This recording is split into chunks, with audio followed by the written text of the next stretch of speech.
basically just going to go to DDR1, alright? These are auto playing, so as soon as we go take, that's going to play now. These will just keep playing these. Alright, so there's something now online that people can watch. Okay. Have you got an auto? The only way you're going to enjoy something is if it's fun. Sports for me, like freedom. If somebody tells you can't.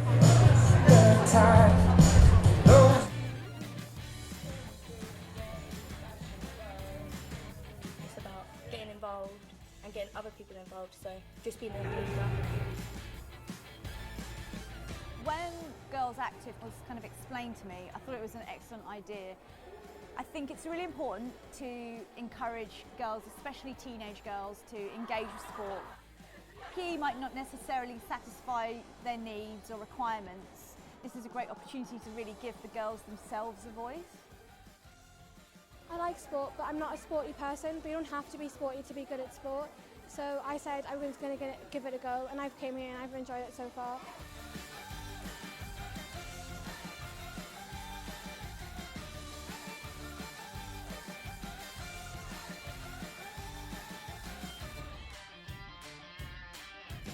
We're going to go away and go back to our schools and influence people that aren't comfortable doing sport and try and get them more actively involved and just doing things that they're comfortable with doing, like around us and teachers.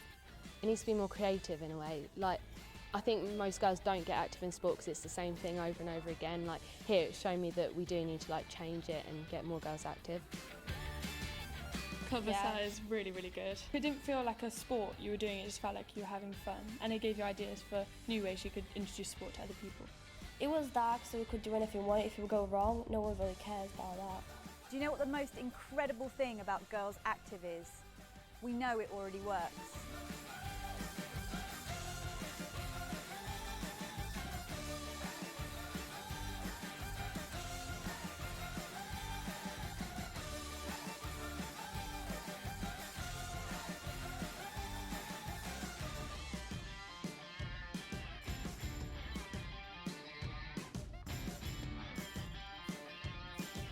This is like a big opportunity for me to then inspire and get younger girls active to then follow their like dreams and like get the career that they want to have. And having girls that have an influence on their peer group can really deliver a very powerful message, more so than maybe a teacher or a tutor could. Engaging these girls, giving them an opinion, a voice, encouraging them to develop their own system is really incredible and, you know, quite innovative.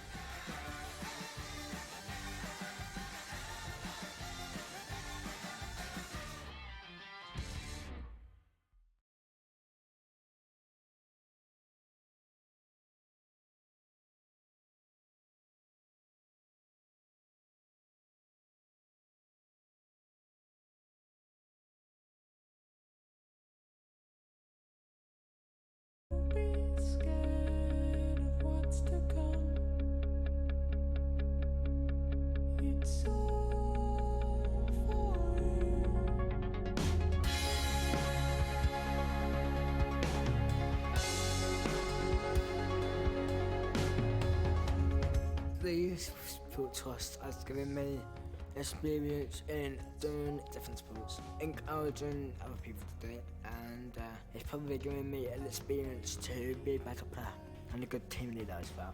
It's a check-in of my life. Sport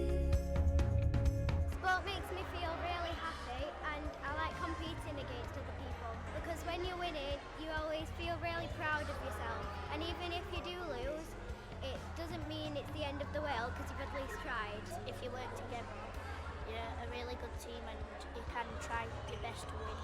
I got involved with the Youth Sport Trust at the age of 14, 15. Since then it's just given me endless opportunities. My stake has been quite a rough area. There's a lot of kids hanging around and I just want them to get into the studio doing something that's active and it's going to keep them healthy, but it's so fun as well. I was quite quiet. I didn't struggle as in academically, I just struggled to put myself forward. After the programme, I felt like it was easier for me to approach new things, like more open to who I am rather than just that shy, timid girl who I used to be. Before I was involved in sport, I was always taking days off school and stuff because my social life was a bit miserable back then. But then when I started getting involved in sport, things started to really pick up. You know, I was meeting new people, I was making friends. I learnt to swim at the age of 4. My parents thought that swimming would be a life skill. Since then, I found that every time I get in the water, I love swimming more. The Youth Sport Trust gave me the chance to go to the school games. The fun I had there was absolutely brilliant. I got to meet people all over the country and just a good chance for me to race against them. You get adrenaline, obviously, because you want to be there. But you get nervous as well, but more than anything, it's just the love of swimming that I get. Amy Marin, Paralympian. Luke Brickhouse, official. Nahida Begum, role model. Natalie Davis, motivator. Bruce Lanson, Youth Sports Trust, Young Ambassador. I went on to the Team Manager Development Programme this summer, working with the school game staff and Youth Sport Trust. And to put me in a room with team managers, some of whom had been doing it for 4 years, some had never done it, like myself, that was amazing to be able to draw on those experiences and share those experiences. I've learned so much from kind of working with younger players. I've got so many things I can take from that and use to develop myself and help develop them. I am a better leader, and teamwork that I have learned through Build, it has even caused the teams that I am set to be in charge of to be better. It has really helped to cultivate in me that attitude to give back and be a constant contributor to the development of others here in Jamaica.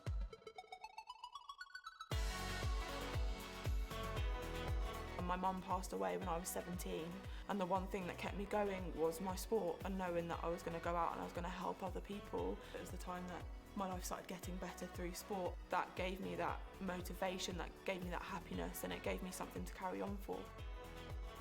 PE was always the one lesson that I was not allowed to take part in. I had to sit on the side on a bench. 13 years old, had my first go at disabled sport, and it's hard to describe how much it opened my eyes and how much it changed my life.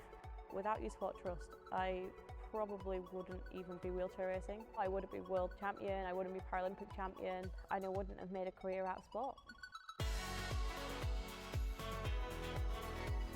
I still think that this is all a bit of a dream, that I'm able to mentor some young kids when I'm 24, and if I had followed everybody else when I was younger, I wouldn't be here today, or I'd be in jail or taking drugs or doing all kinds of madness. Eat, sleep, drink, whatever you like doing, do it for the love. You control your own destiny, and you really do. Darius Knight, mentor. Hannah Cockcroft, double Paralympic gold medalist. Sarah Mason, captain.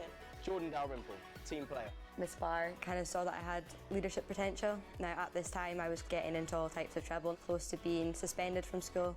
One of my very first thoughts when you got given that extra opportunity to stay on at school was that I've never been more proud of anyone in my whole life. Thanks to the Young Ambassador programme and Miss Bar's mentoring, just sent off my university application with the hope of going on to become a PE teacher so that I can have the same influence that Miss Bar did.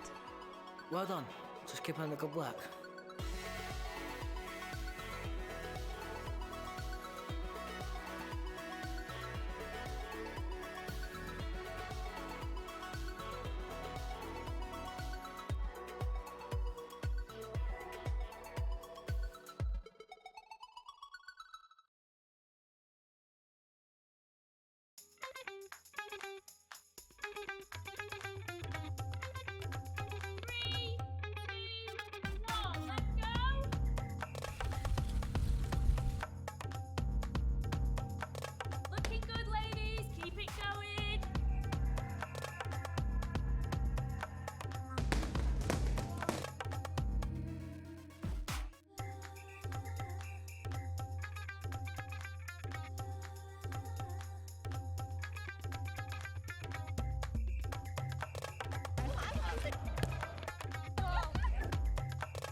So, lined up by the hammer cage, the first event of today's programme starts at 11 o'clock.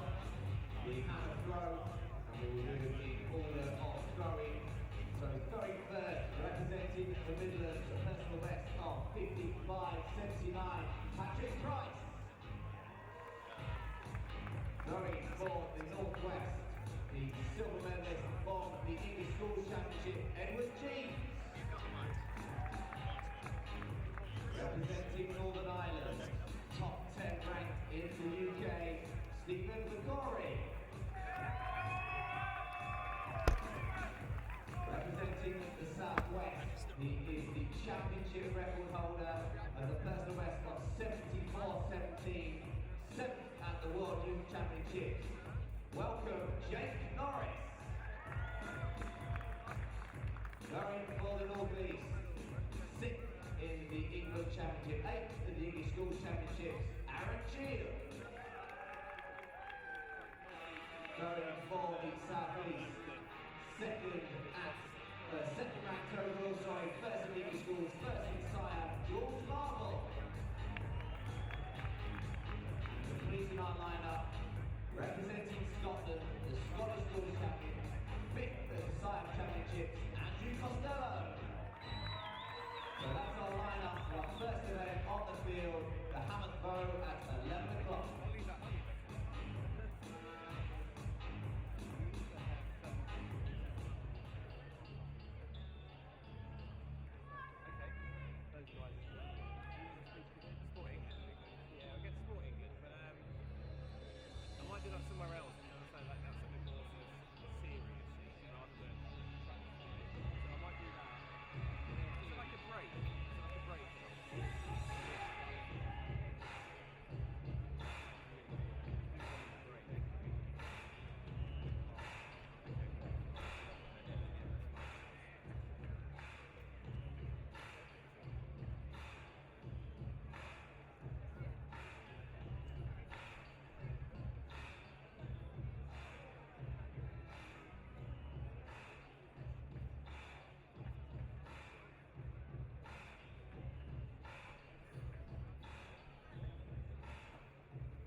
And our first track event is almost ready, and it is the men's 400-metre hurdles.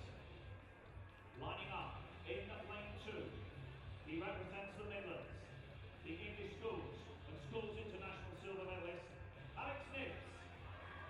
In lane 3, representing Northern Ireland, the Ulster Schools silver medalist, Bradley Mulholland.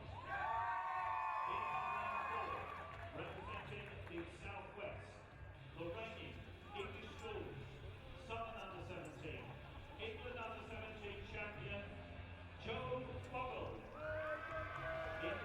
So welcome to Manchester for the Sainsbury School Games Athletics for 2015. It's a long session, 8 hours between now and 7 o'clock.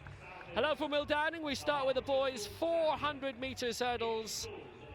As will be the case throughout the day, 7 going in this. Lane 2 is Alexander Nibbs of the Midlands, and Midlands will be wearing orange all day. He's the England Intermediate silver medalist from 2015. In lane 3, in the green for Northern Ireland, the Intermediate silver medalist in the Northern Ireland Championships of 2015, Bradley Mulholland. Lane 4 for the Southwest, they're in yellow all day, Joe Fogel, who's the England Schools champion in intermediate level for 2015. Declan Gall in traditional Scottish navy blue. He goes in lane 5. Robert Green of the Southeast, they're in white all day, and he finished 4th in the England Schools Championships at intermediate level in 2015. Rory Keane in lane 7 for the Northwest, so not very far to travel. And William Seed of the Northeast is in lane 8. Keane was 5th in the English Schools in 2015.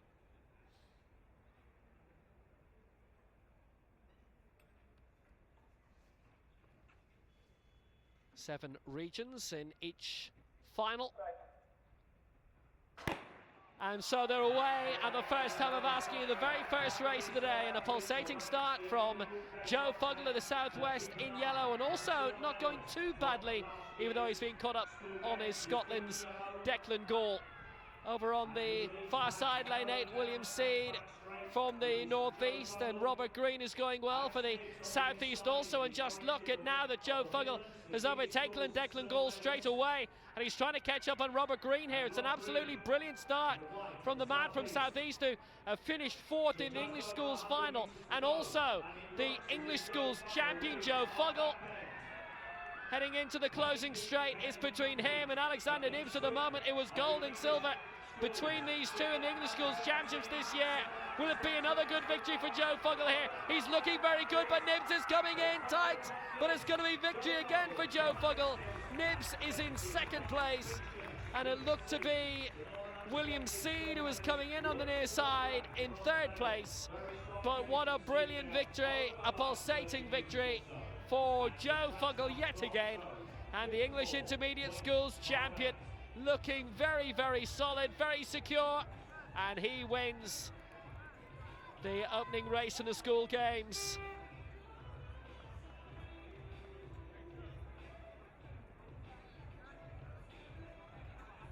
What a fantastic victory. Overtook Declan Gall of Scotland very, very quickly on the back straight, and then did the same with Robert Green, who was fully 2 lanes on his outside. Marvellous victory then it is for Joe Fuggle. Gets the win for the Southwest England Schools champion. 2nd, Alexander Nibbs of the Midlands, who's the English Schools silver medalist, and 3rd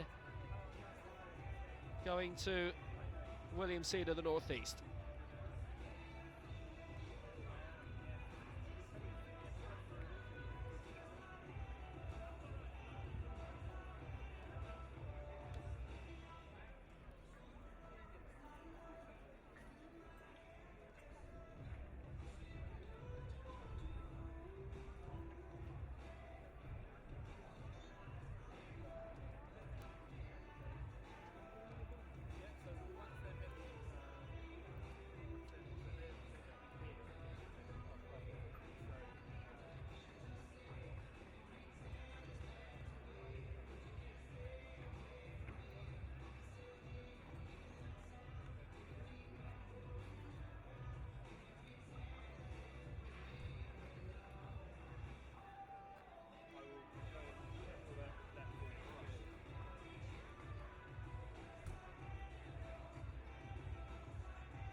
The only way you're going to enjoy something is if it's fun. Sports for me, like freedom. If somebody tells you you can't do it, you tell them you can do it.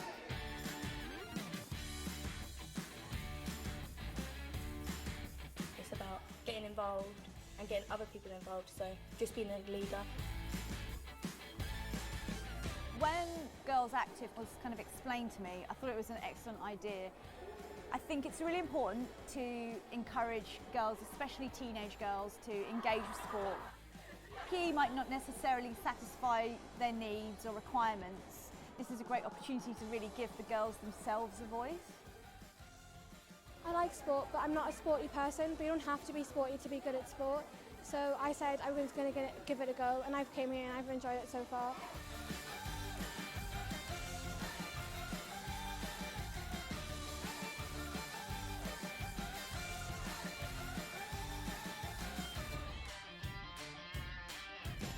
We're going to go away and go back to our schools and influence people that aren't comfortable doing sport and try and get them more actively involved and just doing things that they're comfortable with doing, like around us and teachers. It needs to be more creative in a way. Like, I think most girls don't get active in sport because it's the same thing over and over again. Like here, it's shown me that we do need to change it and get more girls active. Cover set is really, really good. It didn't feel like a sport you were doing, it just felt like you were having fun, and it gave you ideas for new ways you could introduce sport to other people. It was dark, so we could do anything we wanted. If it would go wrong, no one really cares about that. Do you know what the most incredible thing about Girls Active is? We know it already works.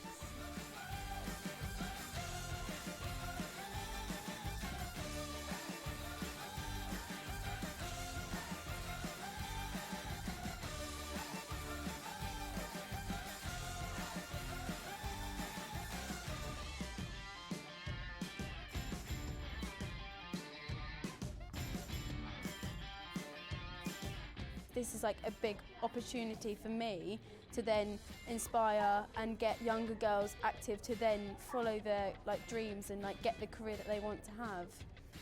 Having girls that have an influence on their peer group can really deliver a very powerful message, more so than maybe a teacher or a tutor could. Engaging these girls, giving them an opinion, a voice, encouraging them to develop their own system is really incredible and, quite innovative.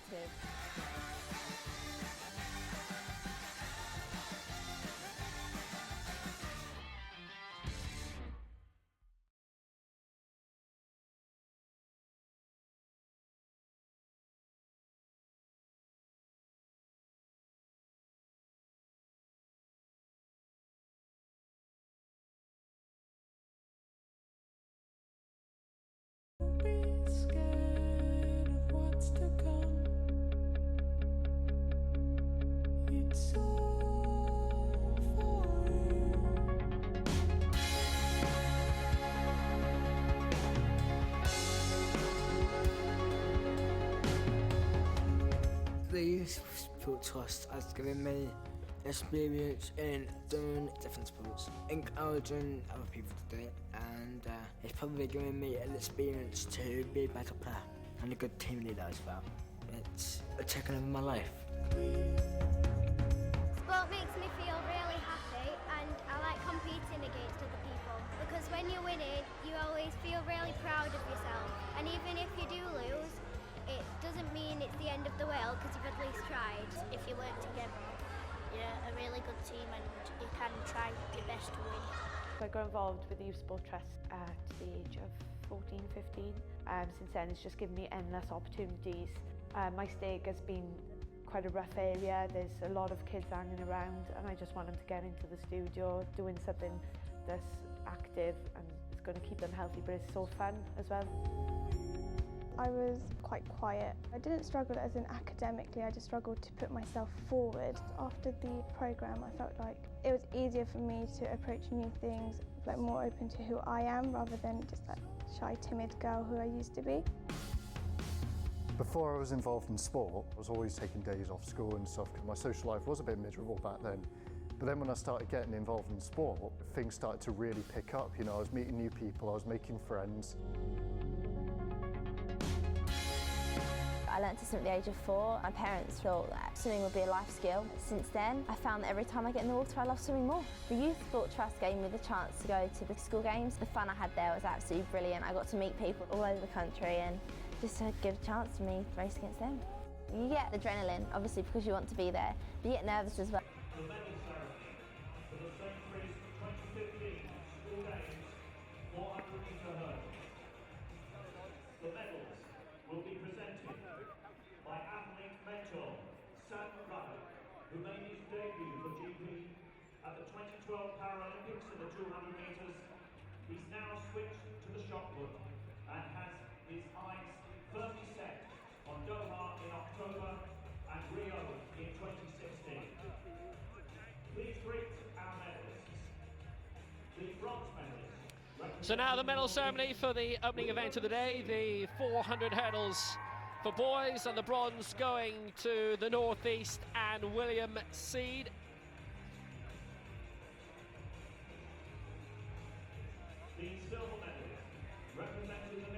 Alexander Nibbs won the silver medal just as he did in the English schools earlier in the summer, and doing it this time for the Midlands.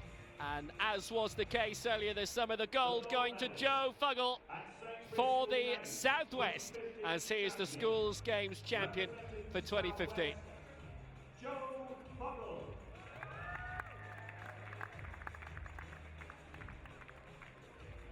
Your medalist in the men's 400-meter hurdles.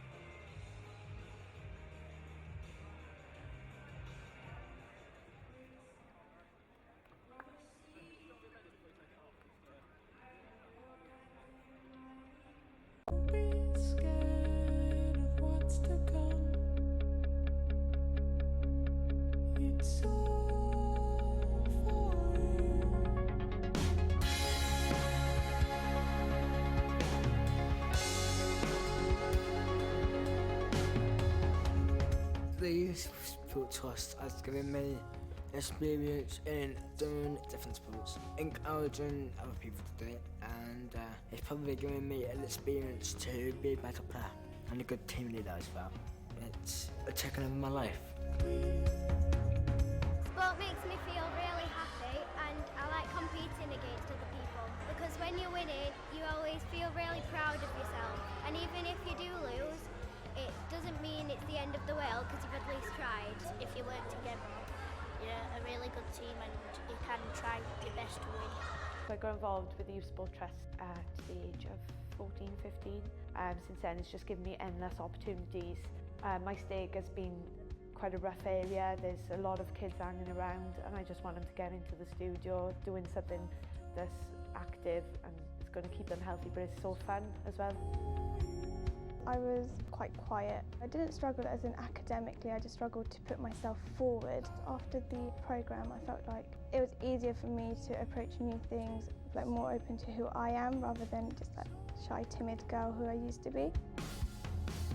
Before I was involved in sport, I was always taking days off school and stuff because my social life was a bit miserable back then. But then when I started getting involved in sport, things started to really pick up. You know, I was meeting new people, I was making friends.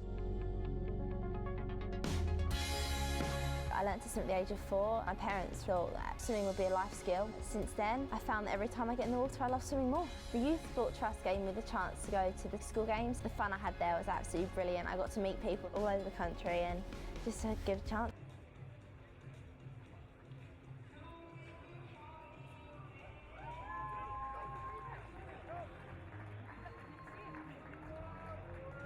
Ladies and gentlemen, I'd like to introduce you to the next track event, the women's 300-meter hurdles. And in lane 2, representing the Southwest, 6th in the English Schools Championships, Anna Croft. See you later. In lane 3, representing the Northwest, 3rd in the Sire Championships, was the English Schools gold medalist, Chloe Escamona. In lane 4, representing the Midlands, also... So victory in the opening event, the men's 400 hurdles to Joe Fuggle, the England Schools champion. Representing the Southwest, Alex Nibbs. Silver today, as he was in English Schools Championships earlier in the year, that for the Midlands, and William Seed with the bronze for the Northeast. Well, the second event of the day in the track coming up, and the track events are timed in 50-minute intervals. It's the girls' 300 hurdles, and strong representation here, as you would expect. In lane 2 for the Southwest, Anna Croft, who was 6th in the English Schools Championships this year. Lane 3 for the Northwest, Chloe Escamona, the English Schools champion at intermediate level. Lane 4 for the Midlands, Danelle Jansen van Rensburg. She was 7th in the English Schools final this year. silver in Scotland in 2014. In lane 5 is Bethany Buchanan. For Northern Ireland, the Ulster School silver medalist for 2015. She's in lane 6. Lane 7 for the South East, Zoe Benton, 5th in the English Schools Championship this year. And in lane 8, on the outside for the North East, is Alex Lineker. So Crofton 2, Ezegbona 3, Van Rensburg 4, Buchanan 5, Brannigan 6, Benton 7, and Alice Lineker is in lane 8.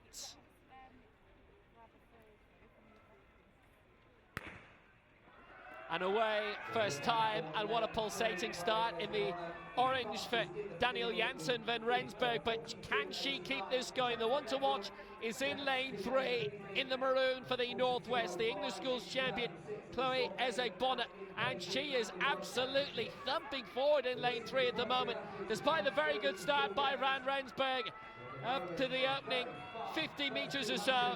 Watch out for Van Rensburg here.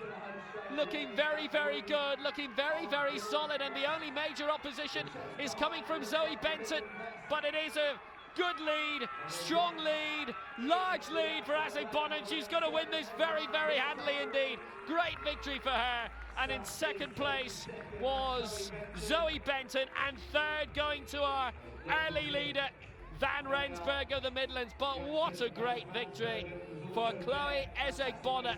That was a marvellous victory, and she took it up pretty much on the second hurdle and kept it going all the way to win the 300 hurdles so comprehensively indeed. Chloe Ezegbona taking control pretty much with a third of the race gone, and she wasn't going to let go after that. Great success for her, with Benton taking second place for the Southeast. It's a good improvement for her on the 5th place finish in the England Schools. And look to be Van Rensburg in third.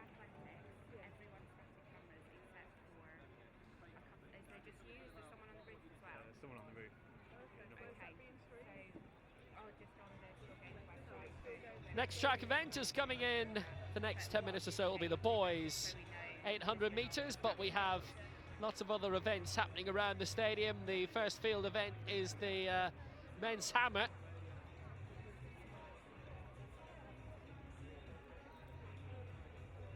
Andrew Costello in the throwing circle.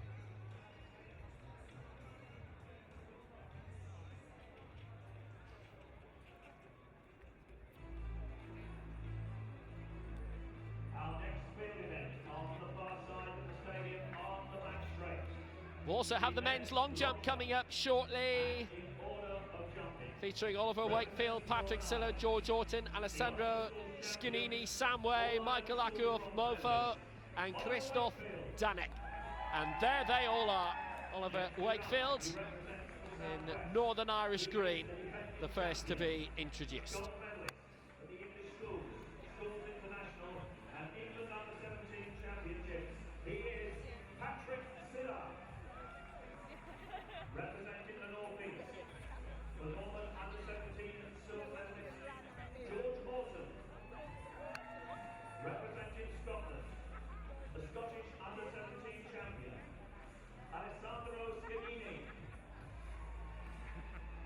Representing the Midlands, the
And a very recognisable building in the background. That is how close we are to the Etihad, home of Manchester City. And between there and here is the indoor athletics track, housed directly next door to this outdoor stadium at Sport City.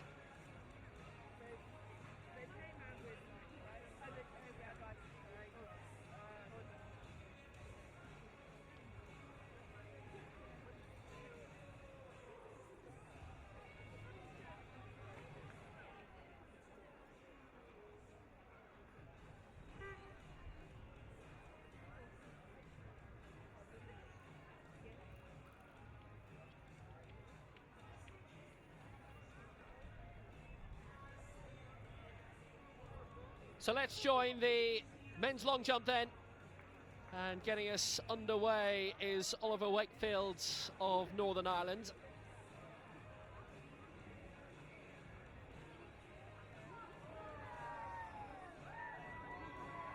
Ollie Wakefield of Priory College, he's the Ulster champion. Northern Ireland Schools feeds into the All-Ireland Schools Championship. 5.87 was the mark with which he won the Ulster title earlier this year. Ladies and gentlemen, the medal ceremony for the Sainsbury 2015 school games. 300 metres women's hurdles. And in the bronze medal position. So we've got the medal ceremony for the women's 300 hurdles. And it's Daniel Janssen van Rensburg representing the Midlands, 7th in the English Schools final. What an improvement to win the bronze in the Sainsbury Schools Games.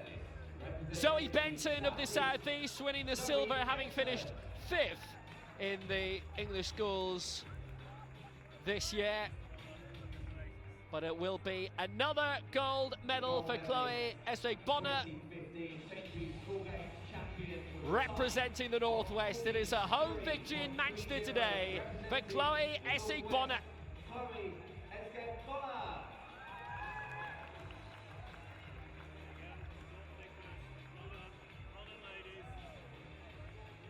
Ladies and gentlemen, acknowledge our medalists in the women's 300 metres hurdles.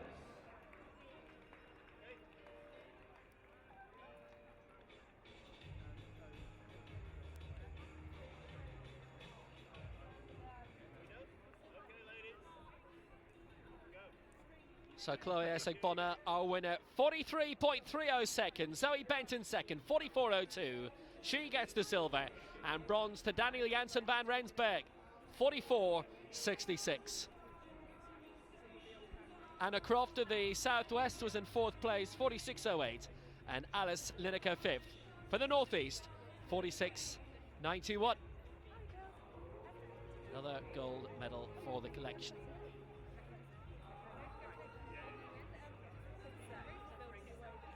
Well, that was an opening round foul for Oliver Wakefield of Northern Ireland in the men's long jump.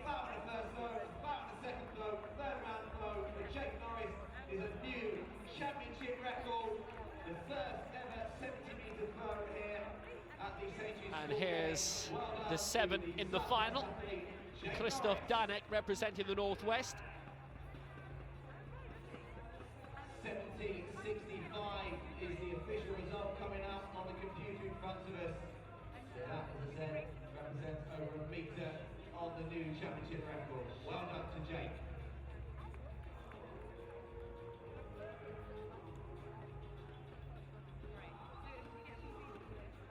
Well, Patrick Sill of the Southwest is the reigning English Schools champion, going out to 7 metres 12 for Dorset in this year's English Schools final.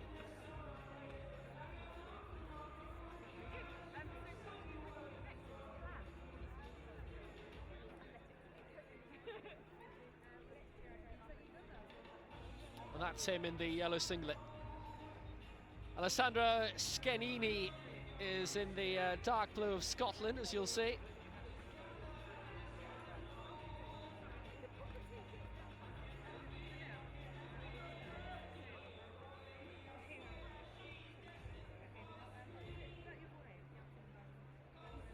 also a hurdler, represented Hutchinson's Grammar School in the 80 and 400 metres hurdles and finished 4th in the long jump last year. Well, the events will be rattling through very quickly on the track, and the next event coming up will be the boys 800 metres.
Boys 800 coming up next. Features the Northern Ireland Schools champion, Jake Harbinson, and the English Schools silver medalist from this year, Canon Solomon. He's representing the Southeast.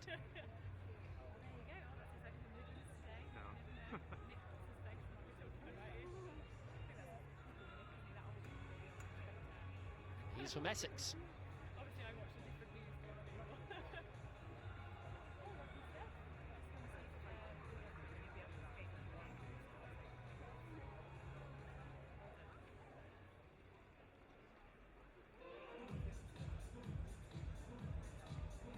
Done a great market in those inflatable hands today.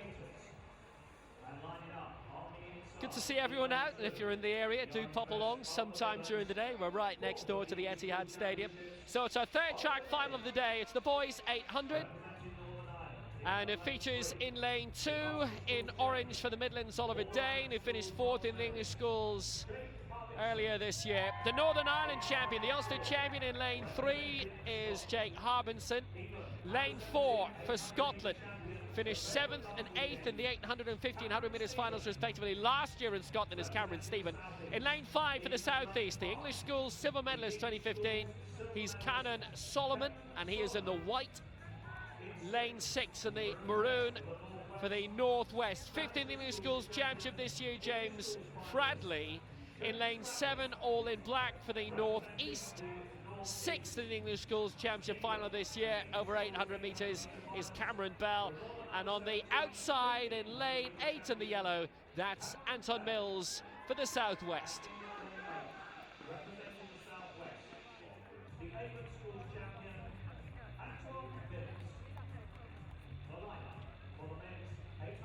Mills with a regional title to his name.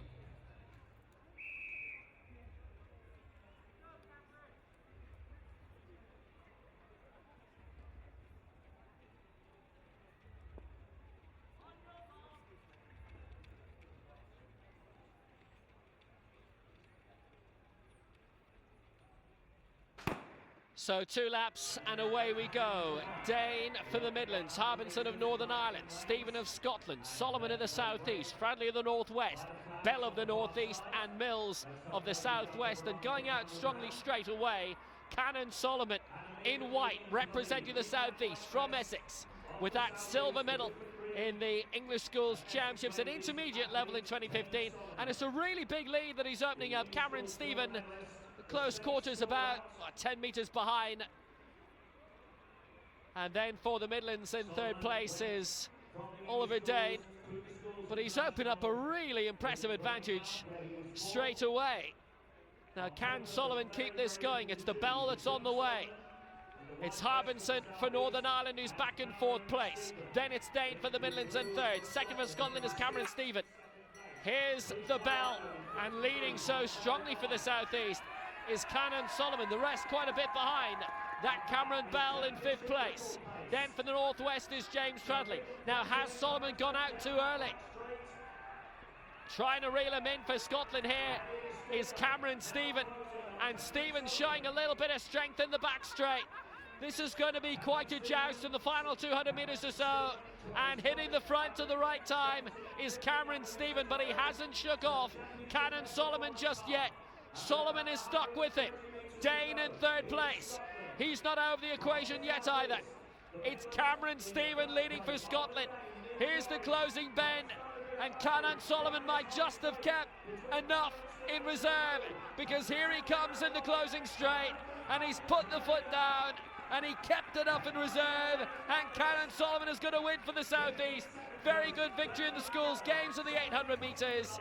It's Stephen who's in 2nd place for Scotland, and 3rd for the Midlands is Oliver Dane.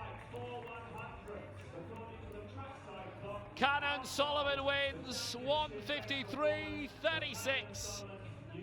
Well, that was a good victory. It looked as if he had done too much too early, but he hadn't. And that was a shrewd piece of pouncing by Canon Solomon right at the end. Overtaken in the back straight. But he knew what he had left in him. Overtook Cameron Stephen with around 75 metres to go. And Canon Solomon gets the victory for the South East. Cameron Stephen in 2nd place for Scotland. Oliver Dane in 3rd for the Midlands.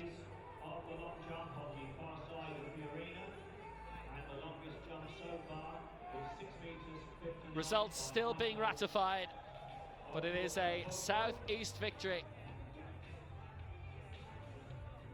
The only other one over 6 metres so far is 6 metres 37. It's Alessandro Scanini. Well, latest situation in the long jump is that the lead is being held by Michael Aku Amofo for the South East, 6:59. He's gone out in the opening round, and in 2nd place for Scotland is Alessandro Scanini, 6:37. 3rd place for now, George Orton for the North East, 5:86. Oliver Wakefield of Northern Ireland here. Ollie, who's the Ulster champion, a foul in the opening round.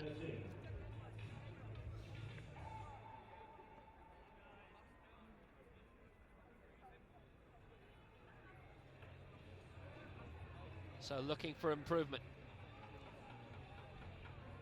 Looking for a mark, full stop.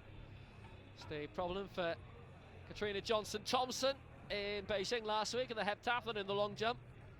Unable to register a mark in the long jump. Went very hard very early. Fouled her first down attempt, and then obviously a bit of extra pressure in the second. Fouled that as well, so massive pressure in the 3rd. And as you'll have seen if you were up late or early, depending on your viewpoint, really pushed that final attempt in Beijing and was just a centimetre into the plasticine, and that was another foul, and that was the end of her dreams of the heptathlon. Actually very heartening, having worked in Beijing. The crowds on the back straight for that heptathlon long jump, and indeed all of the morning events, wasn't a spare seat to be had.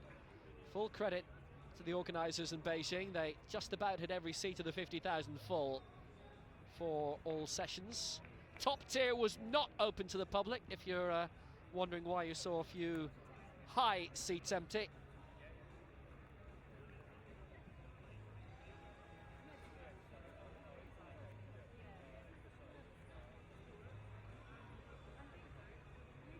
Nothing registered for Christoph Danek, by the way, in the opening round, which we'll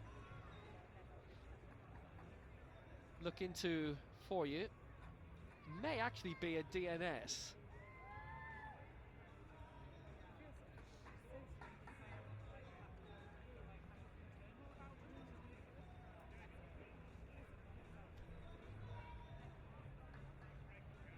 Yeah, Danik has registered 5.96 and he goes into third place. So he's in the bronze medal position at the moment, which means George Orton for the North East is knocked down for now into fourth by 10 centimetres.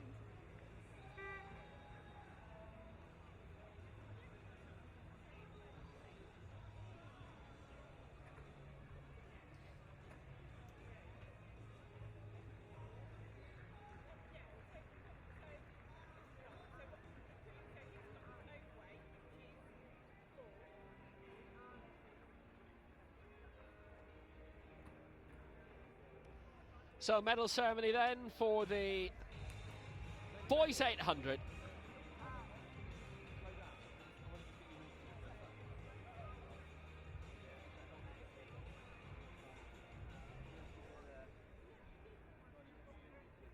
Ladies and gentlemen, the medal ceremony for the Sainsbury's 2015 School Games, men's 800 metres. So bronze for Oliver Dane of the Midlands, having finished fourth in the English Schools Championship this year. It's third in the Schools Games, 1:54.84.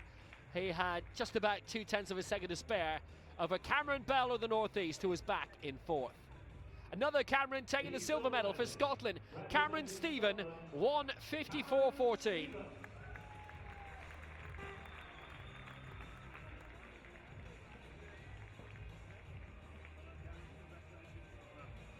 And it's gold to the southeast of Canon Solomon of Essex.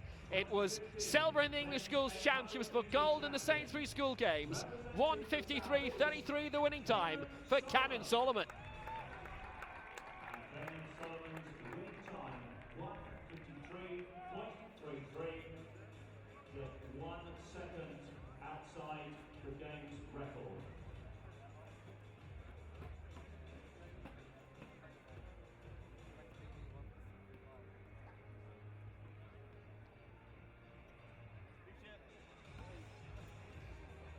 Ladies and gentlemen, please acknowledge our medalists.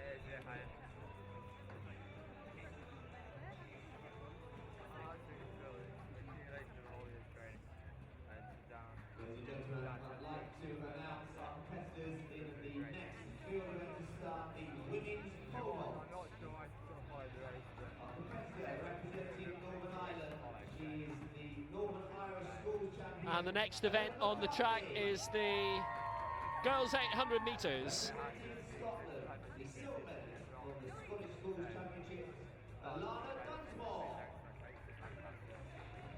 Representing the Northwest, the bronze medalist from the English Schools Championships. Features the English Schools champion Isabel Boffey, who'll be representing the southeast. She's wearing white out of lane 6. The Northern Ireland Schools champion Anya McKinney, she's in lane 3. Completing our lineup, representing the Southwest, the English Schools Champion, the SIAP Champion, the England Champion, best of 3:93, Molly Aldray. That's our lineup for the women's pole vault. Next year we'll be looking to expand the amount of designs and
800 metres girls final coming up then. All the finals are spaced at 15-minute intervals, so this ready for 11:45, but as you'll see, all 7 are already poised and waiting to be announced, and just trying to keep flexible at the moment.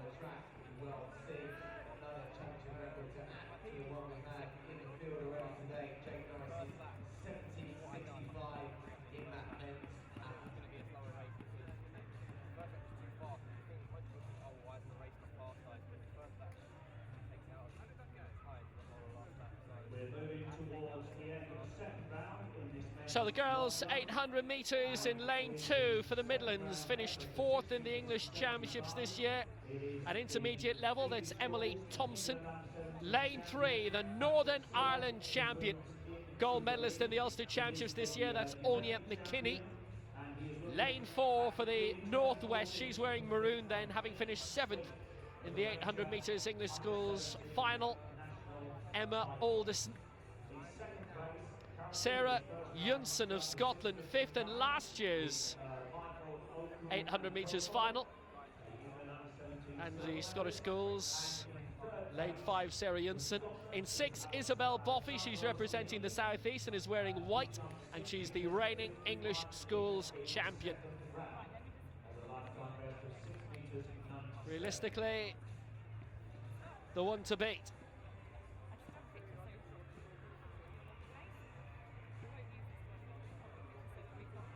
Boffey of Hertfordshire won in 2:07.86, ahead of Kisa Malanga of Essex and Casey Ann MacDonald of London. 0.4 ahead of both. They shared the same time in 2nd and 3rd, but Boffey, the English schools champion. Taylor Hammond of the North East, West Yorkshire. She finished 8th in the English schools final this year. She's in lane 7, wearing black. And in the yellow on the outside, representing the Southwest, finished 5th in the English Schools Championship final this year, representing Avon. She was there, representing the Southwest here, and it's Anna Burt. In lane 2, representing the Midlands, 4th in the English Schools Championships, Emily Thompson. So Thompson into McKinney in 3, Alderson 4, Junsen 5, Boffey 6, Hammond 7, and Burt is in lane 8. And how the retrospective champions of England and Northern Ireland get on against each other will be very interesting to see.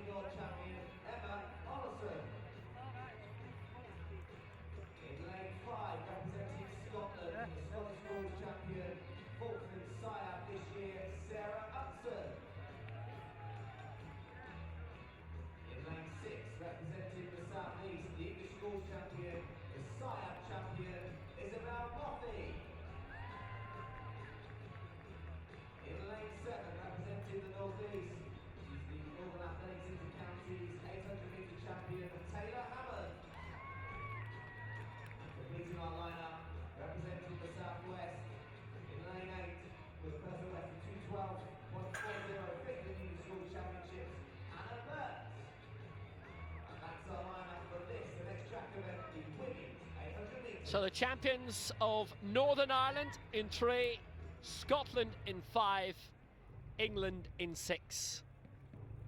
Anya McKinney, the Northern Ireland champion in 3, the Scottish champion Sarah Junsen, and the English champion Isabel Boffey. So this, arguably, as strong a field as they could have got for this.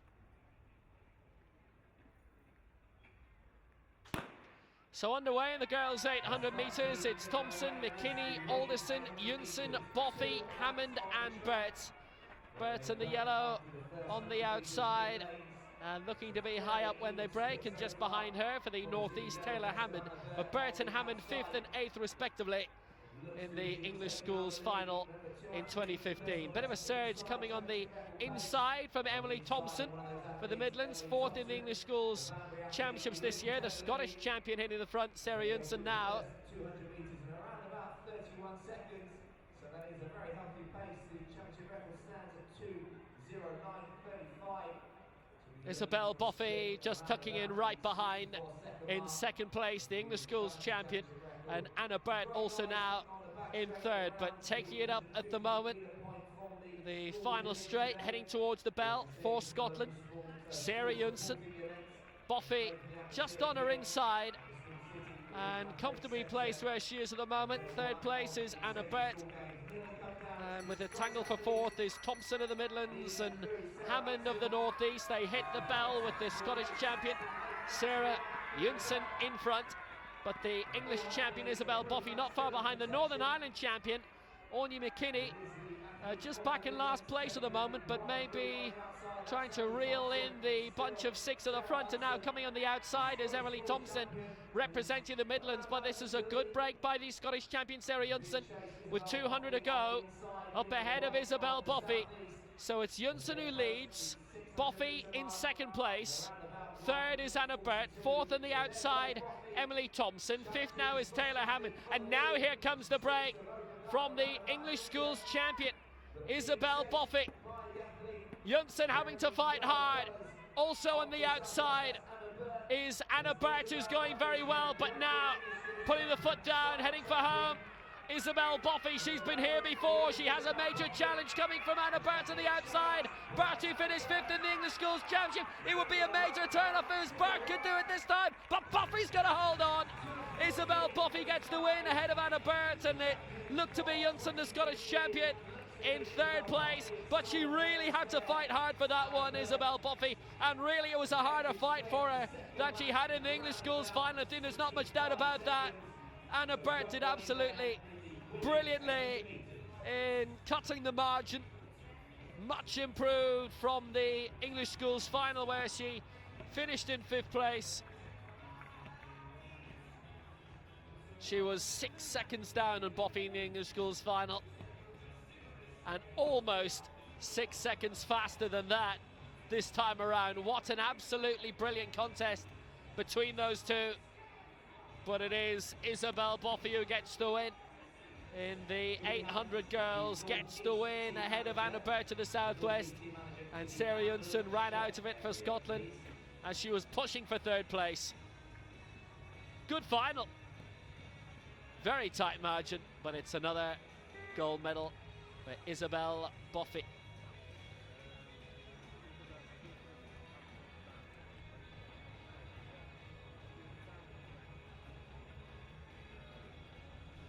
So back to the boys' long jump. We are approaching the end of the third round. And this is Michael Aku Amofo, who's currently in second place, 6:59 in the opening round, followed up with a 6:30. He is 16 centimetres behind Patrick Silla, the Southwest English Schools champion, who went out to 6:75, and currently lying in third place for Scotland, Alessandro Scanini, 6:51 in his second round. Fourth is Christoph Danek for the Northwest, who was third temporarily, but he's now half a metre outside the medals. He's currently in third, and the lead still held by Patrick Silla with his second round jump of 6 metres 75. So far, Silla fouled in the third round, as did Ollie Wakefield for Northern Ireland. Wakefield in sixth on 5:92. and I'm sure there is much more to come in that next round.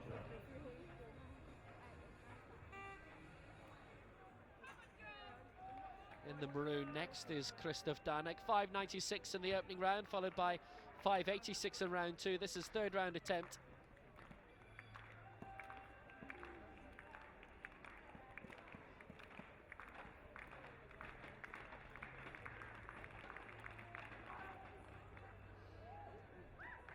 So that was George Marble closing out his competition in the men's hammer, going out to 62.80 in the second round. Next event on the track. Lies in the bronze medal position, I do believe. The leader Will be the 100 metres ambulant boys. over 70 metres in that sixth round, so just shy of his championship record, but 2 throws over his old championship record, 70.65 in the third round, and then it is 6th and going out to 70.03. So waiting for the last athlete to enter the circle. This is the Scottish athlete Andrew Costello. So here goes Ollie Wakefield, and the prospect maybe of being able to shoot up the rankings here. Looking to close out this men's hammer competition style.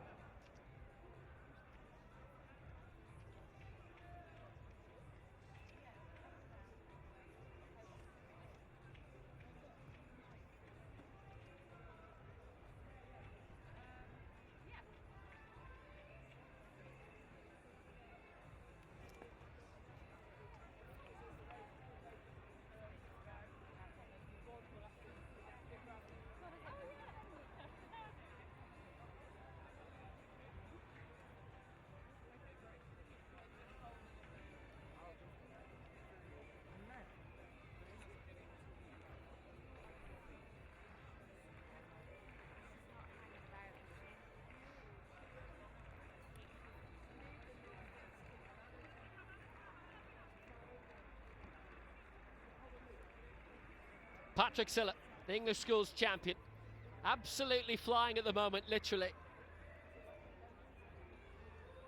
The advantage is his at the top of the rankings, and he lies 16 centimetres clear of the rest.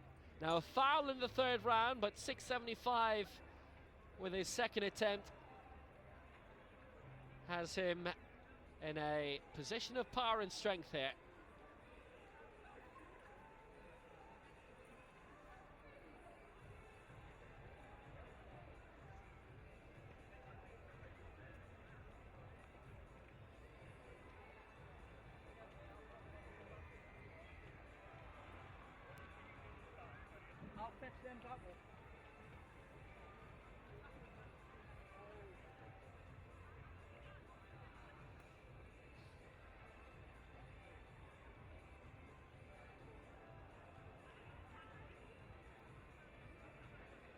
George Orton for the Northeast. His fourth round attempt. 5.93 is best so far, which came in the third round. Has him in fifth place at the moment, but he's around 60 centimetres away from the medals, and Skenini, who's currently lying in third place. Christoph Danek between Orton and the medals. So the North at the moment, North of England, fourth and fifth overall.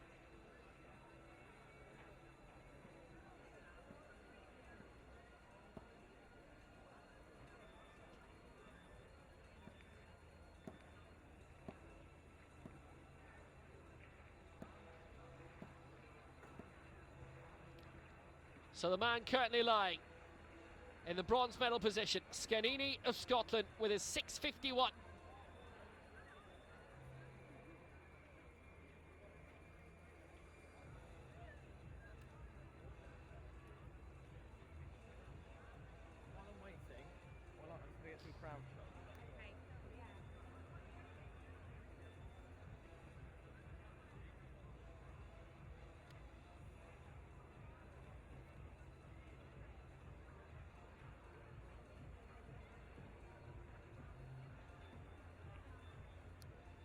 And this is where the medal ceremony will be in the next few moments. So the girls 800.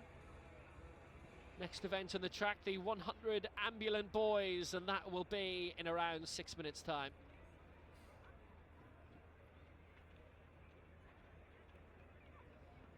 Sam Way, currently lying in 7th place for the Midlands, 5.82 in the opening round. Hasn't improved on that since.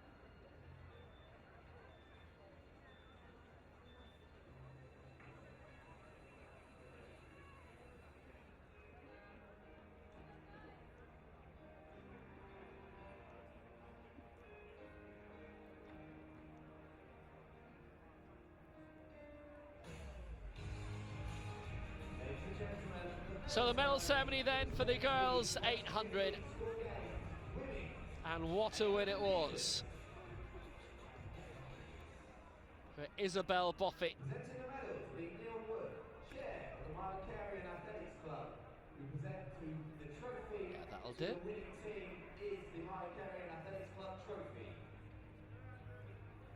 In the bronze medal position, Well, Sarah Jonsson was just pipped in the end, down into 4th place by Emily Thompson of the Midlands, so it's an improvement of 1 from the English Schools Championships for her. 2:15.92, her bronze medal winning time, edging out Jonsson of Scotland, the Scottish champion no less, into 4th spot. For the Southwest, Anna Burt takes the silver. What a close run thing this was. Only 1500ths of a second between her and the eventual gold medalist. So to her credit, Anna Burt of Avon for the Southwest takes the silver, but it's gold as it was at the English Schools Championships to Isabel Boffey. It's another one to add to the collection. 2 minutes 14.43 seconds. She had to fight for it, really had to fight for it. What a very well earned gold medal for her. So Thompson the bronze, Burt the silver, and Isabel Boffey, a name we may be hearing a lot of in years to come. With a kick like that and defensive replacing, well, let's hope so.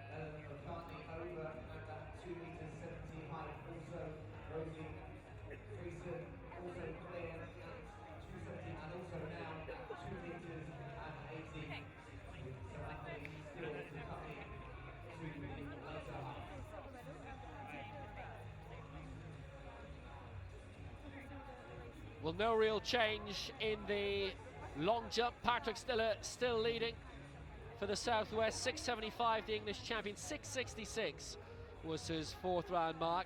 George Orton improved his best by 6 centimetres to 5.99, but he's still lying in 4th place. Scanini with a foul in the 4th round, so he stays 3rd, 6.56, behind Michael Aku Omofo, 3 centimetres better off. 6.59, but that came in the opening round. 6.56 was his 3rd round attempt that we saw. Next on track, the men's Ambulant 100 metres. And in at rank 2, in the yellow vest representing the Southwest, the IWIS World Junior Games silver medalist. He finished 2nd at the IPC Grand Prix Anniversary Games in the Olympic Stadium. James Arnott represented the Midlands, T36 category. IWS World Junior Games gold medalist, Javelin. So now the 100 metres Ambulant boys, it is World Championship year in Paris Sports and IPC Athletics, and that is next month in Doha. And we have 5 in the starting lineup for this 100 metres Ambulant boys, which is a coming together of various categories. And if you're with us for the IPC Athletics World Championships next month in Doha, we can explain the various categories at length there, but realistically, an event like this where the races are so quickly spaced together, the details will be lengthy. The start list isn't, though. We've got 5 in the 100 metres Ambulant boys, starting with lane 3 for the Midlands in orange, Javon Parks. In lane 4 for Scotland is Ian Boyd. In lane 5 for the North East, and he's wearing the black, that's Jaden Sabaton. Lane 6 for the Northwest, wearing maroon, is George Fox. And in lane 7 for the Southeast, he's in white, it is Zach Skinner. So Parks in 3, Boyd in 4, Sabaton 5, Fox 6, and Skinner is in lane 7.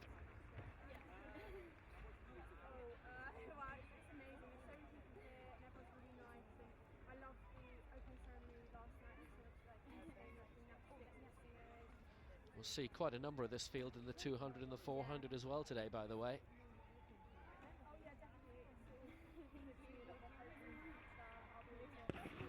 Away the first time of asking. Strong start by Sabaton for the Southeastern lane 5, and it's Skinner coming up well for the Southeast, and Skinner looks like he's going to win. Skinner comes through and he does win, very tight for second, but it looked as if Sabaton dipped on the line ahead of Fox, with Parks in 4th place for the Midlands. But Zach Skinner, that was a good victory, took control at around the halfway point, and he comes through to win for the Southeast. Sabaton and Fox, 2nd and 3rd, and that's the first of the Parasport races. We'll see a lot more of those next month in Doha. It's the end of October when the IPC Athletics World Championships are taking place there, and we have some big names from that circuit competing a little later on. Next race on the track will be in 14 minutes time, and it's the girls equivalent, the 100 metres ambulant girls, or the 100 metres ambulant boys has been won well by Zach Skinner. Athletes from different categories, as you heard when I introduced them. So the gold, silver and bronze medalists are decided on a point system, the RASA point system, and thank goodness we have someone here from British Athletics who understands that system. So it's very much like a combined event, a heptathlon, a decathlon, where times and distances are awarded points. No change in the long jump. We're into round 5, and we've had 3 fouls and a pass so far, and the only registered mark in round 5 coming from Sam Way of the Midlands, who is currently lying in 5th place. Michael Akuamofo just going, but as you'll see, it's a red flag against him, so that is the 5th athlete not to register a mark in this penultimate round. Silla leading 6.75, Akuamofo second 6.59, and he won't improve on that in this round. Scanini of Scotland third 6.56, like Silla, a foul in this 5th round. Now Christoph Danek in that 4th round went out to 6.25. It's around 30 centimetres away from the medals. So can he improve again, Danek, by a similar margin? He improved by around 30 centimetres in that 4th round, and if he does it again here, well then he's certainly knocking around the medals.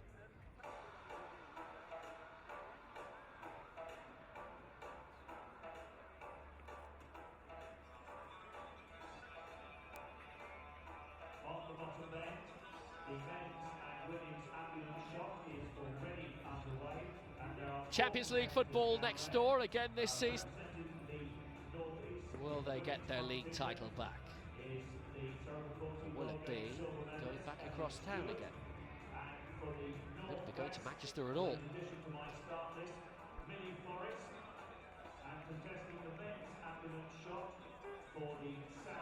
So, final round of the long jump. Here's Ollie Wakefield, the Northern Ireland champion. 5.92 he's gone out to, and that will not improve his 6th place. He really seemed to pull out of the jump in the end.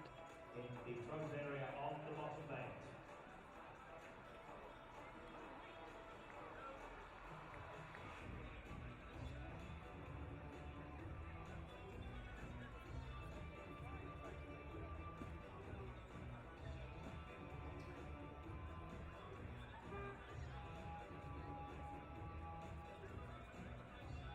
We can see the wheelchairs warming up. Their races are scheduled to be in the next hour.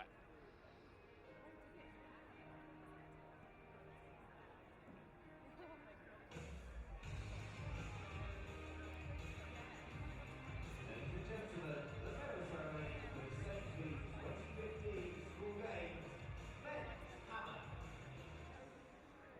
So we have a medal ceremony for the men's hammer.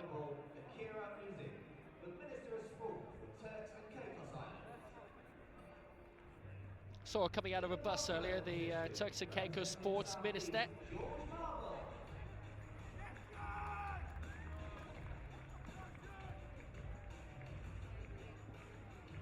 George Marvel with the bronze.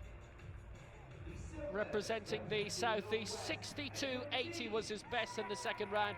Edward Jeans for the Northwest taking the silver medal, and it was his first attempt of the day. 65.49, and it had him in the lead for a couple of rounds, but then in the third round, after 2 early fouls, Jake Norris of the Southwest threw one out to 70 metres, 65, and that's a championship record and gold for Jake Norris.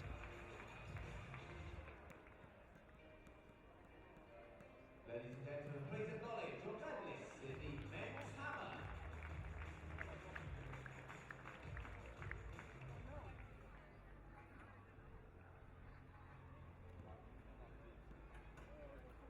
Can I grab you two, please? All right. You're from the southeast? Yeah. Whereabouts?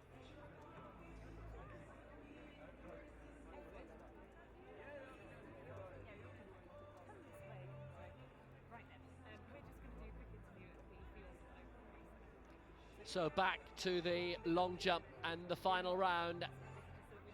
And representing the Northeast is George Orton. Now he skipped his 5th round attempt. He'd gone out to 5.99 in the 3rd round. But that no better than 5th at the moment. He's over half a metre outside the medals.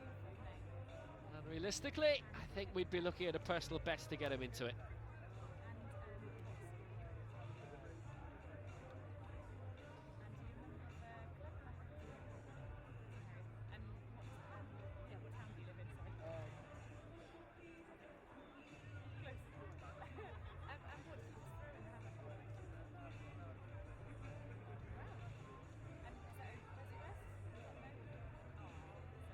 So Alessandro Scanini well inside the medals at the moment, lying in 3rd place.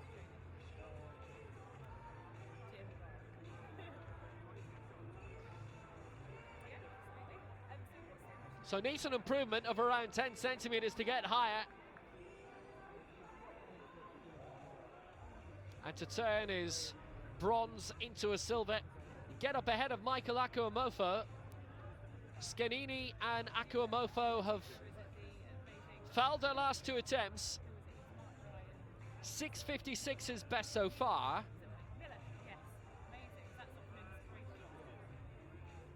Needs 6.60 to go in front. If you were to go to 6.59, his first and second placed attempts would be the same as Akuamofo.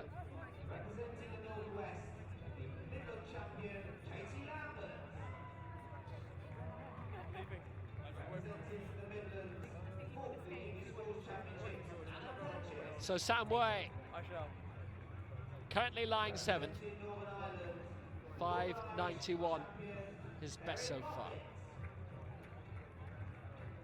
Representing Scotland, the Scottish Scores champion, Emma Ray. Representing the Southeast, the UK record holder, she is Just pulled out of it, I'm afraid.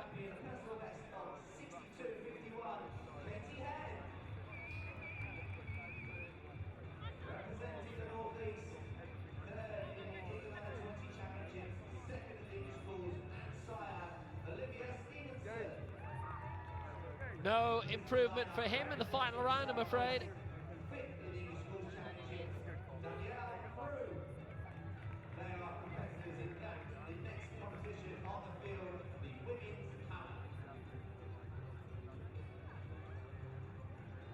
So Patrick Silla just about set for victory, 6.75 with silver for Michael Akuamofo, and Scanini in the final round has gone out to 6.40, so it means that this man has a silver at least, and if he improves by 17 centimetres, he will have the gold. Michael Akuamofo, 6.59 in the opening round. He hasn't beaten that yet. Patrick Silla at the moment in gold. Scanini hanging on for bronze. Only 2 to jump in the long jump. In the final round, so Akuamofo, 6.59 is best so far. Needs a massive improvement. Has he got it that time? 13.13, which converts to 647 points. But the winner, or the gold medalist rather, of the Ambulant 100. His reactions will tell you a lot. 690 points, 13.440 he stopped the clock at. Javelin Parks.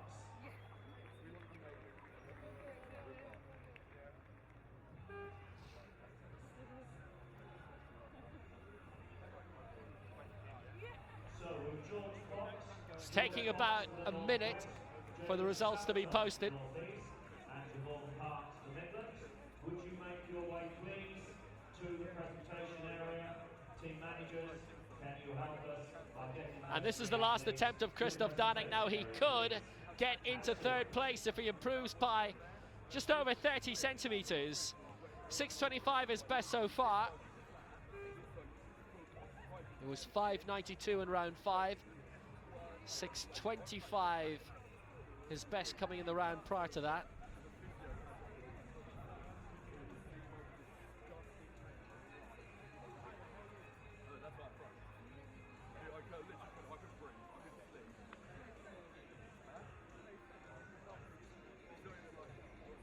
The final words of advice for Christoph Danek.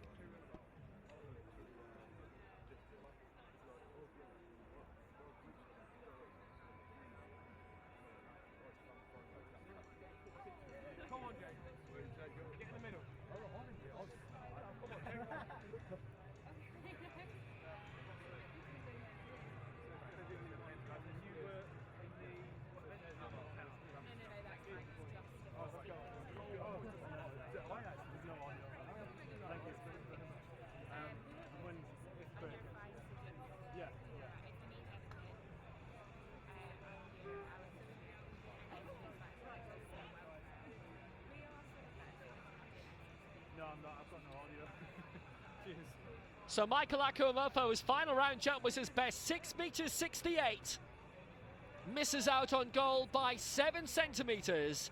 And the English schools champion Patrick Siller takes the gold for the Southwest. Silver to Akuamofo, 6.68. And with Danek's final attempt still to be confirmed, it is at the moment bronze for Scanini of Scotland, 6.56.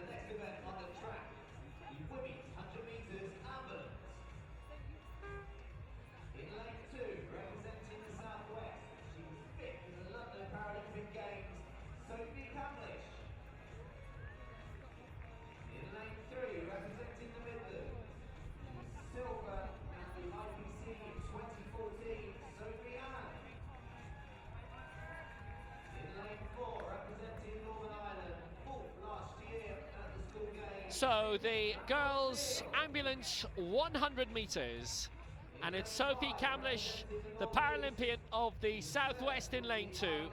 Sophie Hahn, world champion at 100 metres. 3 times bronze medalist of the European Championships in Swansea last year. That's Sophie Hahn. Lane 4 for Northern Ireland, also a swimmer, Namfon Still. Lane 5 from the northeast, gold at the Brazilian Schools Games last year in Sao Paulo, Amy Carr. Lane 6 for the southeast, bronze in this year's Iowa's World Games in Stadscanal in the Netherlands, that's Julie Rogers. Lane 7 for Scotland, the European champion over 100 and 200 metres at T35 and the world record holder over 200 from last year in Dubai. For Scotland, Maria Lyle, and in lane 8 for the northwest, European champion in the 100 metres T13, which is one of the visibility categories, so they really are mixing it up here. From Liverpool for the northwest, that's Erin McBride.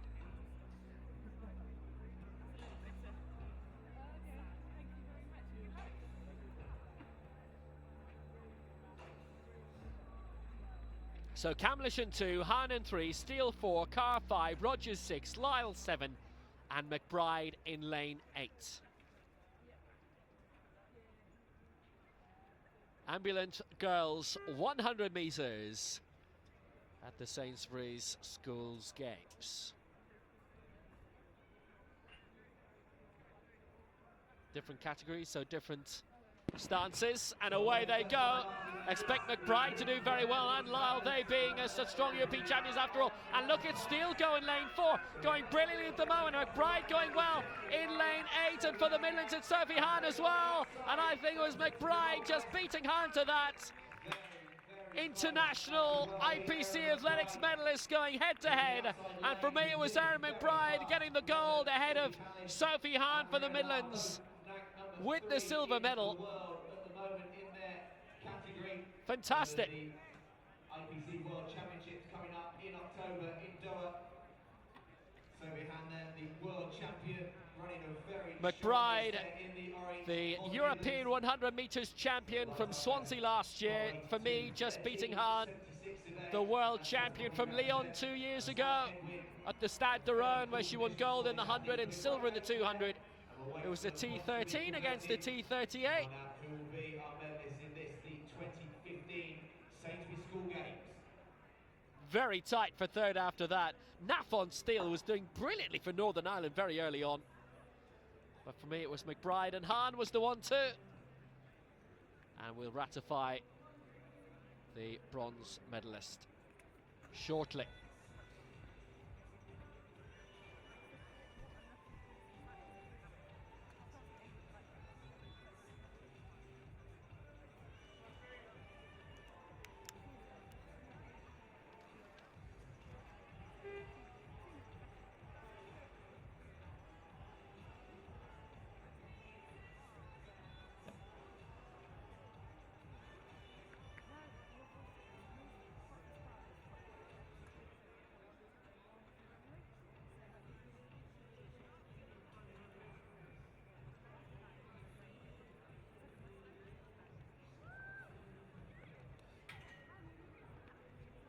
Well, the Northern Ireland athlete you see there, Nafon Steele, also a swimmer.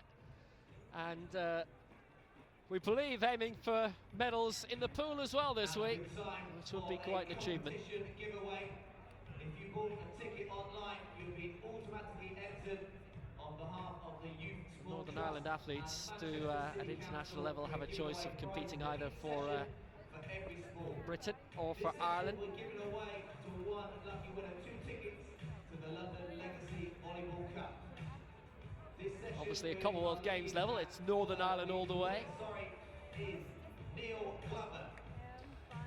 So on behalf of the Youth Sport Trust and Manchester City Council, we hope you enjoyed this fantastic experience.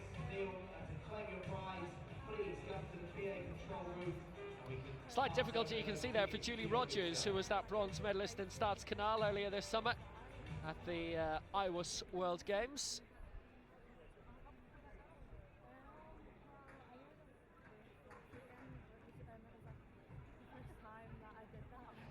So women's hammer is just getting underway. We're in the opening round, and the third thrower is Erin Moffat.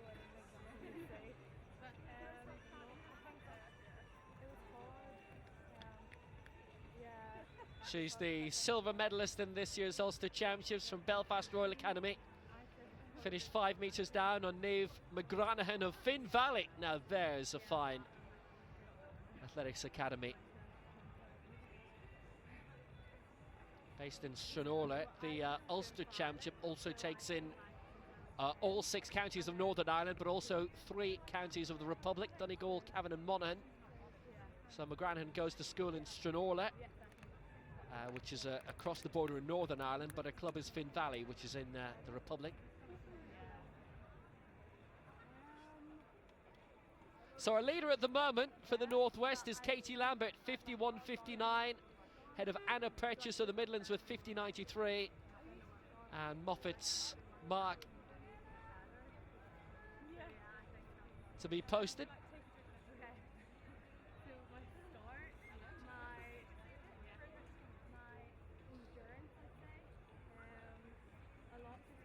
So Emma Ray of Scotland next.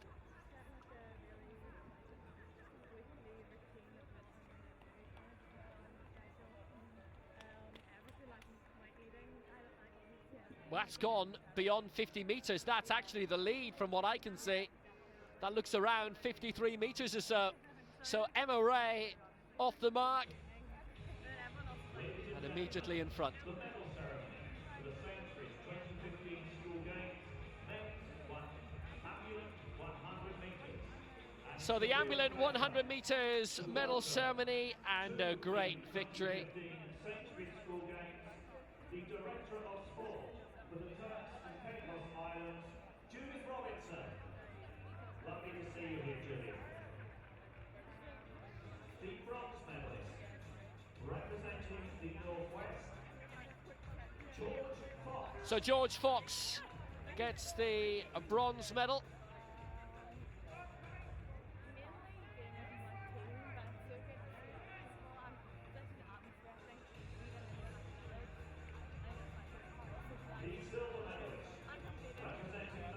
Silver for Jaden Sabaton for the Northeast.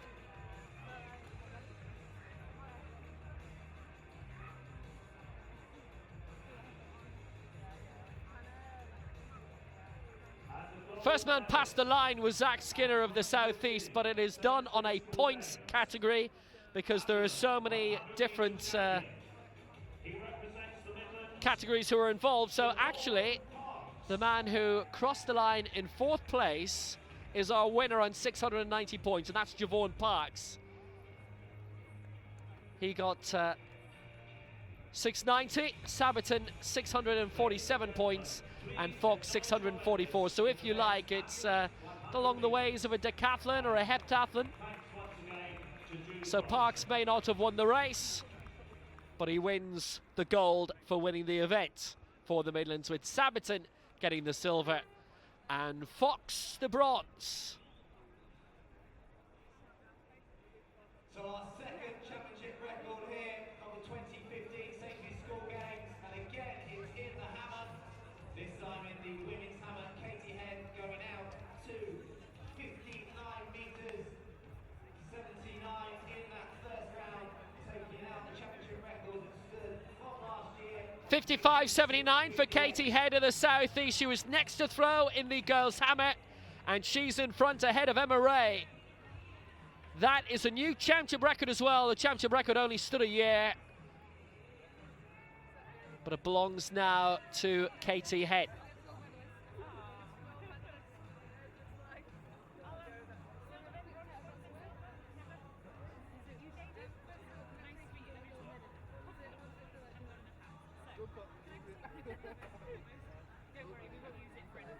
Girls pole vault,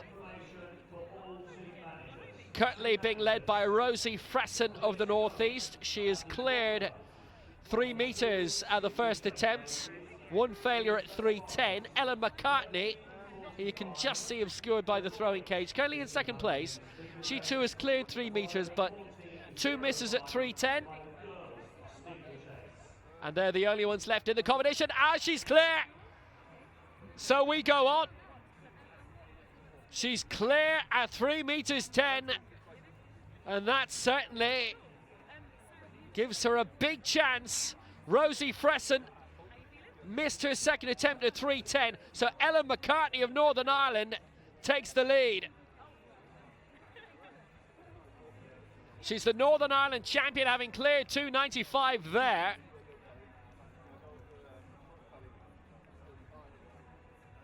So Rosie Fresson, 3rd and final attempt at 3:10. And this for the gold. And if she misses this, then McCartney is the Schools Games champion.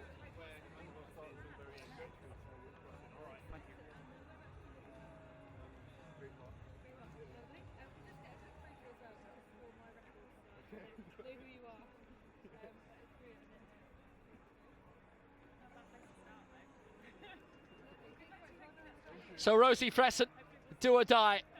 Final attempt, and she's missed it. And that means it is a Northern Ireland champion.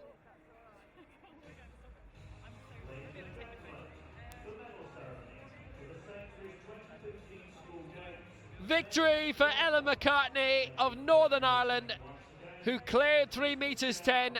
Fresson with the silver for the Northeast, and Alana Dunsmore, the bronze for Scotland. The bronze medalist, representing Scotland, Alessandra So this is the long jump medal ceremony.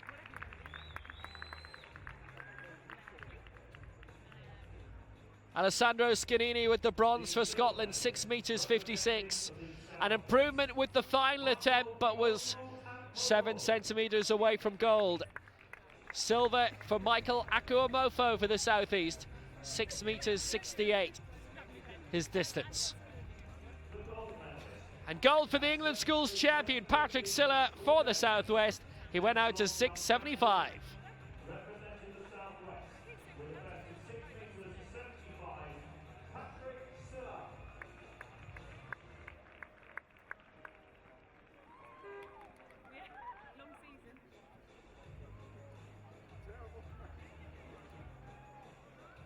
Ladies and gentlemen, please acknowledge the medalists.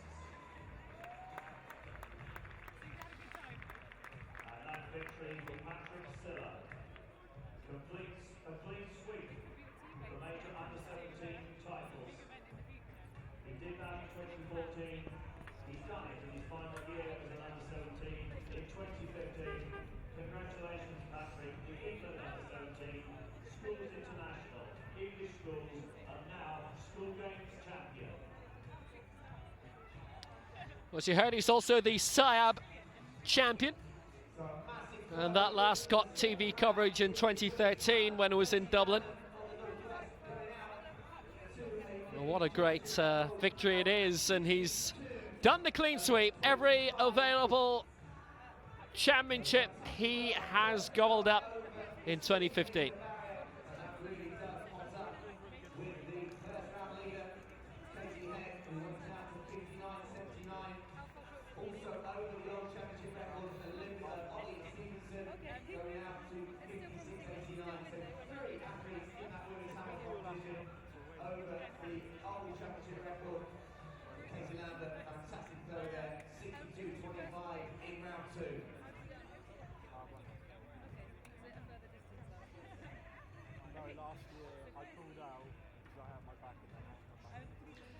Next event then is the boys 100 meters.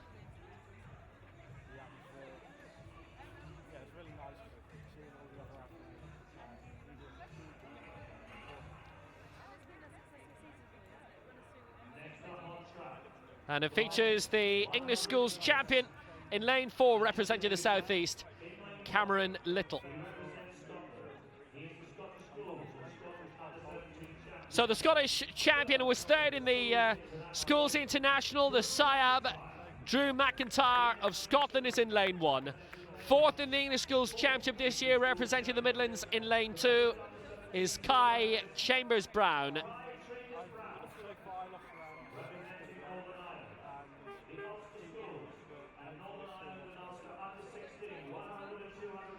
Aaron Sexton, the double gold medalist this year from the Ulster Schools, representing Northern Ireland, and Bangor Grammar, Aaron Sexton. The English Schools champion, representing the Southeast, going out of lane 4, is Cameron Little. Lane 5 in the Northeast is Dominic Singh.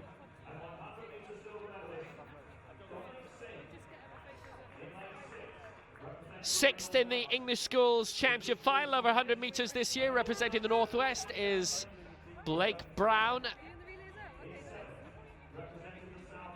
Fifth in the English Schools Championship final this year, in lane 7 for the Southwest, is Robinson Akumu. And for the Turks and Caicos Islands, it is Colby Jennings. He's in lane 8.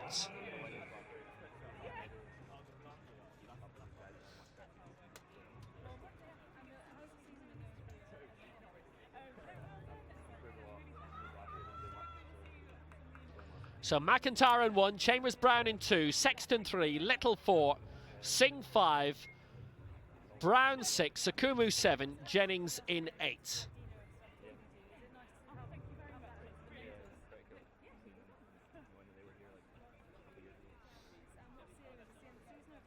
Sexton, the Northern Ireland and Ulster Junior champion over 1 and 2. Little, the intermediate English schools champion, he's in 4. Away first time, powerful start from Little in 4 and from Chambers Brown in 2. Also looking good is Robertson Okwomu in lane 7, but here he comes. Cameron Little, good victory ahead of Drew McIntyre in 2nd. Kai Chambers Brown looked to be 3rd for the Midlands, but what a very solid victory by the English schools champion. You can see why Cameron Little takes the honours. Drew McIntyre 2nd for Scotland and Kai Chambers Brown 3rd for the Midlands. The only two who got 7 seconds in 2015. They lined up in the final Bedford last weekend, where Cameron Little finished 2nd and McIntyre finished 4th. Excellent victory for Cameron Little, and he really came into his own past the 40 metres mark. And today, he was unstoppable.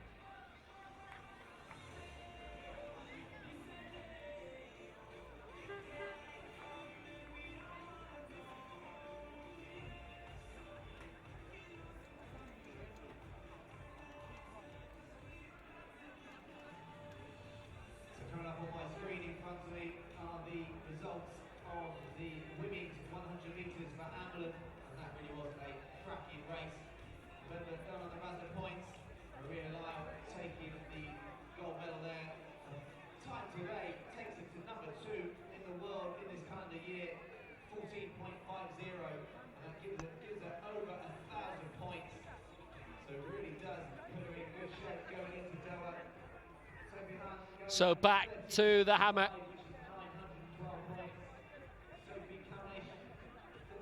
That will be Katie Lambert, her opening round throw. She is our new leader, 62.25. That a new championship record coming in the 2nd round.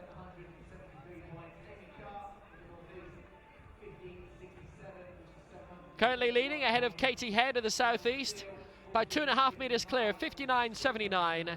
And 3rd place, Olivia Stevenson of the Northeast, 56.89. Whole series of fouls in the 2nd round. But Katie Lambert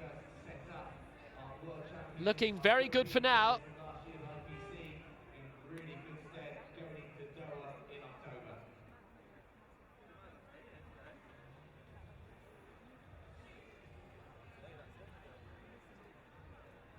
Lambert, who finished 9th in the England Schools final, by the way. Anna Purchase, currently lying in 5th place, 50.93 in the opening round. No throw in the 2nd.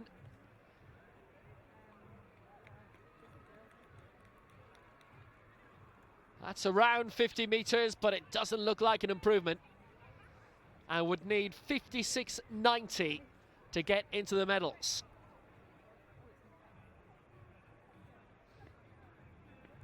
And a Purchase finished 4th in the English Schools final earlier this year. That being in Gateshead in July.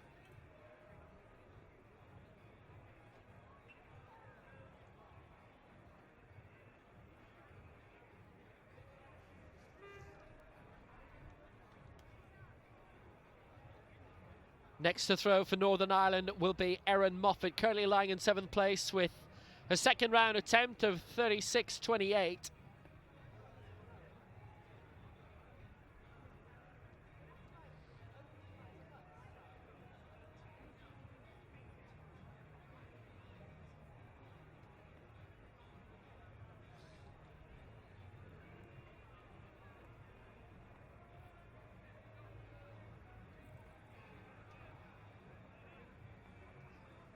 Well, there is a Moffat, who's the Ulster Senior Champion, but it's Melissa, Belfast Royal Academy.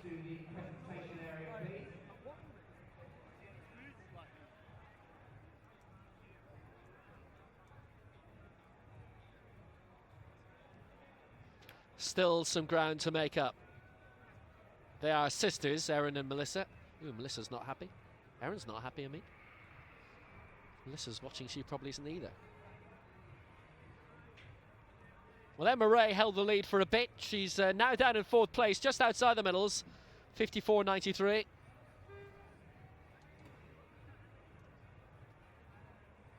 And this is Emma Ray. One of those with a no throw in the second round. 5 out of the 7 suffered that.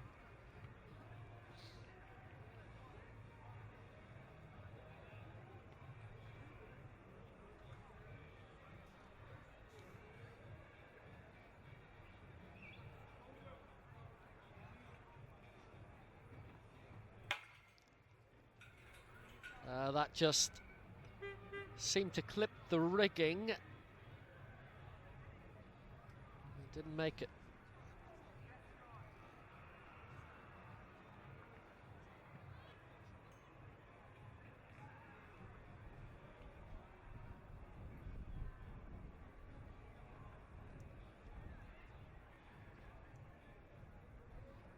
Yeah, it's just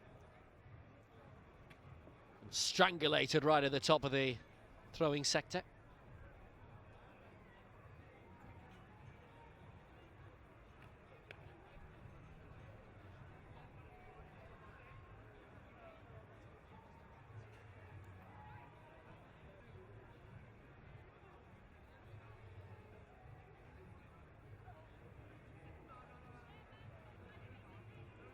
Still has some ground to make up to get back into the medals again. Extra 2 meters would do it. She's 54.93, and Olivia Stevenson in third, 56.89.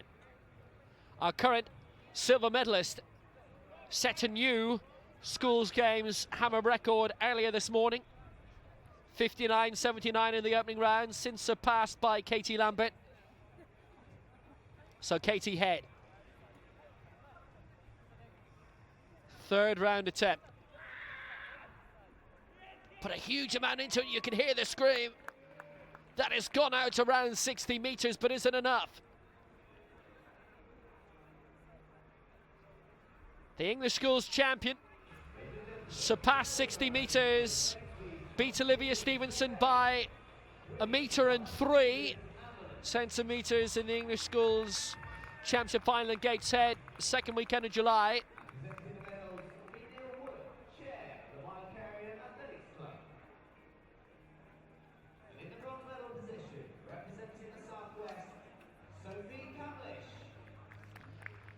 So Sophie Camlish with the bronze in the 100 metres Ambulant girls, Paralympian London 2012.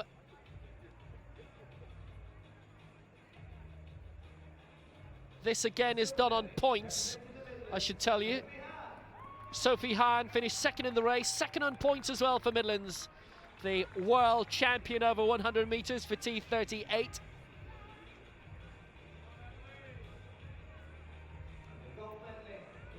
First past the line was Erin McBride. But in terms of points, it's gold to Maria Lyle of Scotland. 1,012 points. Beat Sophie Hahn by exactly 100 with Sophie Camlish in third. Erin McBride won the race. Needed a quicker time than 13.74 as she finished fourth on points in the end. It's gold in the schools games for Scotland and Maria Lyle.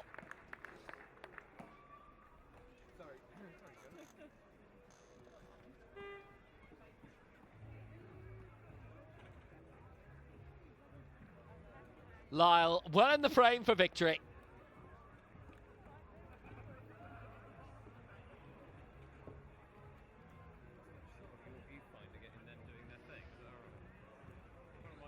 So deep in the third round of the hammer, and Katie Head going out to 60 metres 04. It's a centimetre further than her throw that won the English schools title, but she's currently only second behind Katie Lambert, 62.25. This for the Southwest in sixth place, Danielle Broom, 50 metres 80 in the opening round, and now 2 no throws. And we're at halfway.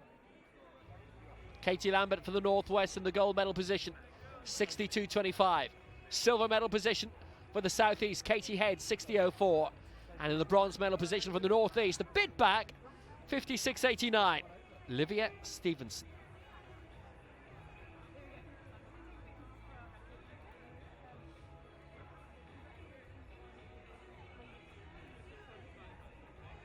So 3 rounds done and 3 more to go, and in the maroon of the Northwest is our leader, Katie Lambert.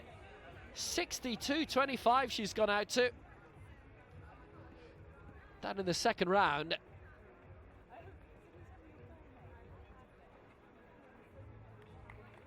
That's another one around 60. Consistency.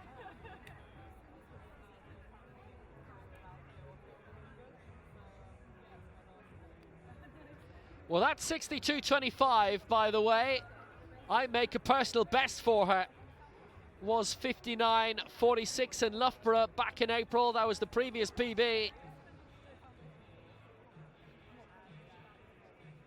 She's in the gold medal position at the moment, and impressively so.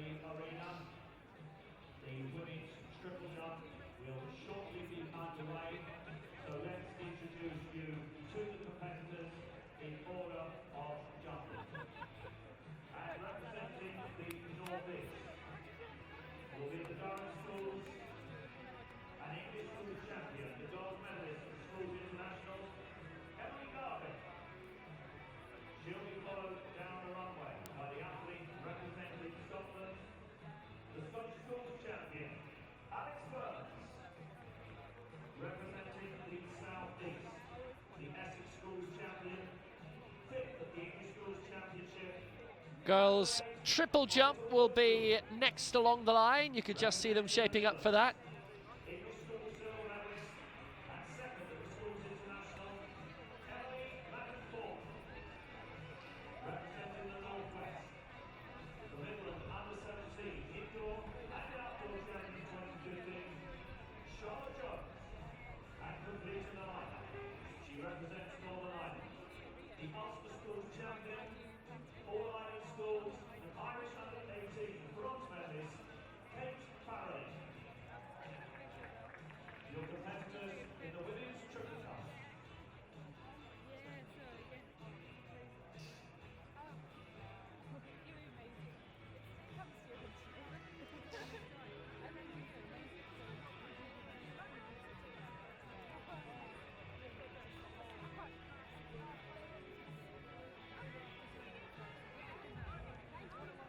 Fourth round throw, Vanna Purchase currently lying in 5th place, 50.93.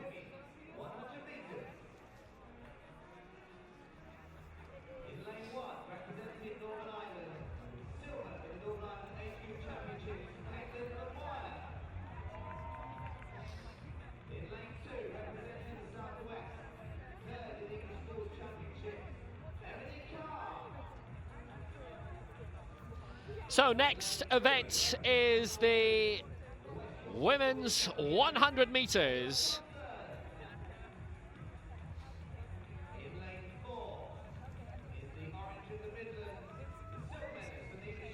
So lane 1 for Northern Ireland, the Ulster silver medalist at intermediate level 2015, Caitlin Maguire. Lane 2, bronze in the English Schools Championships representing the Southwest, Ebony Carr. She is in the yellow.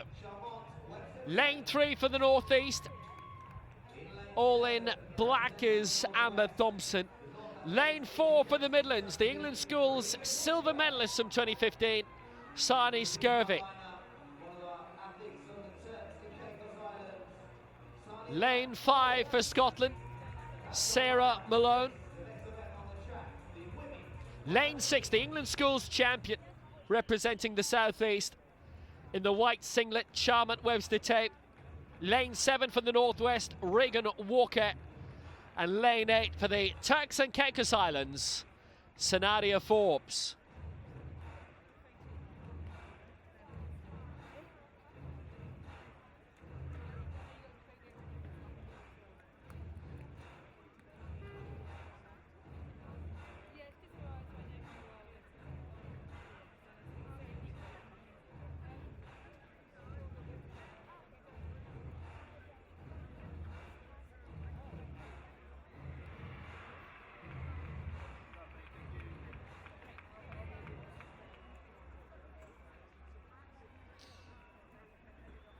So Maguire in 1, Carr in 2, Thompson 3, Skirvy in 4, Malone 5, Webster Tape in 6, Walker 7, and Forbes in lane 8. Girls 100 metres.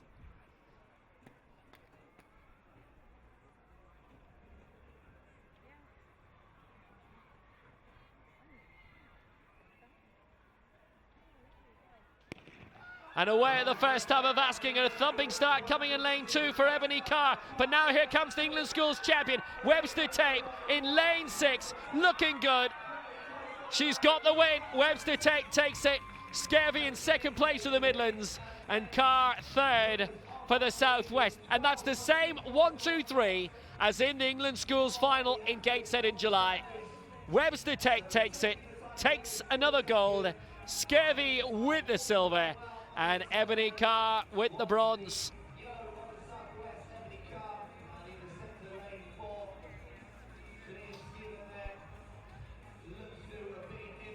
Just as it was 2 months ago. An update from the women's pole vault, and there are 2 competitors left in, and they have one has successfully cleared 360. So history has repeated itself. Webster Tape with the gold, Scurvy the silver, and Carr the bronze.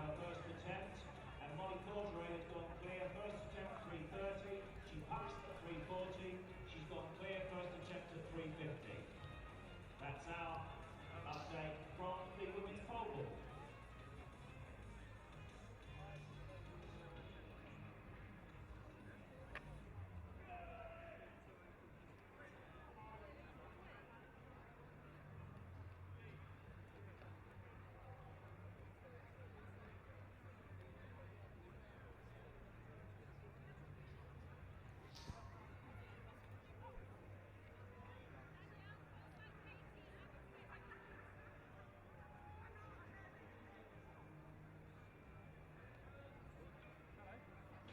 Ladies and gentlemen, the medal ceremony for the Sainsbury 2015 School Games Men's Ambulance Shot. And once again, Neil Wood, my Locarian AC, doing the honours for us. And we have just one medalist, the gold medalist at 2015 School Games Men's Ambulance. So the men's ambulance shot.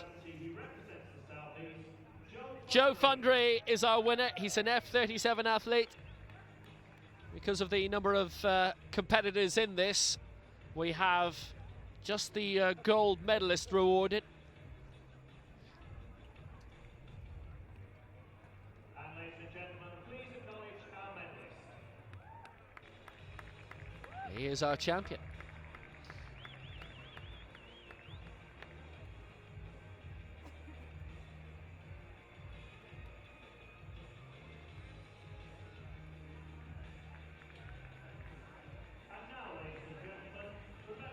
Dylan Kevill of the Northeast was in second place, but there were only 2 entrants in it, and as a result, if there are 2 entrants, there can only be 1 medalist. And if you have a competition where 3 start, then you can only have 2 medalists. The silver medalist from the Northeast with a best of 5 meters 93, Emily Stewart. Emily Stewart gets the silver for the Northeast in the girls' ambulant shot put. 593 equating to 142 points. But it is gold to the Northwest. Went out to 7 meters 25. That's 292 points, so a margin of 2-1 pretty much. Millie Forrest gets the gold.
So back with the hammer, and Anna Purchase finds the cage. Currently lying in 5th place for the Midlands. That's her second no-throw of the competition. Katie Lambert following her championship record 62.25 from the second round with a 61.53 in the 4th round. We're now into the 5th round of 6. Katie Head still lying second, 60.04 for the Southeast, and Olivia Stevenson in the bronze medal position for NE, 56.89. So 5th round throw of Erin Moffat of Northern Ireland, currently lying in 7th place with 36.28.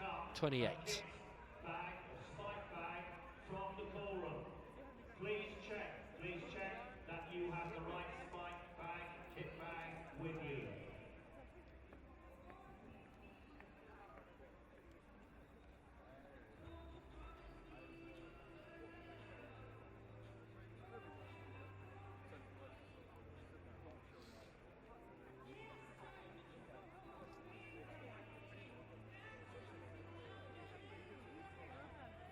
Best throw coming in the second round, and she was one of only 2 athletes to manage a mark in that round. That's around 35 metres again.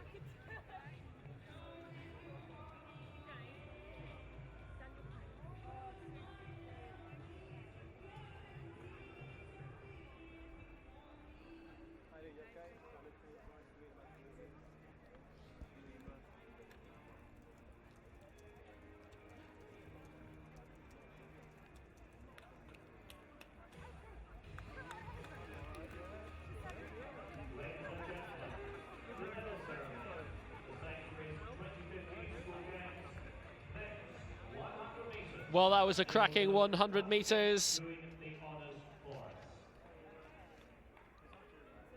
And it was the English schools champion taking the victory in the form of Cameron Little, but it was bronze to the man who finished outside the medals in the English schools championships this year in Gateshead. Kai Chambers-Brown for the Midlands in 3rd.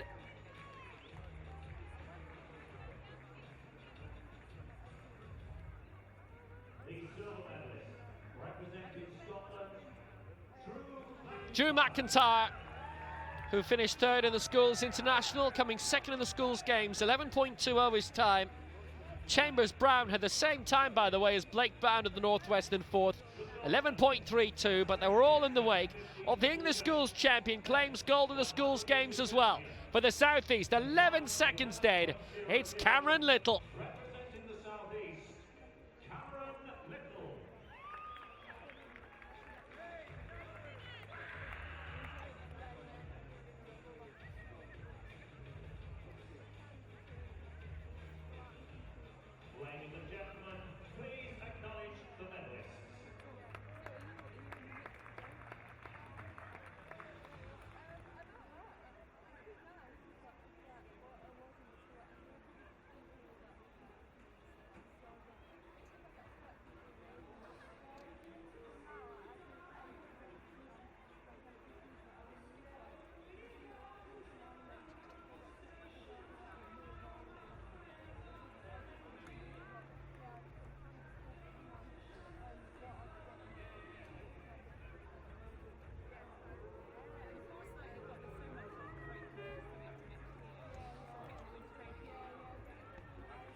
Our current bronze medalist in the girls' hammer, Olivia Stevenson of the Northeast, 56.89 in the first round. Currently holding on to bronze by 65 centimetres or so ahead of Scotland's Emma Ray. That's just beyond 50. Needs to get past 60 metres in order to improve on a bronze medal.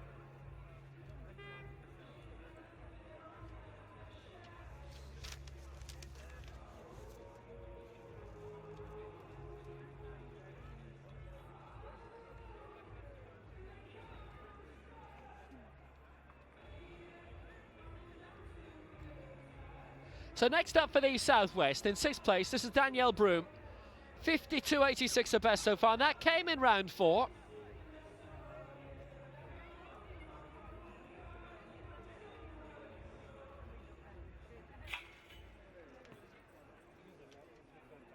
Red flag.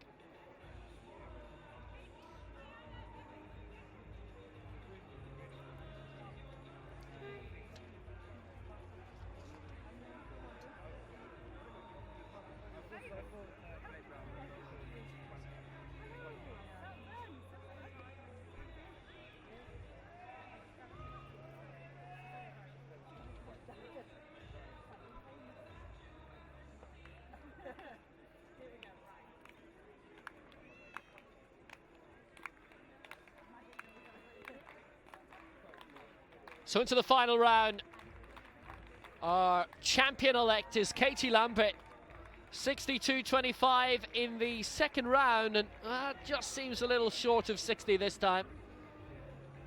But she's had 3 throws beyond 60 metres. Katie Head has only once gone 4 centimetres beyond that. I think she's done enough. Championship records, each of those 3 would have been. The furthest, obviously, the definitive mark.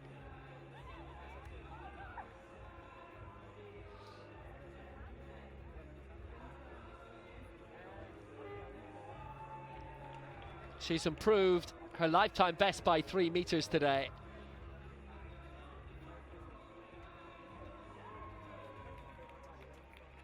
Well, next on the track will be the 100 metres wheelchairs for girls.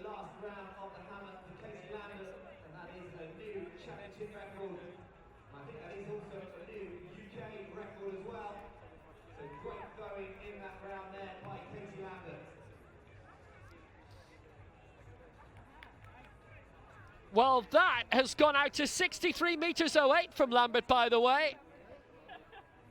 It's a new championship record. Might not just be a championship record. We'll have to have a look at the British schools records as well. But next on the track is the 100 metres wheelchair for girls, and in lane 2 for the Southwest. Aiming for Rio, she was involved in the Olympic Flame Tour of 2012. Doha Shea.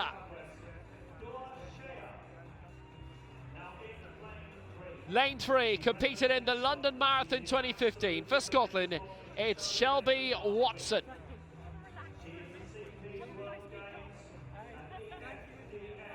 Lane 4 for the Southeast. Watched London 2012 and that inspired her to get involved in competitive athletics, and look where she is now. For the Southeast, in 4, it's Yasmin Summers.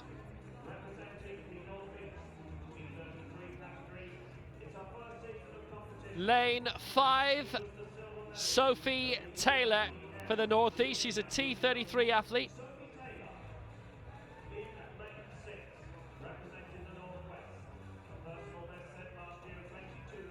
From Friesland, representing the Northwest in 6, it's Catherine Stott, 6th in the English IPCs. And in lane 7, one of the greats of the sport, twice a Paralympic Games champion, 4 world titles, 2 European titles. It's Hannah Cockcroft.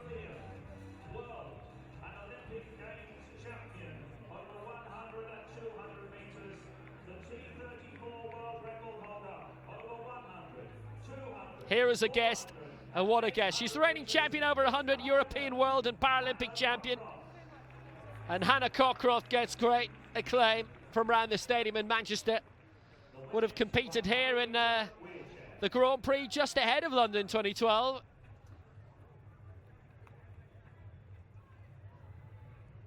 So, Shea, Watson, Summers, Taylor, Stott and Cockcroft. The latter aiming for Doha next month.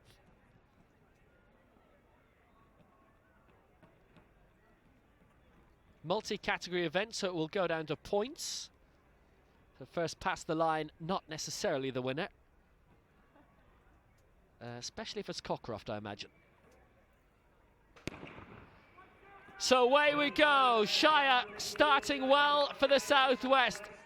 Cockcroft, obviously, as you'd expect, shooting away ahead of the rest of the field. They're T33s and 34s apart from Shea in lane 2. Cockcroft first past the line. Shire will be next past the line, and then it's lane 3, Shelby Watson. Stott is past the line in 4th and Taylor 5th, but we'll review who did what in terms of the points categories, and we'll come back to you ahead of the medal ceremony to see who did what.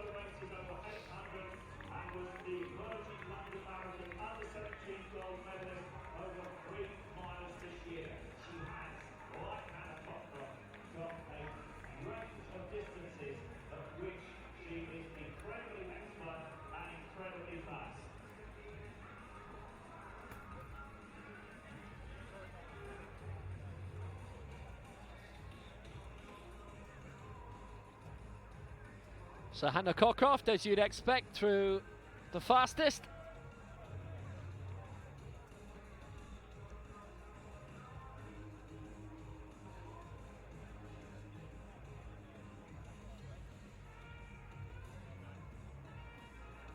A champion of the present alongside champions of the future.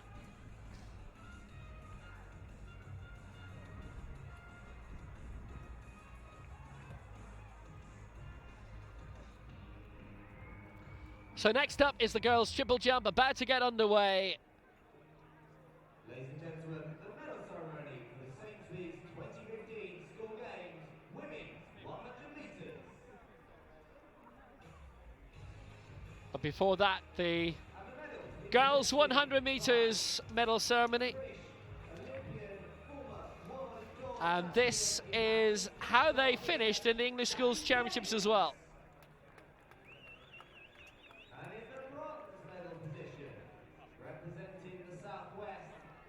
So Ebony Carr takes another bronze medal, this time for the Southwest. 12:49 her finishing time, with Amber Thompson of the North East 4th and Caitlin Maguire of Northern Ireland in 5th. Silver for the Midlands, and Shani Skervy, 12.39 her finishing time.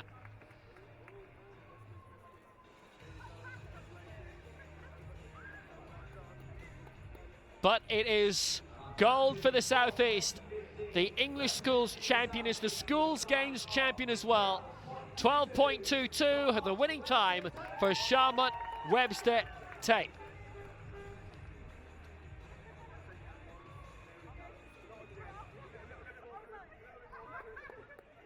Please acknowledge our medalists in this, in women's 100 metres.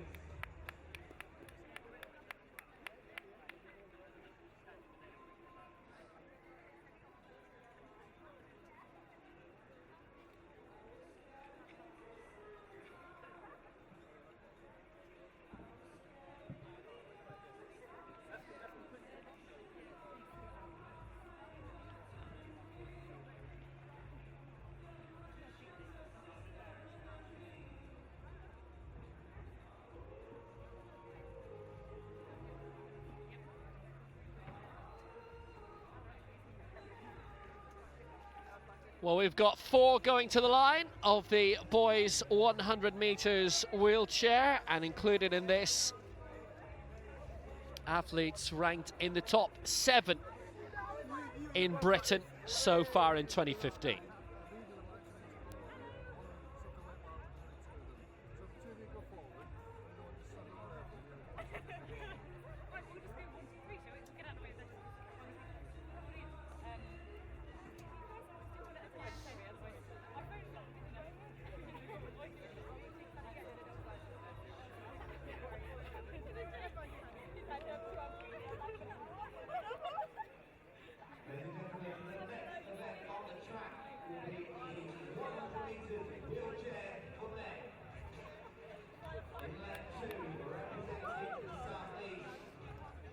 So first of all, currently lying 5th in the British rankings this year, and he won the BWAA CP Grand Prix at Stoke Mandeville in July. Joe Brazier of the South East is in lane 2. He's in the T34 category. Lane 3, he's a T54 from Port Glasgow in Scotland, Carl Brotherton. Lane 4, somebody who's only been competing since 2013, so another inspiree of London 2012 surely. And he's the youngest top 5 British athlete of all time. He's currently 3rd in the British rankings. He was 4th behind Brazier in that Stoke Mandeville Grand Prix back in July. For the Southwest in lane 4 is Jamie Edwards. And 2nd in the English IPC Championships of 2015 and currently 7th in the GB rankings. For the Northwest in lane 5 is Ben Callender. Edwards currently 3rd in the British rankings. Brazier 5th. It's Brazier in 2, Brotherton 3, Edwards in lane 4 and Callender in lane 5. And a reminder, it is not the finishing positions but the points per category. Think of it a la the heptathlon or the decathlon. An illustrious spectator watching just behind them.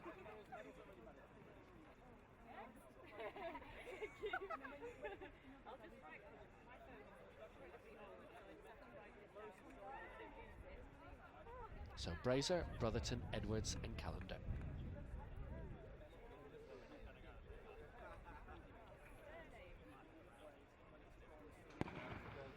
So we're the first time of asking, and it is Brazier off to the better start. He's the T34 and he's well ahead of the rest of the moment.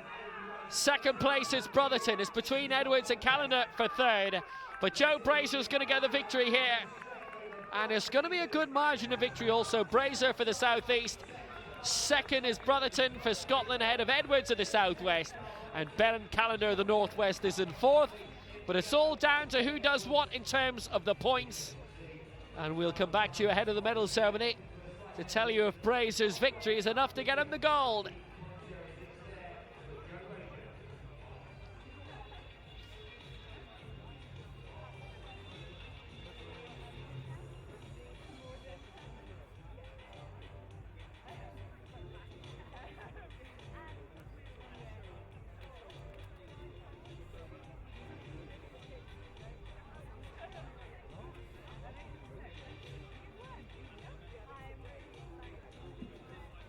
Well, Katie Lambert, by the way, with our final round throw of 63.08 in the girls' hammer. We make that an English schools record. It's certainly a schools games record.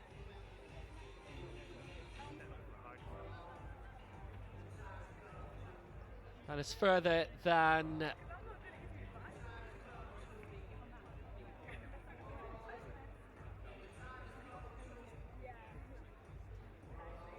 any previous throw in the English schools championships in any girls hammer competition.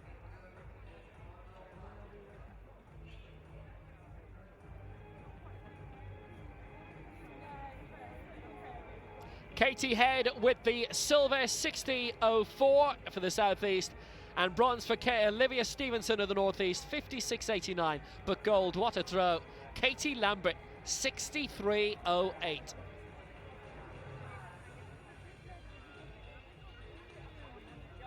Brilliant result for her, and with good nurturing,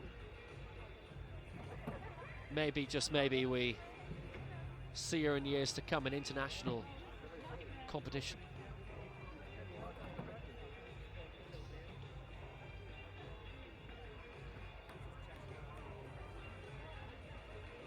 Girls triple jump, we're into the 4th round, and currently leading is Emily Garden of the Northeast, 11.83.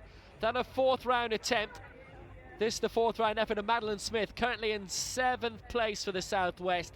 10.50, 2 fouls in rounds 1 and 2. Gargan leading, 11.83 for the Northeast. Emily Madden Foreman in 2nd place for the Midlands, 11.53. And in 3rd place for the Northwest, 11.05. is Charlotte Jones.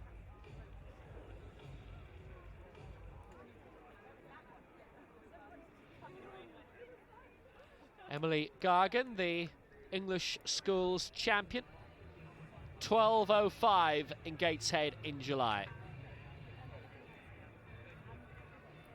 Emily Madden Foreman was the silver medalist there, almost a metre down. And they're 1st and 2nd here at the moment, with Charlotte Jones in 3rd. Jones having finished 9th in the English Schools Championship final. So here's our leader, Emily Gargan, the English Schools champion. And each of her attempts so far would have been good enough for gold. 11.57, her shortest, 11.83, her longest, which came in the 4th round and preceded by an 11.82.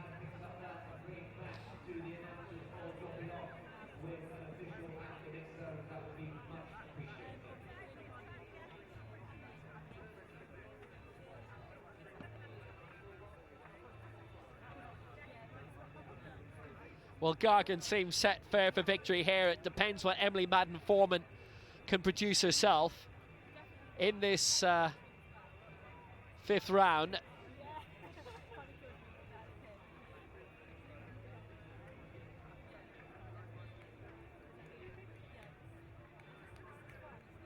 So for Scotland, Alex Burns, 10.67 her best so far. That came in the 2nd round, a good consistency, 17 centimetres between her worst and best across the 4 rounds so far.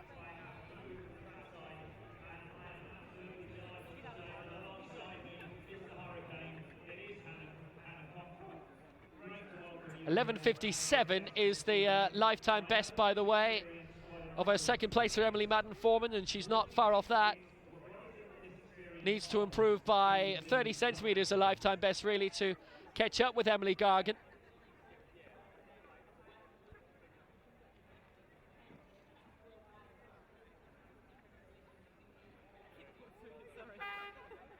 Gargan's lifetime best in the triple jump is 12.26. So for the Southeast, Omitanoju, 11.02, currently lying in 4th place, an improvement of 3 centimetres, and she's into the medals. Ahead of Charlotte Jones in the Northwest, who's on 11.05, who fouled in the 4th round. 10.88 was the 4th round effort of Adelaide's Omitanoju.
Well, you'll be pleased to hear, Hannah, my daughter's just moved out to Qatar, and when the temperature goes above 50, it's been 53 recently, nobody goes to work.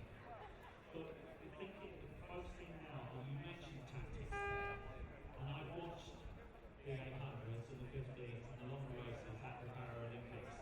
They are interesting, aren't they? And they do require a totally different approach to 100, 200 and 400.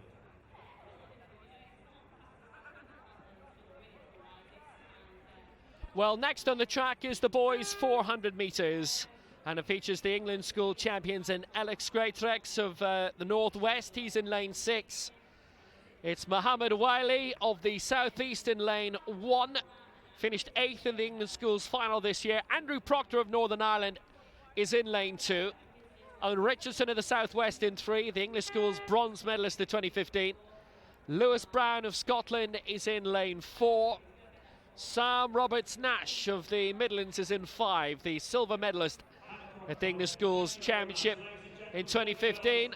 Lane 6 in maroon for the Northwest, just in the top right of your picture, Ellis Greatrex. He's in 6. William Curtis of the Northeast is in 7. And Kashawn Lightburn of Turks and Caicos in lane 8 for the boys, 400 metres.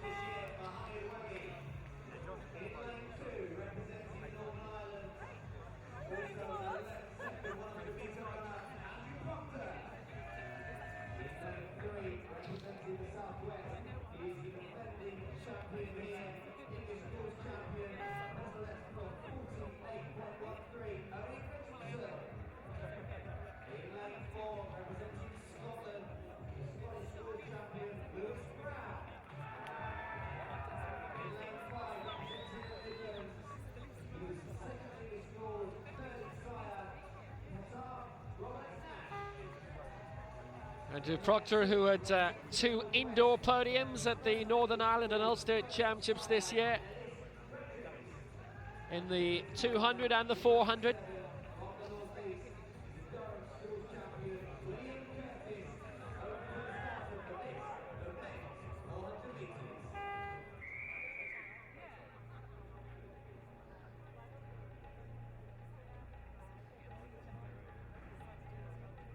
Lewis Brown with a silver in the Scottish 400 last year. So Whaley in 1, Proctor in 2, Richardson 3, Brown 4, Roberts Nash 5, Greatrex 6, Curtis 7, Lightbourne in lane 8.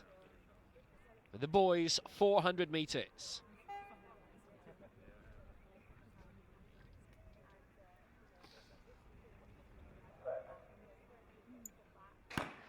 So away, first time, solid start by Richardson in 3 and by Whaley in 1.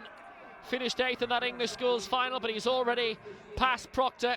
But watch out for lane 6 and look at how well Ellis Greatrix is doing at the moment in the maroon of the Northwest, and just behind him in the orange of the Midlands, Sam Roberts Nash. There were gold and silver in the English schools championship, and for the Southwest in the yellow, also going very well, the English schools bronze medalist Owen Richardson. Might just be a 1-2-3 between the English schools podium yet again. It is Greatrex for the Northwest, it's Roberts Nash for the Midlands, it's Richardson for the Southwest, and Richardson, who finished 3rd in the English schools final, is about to turn things around and win gold in the schools games. It's Richardson who takes it, Greatrex in 2nd, and Roberts Nash is 3rd. It's a complete turnaround of how things went in the English Schools Championship as Owen Richardson gets the victory for the Southwest, and he turns his English Schools bronze into gold here at the Schools Games in Manchester. Great victory for Owen Richardson.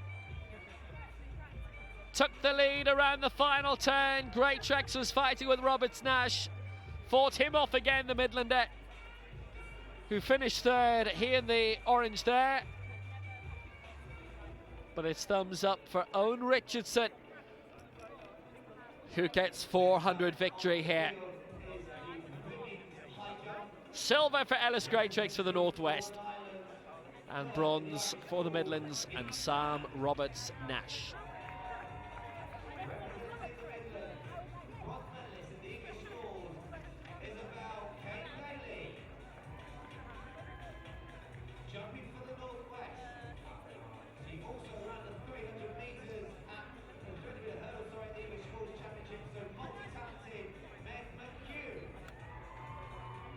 Adelaide Owatanoju still fighting hard for a spot in the medals, but she's still in 4th place. And this her final round attempt. A foul in round 5. 11:02 still has her 3 centimetres outside the bronze medal of Charlotte Jones from the Northwest. Emily Madden-Foreman with her 3rd round attempt, 11:53 in 2nd. And the 4th round leap, 11:83 for Emily Gargan, has her in the lead. So here's our silver medalist for now, Emily Madden-Foreman. 11:53, a couple of rounds ago. 11:43 in round 5.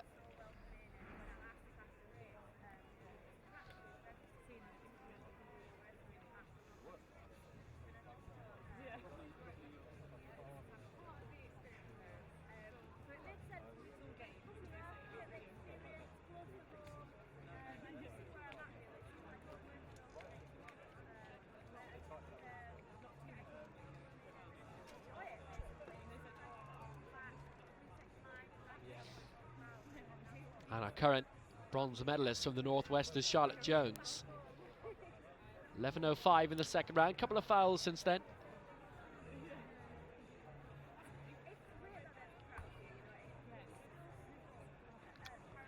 And that won't improve it. 78 centimetres away from gold right now, and just about half a metre away from silver. And it will be bronze for Jones this time.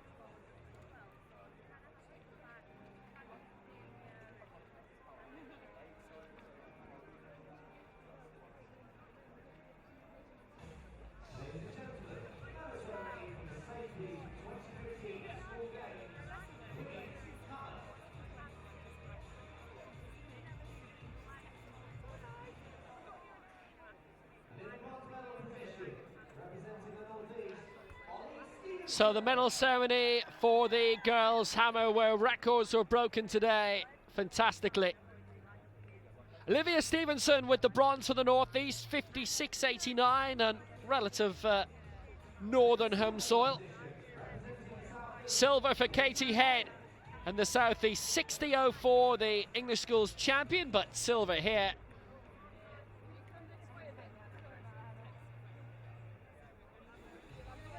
Records all the way for Katie Lambert for the Northwest, 63.08.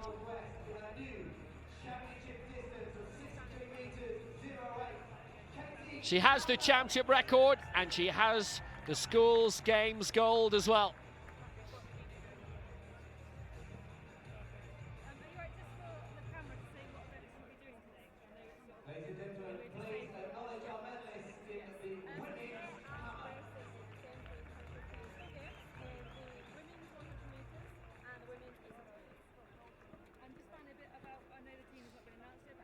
A memorable triumph.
So the girls' pole vault medal ceremony is next. Ellen McCartney of Northern Ireland took the bronze in the end, clearing 3 meters 10, but 3 failures at 3:20. The gold and silver medalists coming very late into the competition. Everybody else had bowed out by the time they came in. Jessica Swanwick of the Northwest, 3 meters 60. Her final mark, same as Molly Caudry of the Southwest, but the latter winning on countback, having cleared 360 also.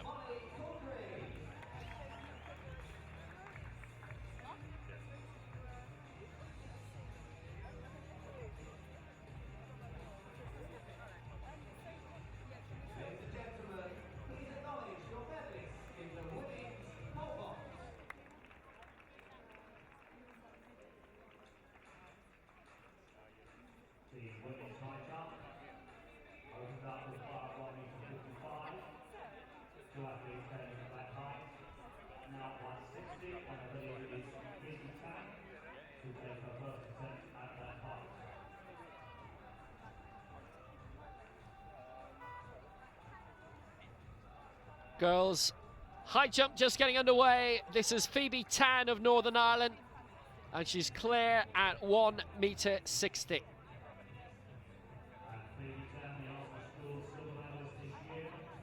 Phoebe Tan of Methodist College in Belfast, 163 she cleared to win silver in the Ulster Championships this year. Summer Leckie of Strabane with the gold. At time 175. This is Isabel Kane Daly of Midlands, also clear at 160.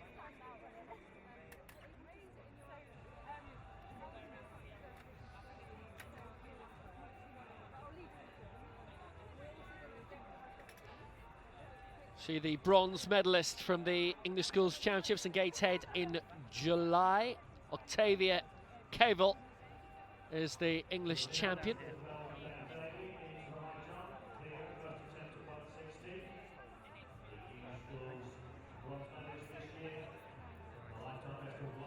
Cavell is in this, but first it's Meg McHugh with her first attempt at 160.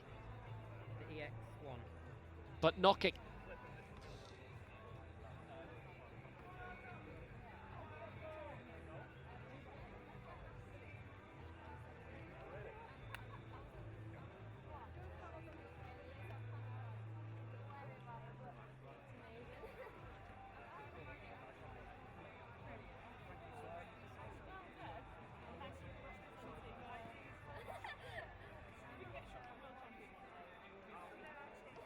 Well, plenty of field events going on at the moment, and the next one just about to get underway is the boys' javelin. Ivan Tapper of the Midlands with 55.05. 73.45 is the leading mark here. James Whittaker for the South East. That's a new championship record. He's in the gold medal position at the moment. Ivan Tapper in the Midlands second, 55.05. And currently in third place for Northern Ireland, Michael Gaffney, 49.46. But Whittaker with a thumping 73.45. Boyle would do very well to trouble the medals with that opening round throw. 6 rounds as usual.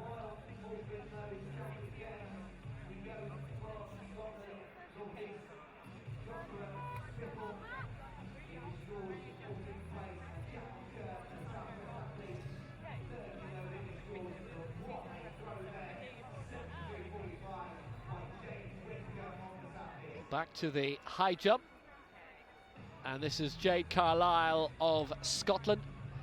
We've moved on to 160. Carlisle needed 2 attempts to clear 155. Octavia Cavell, the English schools champion, yet to enter.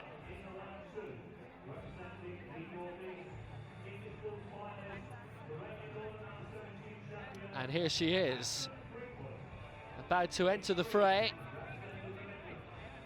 though having a slight hurdle.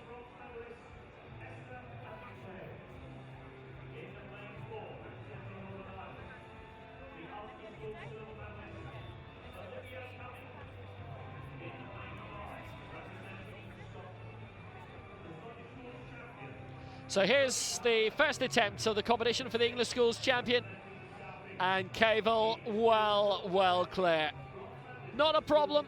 Puts her well to the fore at the front of the competition, along with Phoebe Tan of Northern Ireland and Isabel Kane-Daly of the Midlands, and the rest having difficulty with their first attempt at 160. That includes Meg McHugh, who cleared 155 at the first attempt, but this is the second at 1.60 meters.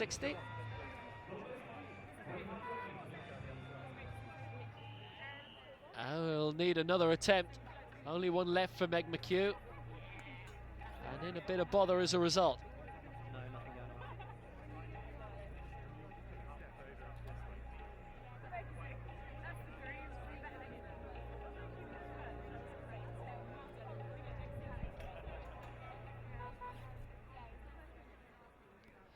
So now the girls' 300 meters. It features Ashton Greenwood of the North East, 6th in the English schools final. She's in lane 2. Esther Adikpe of the Midlands, English schools bronze medalist from this year. She's in lane 3. For Northern Ireland, the Ulster schools silver medalist Olivia Cummings in 4. Sophie Haldane of Scotland is in lane 5. Scottish schools medalist 6 Ellie Grove, 7 Orla Brothers, and 8 is Megan Davis. Grove, the English schools silver medalist, behind Brothers, the English schools champion, who's in lane 7 representing the Southwest. She is in the yellow and looking very good very early on. And also for the Southeast in white is Ellie Grove, and maybe between these two, and maybe the Ulster silver medalist Olivia Cummings, or Sophie Haldane, who regularly medals and the Scottish schools championships, might be coming good in 5, but leading the way for the Southeast is Ellie Grove. Expect Brothers to come now. The English schools champion. Grove doing a good job in holding her off at the moment. Megan Davis is coming up in the Northwest as well. Brothers coming late. Grove trying to hold on. Grove takes it ahead of Brothers with Davis in 3rd. That's the 1-2-3. Grove with a victory for the Southeast. Brothers 2nd for the Southwest. And Megan Davis 3rd for the Northwest. That was very tight between those 3. Grove looked to be tying up and slowing up, but she had enough to beat Brothers in the end, and Davis in 3rd place.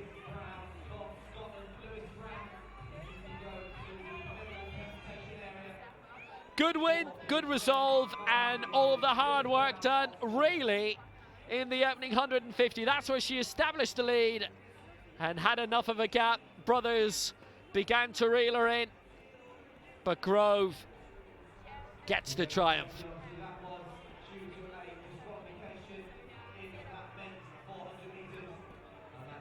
Promote Lewis Brown now to a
Pardon?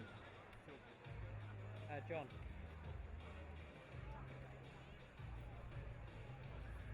In the silver medal position, representing the Midlands, Sam Roberts-Nash.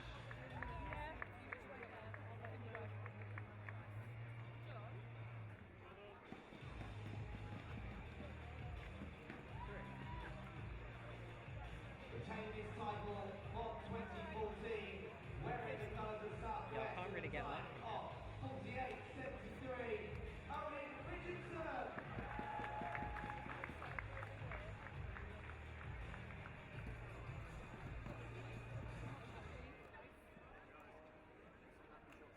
Ladies and gentlemen, please acknowledge our medalists in this, the men's 400 metres. Do you want me to track them down as they run towards it? This way, guys.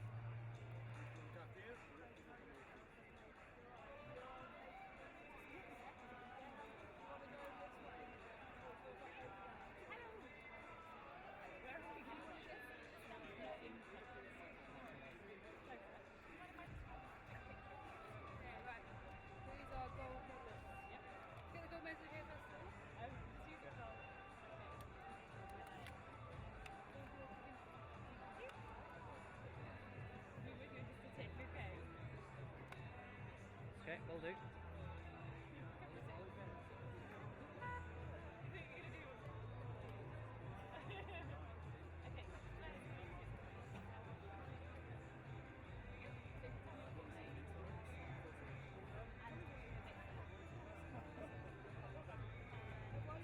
We have the medalists, please, to the presentation area from the women's wheelchair 100 metres. That's Dora Shea, Sophie Taylor and Shelby Watson. So Shelby Watson, Sophie Taylor, Dora Shea, please the presentation. Team managers, it'd be great if you could help us out and get those three athletes to the presentation area as soon as. And also to the presentation area from the next 100 metre wheelchair, please Joe Brazier, Jamie Edwards, Ben Callender.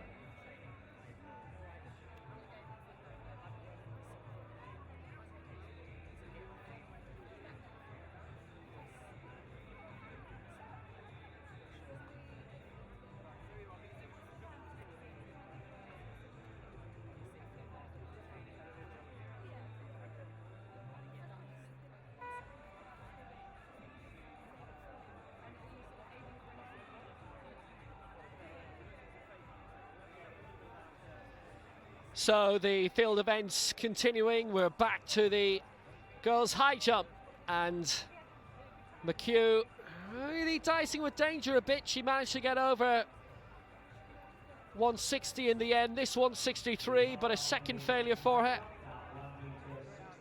For the Northwest representative. So Phoebe Tan, Isabel Kane-Daly and Jade Carlisle at the moment are clear at 163. And Megan Porter is coming into the fray now. Finished 9th out of Cambridge in the English Schools Championships in Gateshead in July. And that's her first failure.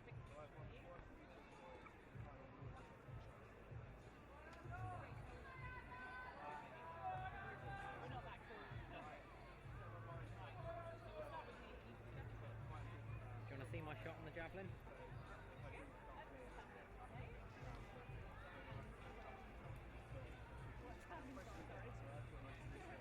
Not the best. Meg McHugh, final attempt and she's out.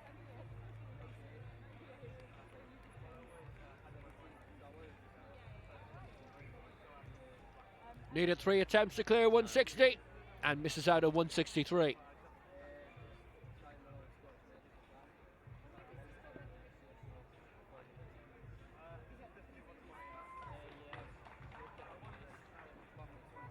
Well, Megan Porter has started quite high here.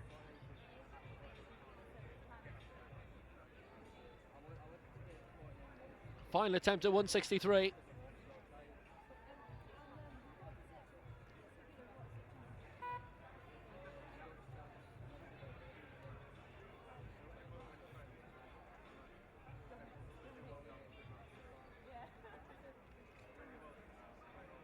And that knocked. That's the end of the competition for Emily Tinsley. 3 attempts and misses at 163. Had cleared everything prior to that.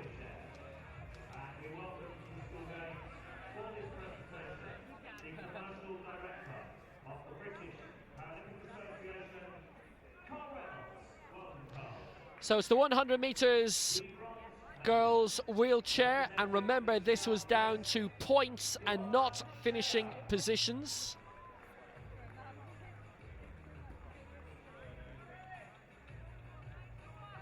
So Doya Shea of the Southwest takes bronze, 625 points after finishing 20.78, second behind our guest winner Hannah Cockcroft. Second to the Northeast, 471 points. Sophie Taylor for the Northeast, 26.40 she finished, with the second highest points tally. And gold going to Scotland, and it will be Shelby Watson, 976 points, 22.08 her finishing time, and she wins by a margin of over 300 points.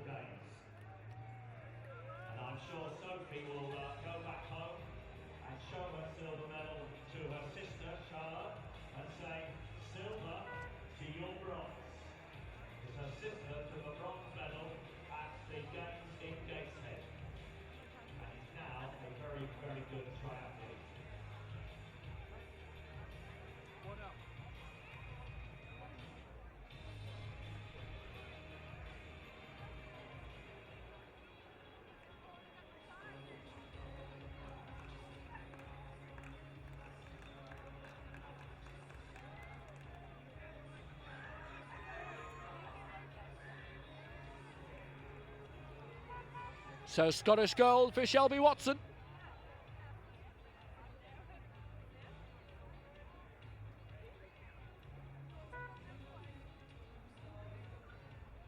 Back to the high jump.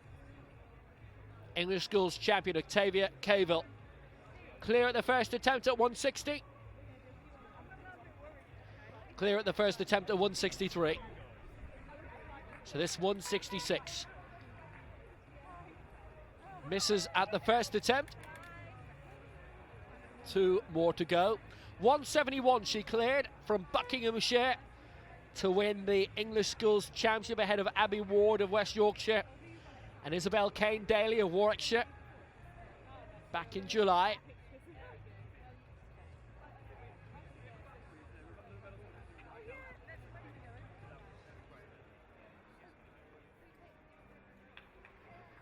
Octavia Cavill's personal best is 175, set this year.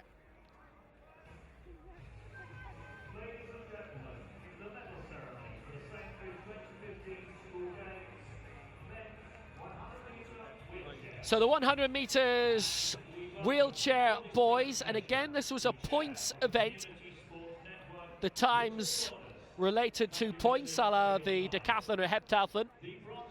Ben Callender of the Northwest, 23.04 seconds, equating to 483 points, and Ben Callender gets the bronze.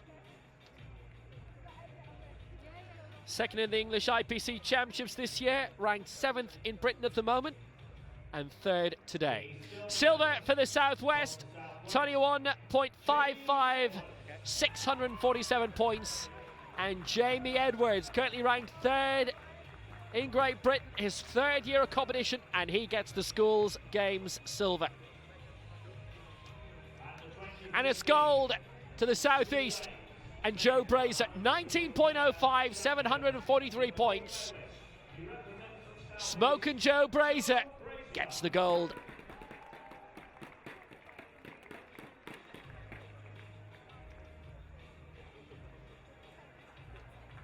Ladies and gentlemen, please acknowledge our three medalists.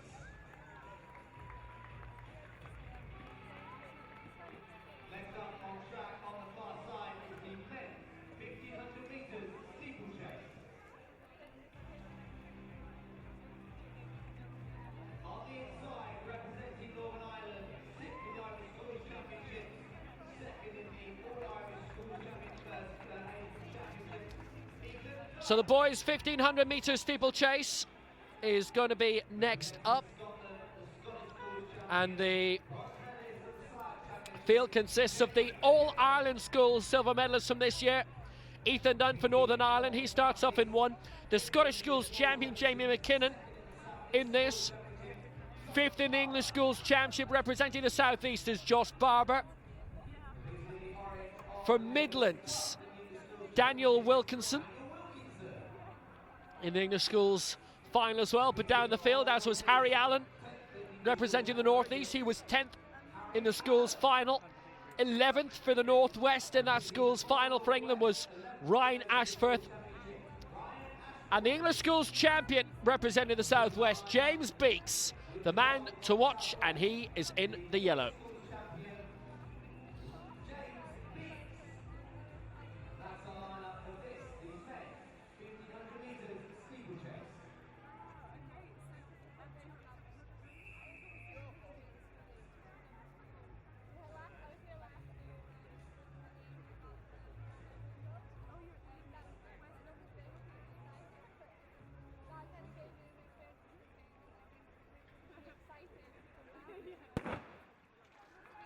So underway, Dunn of Northern Ireland, McKinnon of Scotland, Barber of the South East, Wilkinson of the Midlands, Allen of the North East, Ashford of the Northwest, and Beeks of the Southwest. Dunn finished 3rd in the Northern Ireland, the Ulster Schools Championships, behind Callum Dalzell and Oisin Donnelly.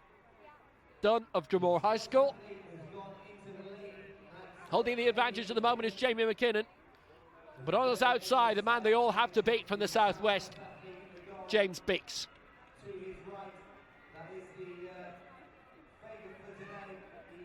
Tucking in on the outside, Josh Barber, 5th in the English Schools Championship. Well, you'll have seen maybe in the steeplechase last night in Zurich, the pacemaker went out the wrong side, almost took a few men out.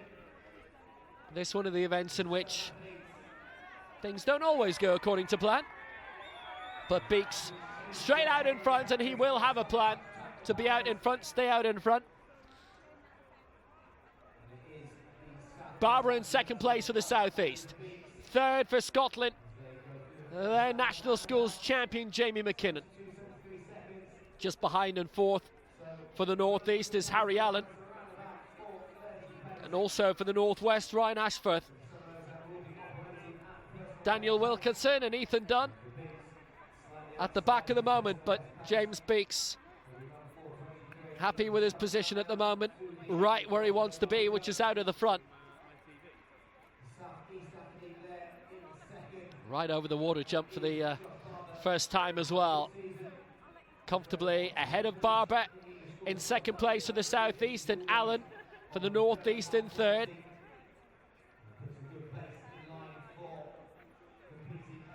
Well, Barber has moved up right alongside Beeks for the time being.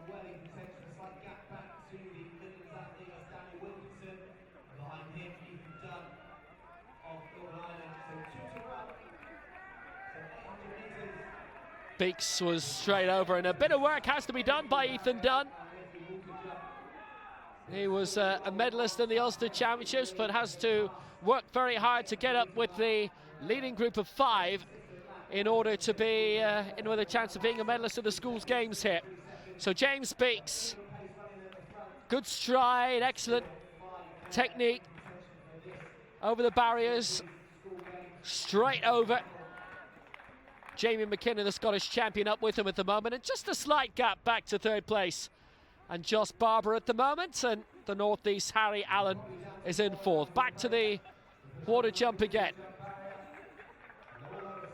Beeks and McKinnon, the 1-2 for now. Barber is right behind at the time being. The steeplechase over 1,500 metres, half the senior international distance. Out in front, McKinnon for now, for Scotland. And these are the three. It's McKinnon who leads. Beeks now coming on the outside of the bell. And for the southeast is Joss Barber. And that's the sound that James Beeks wanted to push the momentum. Go out in front in the final lap. James Beeks. And look at the gap, it's increasing all the time. Beeks 4:24.07 in winning the intermediate English schools title ahead of Will Stockley, ahead of Edward Mason by 3 and 5 seconds respectively in the English schools championship. And he might just have a similar margin over second and third today. It's Jamie McKinnon in second place for Scotland. And well back, Joss Barber at the moment in third for the southeast, but James Beeks, there's no living with him today. And he might just challenge the 4:24 with which he won the English schools title. One more barrier straight over. It's James Beeks with a convincing victory. Sprints all the way home. James Beeks wins in the schools games, 4:27.06. Second for Scotland, Jamie McKinnon. And third for the southeast is Joss Barber, with Harry Allen fourth for the northeast. But an impressive winning time, 4:27. James Beeks. A winner, all right.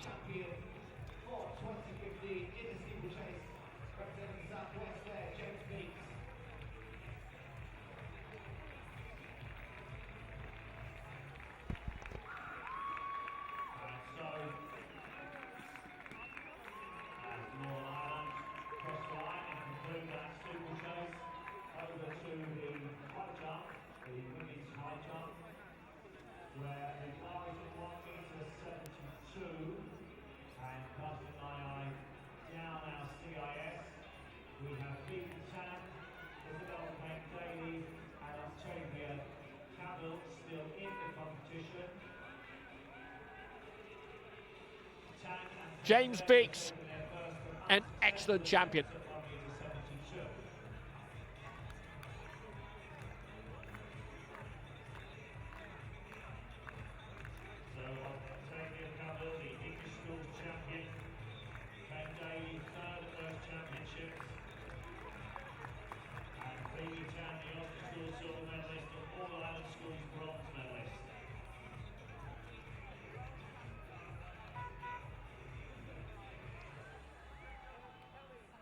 So currently in the boys' javelin, we're in the final round. James Whittaker with a championship record for the Southeast. He's leading 73.45. He's beaten 70 metres once more, 72.13 in the second round. We saw Northern Ireland's Michael Gaffney there, who's lying in 7th place, 4 fouls in a row. Maroon of the Northeast, Joshua Spittle in 6th place, 53.03 is best so far.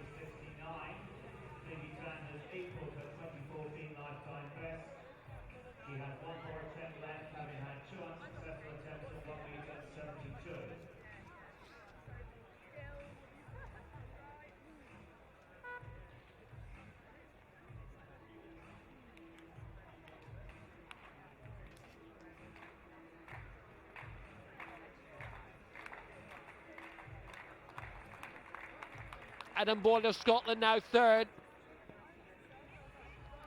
56.44 is best so far, and that has gone possibly beyond that.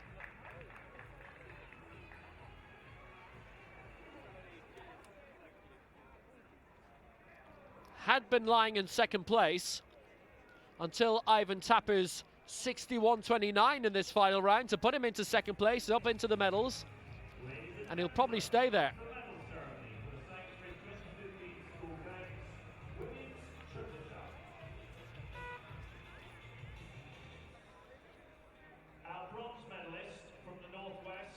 So the women's triple jump.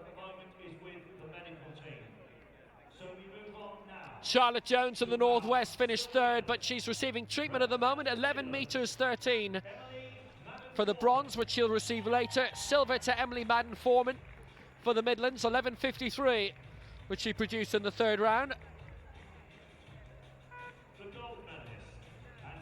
But how about this for dominance? All but one of the attempts from Emily Gargan would have been good enough for gold, and her longest attempt came in the last round. 11 metres 86, wins gold for the North East.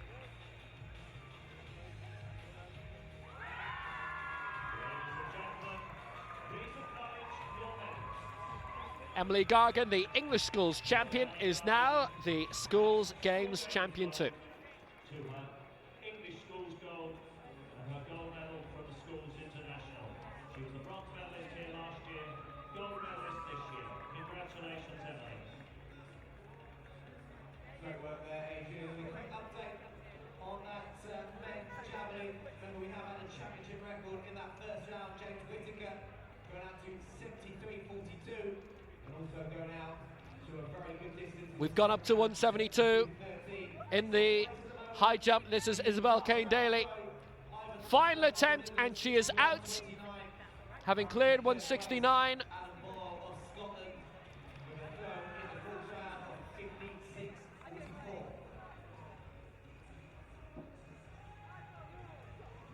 Two failures for Octavia Cavill, the English Schools champion. Cleared 169 at the first attempt.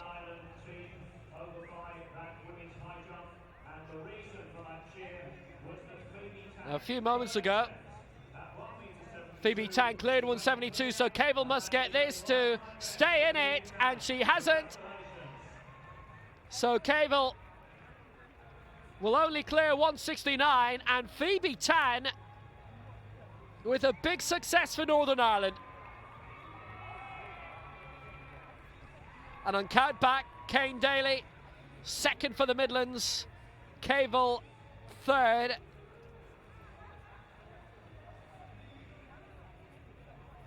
What a great victory for the girl in green, Phoebe Tan.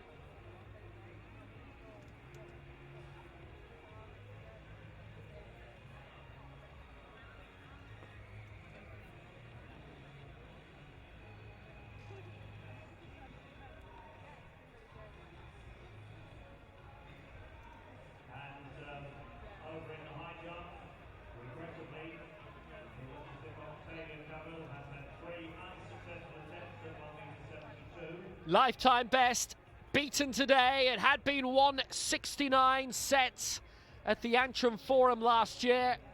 Well, 172 she's cleared here.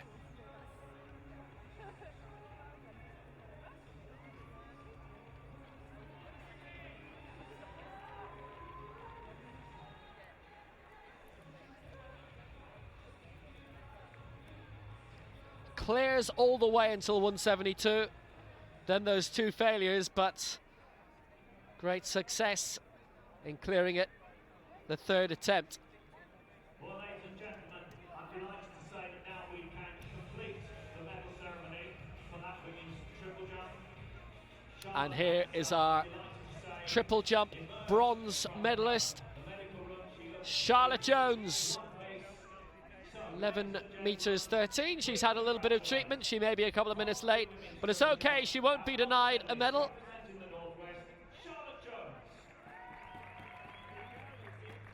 Charlotte Jones gets her deserved reward.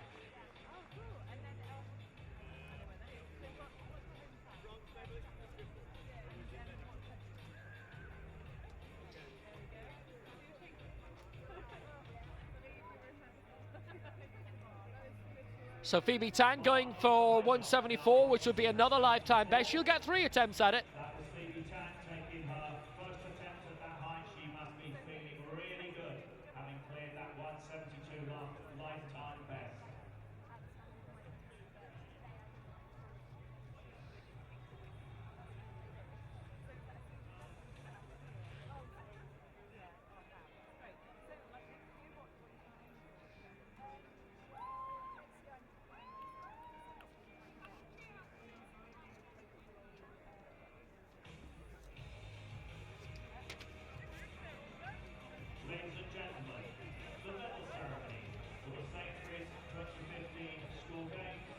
So the 300 metres girls medal ceremony.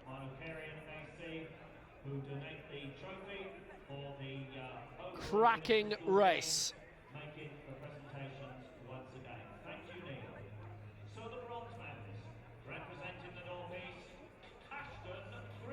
Ashton Greenwood for the Northeast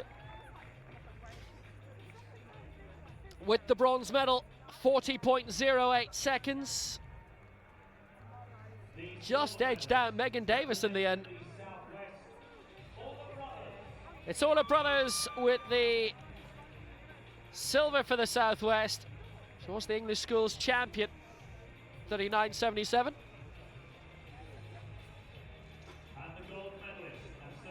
Ellie Grove, silver in the English Schools Championships, but Schools Games champion. Wins it for the Southeast, 39.70, 700ths of a second, and Ellie Grove takes the gold. And Ellie's winning time, 39.70, 7/100ths split, gold and silver medalists. Ladies and gentlemen, show your appreciation for our medalists.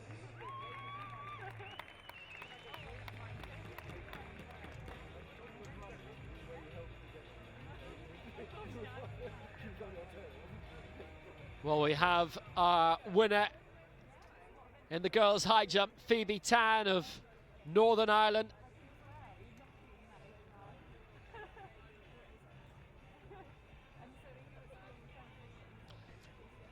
Remember, the Ulster silver medalist. But she's done brilliantly here. Now that was her final attempt at 174. But she's our winner, and she takes a brilliant gold.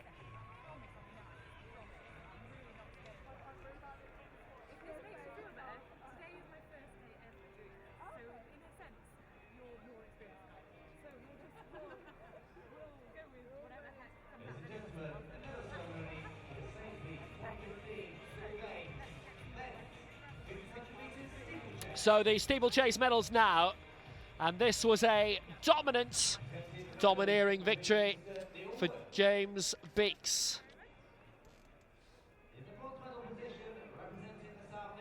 Joss Barber with the bronze. He finished 5th in the English Schools Championship final.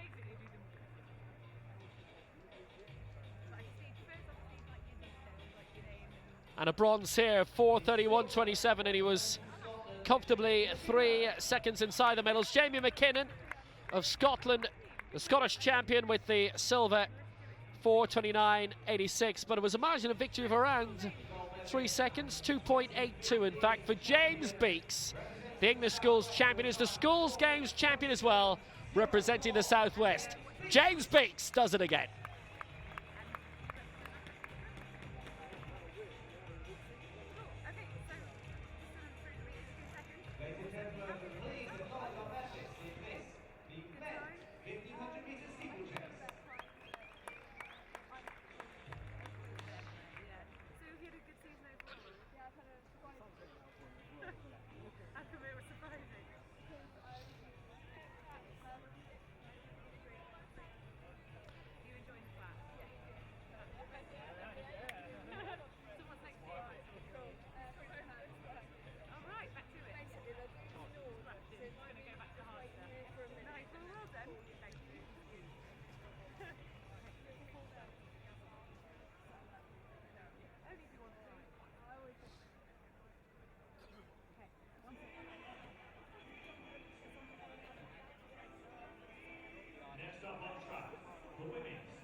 So slight change of schedule. This was due to be 15 minutes ago, but swapped places in the schedule with the boys' steeplechase. This is the girls' 1500 metre steeplechase. Lily Carmichael of the Midlands, the English Schools champion of representing the Southeast, Yasmin Austridge. Lucy Thornton of the Northeast in the black. Alex Barber for the Southwest, who finished 5th in the English Schools Championship in Gateshead in July, for Scotland, Zaina Aziz. And for the Northwest, in the maroon, is Elizabeth Greenwood.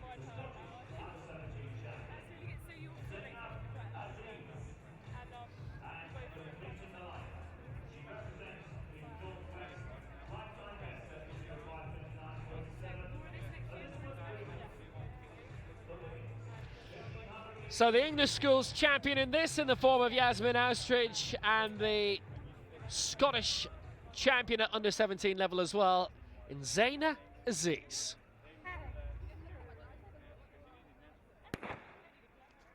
So 3 3/4 laps of the track and some big hurdles as well.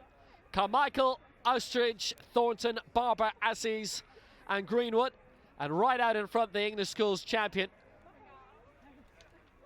Going out in front straight away, and Yasmin Austridge. Right behind her in the yellow for the Southwest is Alex Barber, who finished 5th in that English schools final. And just a bit of a gap then, already back in the 3rd place, and Zaina Aziz, the Scottish champ. There's no Northern Ireland representation in this. 4th for the Northwest is Elizabeth Greenwood, 5th is Lily Carmichael for the Midlands. Right at the back for the Northeast is Lucy Thornton.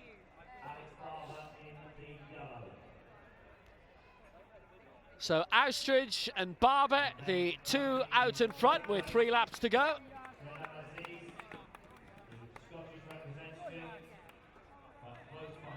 Good technique from Austridge to clear.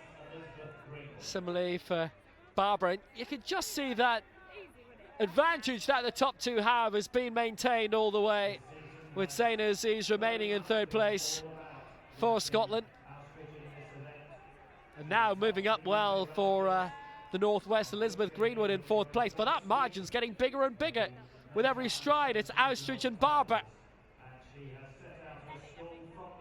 already well out in front with about 1,000 metres to go.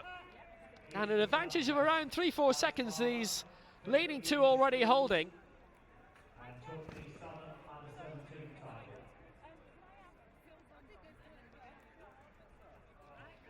Austridge from Kent, who beat her county colleague Holly Page by 2.5 seconds to win the English schools gold in 4:54.82 in Gateshead back in July.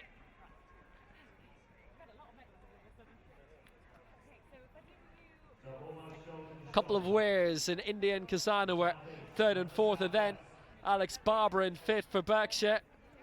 So 2 laps to go, and these are top 2 stride for stride. Yasmin Austridge and Alex Barber. 15 seconds between these 2 in the English schools final. Look at how far back the rest are. Looks like the main battle right now really is for bronze, and it's a 5-way battle with gold between these 2. Austridge would be the favourite for that, being the English schools champion. But is there a kick in Barber that has been hitherto at this level been unrevealed? 600 metres to go. Austridge looking comfortable, though Barber not uncomfortable, right behind. Happy to let Austridge do a lot of the work for now, coming up towards the water jump.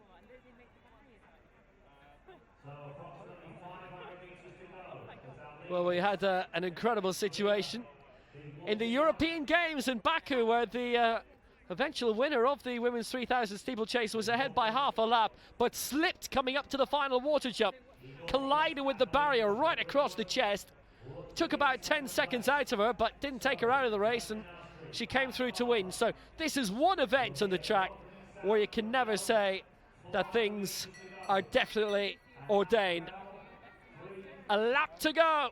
Leading is Austridge for the Southeast, the English schools champion. Alex Barber is the highest placed representative outside of the champion in this race, and she's currently lying in 2nd place, and there's very little between them. When does Austridge decide to go, or will that be Barber's decision? Barber going in front on the outside now. Oustridge on the inside. She's got form in her favour. Barber, silver medal at the very worst for her, as long as she doesn't trip up. But can she have a nibble at the gold here? Try and overtake Oustridge again in the final 150. Here's the final water jump. A lot resting on this. They're both cleanly over. Oustridge has the lead. Here's the final turn. Barbara's going to have to go on the outside. Barbara with a challenge now. Oustridge holding her own. Here's the last, and Oustridge is over, and here's the final sprint. And Oustridge is going to take the gold again. The English Schools champion will be Schools Games champion too. She had too much for Alex Barber, who gets the silver for the Southwest, and it's gold for Yasmin Oustridge. But she really was tested that time. Not much of a margin between Oustridge and Barber. And that's Elizabeth Greenwood with the bronze for the Northwest. Thornton was fourth for the Northeast. But Yasmin Oustridge takes gold yet again, something she is very used to achieving. The 1500 metres girls steeplechase is won by Yasmin Oustridge.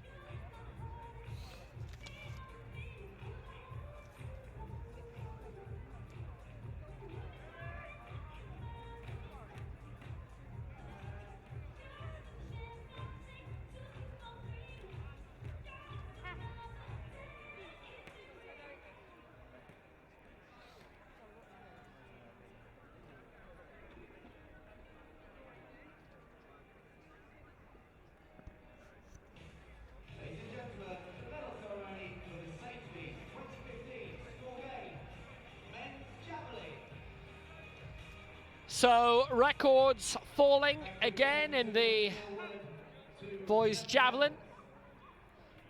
In the bronze medal position, representing Scotland, Adam Boyle. Bronze going to Scotland and Adam Boyle. 56.44 in the fourth round. The silver medalist, representing the Midlands, Ivan Tapper. Ivan Tapper with the silver medal for the Midlands. 61.29, his final round throw. There was no sixth round throw for our eventual winner. He was so far out in front. 73.45, a new championship record for James Whittaker, who takes the gold.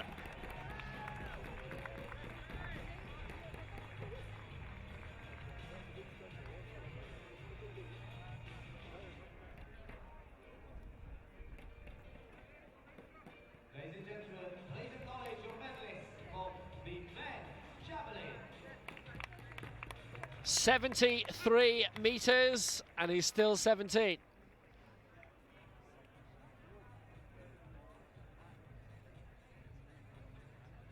Brilliant throw. And it is a new games record. 73.45.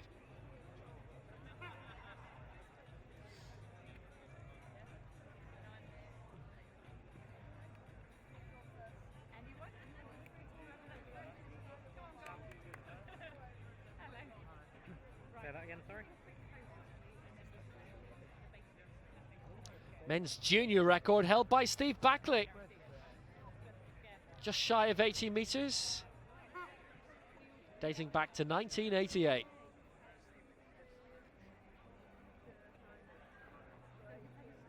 Over in the field, the next event to start will be the seated discus.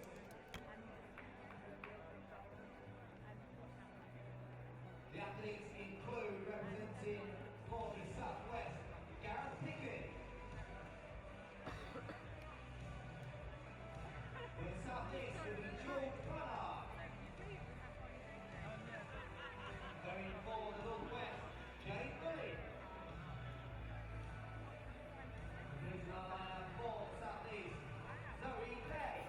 Well, James Whittaker, who threw 77.12 in winning the intermediate boys javelin last year.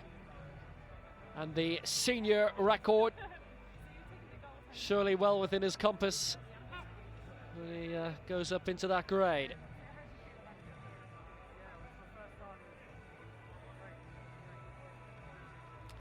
Girls' javelin final is getting underway shortly. It starts in 10 minutes' time. These are not competitive throws we're seeing just yet.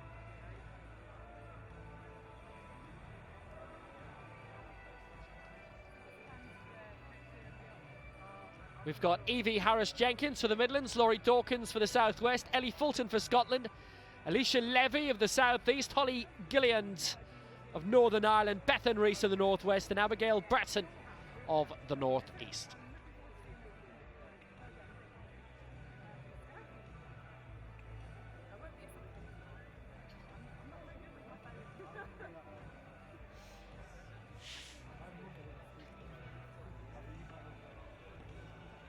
Next event on the track is scheduled to be the girls' 3,000 metres in 10 minutes' time.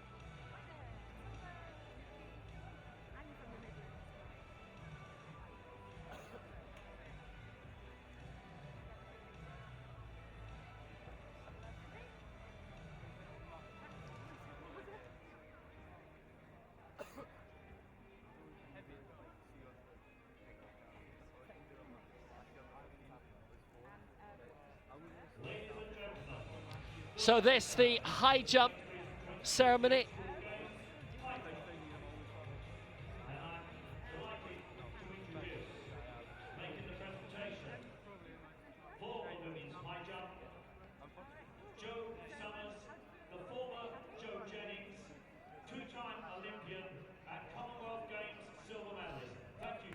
Cracking victory for Phoebe Tan.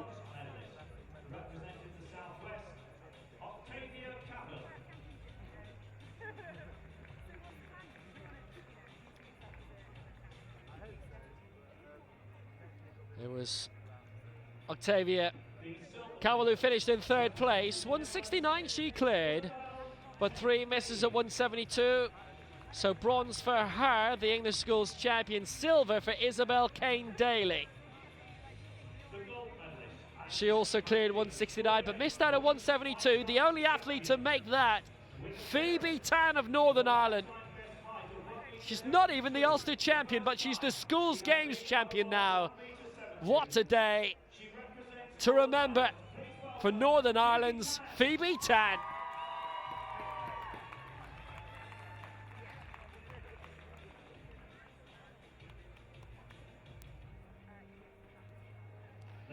Another memorable sporting day for Methody.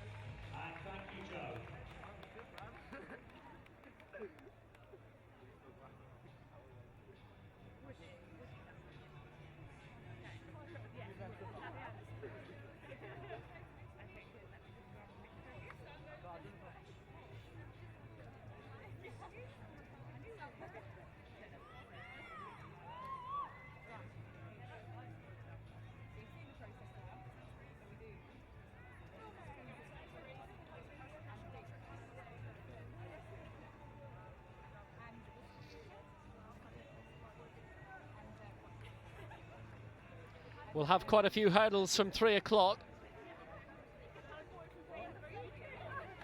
Starting with the 80 hurdles for girls, followed by the 100 hurdles for boys. We'll have a girls 3,000 metres race prior to that.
We've got the boys triple jump on the way.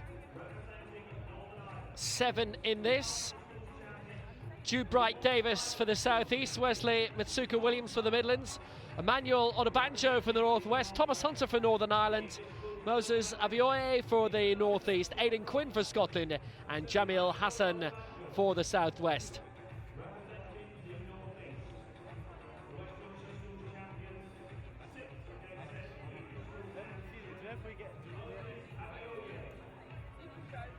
Jude Bright-Davis is the English Schools champion, went out to 14.24 in July in Gateshead.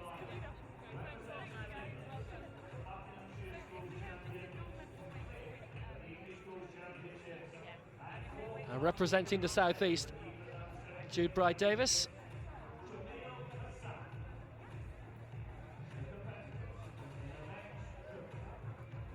Manuel Odubanjo of Manchester was second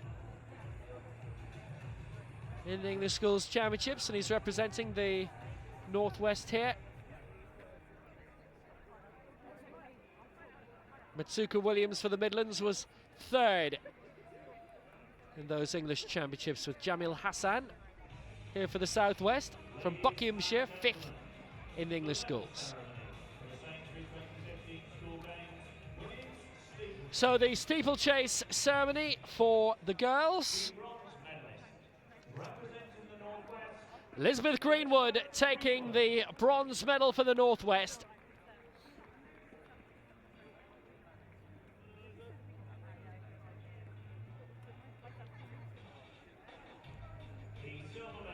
(5:25.18). She was 18 seconds off our winner.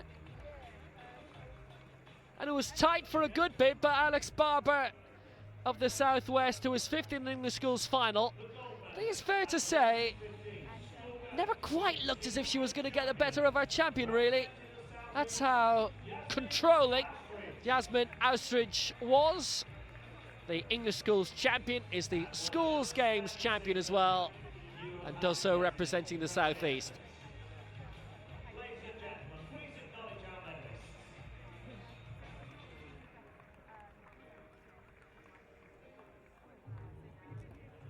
Ladies and gentlemen, the next event to start on the field will be the ladies' javelin. Well done all.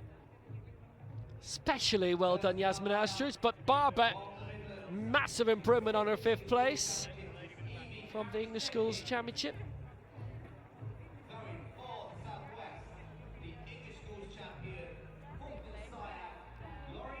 Jude Bright-Davis, first to go in the boys triple jump. He is the English Schools champion. He's a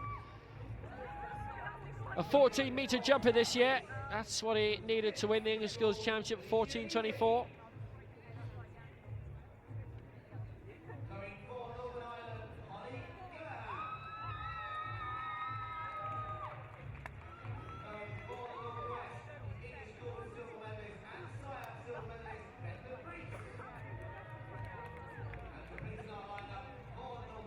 So the girls' javelin is the next field event. Evie Harris-Jenkins for the Midlands, Laurie Dawkins for the Southwest, Ellie Fulton for Scotland, Alicia Levy for the Southeast, Holly Gilliland for Northern Ireland, Bethan Rees for the Northwest, and Abigail Burton of the Northeast. And we've got the girls' 3,000 metres next up on track. We've got the Northern Ireland 1500 champion, Madison Boyer.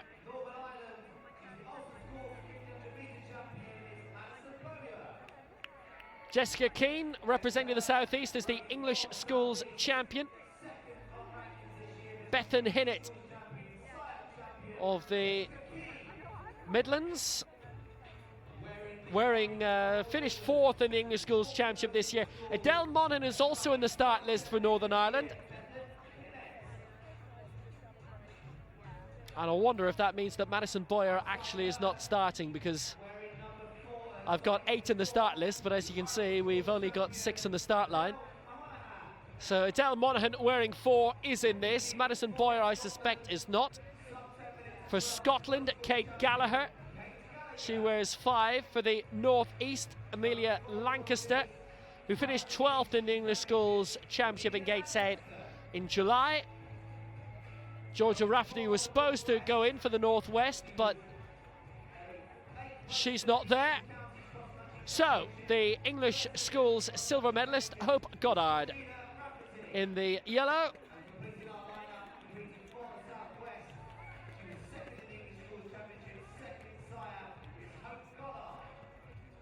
Also finished second in the Schools International in Scotland this year, which is the event that was previously televised when it was in Dublin in 2013. So 6 to start. Keane for the Southeast, Hinnett of the Midlands, Monaghan of Northern Ireland, Gallagher of Scotland, Lancaster of the Northeast, and Goddard of the Southwest. They're the 6 in the field for the girls' 3,000 metres.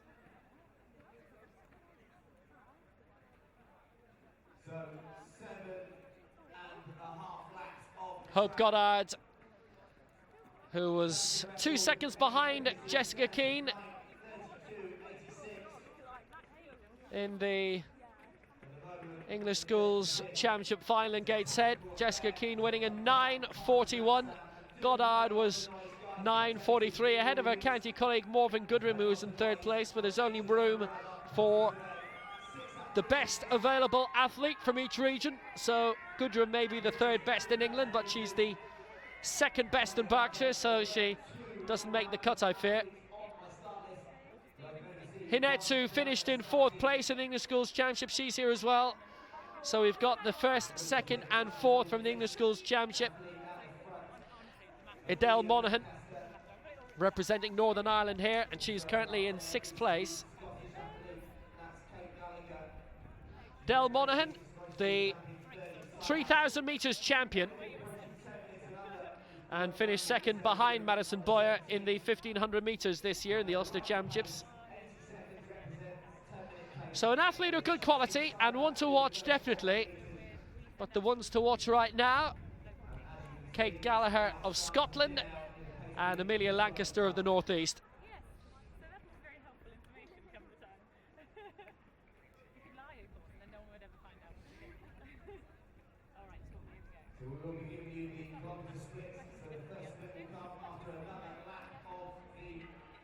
Kate Gallagher's potential seen last year, finishing 5th in the junior 1,500 metres at the Scottish Championships.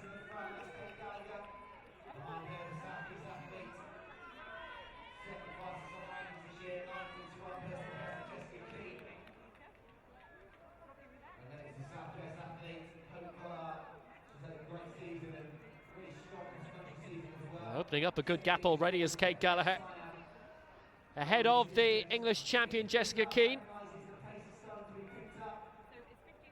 Well, she's not hanging around the Scot, and this is very impressive to see. Not standing in ceremony. Just look at how far strung out they are, and the fact that the Northern Ireland champion Adele Monaghan is gone right out the back. Kate Gallagher, the Scottish under-17 champion, over 3,000 metres, 9 minutes 53.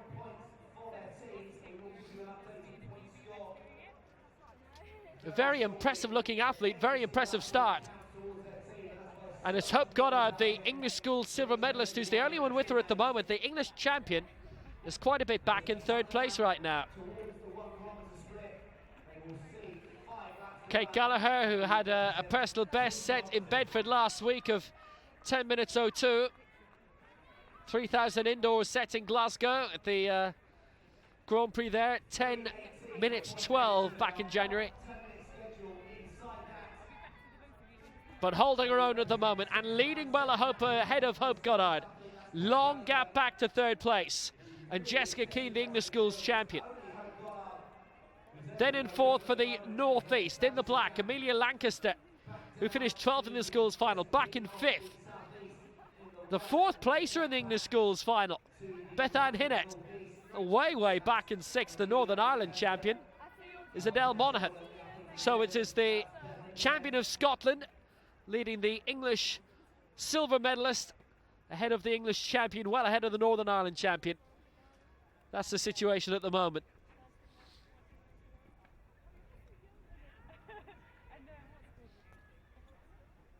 this as long as it gets on the track in this age category.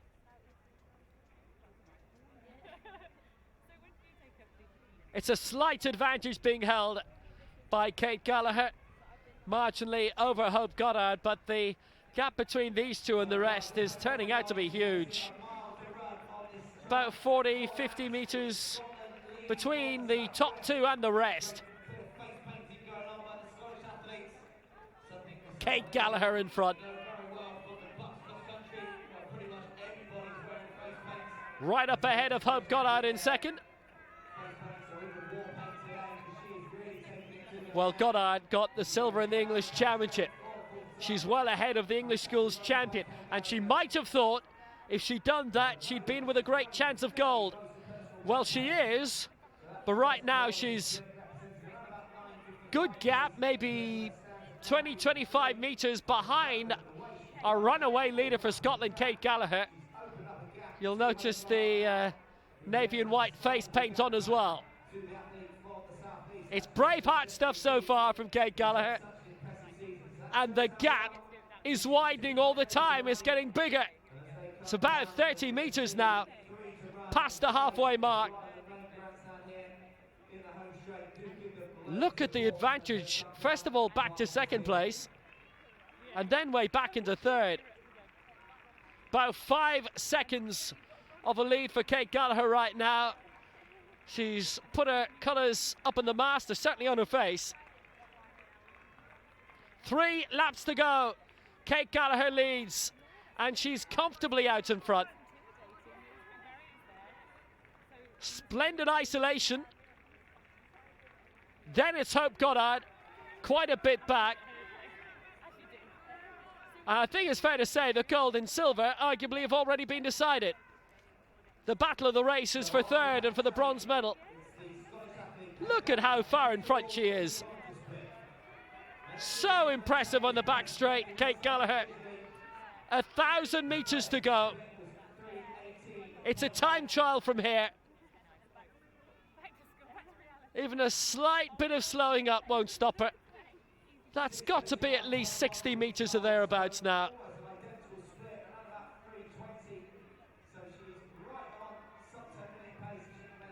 It's a brilliant example in 3,000 metres running. Formerly a world championship in Olympic distance. Sonia O'Sullivan, the last to win a major championship over 3,000 metres. That was in the Europeans in Gothenburg in 1994. Superb lead this is by Kate Gallagher. 2 laps to go. All she has to do is keep this momentum going. And realistically, even a major drop-off now, and she should still take the gold. It's a long way back to second place. Hope Goddard beginning to have a little bit of a fight to maintain second place. Kate Gallagher with a little look over the shoulder just to see how big the gap is. It is huge. She doesn't really need to do that again. An astonishingly impressive, imperious lead for Kate Gallagher. She's not going to lose this one. 600 metres to go.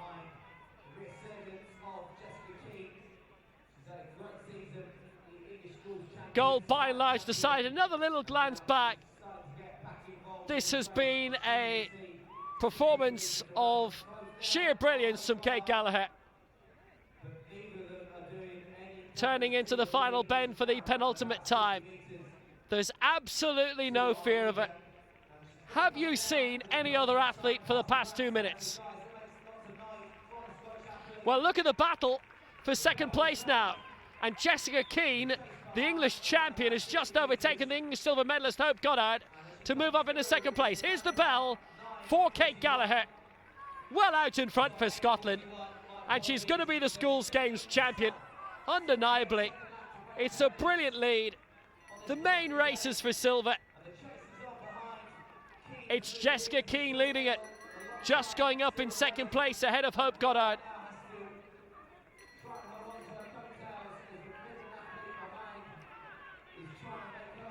But the battle is for second and third, because the race for gold arguably was decided after 2 laps. Out of the 7.5, Kate Gallagher, if this race was any longer, she might actually start lapping athletes.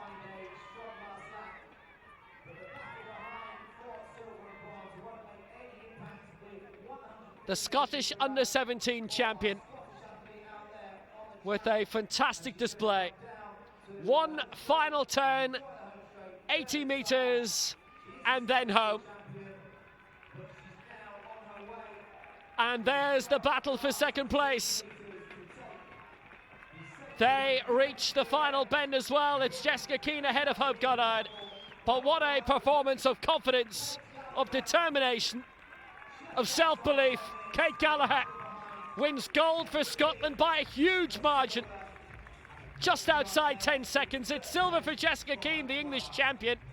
The English school silver medalist Hope Goddard finishes in 3rd place. And the rest really well out of it.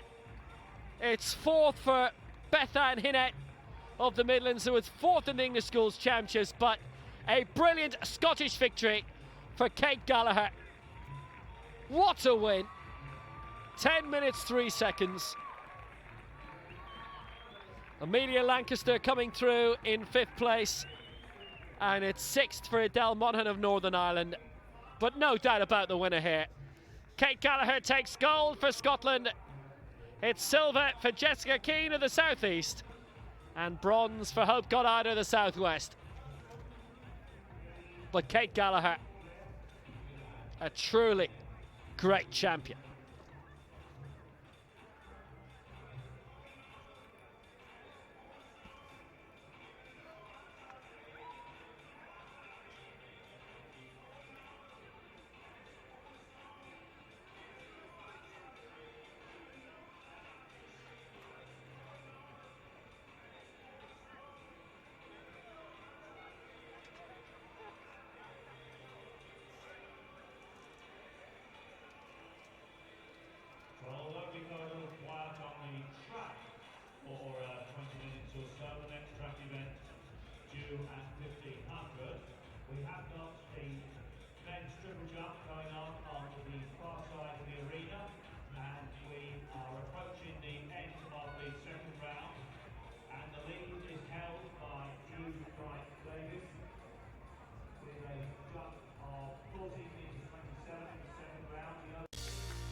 If you spend too much time doing one thing, it's damaging. It's damaging in all sorts of ways. You take away the quality of your life.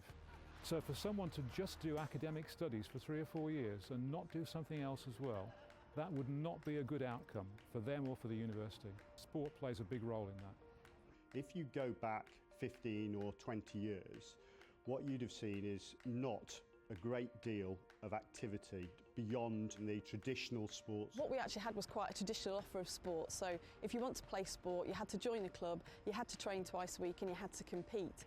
And what we understood is that actually sport can deliver a lot more than that, and we need to deliver our sport in a slightly different way. And the element that was lacking for us was having that option that people could dip in and out of to attract a wider group of students who weren't attracted by that initial offer. The one thing that the universities we work with are getting very confident at doing is consulting their students who are not necessarily interested in sport and trying to understand what would make them interested in sport. They're forever telling us getting involved in these types of projects is for fun, it's sociable, they're making lifelong friends. We're really kind of seeing more buy-in from senior people at the university, and that's through them seeing the benefits through their students. It gives you a sense of calmness, it gives you a sense of perspective, it means you sleep well, it means you get up the next day and you perform better.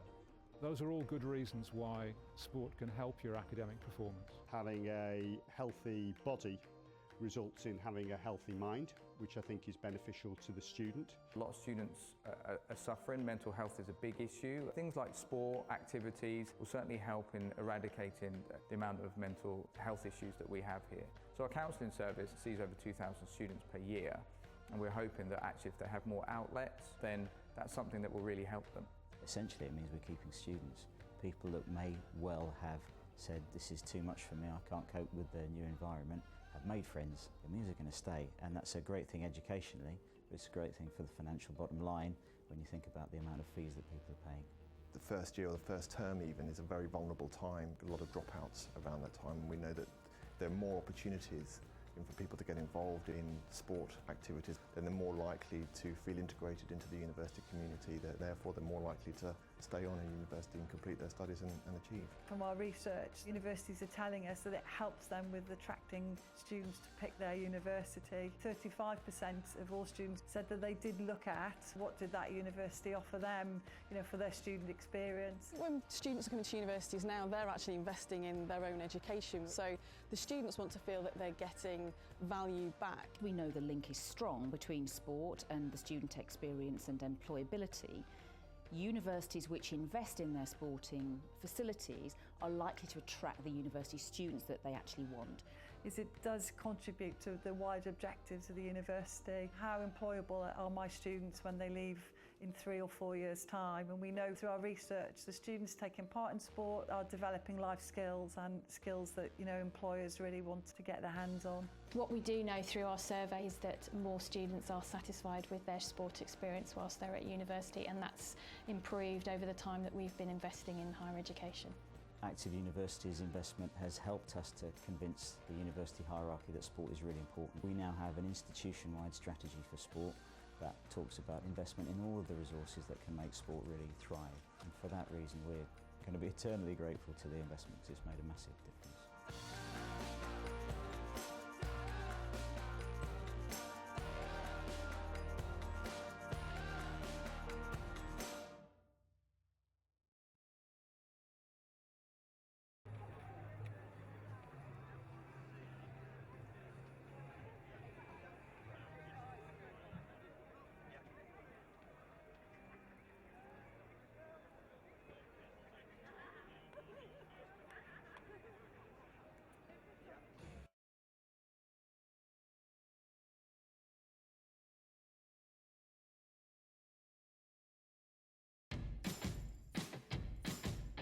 The only way you're going to enjoy something is if it's fun.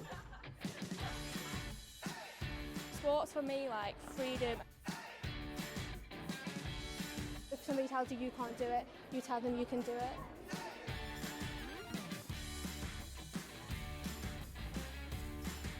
It's about getting involved and getting other people involved, so just being a leader. When Girls Active was kind of explained to me, I thought it was an excellent idea. I think it's really important to encourage girls, especially teenage girls, to engage with sport. PE might not necessarily satisfy their needs or requirements. This is a great opportunity to really give the girls themselves a voice. I like sport, but I'm not a sporty person, but you don't have to be sporty to be good at sport. So I said I was going to give it a go, and I've came here and I've enjoyed it so far.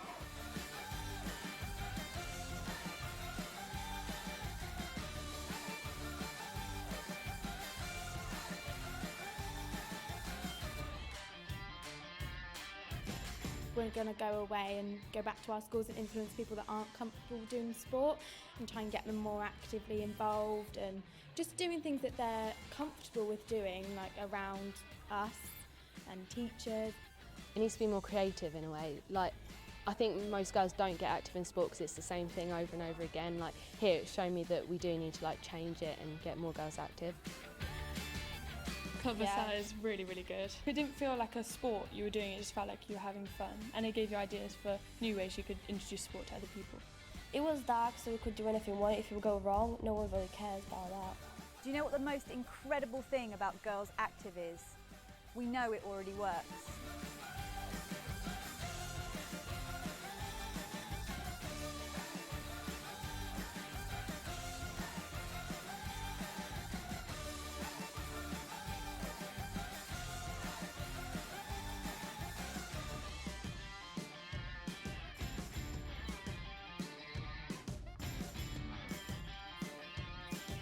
This is like a big opportunity for me to then inspire and get younger girls active to then follow their dreams and get the career that they want to have. Having girls that have an influence on their peer group can really deliver a very powerful message, more so than maybe a teacher or a tutor could. Engaging these girls, giving them an opinion, a voice, encouraging them to develop their own system is really incredible and, you know, quite innovative.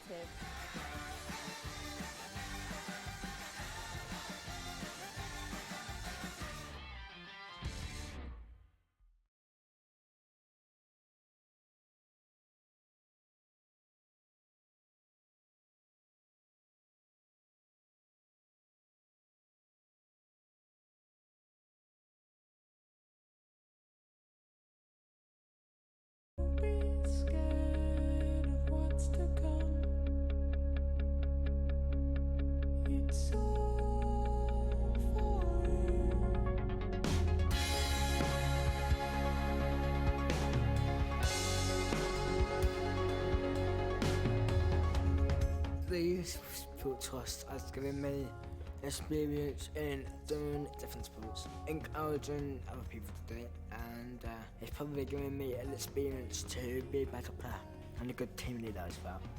It's a check over my life. Sport makes me feel really happy, and I like competing against other people, because when you're winning, you always feel really proud of yourself, and even if you do lose, it doesn't mean it's the end of the world because you've at least tried. If you work together, you're a really good team and you can try your best to win. I got involved with the Youth Sport Trust at the age of 14, 15. Since then it's just given me endless opportunities. My stake has been quite a rough area. There's a lot of kids hanging around and I just want them to get into the studio doing something that's active and it's going to keep them healthy, but it's so fun as well. I was quite quiet. I didn't struggle as in academically, I just struggled to put myself forward. After the programme I felt like it was easier for me to approach new things, like more open to who I am rather than just that shy, timid girl who I used to be. Before I was involved in sport, I was always taking days off school and stuff because my social life was a bit miserable back then.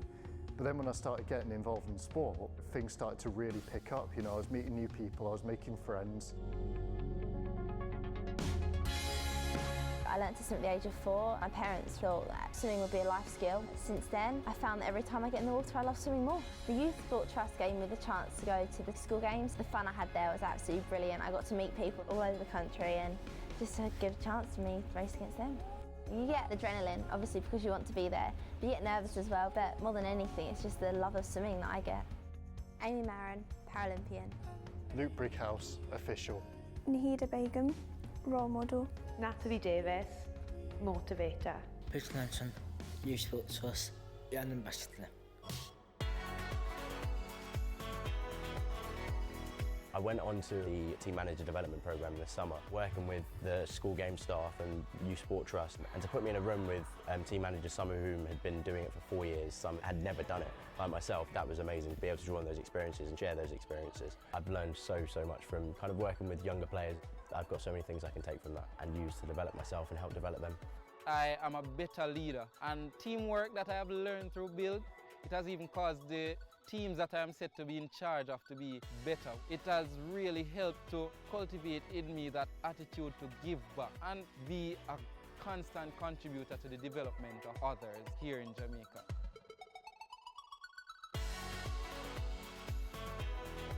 My mum passed away when I was 17, and the one thing that kept me going was my sport and knowing that I was going to go out and I was going to help other people. It was the time that my life started getting better through sport. That gave me that motivation, that gave me that happiness, and it gave me something to carry on for.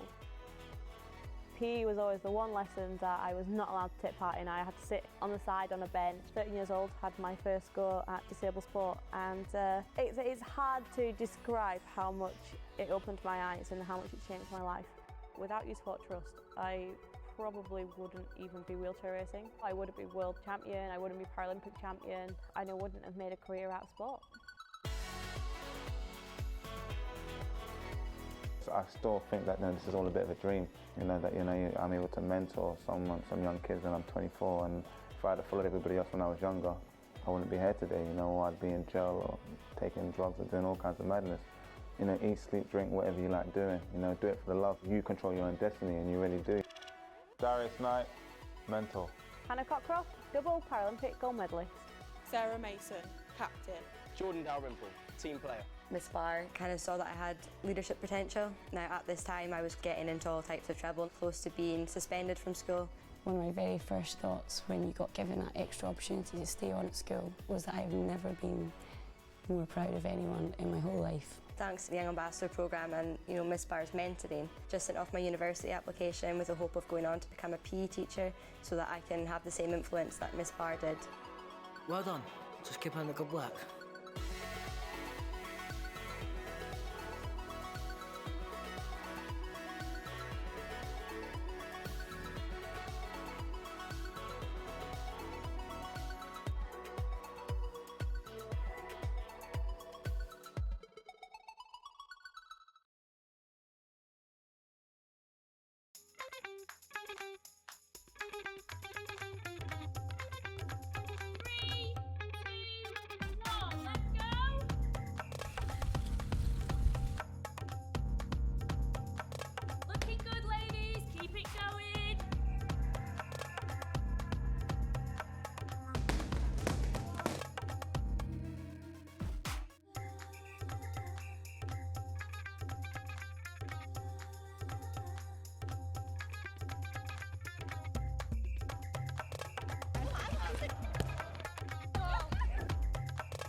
I'm knackered though.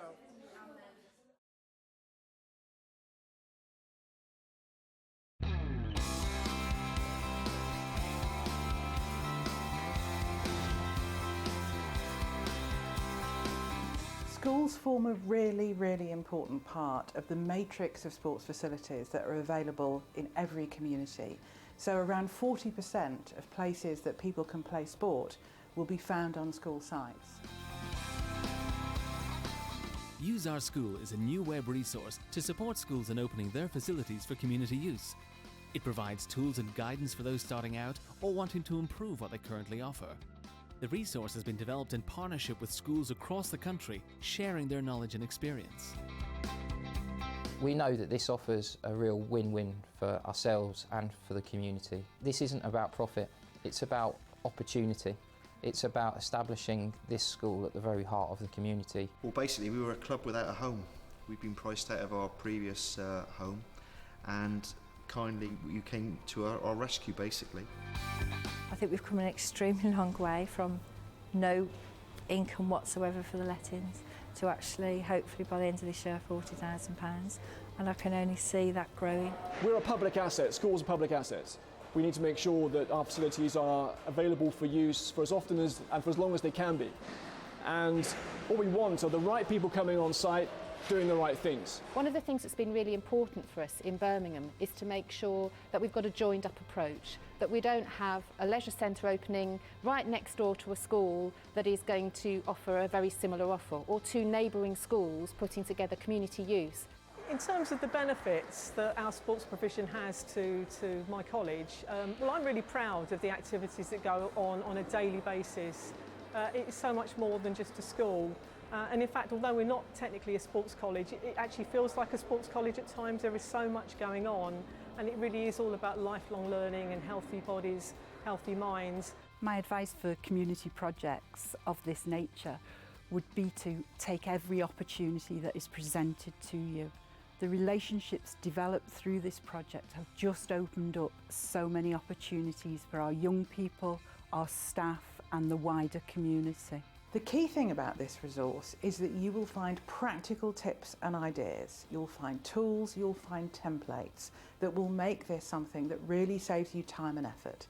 So if this is something you're interested in, the resource will really help you. We think that more schools should open clubs like this to the community so that more children at their school have the opportunity to volunteer and coach at the club and develop the same skills that we've developed.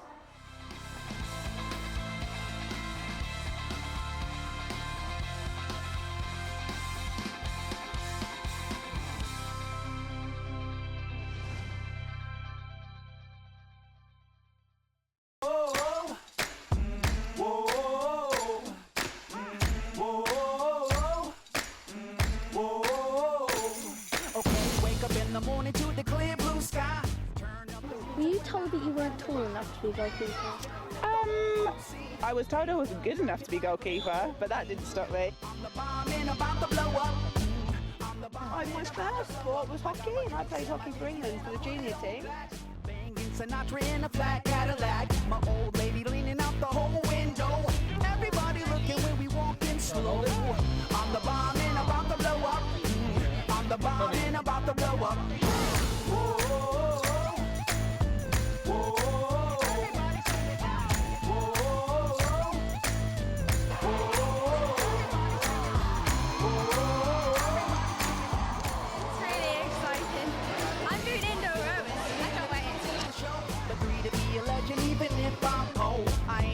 Nothing, you gon' have to catch me. And if you wanna taste, you gon' have to pay a fee.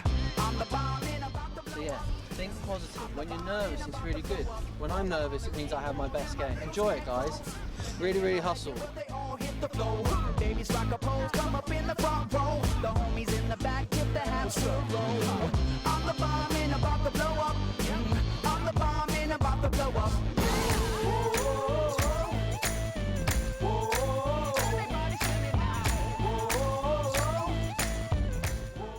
No, she's really the best goalkeeper in England. Answers there. Taken.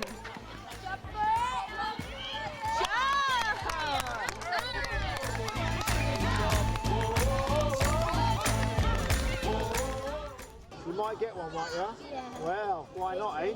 I'm gonna win. Yeah? Yeah. I think I could do better and come first place next year. Again, even though we're not winning, We're having fun. So you was in the Olympics? Yeah. So you're famous?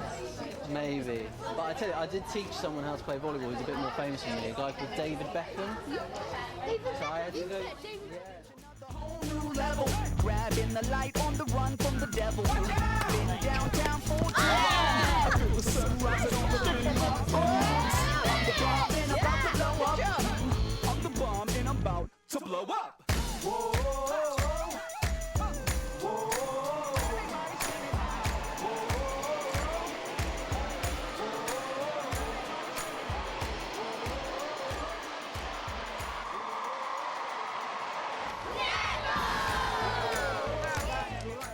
She's taught us about what she usually does to improve, so it's going to help us.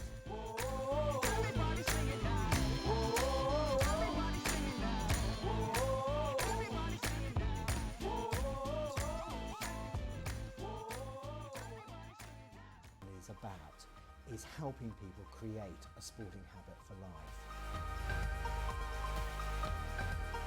We've put through Active Universities £8 million into the sector to help them widen the offer. People just participating for fun, for their health, maybe to build friendship groups at universities, and that's what we've been investing into.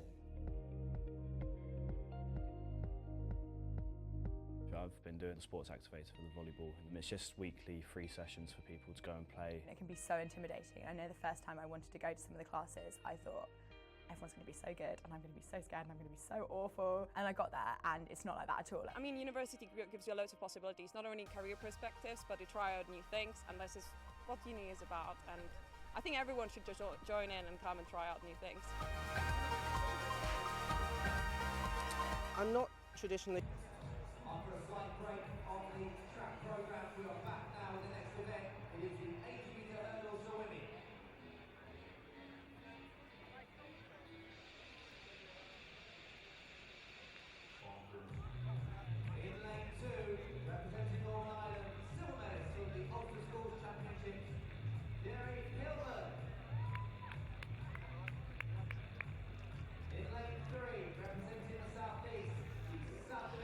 So the track action is back.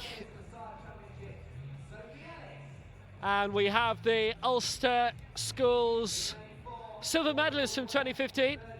In lane 2 for Northern Ireland, Therese Hillman. The English Schools silver medalist is in lane 3, representing the South East, wearing the white singlet, that's Sophie Ellis. The bronze medalist from the English Schools Championships is from the North West in lane 4. That's Holly Williamson. Anya Bates is in 5 for the Midlands, 5th in the English Schools Championship. Scotland's runner-up won silver in their schools championships this year. She's in 6, Alex Still. In lane 7 from the northeast, it's Charlotte Stamp. And the English Schools champion is in lane 8. So watch out, Isabel Wakefield for the Southwest. It is an awkward lane. It means all the action won't be happening around her. She'll be watching firmly to her left as to where all the action is happening, but maybe she'll be providing all the action. So Hillman in 2, Ellison 3, Williamson 4, Bates 5, Still 6, Stamp 7, and Wakefield is in lane 8.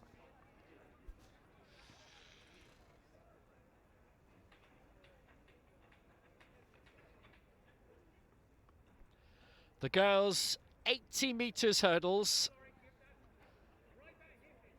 And Wakefield, the English champion, right alongside the crowd.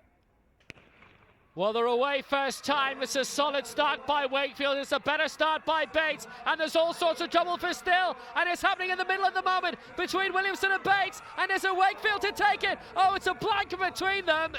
Wakefield was in there. Williamson and Ellis. It's between those three. Wakefield might have done enough on the near side in order to have just taken that. But it was so close between those three. Ellison 3, Williamson 4, and Wakefield in 8.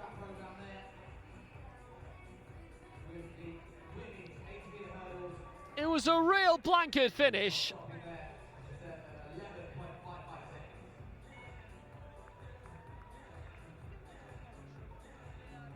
It won't be a huge margin in the end to determine the 1, 2, 3.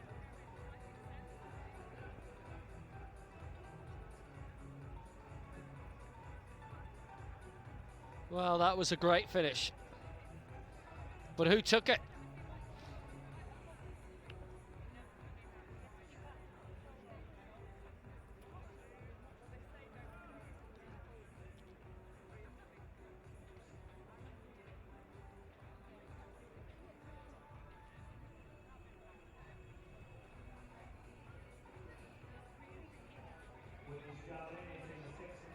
It takes a couple of minutes for each result to be finally officially ratified.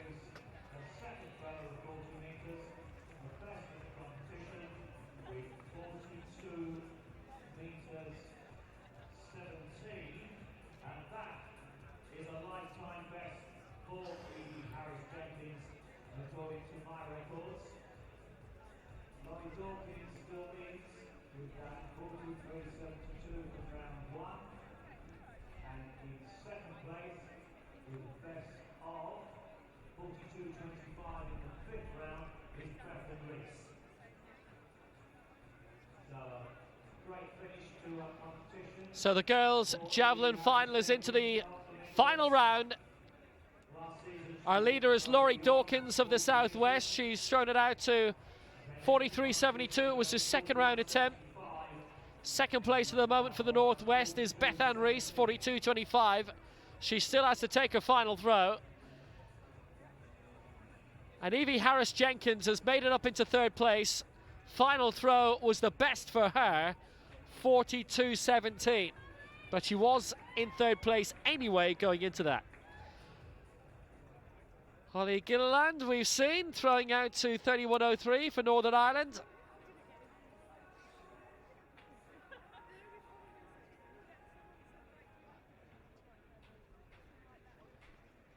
It's the silver medalist for Ulster behind Amy Edwards.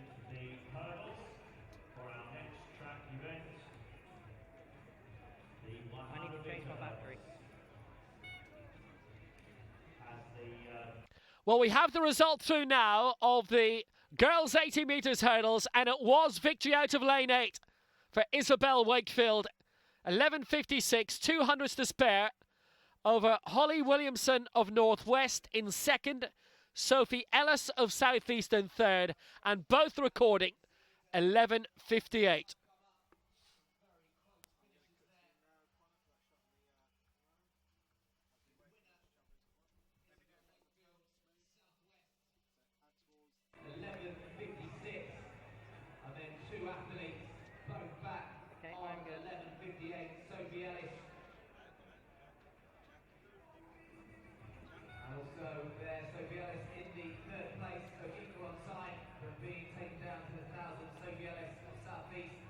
So Abigail Burton currently lying in 6th place.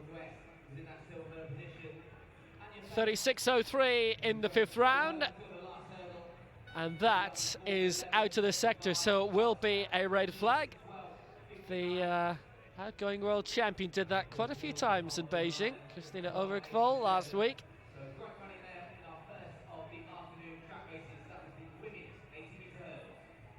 Finished 4th in the end there, and Burton right now is lying 6th.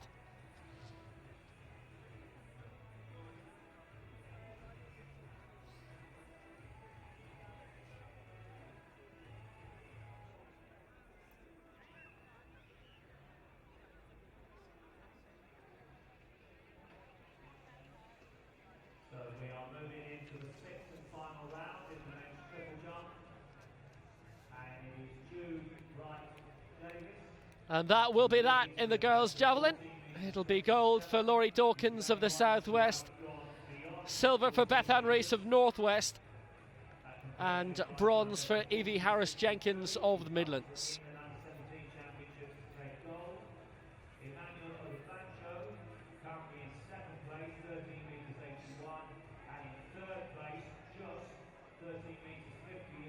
So Dawkins, the English schools champion, taking the schools games crown as well, and it's the same 1-2 as was in the English schools championship.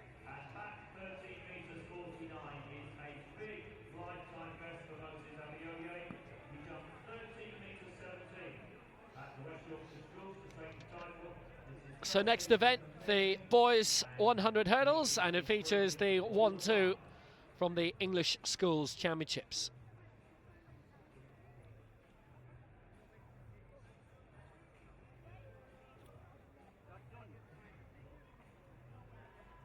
Shall I try to move my camera forward a bit?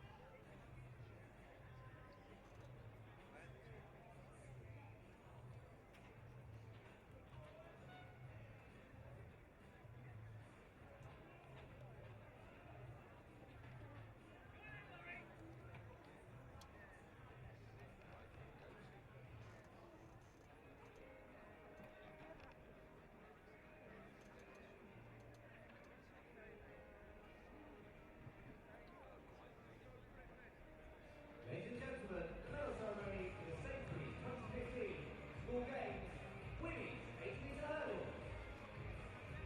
Well, what a race this was in the girls' 80 metres hurdles. We gave you the result earlier.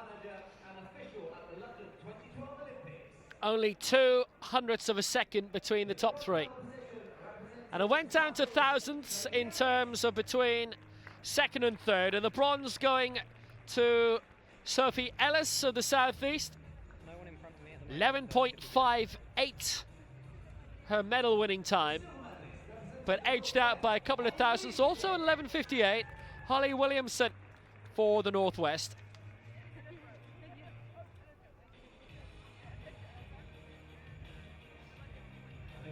And by another incredibly tight margin, 200ths of a second, Isabel Wakefield takes the gold for the Southwest.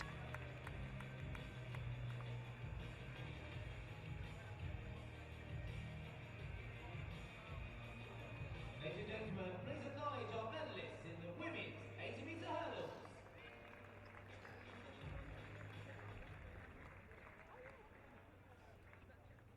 Wakefield winning the gold in the English Championships, and again here Ellis had won the silver in the English Championships, but it's bronze here, swapping that position with Holly Williamson.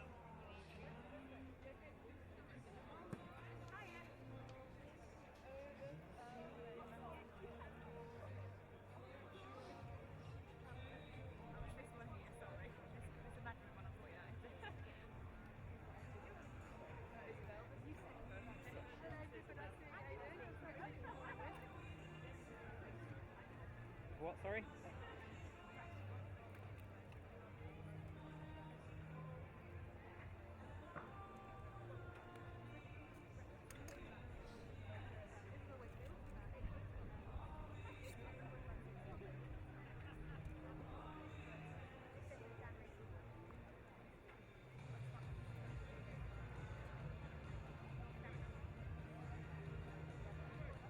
Well, the Sainsbury 2015 school games, delighted to be able to say that all of the events taking place over this weekend will be streamed live. This allows you to listen to the broadcast commentary and catch up on any events you may have missed. And as I said in introduction, tonight and tomorrow night there will be a 15-minute highlights programme from across all the sports. It's called Cool Down, and it will go out on YouTube. James and I have submitted our 3 championship records, and we believe one of those championship records was also a UK record. So we submitted those for the highlights programme, and we will pick out from this afternoon's schedule other highlights to feature in Saturday night's Cool Down. I believe it's going out at 9 o'clock at 2100 hours. Looking forward to seeing that, Adrian. Also, I can keep you updated on the scores on the doors with the tick points. So it is done as in the major championships event with the gold, silver and bronze being counted towards. So the boys 100 metres hurdles is the next event on the track, having seen the girls equivalent over 80. We've got the Northern Ireland indoor and outdoor champion over the sprint hurdles in this, and the Scottish champion also. Gold and silver medalists from the English Schools Championships are in this also. So really, lanes 5, 6 and 7 we expect to be the hottest here.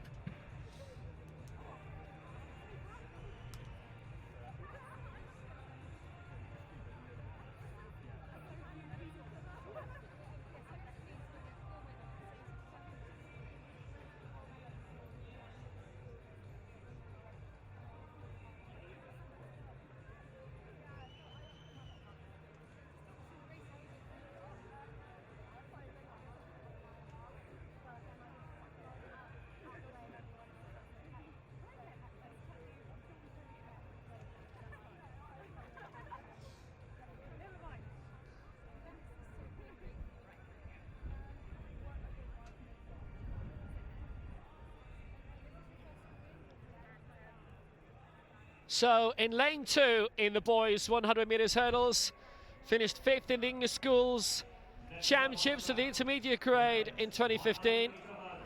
Representing the southeast, it is Michael Shields. Lane 3 for the northwest is Rivaldo Brown. Lane 4 for Midlands, Trey Thomas. Shields won this title, by the way, last year. Now for Northern Ireland in lane 5, known more this year for his jumps. He was 3rd in the Ulster Schools Championship in the high jump, and he was silver medalist in the triple. That's Joshua Armstrong in 5. Now the Scottish champion indoor and outdoor is in lane 6. He won the under-17 60 metres hurdles crown indoors back in February, followed it up by winning the under-17 gold during the summer at the Scottish Championships, and that's Taylor Roy. Lane 7 for the northeast is the English Schools champion. At intermediate, that's Jason Nicholson. And in lane 8, the man who was beaten into second by Nicholson in Gateshead in July, representing the southwest, and that's Thomas Miller. And he is in the yellow.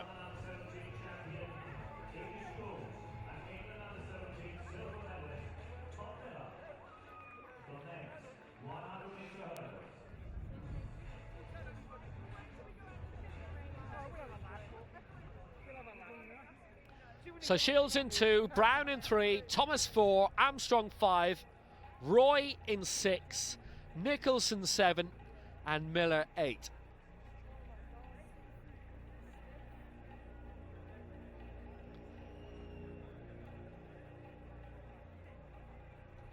Well, nominally, it's the lanes closest to the crowd here where the most of the action may be, but does it ever turn out that way? Shields in 2, Brown, Thomas, Armstrong, Roy, Nicholson and Miller. Nicholson 7, Miller 8, the English schools 1-2, Roy in 6, the Scottish champion.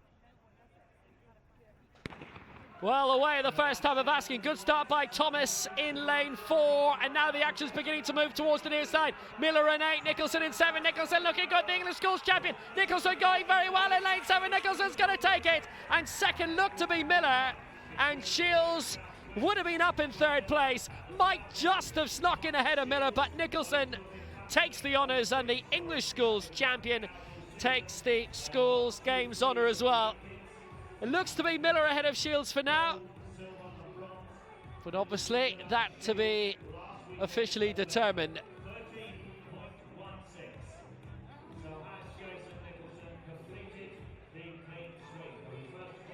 So Nicholson takes the win so effectively.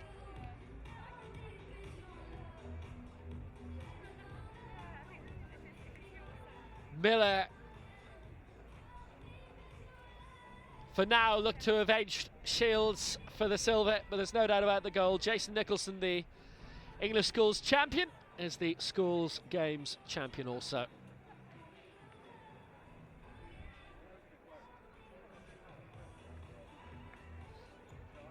Next two events on the track are the 200 metres races, first for Ambulant girls and then Ambulant boys.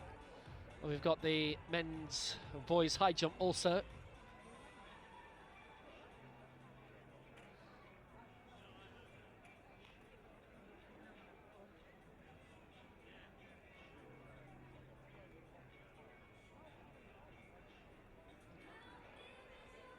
The boys triple jump resolved itself thus. Jude Bright Davis winning for the Southeast, 14 metres 27. Emmanuel Odebanjo second for the Northwest, 13.81. And Wesley Matsuka Williams was third for the Midlands, 13.72, ahead of Moses Abure of the Northeast, who was fourth, and Thomas Hunter, Northern Ireland, in fifth. So coming up on our scoreboard, or on our computer in front of us, are the results of the women's javelin.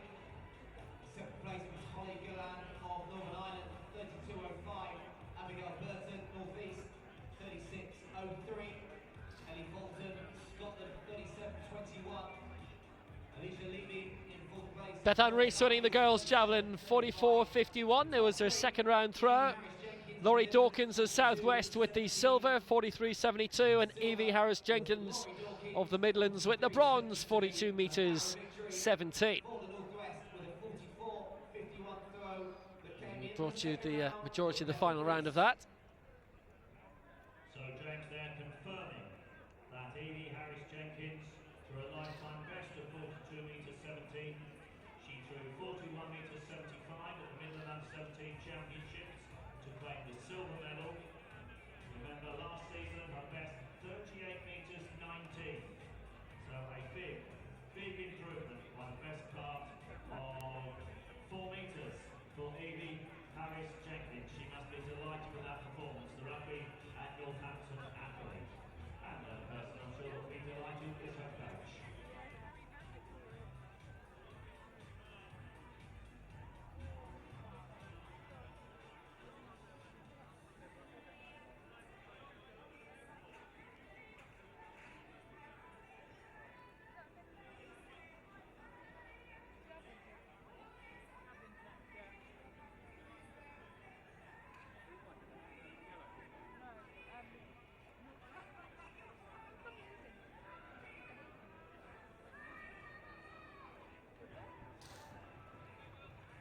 So the result in for the boys 100 hurdles, Jason Nicholson with the victory, 13.15. And as anticipated, it was Thomas Miller second for the Southwest, 13.38. Michael Shields with a bronze for the Southeast, 13.43.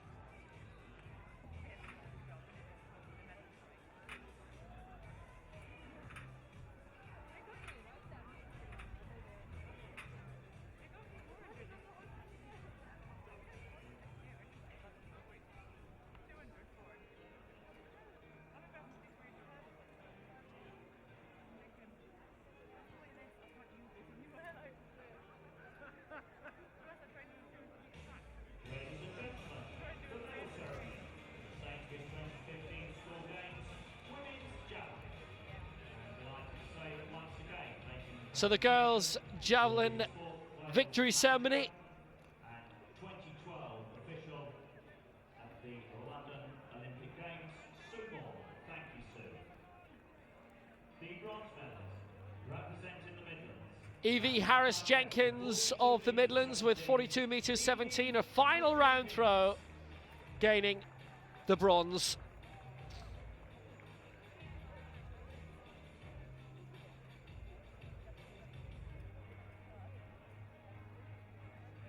She had finished fourth in the schools championship.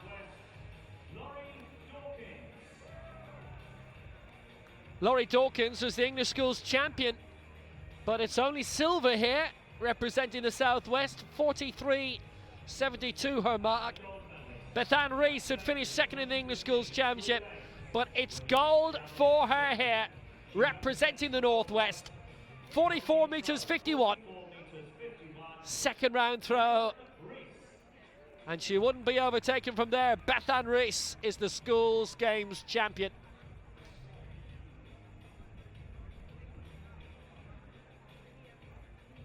Ladies and gentlemen, please acknowledge the medalists.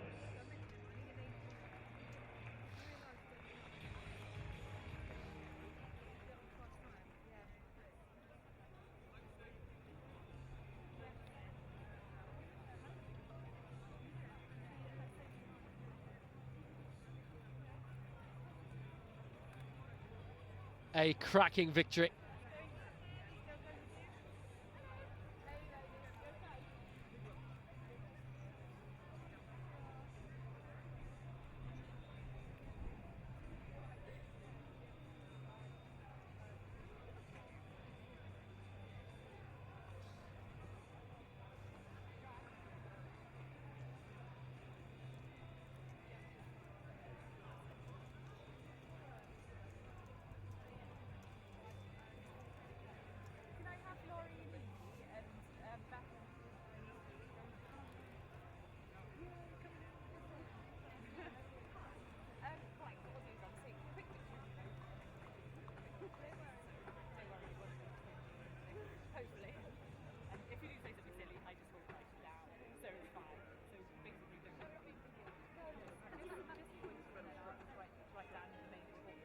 Ladies and gentlemen, the medal ceremony for the Sainsbury 2015 School Games, men's triple jump. Sue Moore, once again, making the presentation. Thank you, Sue. Boys triple jump saw England dominate. English schools medalists from the schools championship earlier this year, and Wesley Matsuka Williams with the bronze for the Midlands. 13 metres 72 he went out to, and that his final attempt, and it got him into the medals by a solitary centimetre. Manuel Obanjo for the Northwest in second place, 13.81, which he went out to in the third round. But victory, Jude Bright Davis for the Southeast. So good today that his best four attempts, any of them would have got him the gold.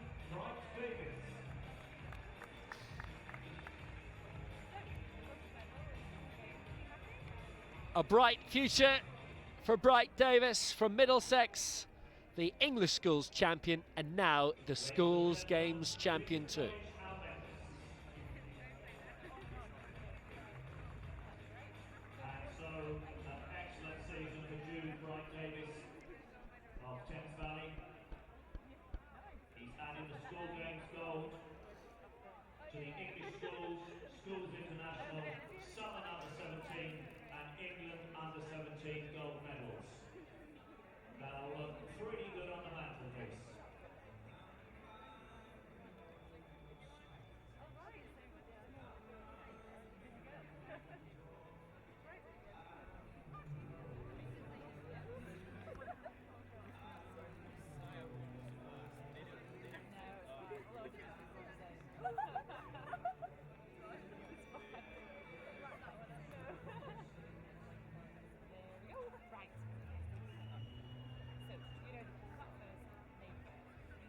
Three fine medalists in the shadow of the Etihad.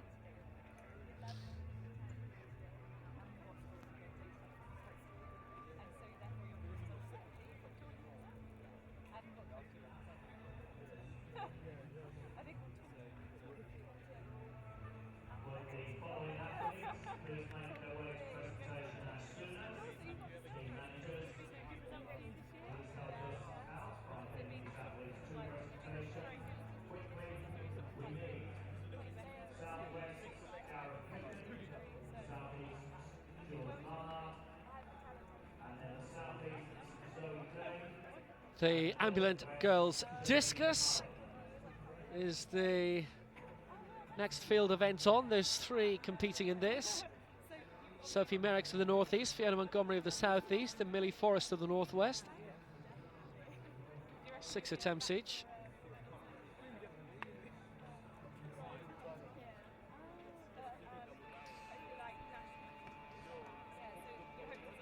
Remember, the IPC Athletics World Championships a few weeks away, the final week of October, Doha.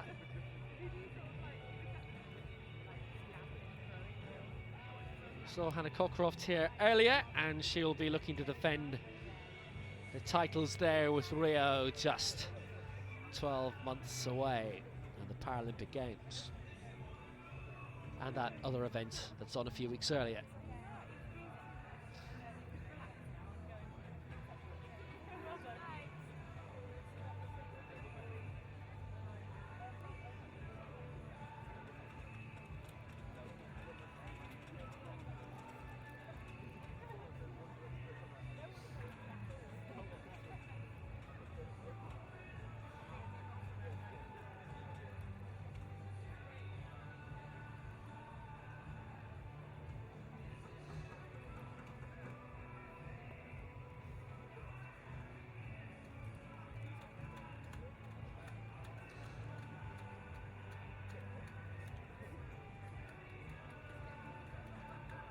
So next two events on the track are parasport events, 200 metres Ambulant girls first, boys after that.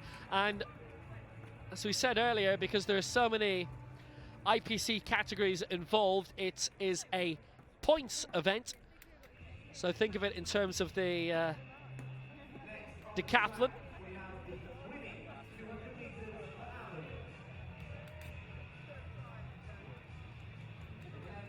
There are 5 different categories involved.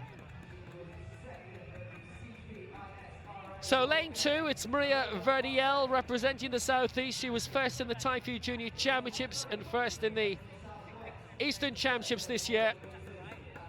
And she's a T35 athlete. That's Maria Verdiel. In lane 3 for the Southwest, Kelly Hutchins, who won in the Midlands Counties Under-20 and Senior Championships. She's currently ranked 7th in Britain in 2015. Lane 4 for the Northwest, Laura Rawlins, who's the Greater Manchester Javelin champion and Northwest champion in the 400 metres, the 15,000 and the Javelin. And she won a European Championship silver in the Inus Games in 2015.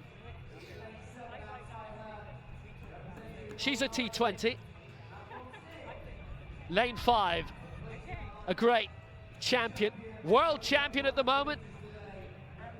In the 100 metres, won silver in the 2 in Lyon in the T38.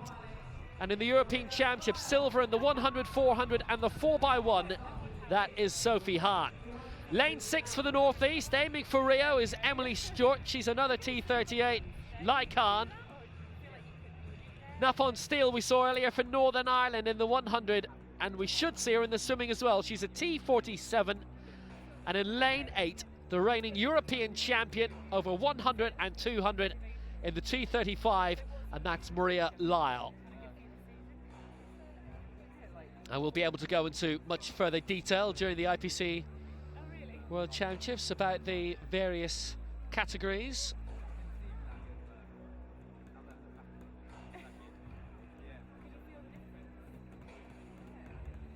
But to save time, they're all in the one race here, and it does go down to points. The times converted into points, which is the case in terms of the IPC Athletics throwing events where there are a couple of categories grouped together. Don't generally get that to the same degree in the track.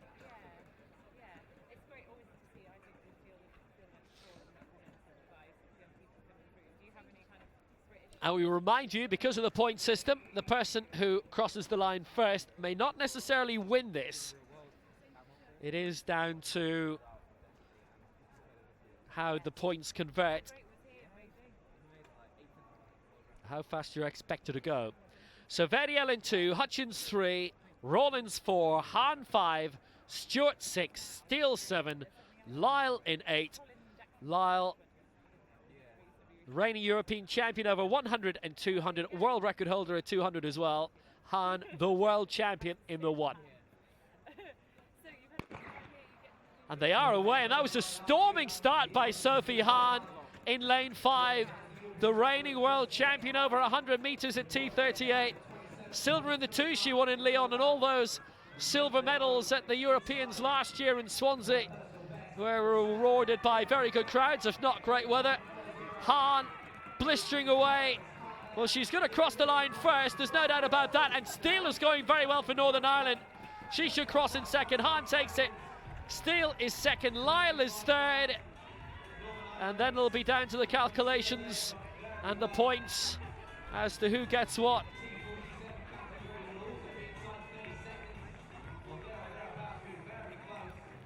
That's why Hahn has those medals. 5 major international championship medals by this stage, 1 gold, 4 silver.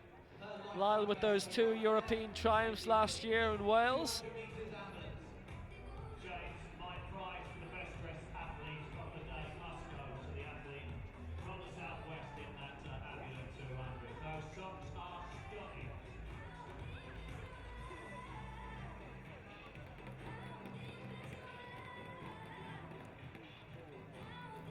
Well, flowers in the hair.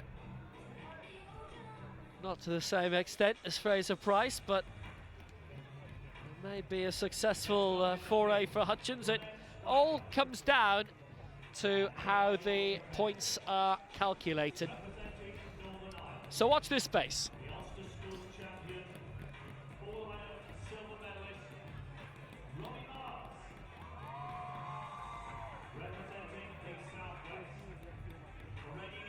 Joe Brazer winning the wheelchair boys, by the way, over 100 metres in terms of points. And Shelby Watson, the wheelchair girls.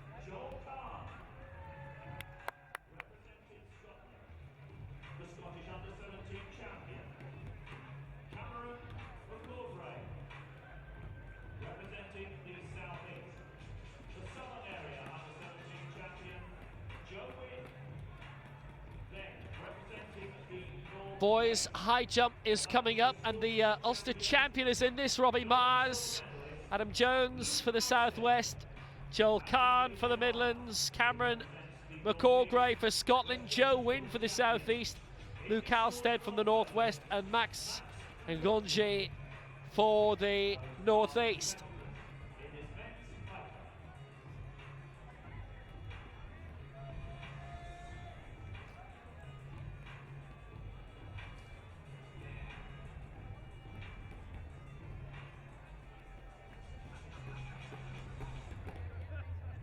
Adam Jones is the reigning English schools champion.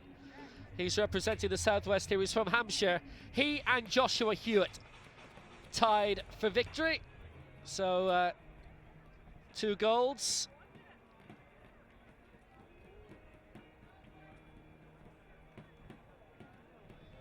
Ladies and gentlemen, the medal ceremony, the Sainsbury 2015 School Games, men's 100-metre hurdles. Well, it was tight again in the 100 hurdles, particularly between second and third, and Michael Shields edged out into the bronze medal, representing the Southeast, having finished 5th in the England Schools Championship in Gateshead. Shields takes the bronze here.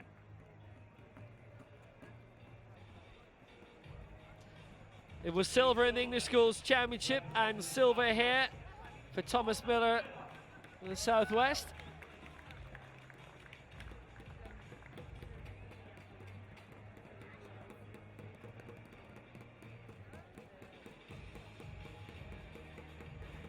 And the English schools champion gets gold here as well for the North East. It's Jason Nicholson.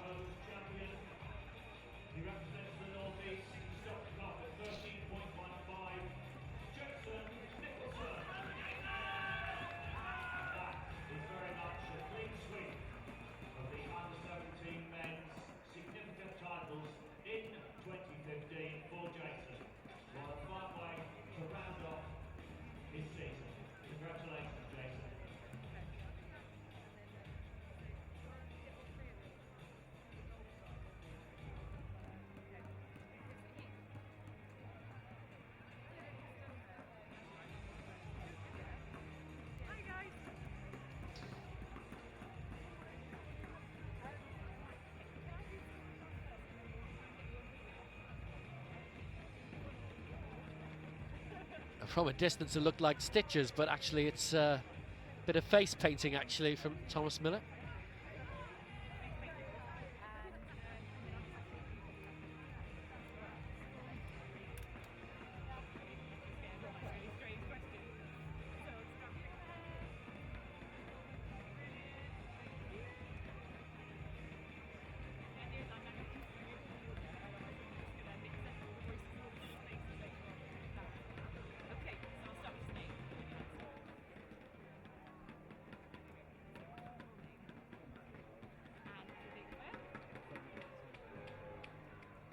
So on the field, we have just about to start the Ambulant Discus mix for men and women.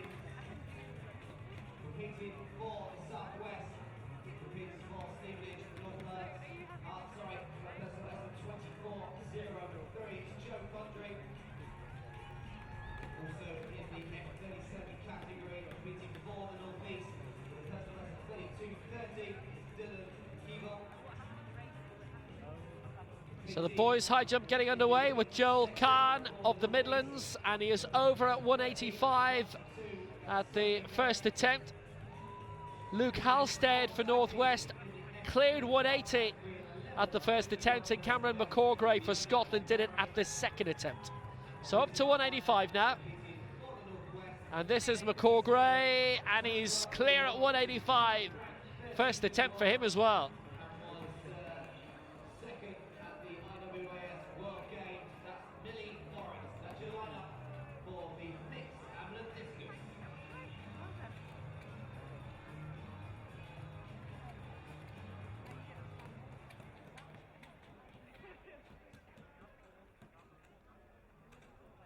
That wobbled from Wynne. Joe Wynne for the Southeast, clear at the first attempt at 185. Robbie Mars missed his first attempt at 185 for Northern Ireland.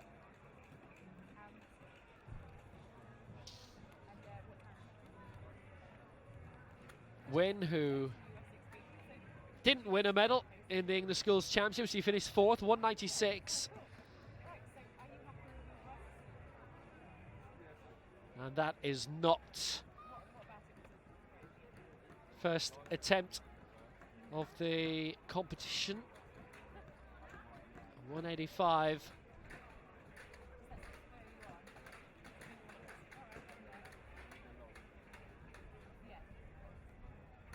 By Luke Halstead, who cleared the first attempt at 180. So Max Ngonji now, who won bronze in the English Schools Championships.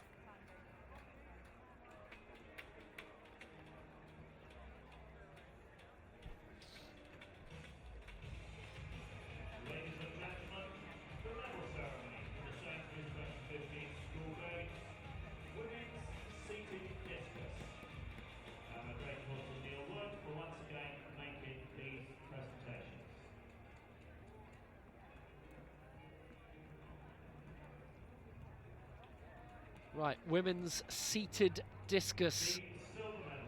And two medals being decided here for gold and silver.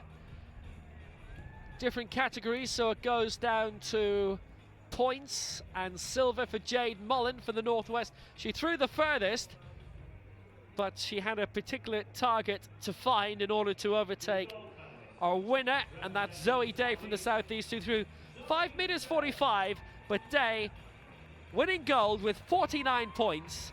to Mullins 26.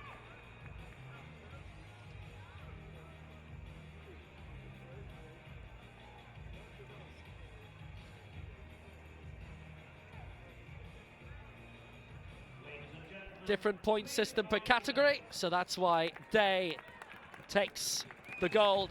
She did well.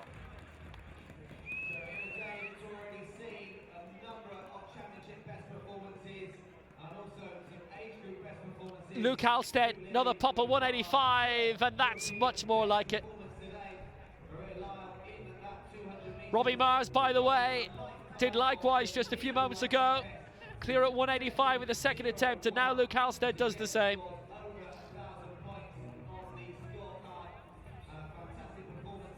Halstead finished 12th for Lancashire at the English Schools Championships.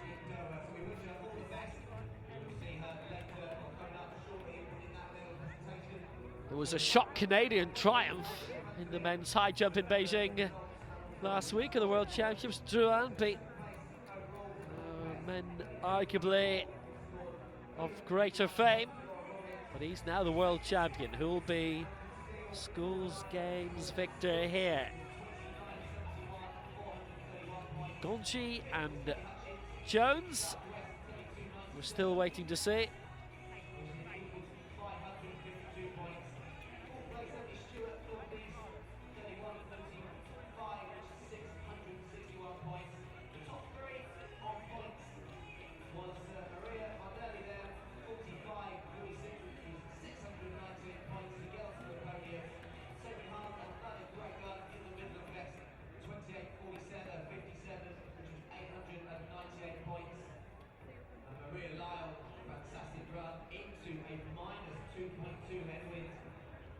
Robbie Mars is the Ulster champion. He cleared 189. Comes from a Royal Belfast academical institution.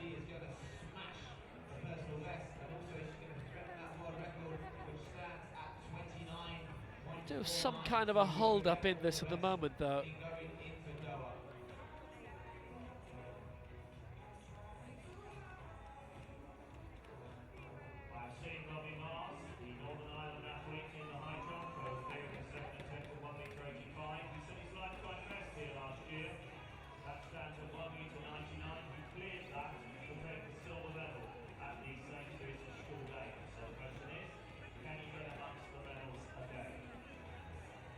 Well, Mars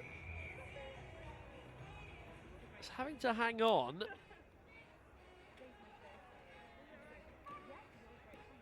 There's no good obvious reason why there should be a hold-up. Does look as if we're moving on to 189, but at the moment, we're going to have to sit and wait.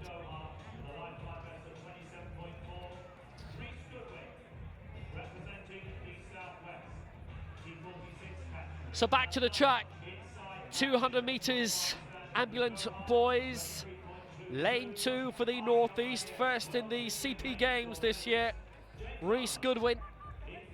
Lane 3 for the Southwest, James Arnott, world champion at the Iowa Games this year in the Netherlands at under 23. That was over 200 metres, he won silver in the 100. Top ranked in Britain over 100 and 200 at T46. In 2014, that's James Arnott. Lane 4 for Northwest. He won the CP Grand Prix, 2 of them actually this year. Here at Sports City, representing the Northwest, that's George Fox. Lane 5, ranked 3rd in the 100 metres this year and 2nd in the long jump at the moment in the UK. Douglas Stilgo, he's representing the Midlands. Leading Scotland into the arena for the CP Games this year, for Scotland, Ian Boyd, he's in lane 6. And in lane 7 for the Southeast, Matthew Hamilton, who was 8th in the Iowa's World Games. In the Netherlands, that was in the high jump, and 3rd he was in the 400 metres.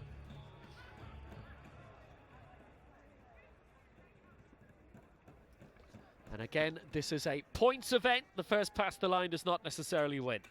Goodwin in 2, Arnott 3, Fox 4, Stilgo 5, Boyd 6, Hamilton 7.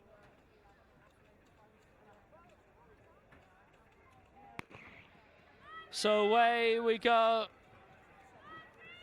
Cracking start for Still Go, the Midlands, who's in lane 5. He's a T46 along with Arnott of the Southwest and Hamilton of the Southeast. And they obviously are the three who are well to the fore at the moment, but furthest out is Matthew Hamilton, who finished third in the 400, bronze medalist of the Iowa World Games. He's first past the post for the Southeast. Next up, Douglas Stilgo for the Midlands, and third past the line was George Fox of the Northwest. And we will see how the points categories will pan out.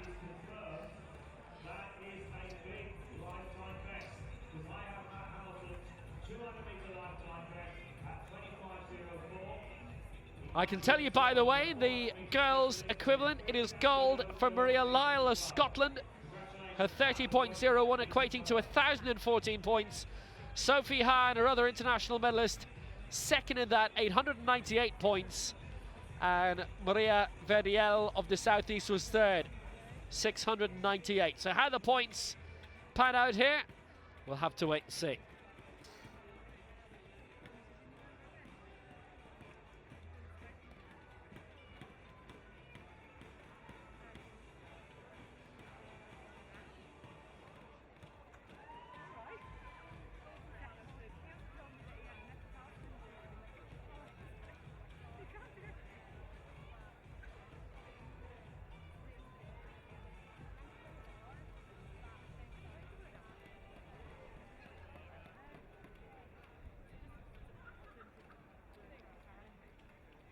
So in terms of the classifications in parasport in athletics, the 40s would be for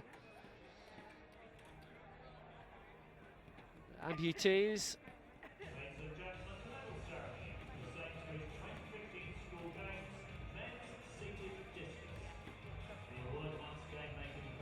Those in the 30s with control issues, if you like.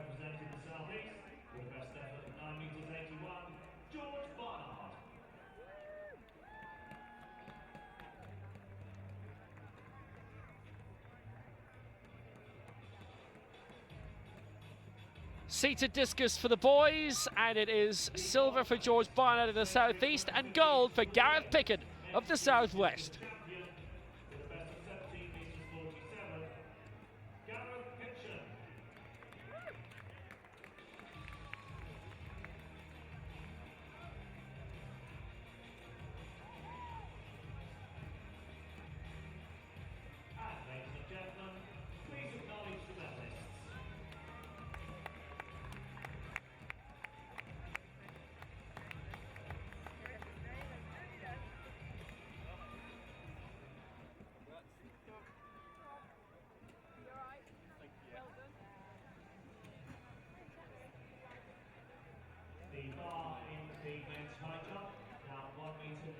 So let's go back to the high jump now, and we are watching Joel Kahn clear the first attempt at 185, his second attempt at 190 here.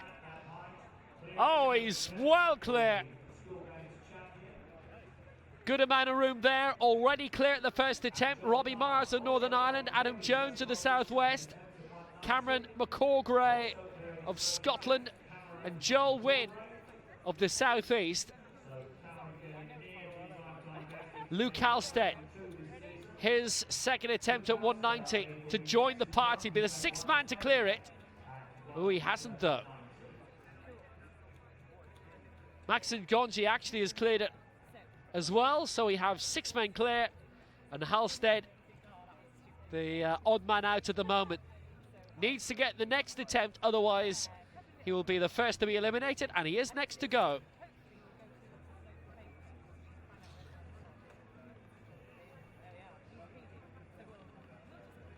Luke Halstead made it to 187 in the English Schools Championships, representing Lancashire. Representing Blackpool. Lifetime best is 195 set this year. And that was at the Lancashire County Schools Championships in June, nearby Wigan.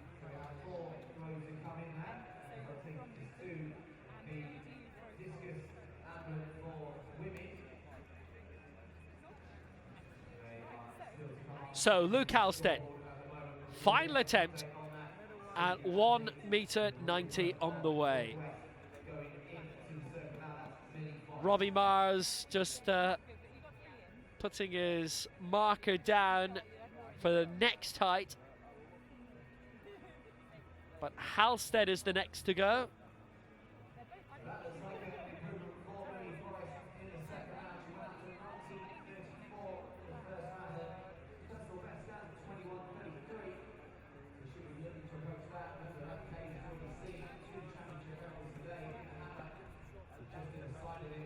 Well, there he is. He's having a good look.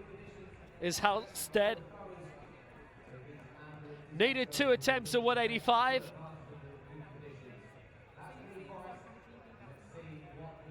So this is it. Third and final attempt at 190 for Luke Halstead. He has cleared this year. Oh, and he almost cleared it here, and he couldn't have come much closer.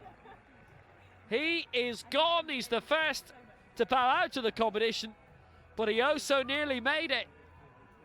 That was very unfortunate. Obviously, he came off with a thigh or a calf, and Halstead bows out. 185, his best mark. Everybody else has cleared 190. And at the moment, unblemished, Adam Jones of the Southwest, Joe Wynn of the Southeast, Max Ngonji of the Northeast have all cleared 190 without a miss anywhere in the competition. Robbie Myers of Northern Ireland has had a miss at 185, so he's fourth along with Cameron McCorgray.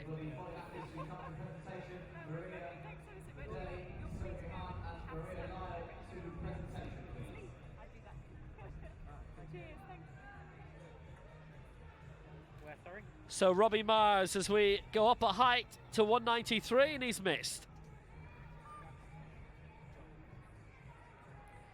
Well, he cleared 189 to win the Ulster title. Steve Barr in the high jump, out 1.93.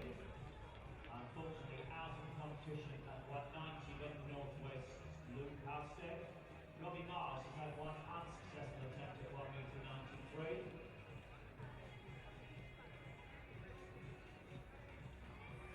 Adam Jones got over, and he's the first to clear 193.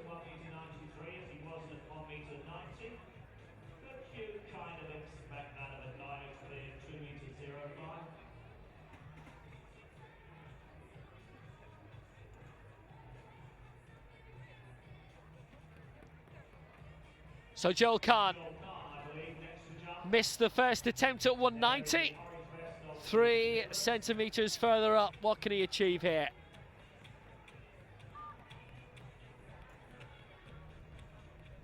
Oh, he did so well. And there just seemed to be a slight stutter right at the end of his run-up. But Kahn does wonderfully. He's clear at 193.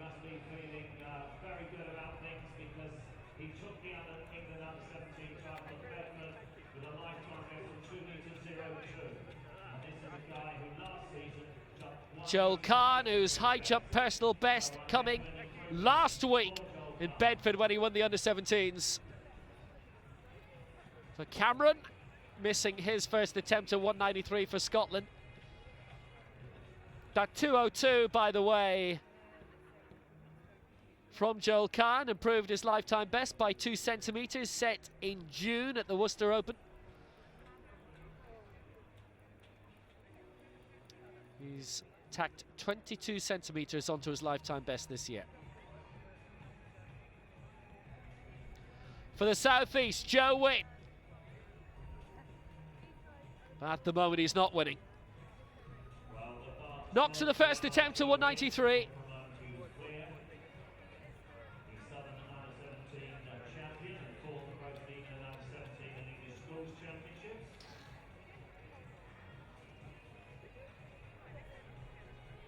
Joe Wynn, who finished fourth for Essex in the schools championships, the English schools championships.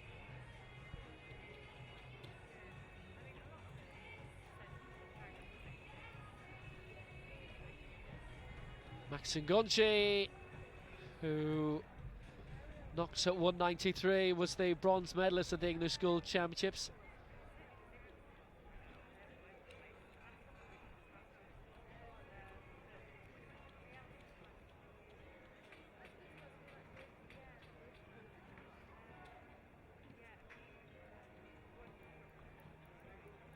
So now the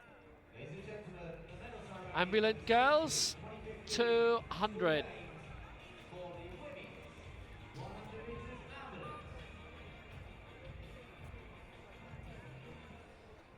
Well, two great British international champions are on the podium here. It's gone a bit nippy in Manchester.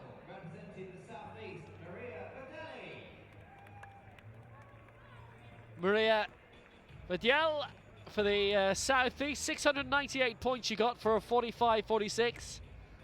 Remember, times equate to points in this, and they were all different categories, and Vidal was a T35. Sophie Hahn, the world champion in the 100 metres at T38, defending a title in Doha next month. She gets the silver, 898 points, but gold to the double European champion. It'll be a lot of fun seeing her compete in Doha next month. For Scotland, it's Maria Lyle, 1,014 points after clocking 30.01. She finished second in the race, but wins the event on points. Lyle gold, Hahn the silver, Vidal the bronze.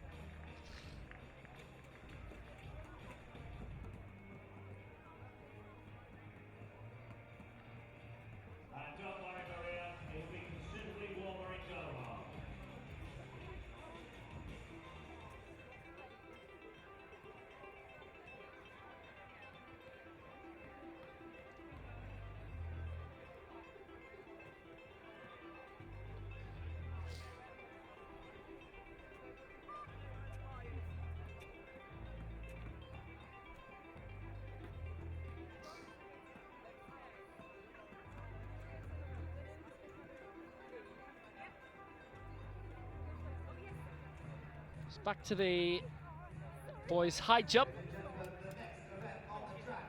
Moved on to 193.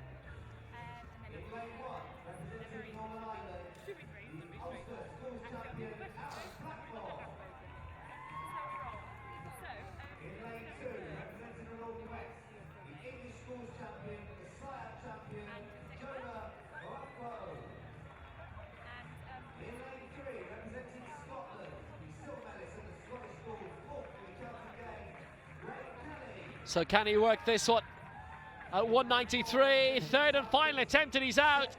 Well, he won silver at the last schools games, but the Ulster champion bows out. Back to the track, boys, 200 metres.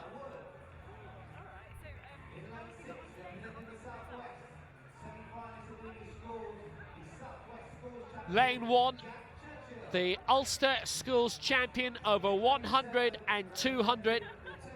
From Bangor Grammar, it's Aaron Blackmore. Lane 2 for the Northwest, the English Schools champion over 200 metres, Jonah Efoloku. Lane 3, Scotland's ace champion, Greg Kelly. Very good in the Celtic Games. Lane 4, from the southeast, Shane Dewar, who finished 4th in the English Schools Championships in Gateshead in July. One place behind the bronze medalist, who's in lane 5 representing the northeast. That's Connor Wood. Jack Churchill of the southwest is in 6. Colby Jennings of the Turks and Caicos Islands is in lane 7.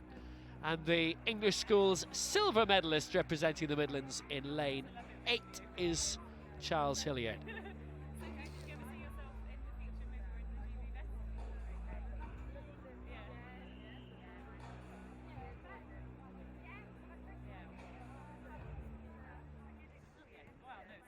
Greg Kelly, the under-17 200 metres champion of Scotland, with the champion of England, the champion of Northern Ireland, and they're in lanes 1, 2 and 3. Blackmore for Northern Ireland in 1, Efaloku of the Northwest in 2, Kelly of Scotland in 3. Will it be between these three? Or will somebody on the outside spring a bit of a surprise?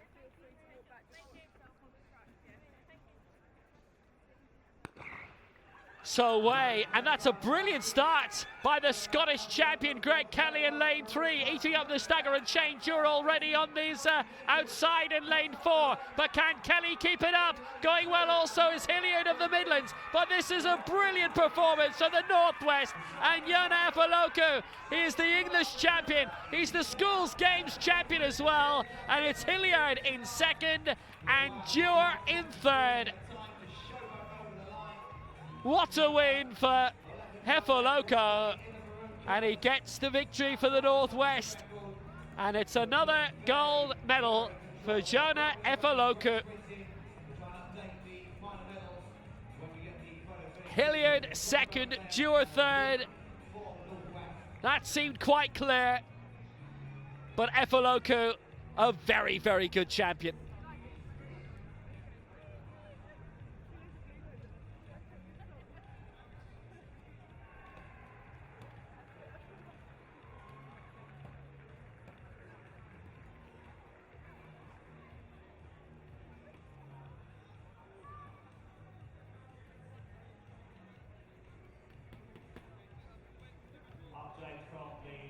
From the final bend. Excellent triumph. He should be one to watch up ahead, I think, in the years to come.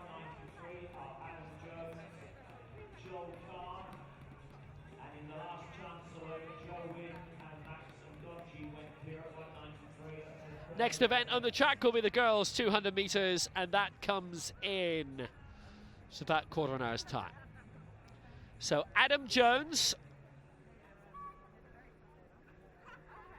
is clear. First time of asking at 196. Very impressive clearance from the Joint English Schools champion. 205, he's cleared, he's from Hampshire. 205 this year and winning the schools championship alongside Joshua Hewitt of Mersey.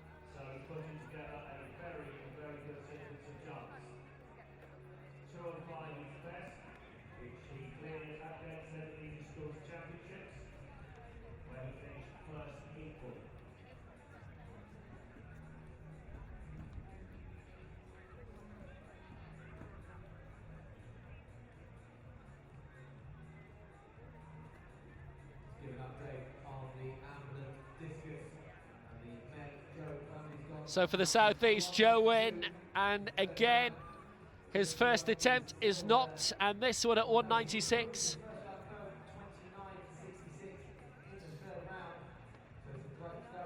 The live scoring for this event, by the way, appears to have broken down. So that may actually be why there was a little bit of a delay earlier, as perhaps the officials felt they had to start doing it manually. Our last computerized update was at 190. So for the Northeast, this is Max Ngonji. Goes for 196 first attempt, and he knocks that. Cleared 199 in winning bronze in the English Schools Championships. That was at the intermediate level.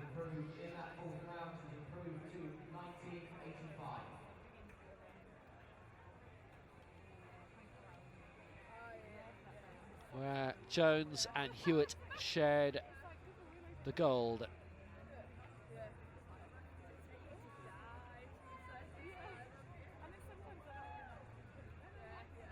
Hewitt not here, the Northwest being represented by Luke Halstead. So, Joe Wynn, second attempt at 196. Oh dear. Pretty much landed on the bar.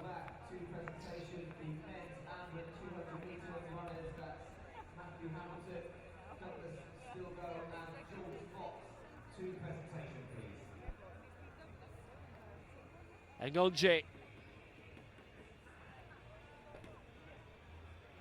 Second attempt, 196. Oh, Oh, brilliantly clear.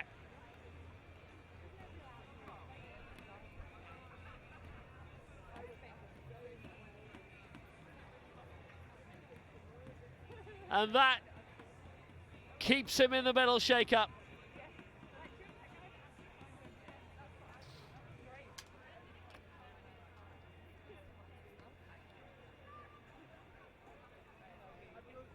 But the pressure really on Joe Wynn here. Team managers, Northwest and Northern Ireland. Northwest Well, this is managers, do or die. we need your relay declarations like yesterday, please.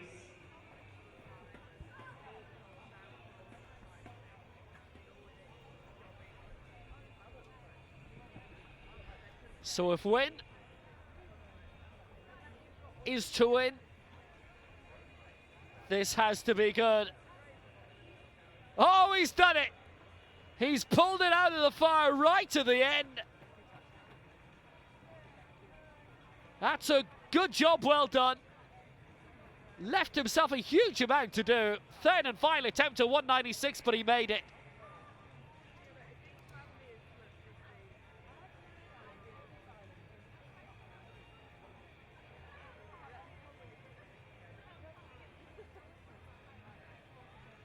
Joe Wynn of Thurrock.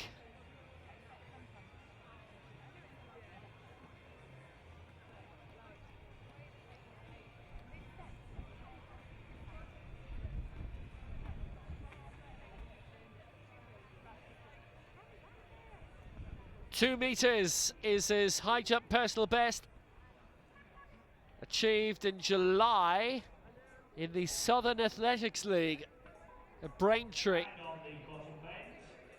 He's the South of England under-17 champion. That was achieved last month with the second best leap of his history, which was 197. Fourth in the English Schools Championships in Gateshead with the 196. But he's still in there.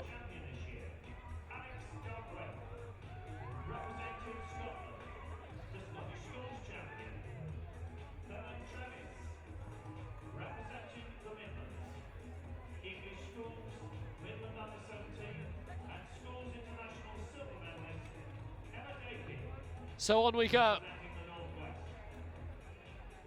Adam Jones knocks his first attempt at 199, but he is a 2 meter man.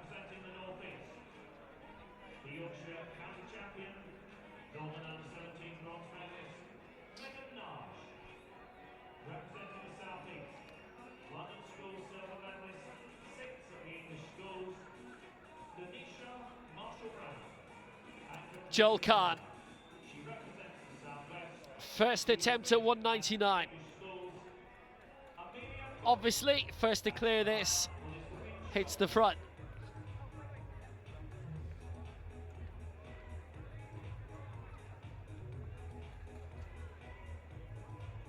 Can he take the lead?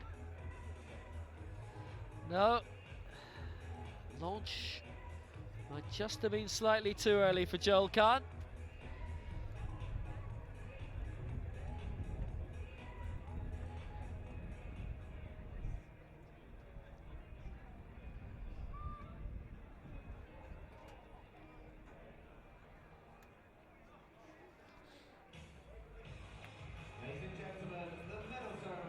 So the boys 200 meters medal ceremony.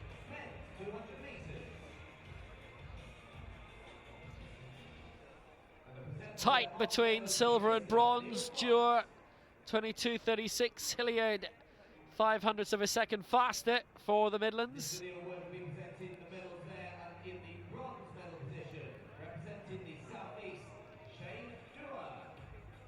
The 1-2-3 here with a 1-2-4 at the English Schools Championships in July. Shane Dewar of the Southeast getting the bronze here, 22.36.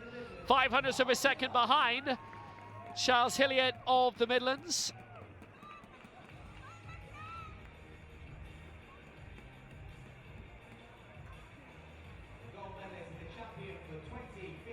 But the English Schools champion is also now the Schools Games champion.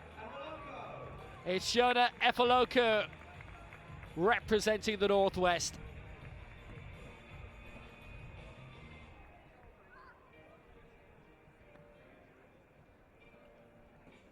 Ladies and gentlemen, please acknowledge our medalists in the men 200 metres.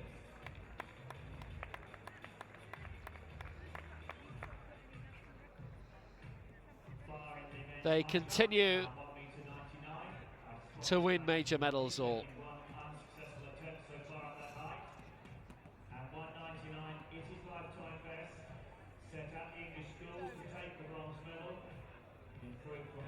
Yeah, Connor Woods down in fourth, having won bronze in the English Schools Championship.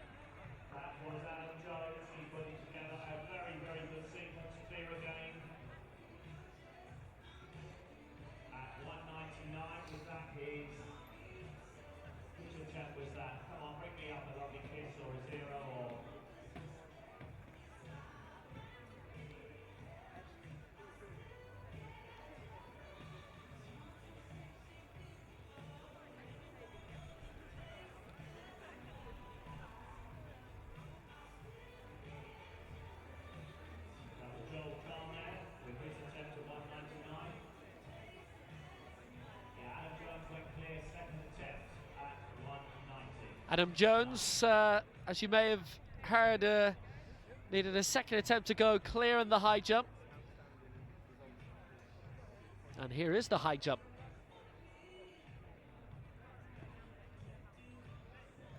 So Joe Witt did so brilliantly in getting clear at the third attempt at 196. We believe this is second attempt at 199. But no luck. So 2 misses for him.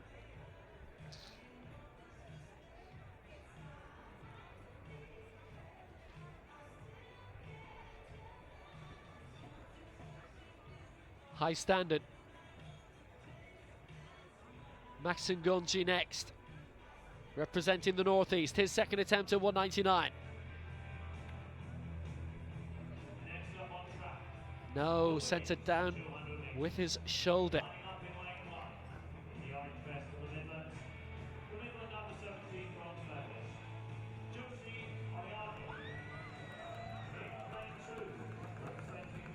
Next on track then is the girls 200 metres. Then it's Josie Oljarnik of the Midlands who's in lane 1.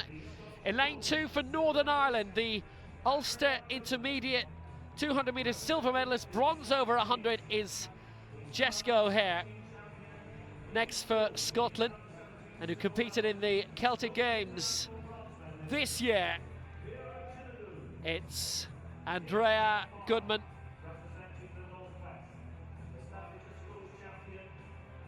Lane 4, silver in the English Schools Championships this year, representing the Southeast is Vera Chinedu. 7th in that final, representing the Northwest here in lane 5 is Hannah Malpas. In lane 6, bronze in the English Championships for the Northeast is Georgina Adam. In lane 7, the English Schools Champion, and she's representing the Southwest here, that's Maya Edwards.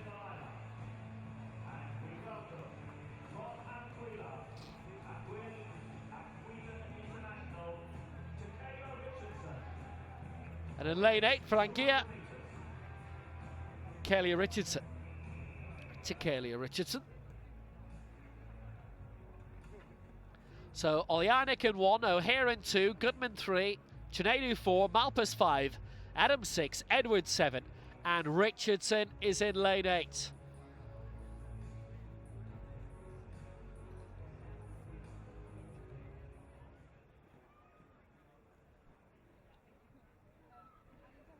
The girls 200 metres.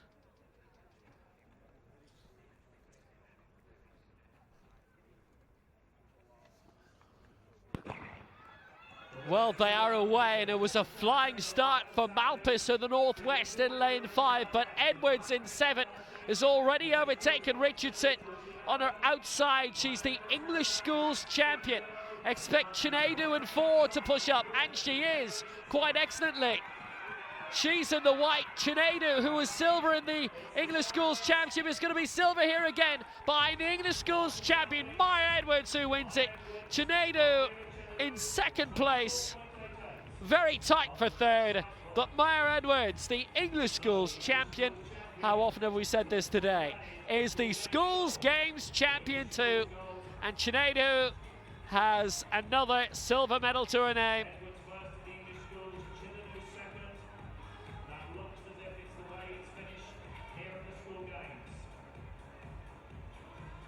Good margin of victory for Maya Edwards ahead of Chinadu.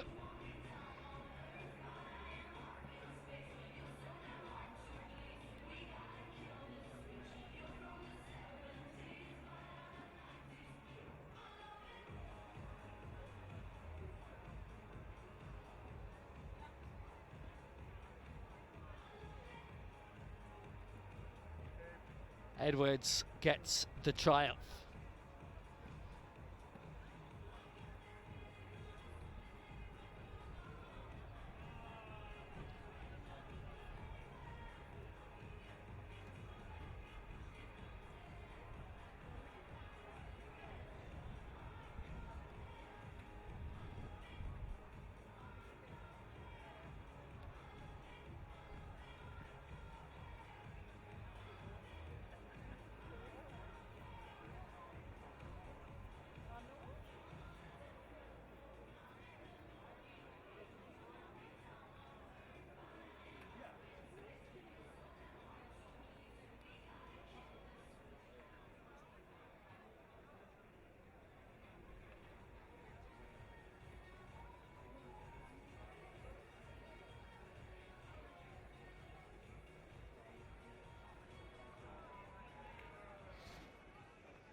Adam Jones dominant in the boys' high jump. And he has the win. A second clearance, second attempt at 199. Over on the back straight, we have the start of the next field event to introduce our jumpers to you.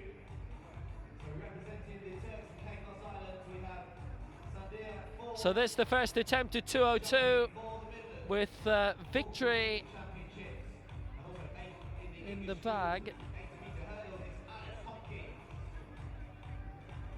Competing for Northern Ireland, Personal West of 5 meters 27, it's Olivia Bowes.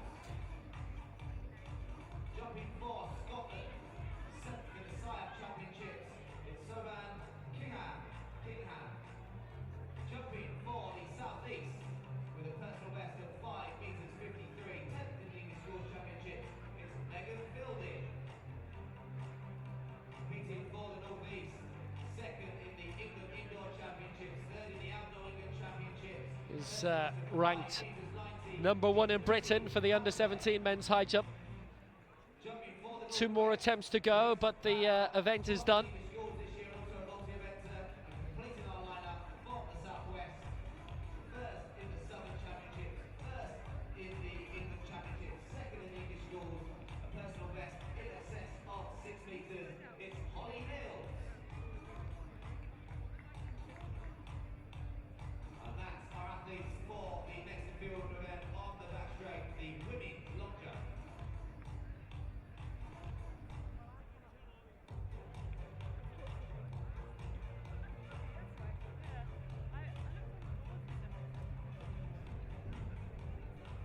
So a second attempt with the gold medal assured.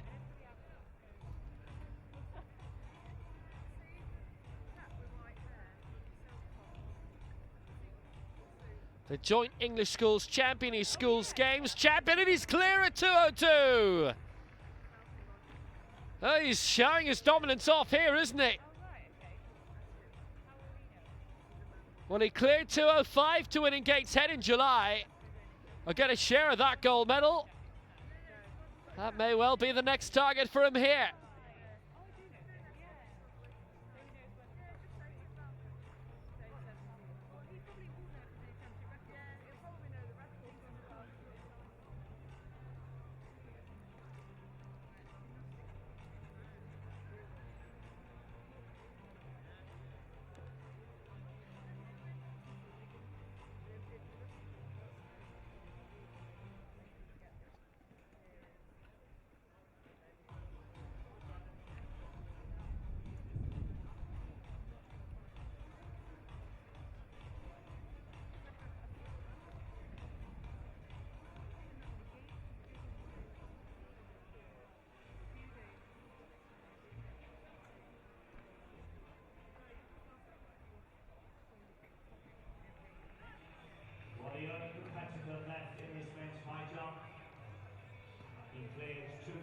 Well, the boys' pole vault will be starting in the next few minutes, and the girls' long jump as well. Coming into the competition, Adam Jones, lifetime best of 2 meters 05.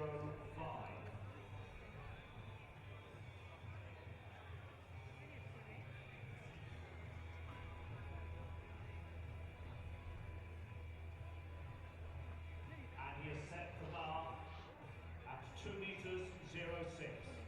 So these are the competitors then in the girls' long jump.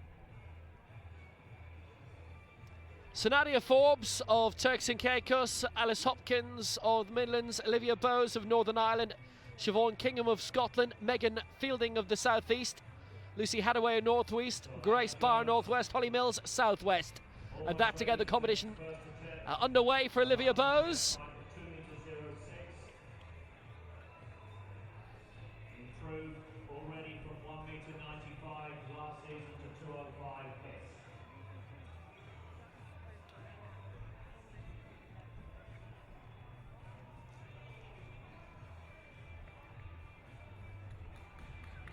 She, the junior long jump champion for this year from Antrim Grammar, 4.94. She went out to. We'll probably need to go beyond 5 meters really to medal here.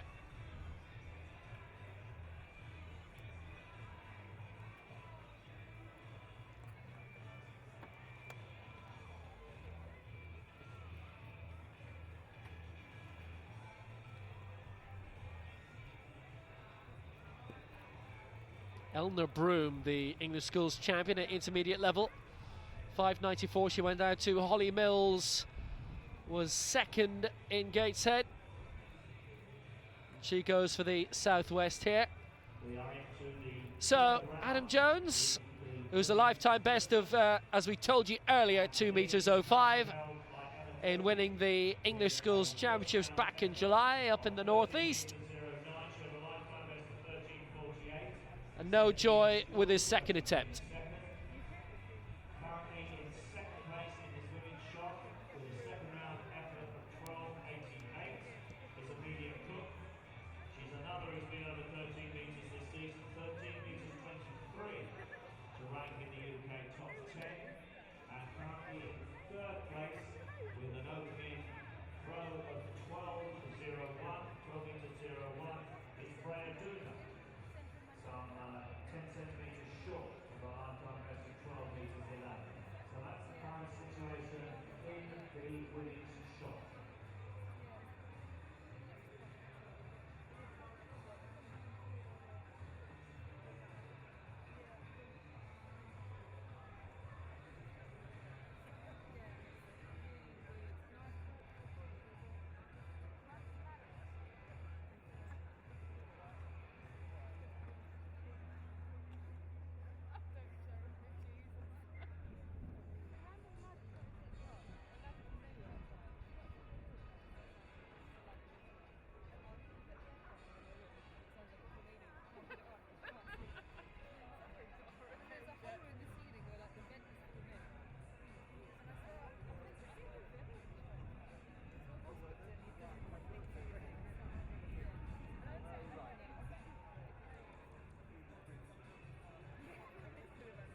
Merseyside Schools champion, Northern Under-17 silver medalist, Chris Black. Representing the South East, the Kent Schools champion, Alex Harvey. And for the North East, the South Yorkshire Schools, the Northern Under-17 champion, Josh Lindley Harris. That's your lineup for this men's bowling competition.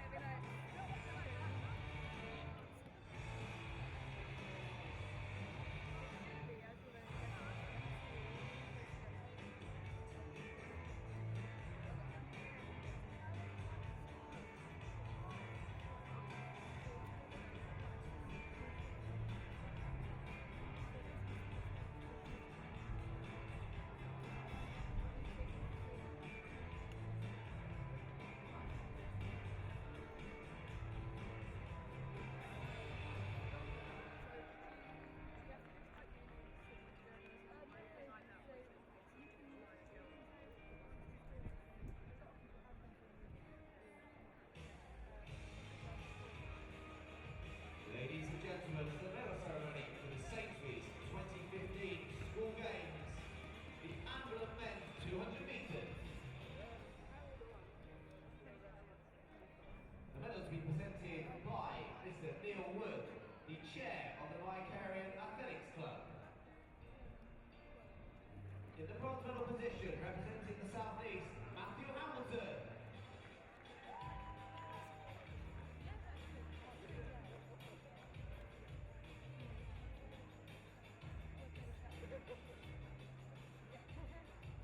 The silver medalist, representing the Northwest, George Fox.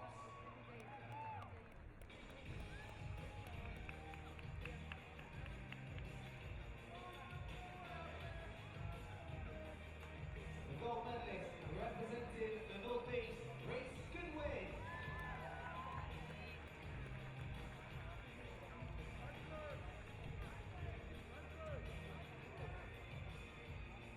Ladies and gentlemen, please acknowledge our medalists for the men's 200 metres ambulance.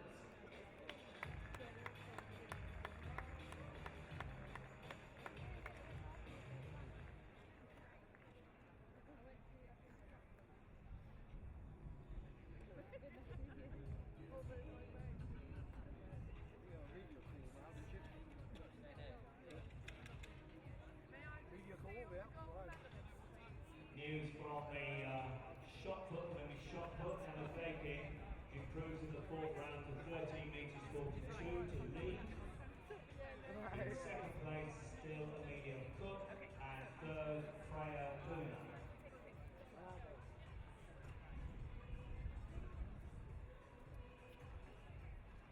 So as explained earlier in the programme, there has been a slight change. You can see them out on track. There now will be 2 wheelchair races. So the men and women will be split. So the first will go at 16:35, and then we are following that with the women's at 16:42. And the split is due to a very special guest in that women's race. That will be Hannah Cockcroft going in the women's race following the men's race. Yeah, do you think it's college skills to do this? Oh, right, where are you going? That's what I'm saying. Sports development. Excited? Are you looking forward to it? Yeah. So, do you live in Sheffield now? Yeah. And do you run for Sheffield Military? I run walking it. Oh, do you? Yeah. Oh, right, you're a walker now. Yeah. Late common. So, like, how do you feel about today? How do you think you got on? I think I'm doing quite well, but like, I am really seeing the time, so I can't really compare how I've done compared to the rest. We've got a couple of bonus wheelchair races coming up over 800 metres, boys and girls. But let's head back to the 800 wheelchair events. And 4 in this 800 metres boys wheelchair. It's Joe Brazier of the Southeast in lane 1, currently ranked 6th in the UK. From the Great Red Star Club in Glasgow for Scotland, 2 wins over 200, 1 over 400 this year. It's Luke Dayan for the Southwest in lane 3. Man who started in 2013, obviously inspired by London 2012. He is ranked 3rd in the UK at the moment, and he won the BWAA CP GP in Stoke Mandeville in July. That's Jamie Edwards. And currently ranked 5th in the UK, Ben Callender of the Northwest, who last week won the under-17 English IPC title. And they are colour coordinated again. Brazier in the white, Dayan in the navy, Edwards in the yellow, and Callender in the maroon, depending on the region they're from. Or of course, in the case of Dayan, the nation. And this will be done in terms of points, as there are 3 different categories involved in this. Brazier is T34, Dayan is T54, which is the physically strongest of the T50 wheelchair events. Edwards and Callender are both T33s. And the higher the second digit, then the stronger the category, if you like, or the lesser the physical difficulty. So away at the moment is Brazier for the Southeast. Very good athlete. Dayan now in 2nd place, and Edwards in 3rd for the Southwest. Callender just taking up his rear. Brazier looking very, very good. It's 2 laps of the track, this 800 metres. They can go as far as 5 in terms of track events, and they do wrap things up a lot quicker, being wheelchairs, than Mo Farah can do.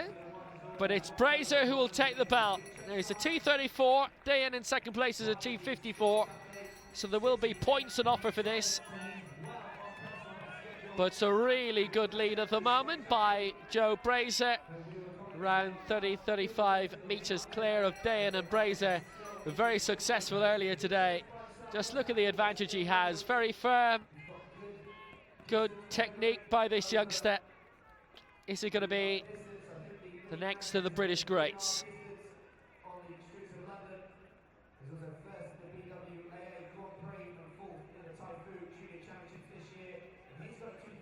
We've seen some brilliance from David Ware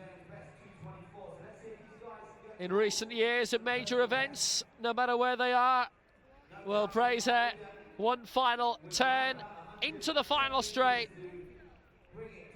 and he will take victory in the race, and then we'll have to look at the points to see if he can get the overall victory there. Now, it's going to be 2nd place for Jamie Edwards at the Southwest, which is a good surge by the man ranked 3rd in the UK, but Brazier will take this victory in terms of the race, 2:18.23, and Edwards to come through in 2nd place for the Southwest.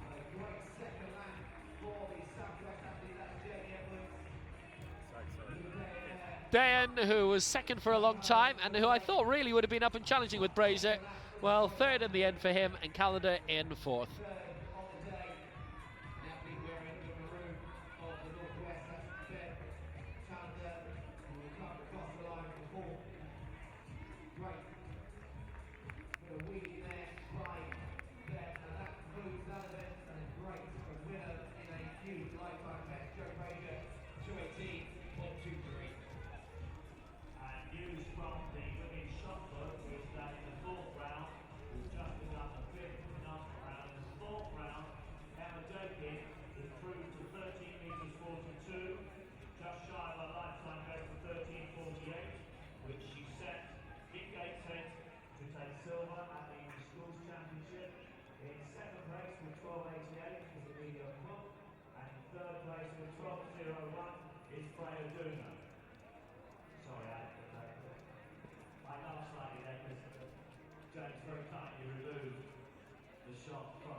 Next up will be the girls' wheelchair 800 metres.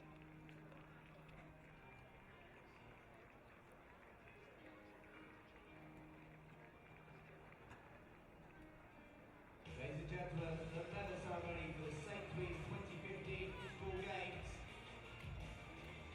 This is for the Discus, the Ambulant girls competition. Presenter will be Mr. Neil Wood. The third place and the bronze medal going to the Fiona Southeast. Fiona Montgomery with the bronze for the Southeast. This was a multi-category event, so it went down to points, a la the decathlon, heptathlon, so silver going to the Northeast, and Sophie Merrick's.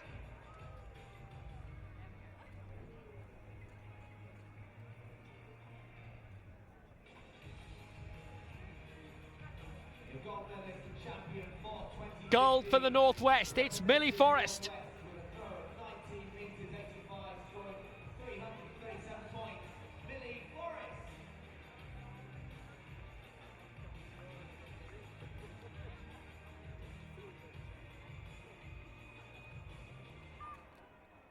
Ladies and gentlemen, please acknowledge our medalists in the women's Gold for the second year in a row at the schools games for Millie Forrest.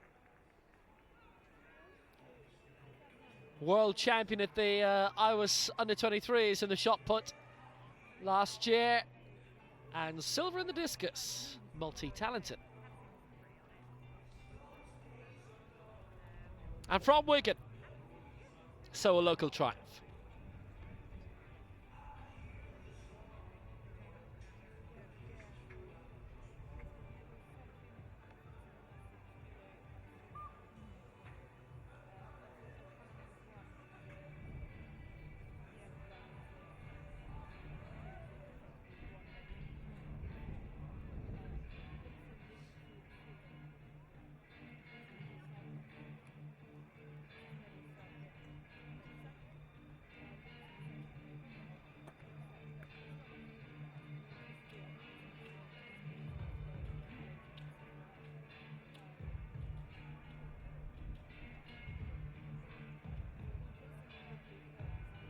We have a special guest in the girls' 800 wheelchair again.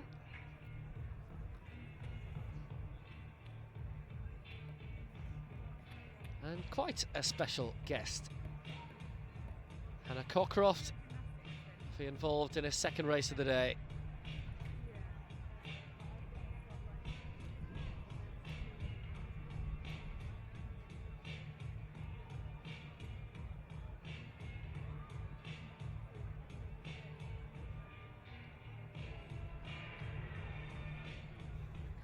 So there will be 5 in this.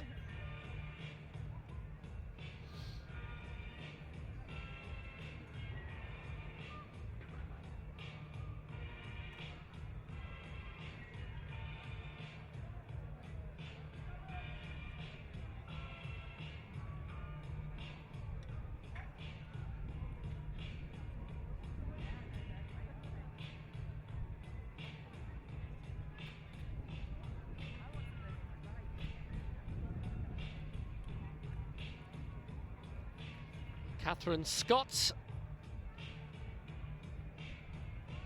drawn in the outside lane, so they're going to have to space them across a little bit. Originally we were going to be Cockcroft-less, and it was going to be lanes 5, 6, 7 and 8 that were going to be used. It was actually originally going to be a one race across 800 metres between boys and girls, so it would have been a case of trying to keep an eye on everybody.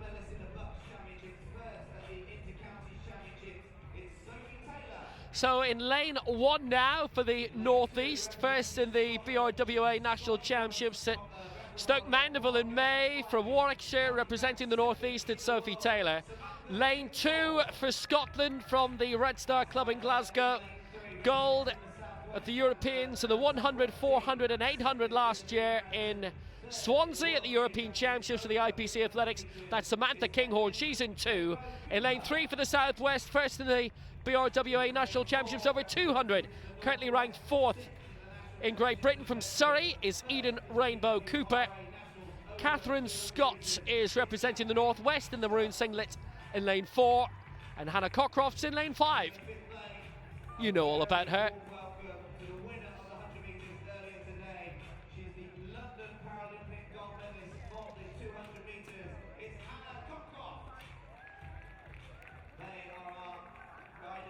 a brilliant special guest for here, and all part of the preparation for Doha. Excluding her, there is a schools games champion to be crowned. It's a good distance for Cockcroft, this 800.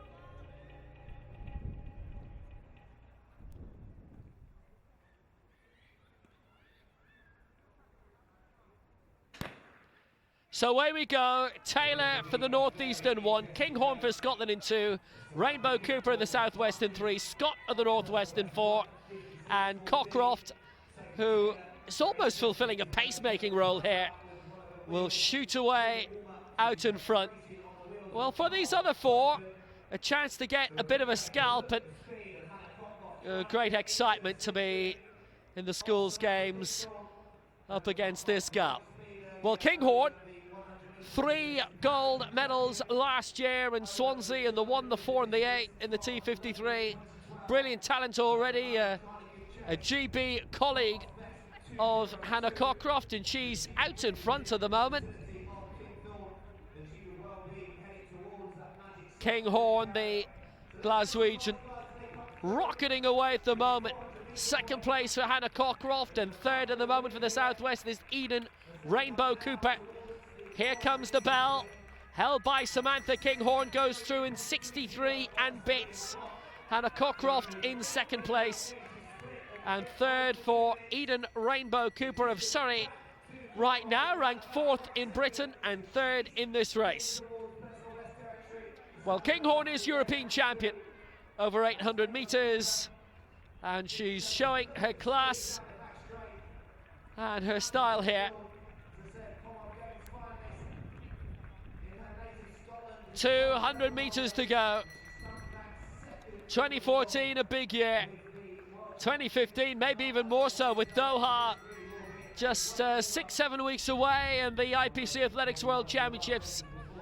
And it'll be really fascinating to see how she does there, where she puts herself up against the big names of European and American parasport. But it is Samantha Kinghorn who's coming through to win.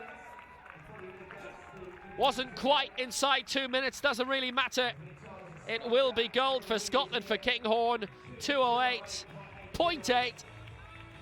Cockcroft through in second place. Good build-up for her, with Doha a few weeks away. Kinghorn's victory.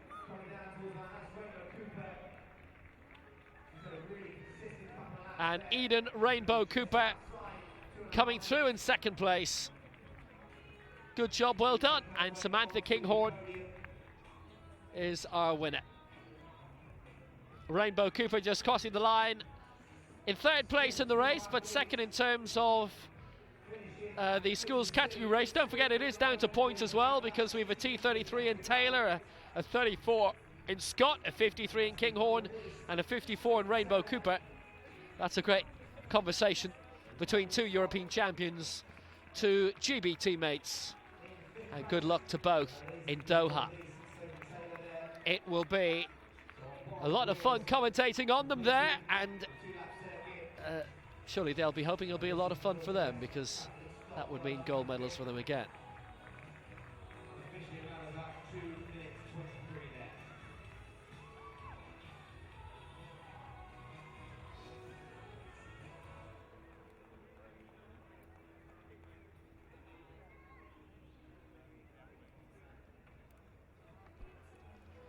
All those major championship medals. Big hero of London 2012 and Lyon 2013, Swansea 2014, and it is Doha that is next on the schedule. They have a major international Grand Prix in Dubai every year. Middle East is becoming a notable venue on the parasport circuit. They had the Powerlifting World Championships last year in Dubai. Now the Athletics World Championships in a few weeks' time in Qatar.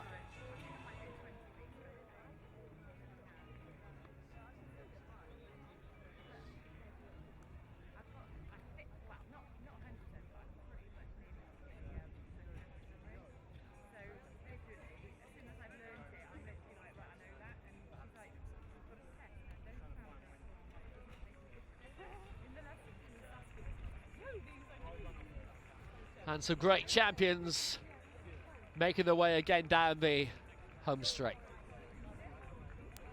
But at a much more sedate pace this time.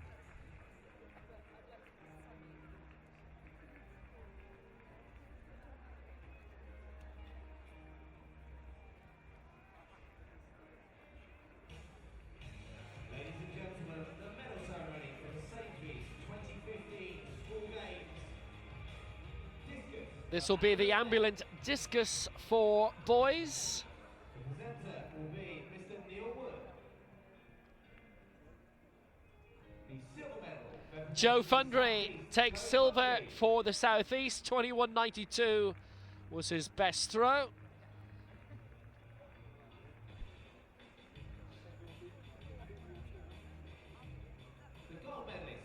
Gold for the Northeast, and Dylan Kevill threw it out to 29.66.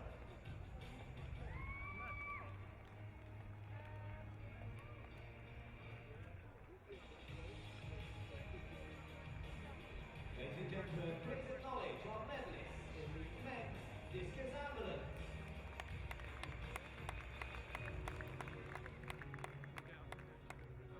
Next up on track, for men's 3,000 metres. Lining up on the inside, he represents the Northwest.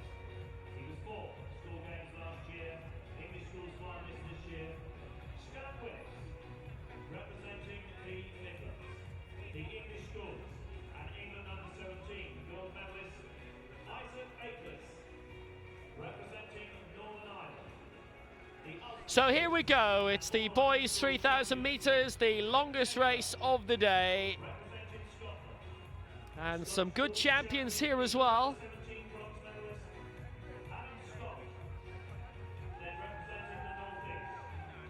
So for the Northwest, finished 6th in the English Schools Championship this year. Stanley Willis, they're all being introduced individually at the moment, but we'll have a chance in the opening laps to introduce you to each of the 7 at length here.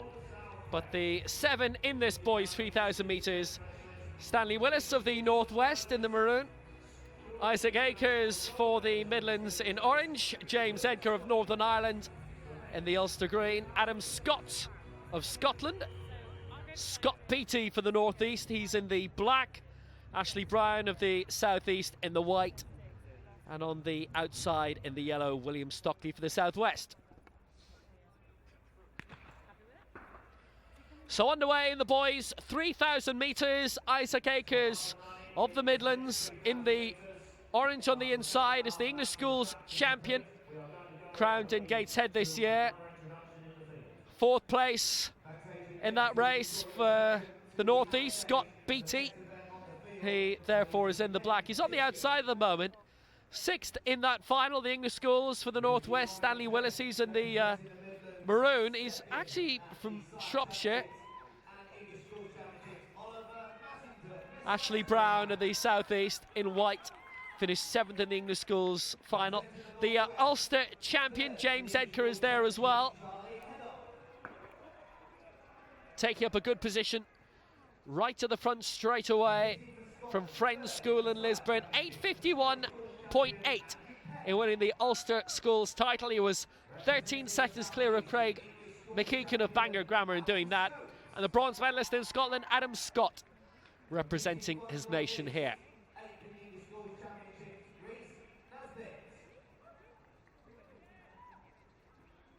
James Edgar is also the All-Ireland Schools champion. Had a second to spare over Fergal Curtin in the intermediate boys 3,000 metres. And the Irish Schools Championship in Tullamore at the end of May. An event which has always enthralled tens of thousands of TV viewers for many decades back in Ireland. So leading the way is the Ulster and All-Ireland Schools champion, James Edgar. And in second place for Scotland, Adam Scott. All very tightly bunched between these 7 at the moment. Isaac Akers, the English champion, tucked down in 4th place. And then just for the Northwest, Stanley Willis is holding his own at the moment very well. He finished 4th in the schools games last year. Also up there, representing Scotland in the blue, track number 5 in the UK. Isaac Akers of Leicestershire, the English schools champion, 3:38.4, and a 3-second margin of victory over Alistair Kinloch of Kent in the English schools championships, with Tom Mortimer in 3rd place. Scott Beattie was 4th, and he is in this. Matthew Willis was 5th, and he's not, but Stanley Willis is, having finished 6th in that. And as you can see, just beginning to get a little bit murky in Manchester now, but the rain has held off. There was an 85% chance of rain during the afternoon, and it hasn't come down yet, and that's very welcome indeed. So leading the way now for the Northeast, it's Scott Beattie's turn at the front, and on the inside, James Edgar. They should be going round in about 9 minutes or so. This excellent athletics venue, built right alongside the Etihad, which was the athletics venue for the 2002 Commonwealth Games here. Edgar holding his own very well at the front. Akers just behind, with Adam Scott in 3rd place, and 4th for the Northeast is Scott Beattie. Back in 5th now is Stanley Willis. Moving up into 6th, William Stockley, and at the back for the moment, though, nothing to worry about terribly much for the Southeast. Ashley Brown, who was 7th in the English Schools Championships, and he's 7th here. It's about 11 seconds behind Isaac Akers, who got victory in the English Schools Championship.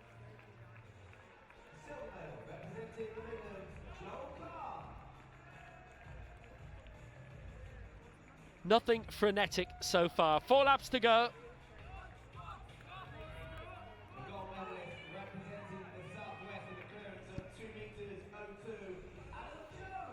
All very tightly packed. Adam Jones, by the way, you'll have just seen getting his gold medal for the men's high jump. Cleared 2:02. Only one to clear 2 meters, and hence getting the victory. In the 3,000 meters, William Stockley had been at the back for quite a while, but now here he is at the front. It's like the peloton, all being given a run at the head of affairs. Foot hasn't gone down yet.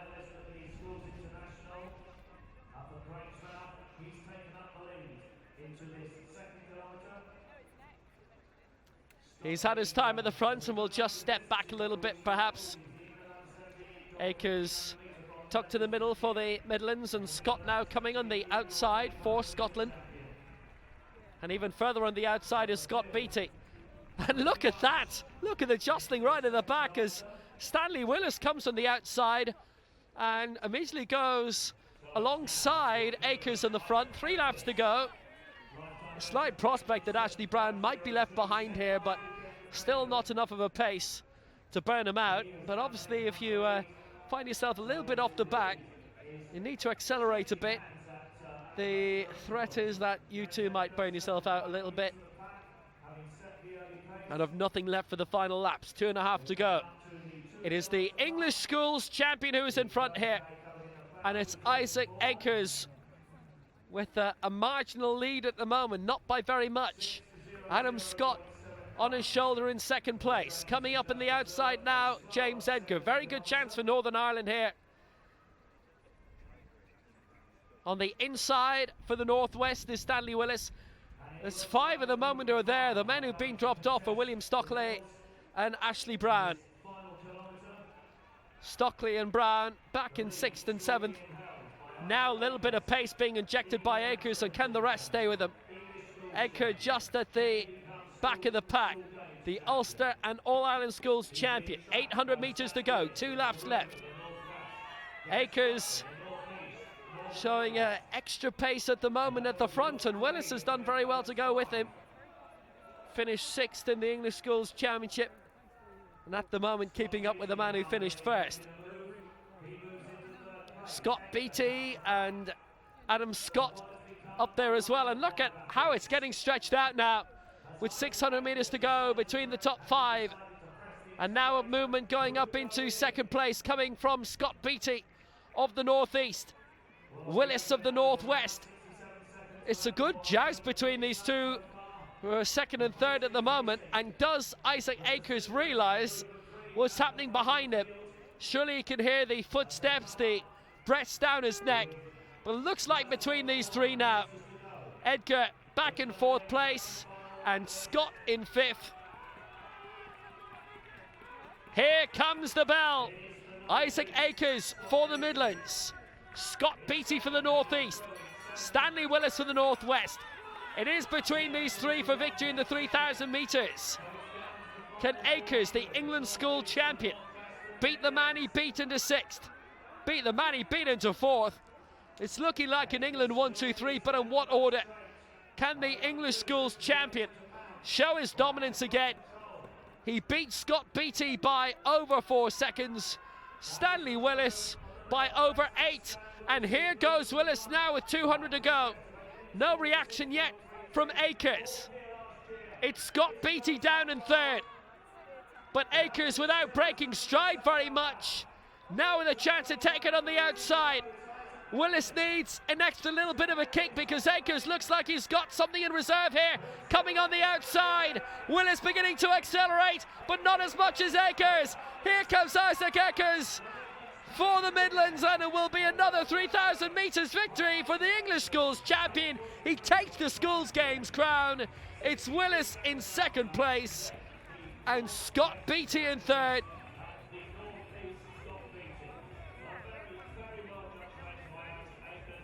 Isaac Akers gets the win.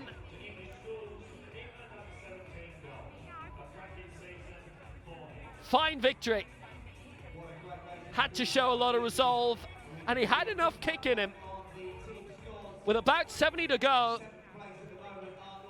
there was a moment when it looked as if Willis might just take it, and that would have been a major elevation from the 6th place in which he finished in the English Schools Championships. But Isaac Akers takes it. That's a good win. That was a very good race. Excellent test for him. And they may well be international colleagues for years to come. Northern Ireland champion, I thought might have done a bit better. Northern Ireland champion, the All-Ireland champion. Even more significantly, James Edgar, but he was run out of the medals in the end and unable to get into the top 3. Isaac Akers with an excellent win.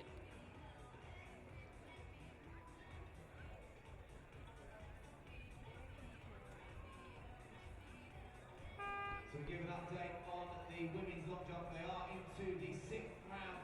Holly Mills of the Southwest is leading with a jump of 5 metres 94, coming in the 4th round. Second at the moment, Alice Hopkins of the Midlands, 5.62. And in third, Lucy Hathaway of the Northeast with 5.60 is in that 3rd place. Into the final round of the girls' long jump. Currently in the gold medal position, Holly Mills for the Southwest. Good consistency in all her jumping, 5.94 the best so far. Alice Hopkins in the Midlands in second place, 5.62. And in third for the Northeast, Lucy Hathaway, 5.60.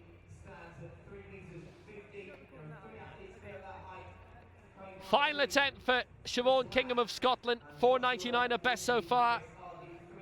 An improvement of half a metre would give her a chance of a medal, but I'm not sure that's it, really. Yes, totally agree, James. We've got Shane Martin with a PB of 4 metres 15. Craig Moriarty, 4 metres 11. Josh Lindsay Harris has cleared 4 metres. And then there's the top-ranked Southampton AC athlete, Andrew Douglas, who has cleared 4 metres 65 this year.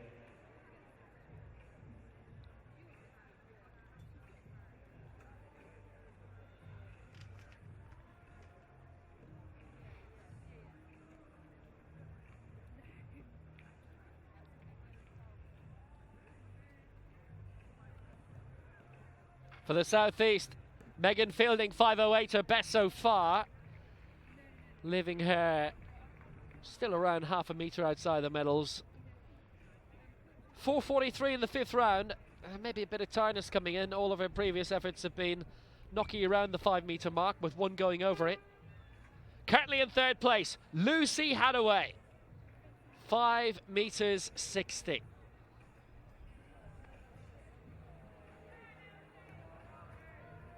From the city of York, 5:90 her lifetime best. That's indoors.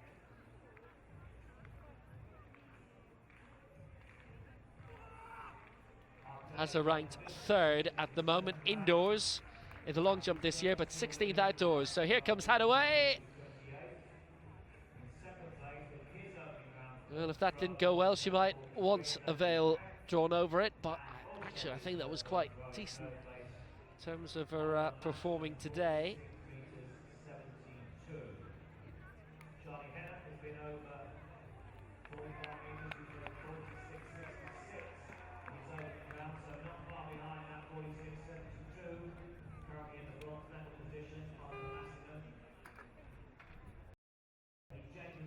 For the Southwest, Holly Mills is our leader.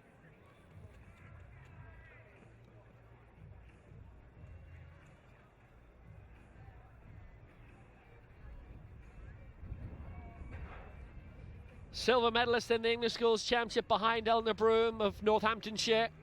Mills from Hampshire on the south coast. Josie Oljarnik for the West Midlands was actually 3rd in that.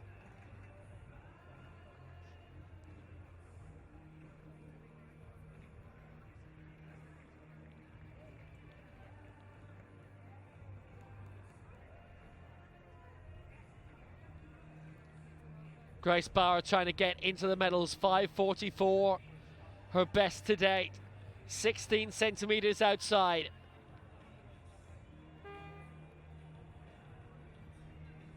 She's the last one who can cause a change in the medals. Hadaway in 3rd on 5:60, Hopkins 2nd on 5:62, Mills 5:94. Pretty much certain to be our champion now. Bauer would have needed to improve by half a metre in order to get into gold, and improve by 16 centimetres to get into bronze.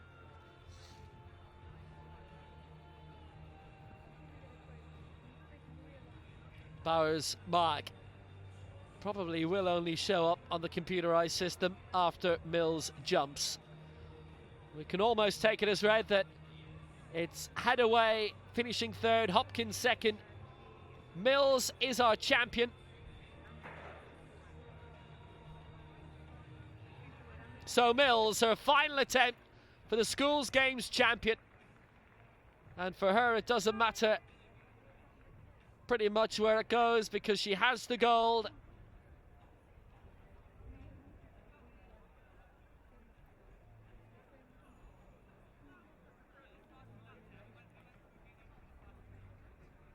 So confirmed, bronze for Lucy Hadaway, 5:60. Silver for Alice Hopkins, 5:62. And gold for Holly Mills, 5:94. Ahead of that final effort, she takes the gold for the Southwest. So next up on track is the women's 400 metres Ambulant. In lane 2, the goal of the Southwest. So another parasport event, and it's the Ambulant girls 400 metres. We're into the final 90 minutes of track action here. Where has the day gone? So in lane 2 for the Southwest, first in the Midland Counties under-20 and senior championships in Birmingham, and she's ranked 4th in the UK this year. It's Kelly Hutchins. Then in lane 3, 2 wins in 2015 at Chelmsford and Nottingham. Ranked number 1 in the UK this year, Fiona Montgomery. Lane 4 for the Midlands, Megan Richter, who like Hutchins is a T37. Richter currently ranked 3rd in the UK. European 100 metres champion from Swansea last year. Representing the Northwest is the Liverpudlian Erin McBride. She's in lane 5. And Leah Jane Dixon is for the Northeast in lane 6. Multi-category event. McBride is a T13, which is the least amount of visual impairment.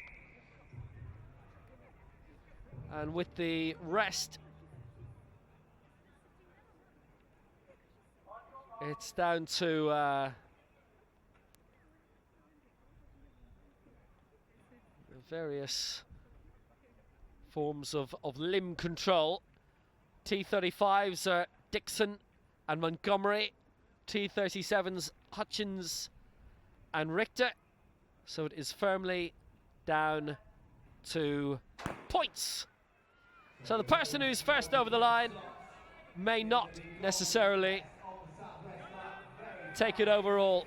What a good start by Erin McBride. There are cerebral palsy categories involved here as well, but it is Erin McBride well clear of the rest. Now, she probably will win the race by a large margin, but it's how much she wins by and the time that she records which determines whether she'll get the gold medal here in this Ambulant Girls 400 metres. In terms of the IPC Athletics World Championships, European Championships, they would be kept very well separate, very much in their own categories, but to get here it's all together and it comes down to points. McBride has beaten them in terms of time, and it will be a good margin of victory, around 10 to 15 seconds. Erin McBride will cross the line first, and no reason for her to let go of the pace, because the faster time she has, the more chance she has of winning. 64.16, and she'll win by around at least 10 seconds. It's Richter in second for the Midlands and Hutchins third for the Southwest.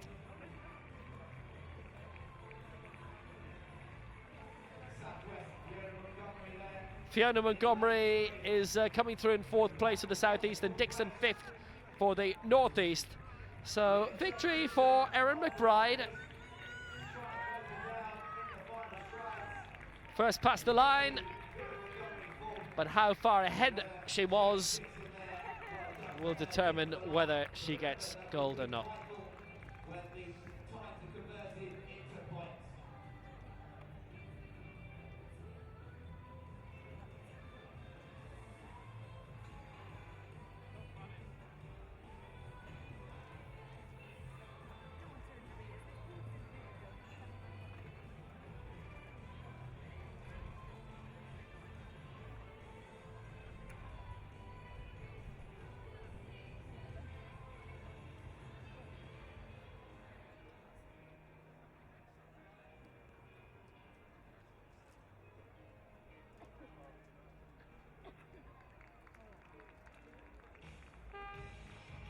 Ladies and gentlemen, the medal ceremony for the Sainsbury's 2015 School Games Women's 200 metres. And once again, we appreciate hard work of Neil Wood. So it's the 200 metres girls now. Medal ceremony, and in third place with the bronze for the Northeast, Georgina Adam, clocking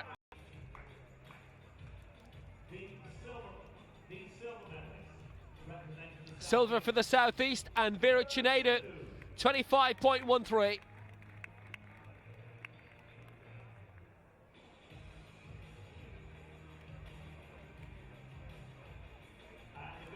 Gold to the Southwest, and Mare Edwards 24.86.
So the boys' discus is the latest field event to get underway. We're into round 3, and lying 7th for Northern Ireland is Robert Cantley.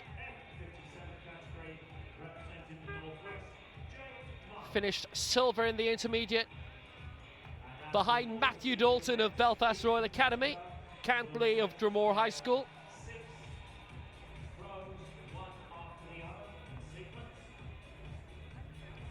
Currently leading Alfie Scopes for the Southeast, 51.26. Second is Andrew Peck of Scotland, 47.43. And third for the Northwest, Charlie Heddock, 41.82. This man is fourth, 10 centimetres outside the medals, Oliver Massingham. 46.72 is best so far, which came in the opening round. All he has to do is improve 11 centimetres, up around 45 metres that'll be. That's not a bad effort. Does he have a chance with that throw of getting into the top 3?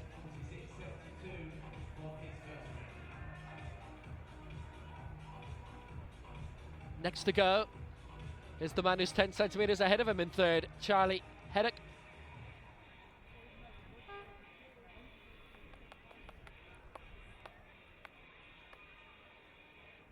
Alfie Scopes is the English Schools champion, and he's our leader here. And the silver medalist in the English Schools Championships, Massingham, is currently fourth here, as we mentioned, marginally outside the medals.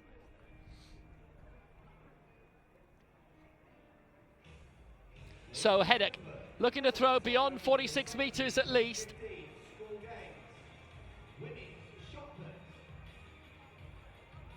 Well, it ended up a long way, but the first coming to ground was around 40.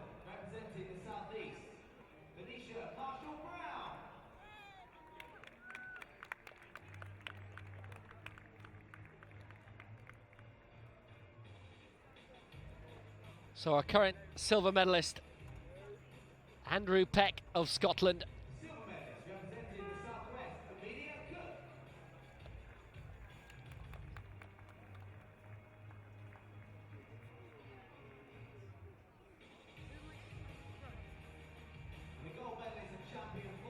Under 17 champion, the Scottish Age Group Championships of Grangemouth.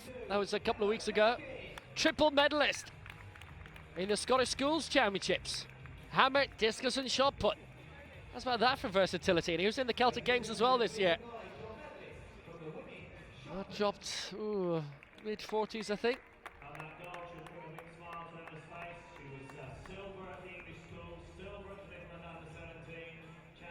Massingham's fourth round throw was 46.21. Not an improvement on his 46.72 that currently has him in fourth place, just outside the medals. Our leader and the English Schools champion is Alfie Scopes of Kent. 49.84 he threw to win gold at the English Schools Championships, and almost 3 metres clear of Oliver Massingham in second.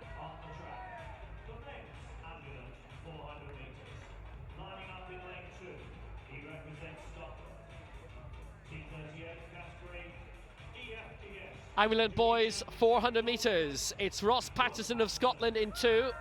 And again, this will all come down to points because he's a T38, as is the man in lane 3 for the Northwest, Sean Burrows.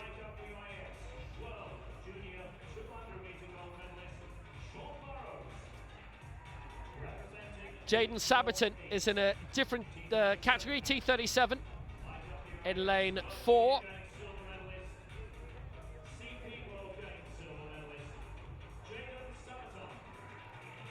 Different cerebral palsy category. Amputee category, T46. Matthew Hamilton of the Southeast is in lane 5. And the intellectual category, T20, in lane 6 for the Southwest is Jordan Aconta. So it's all down to points again.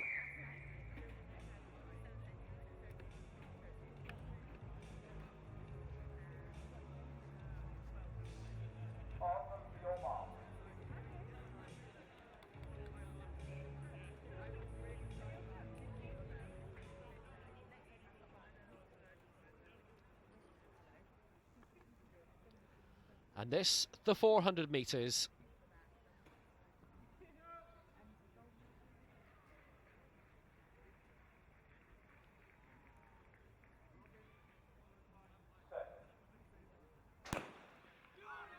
So away they go, and doesn't look like Aconta has actually made it for the Southwest. So it's Patterson, Burrows, Sabaton and Hamilton are the three in this, but it all does come down to points anyway. And leading the way right now, wearing the Southeast singlet in the white, is Matthew Hamilton, the T46, over on the far flank as they hit the crown of the bend, and once they reach the end of it, it'll be the closing straight. Hamilton ahead of Burrows at the moment. Now they straighten up. Burrows might just have a slight advantage as well. It's Hamilton holding Burrows off at the moment. The other two are quite a bit behind, holding his own very well. Hamilton will come through. He'll be first past the line, ahead of Sean Burrows, 55.11. It's down to points after that. And it was Patterson third past the line and Sabaton fourth. And who wins overall? It'll have to go through the various calculations.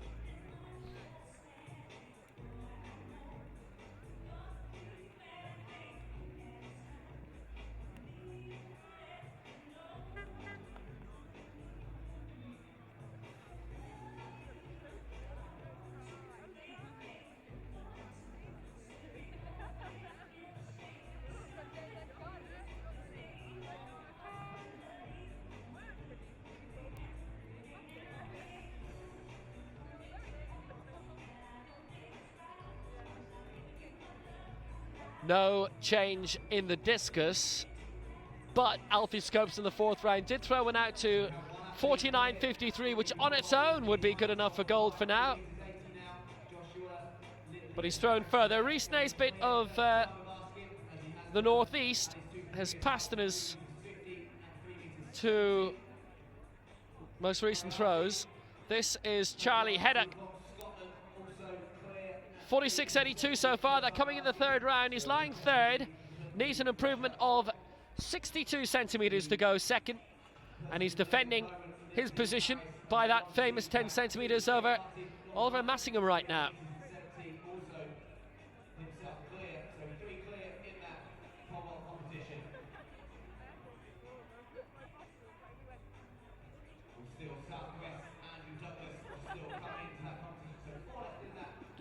Girls Hammer was won by Katie Lambert, 63.08. Katie Head second, 60.04.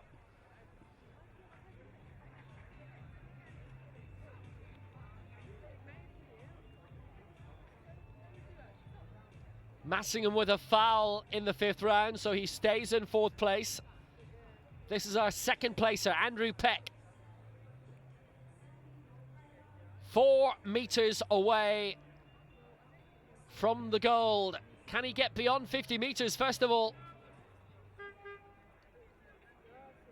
As you can see, that is a bit short.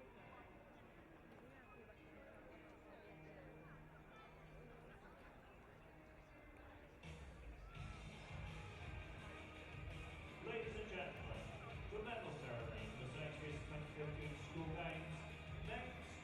Brilliant victory in the men's 3,000 metres for Isaac Ackers. And he is coming across to pick up his gold medal now. But it was third for the Northeast for Scott Beattie.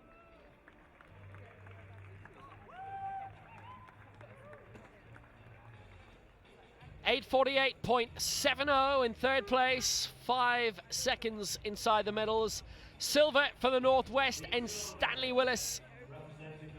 0.3 away from gold, 843.88. That's a popular silver medal. Good battle for a man who came sixth in the English Schools Championships, and he made life very hard for an eventual winner. He led with around 70 to go, but what a bite back and a fight back and a kick by Isaac Eckers gets the gold for the Midlands, 843.51. Isaac Eckers is our champion.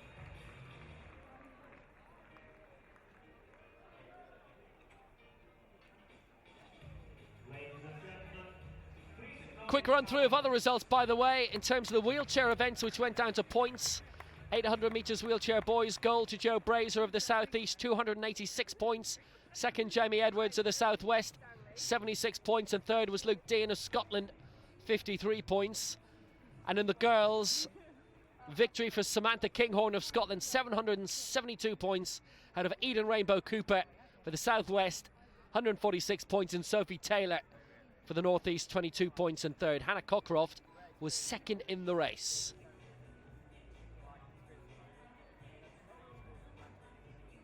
And we're still waiting for the 400 Ambulant results.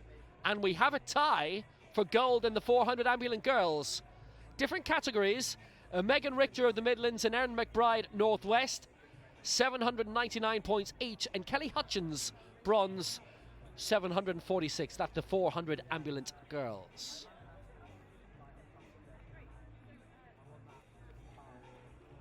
Penultimate throw of Robin Cantley. Fouls for Peck and Scopes in this fifth round. Naisbitt has passed again, so I'm guessing it must be an injury. He's down in sixth place. Cantley down in seventh. 2 fouls prior to this. 33-10 is best so far in the second round. That might just be his best now.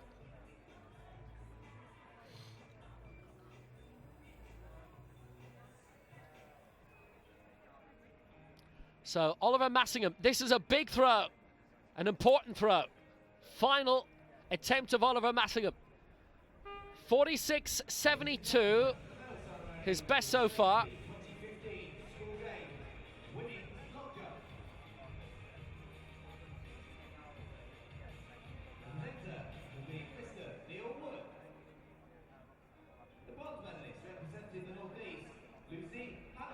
Well, if Massingham, all he has to improve is 10 centimetres to get this bronze medal, and if he improves by 71,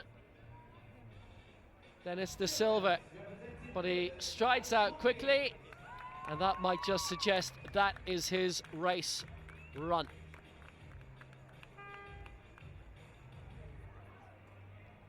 Charlie Hedder currently lying third. We're in the final round.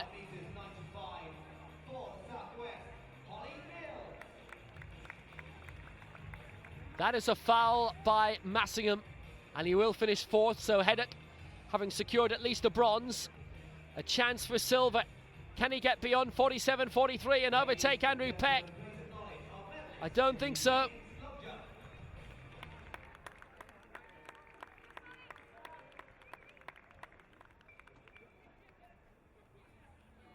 So Heddock stays in third place. So Andrew Peck really safe in silver. And I would suspect Alfie Scopes really safe in gold. Margin is too big, I think, really.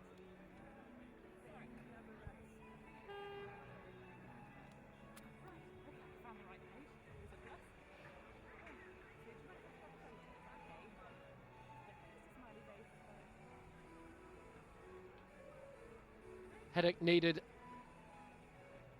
something much better than his 42-41 final round throw in order to overtake this man.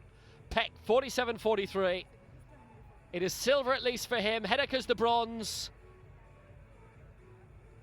And Scopes has the gold. That's not beyond 50.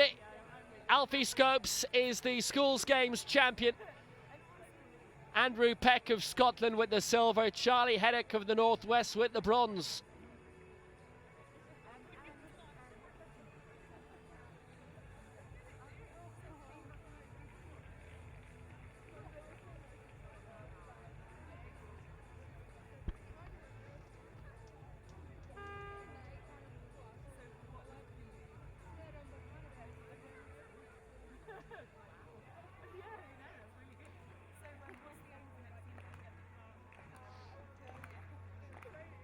So Scopes, our champion.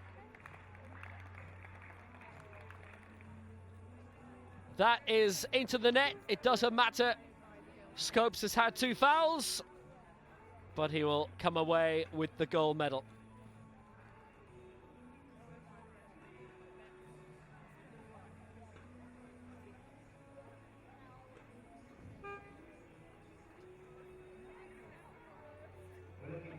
So Scopes wins. There's still one thrower of consequence regards to the medals, but he's down in 5th. 45-44. He needs to improve by 6 meters to win gold. That won't happen. But if he can improve by 1.5 meters, he is into the bronze medal position. Naisbitt has pulled out with injury. So Jenkinson. Can he? Will he? That's not bad. Does that improve on 45-44? His reaction suggests he's not in the medals.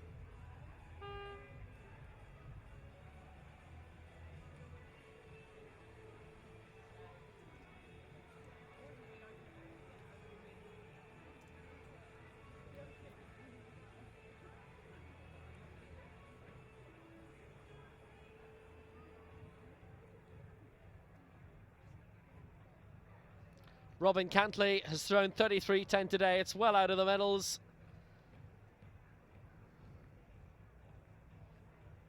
And this to fulfill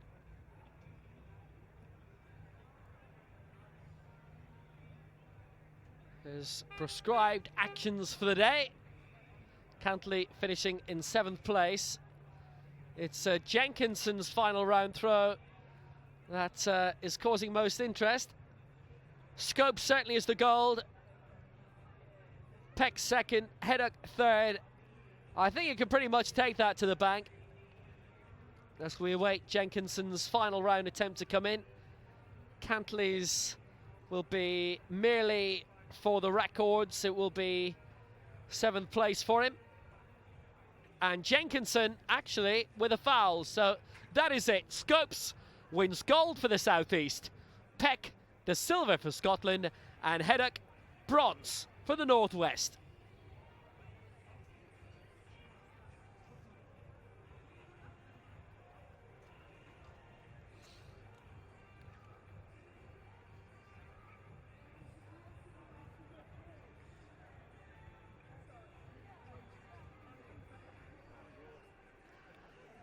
And we have the points result of the 400 metres Ambulant boys just come in. Gold to Sean Burrows of the Northwest, who finished 2nd in the race, but different category to the winner, so more points. 806 points for Sean Burrows in gold.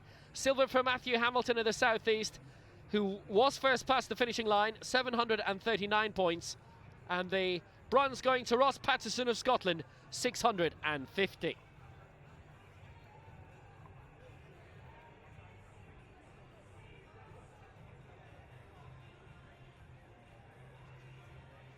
And in terms of the track, we have the two 1,500 metres races to go.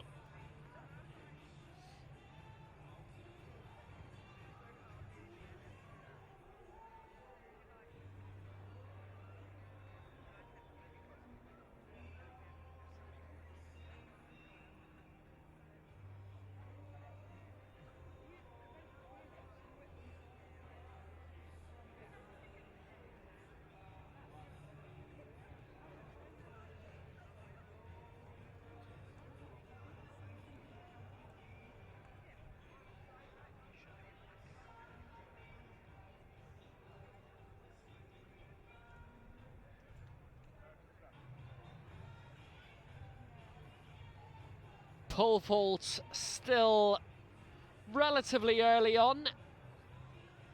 350 they are knocking around at the moment. Shane Martin of Northern Ireland yet to enter the competition, though that's about to change.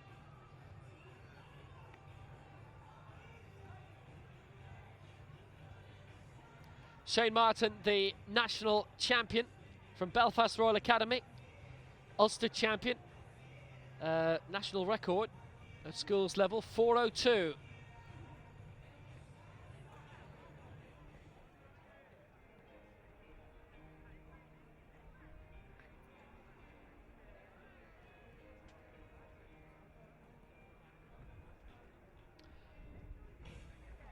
Ladies and gentlemen, the medal ceremony for the Sainsbury 2015 School Games, 400 metres Ambulant women.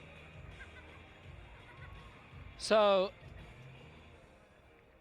this is the 400 Ambulant women's presentation. Kelly Hutchins with the bronze for the Southwest, 7.46.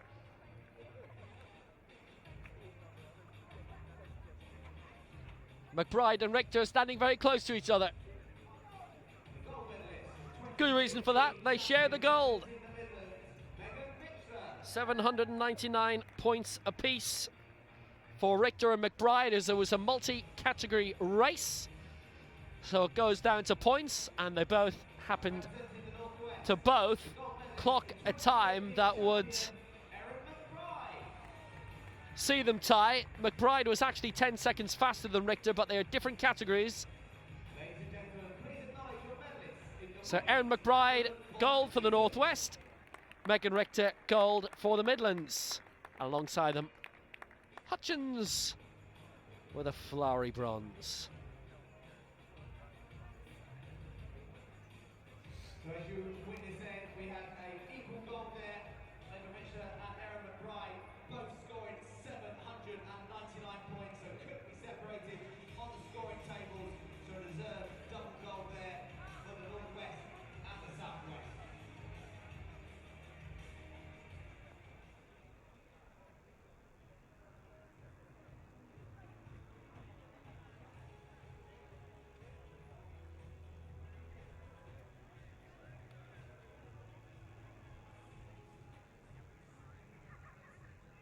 In the seated shot, both the male competitors have completed their 6 throws, and Gareth Pickett had a best of his 6. 2 more events left on the track.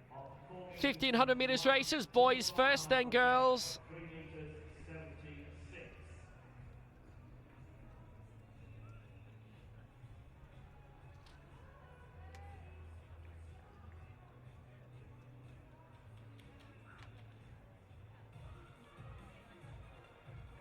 So on the back straight, we have our next track event. It's the men's 1500 metres. And on the inside, in the orange of the Midlands, the fastest man in the field, the lifetime best of 3 minutes. So the English Schools silver medalist, best lifetime best for the Midlands, Tom Dodd. Lane 2 for Northern Ireland, the Ulster champion and the All-Ireland bronze medalist from 2015. Over 1500 metres is Fintan Stewart. Next up for the Northwest, 6th in the English Schools final this year, Adam Spilsbury.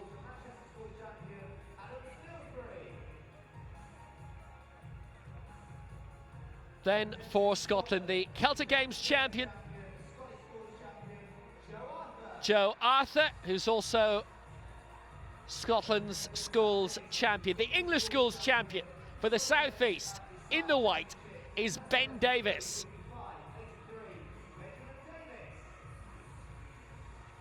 Tenth in that English schools final for the North East, Max Pearson.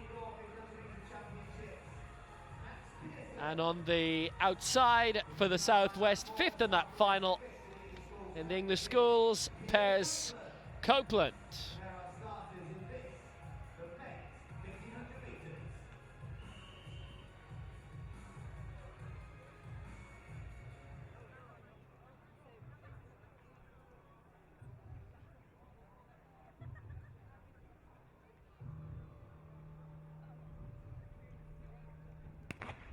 So away we go in the 1500 metres final, which is the last individual event of the day. We also later have got relays, 2 in the 4x1, a girls 4x3 and a boys 4x4.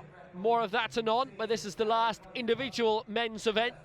So Tom Dodd of the Midlands, Fintan Stewart of Northern Ireland, Adam Spilsbury of the Northwest, Joe Arthur of Scotland, Benjamin Davis of the South East, Max Pearson of the North East, and Pairs Copeland of the South West. So we have the Ulster, English and Scottish champions all represented here.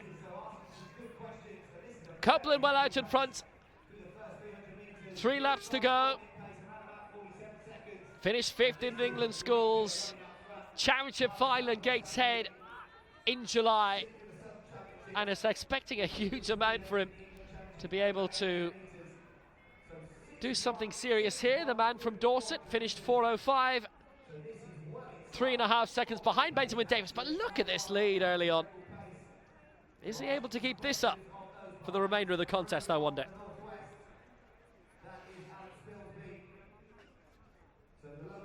Second for Spilsbury, third for Pearson at the moment in this boys 1500 metres. It's a significant lead for Piers Copeland.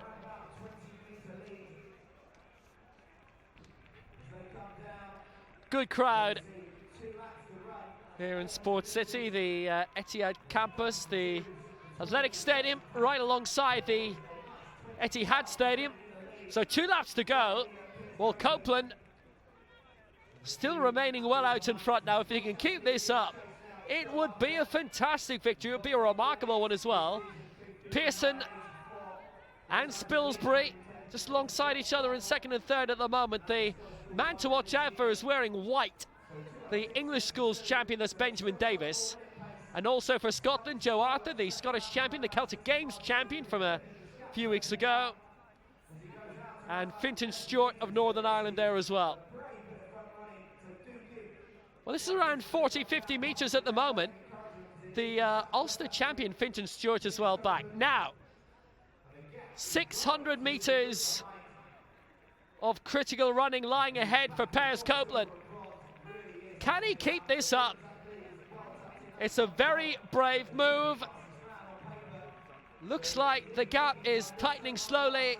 Joe Arthur, the Scottish champion, and then on the outside for the Midlands, the English Championship silver medalist Tom Dodd. So here is the bell, led by Copeland, comes around in 2:55. Aiming to hit around 4. His personal best is around there, 1.5 seconds outside the 4-minute mark. Copeland has done brilliantly so far, but he needs to keep this pace up. Now, it's a significant lead in the back straight.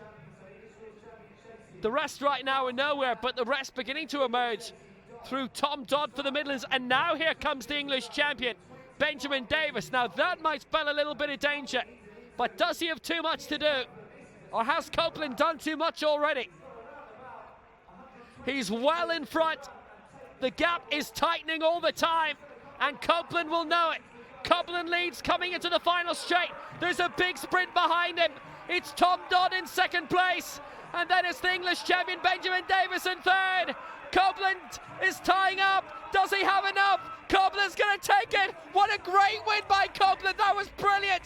3:59.16, smashes his lifetime best by 2 seconds. That is a fantastic win by Copeland. Front running all the way, and the sort of victory you so rarely see in the 1500 metres. There's a lot to be said for what he did. That was a brilliant win, and he has the scalp of the English schools champion in Benjamin Davis, the Scottish champion in Joe Arthur, and the Ulster champion in Fintan Stewart. Well, if that wasn't the run of his life to date, I don't know what is. Brilliant victory by Piers Copeland.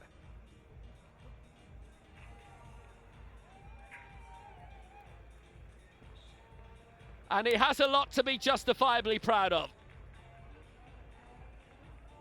Tom Dodd was trying to reel him in all the time, but it's a Copeland win. And he has put his name up in lights.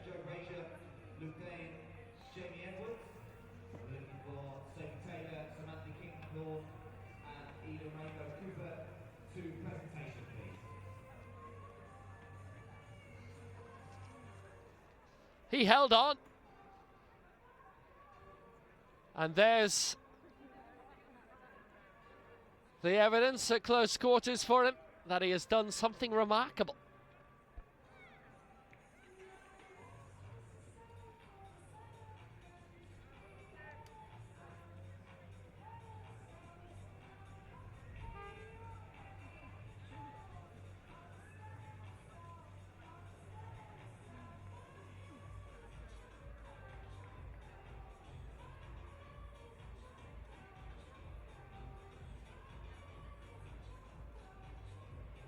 So the women's discus coming up now. The field events continuing well into the evening. This is the second last field event. They're just practice throws at the moment. We're underway in a couple of minutes.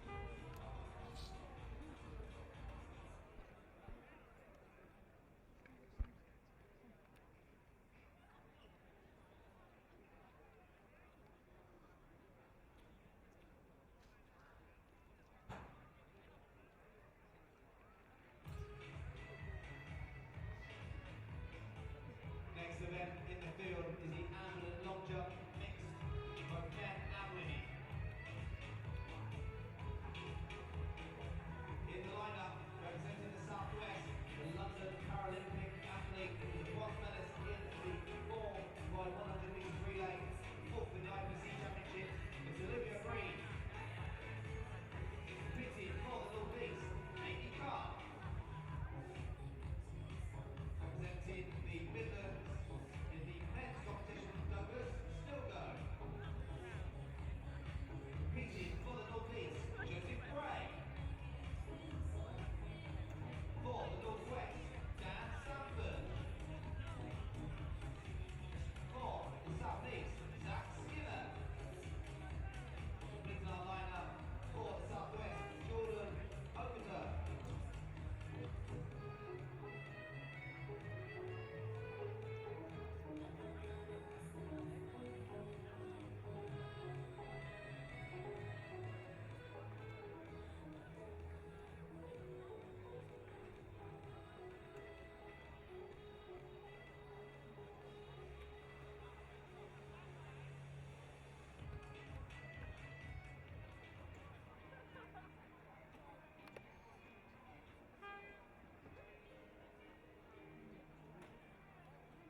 Ladies and gentlemen, the medal ceremony for the Sainsbury 2015 School Games. 800 metres wheelchair for women. So this was the 800 metres wheelchair. And a significant Scottish victory for Samantha Kinghorn. Beat Hannah Cockcroft as well, who was a special guest here.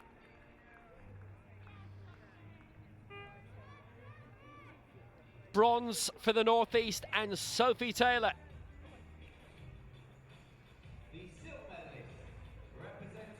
Silver for the Southwest and Eden Rainbow Cooper.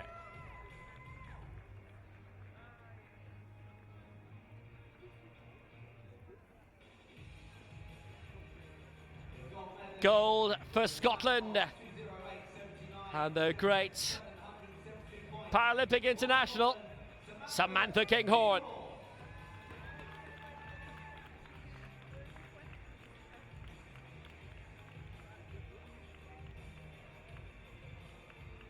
Ladies and gentlemen, please acknowledge our medalists in the women's 800 metres wheelchair.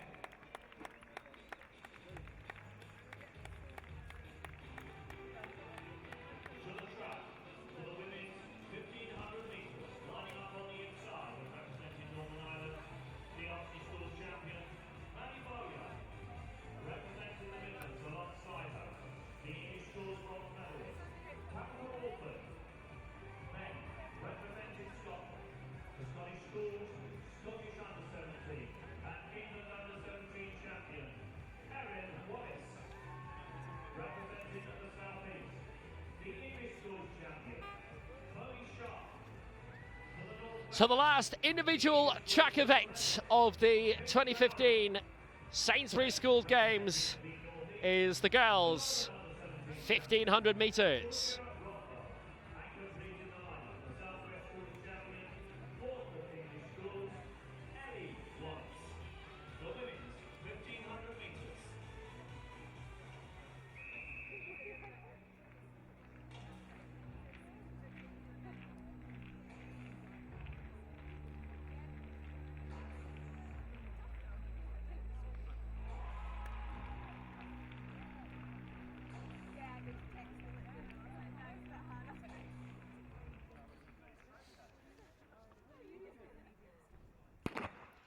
So the girls' 1500 metres featuring Madison Bauer of Northern Ireland, the Ulster champion, fourth in the All-Ireland schools over 1,500 metres this year in Tullamore. Tabitha Walford of the Midlands, the English schools bronze medalist this year. Erin Wallace, the Scottish champion. Chloe Sharp of the South East, the English schools champion. The girl she beat into second place, Katie Lowry for the Northwest. Georgina Rothwell of the Southwest, who was ninth of that English schools final. And Ellie Wallace, who was fourth in that final. Also up there with Tabitha in the maroon vest is the English schools silver medalist, Katie Lowry. She went on to finish fourth at the Schools International in Grangemouth. Georgina Rothwell is representing the Northeast, Ellie Wallace the Southwest. She was on the outside, almost shoulder to shoulder with Tabitha Walford. So Lowry in front of the moment with Wallace right alongside, and just behind them is Tabitha Walford in third place, and on the outside of her the Scottish champion Erin Wallace, and behind them Georgina Rothwell in fifth. So very well bunched at the moment in this 1,500 metres.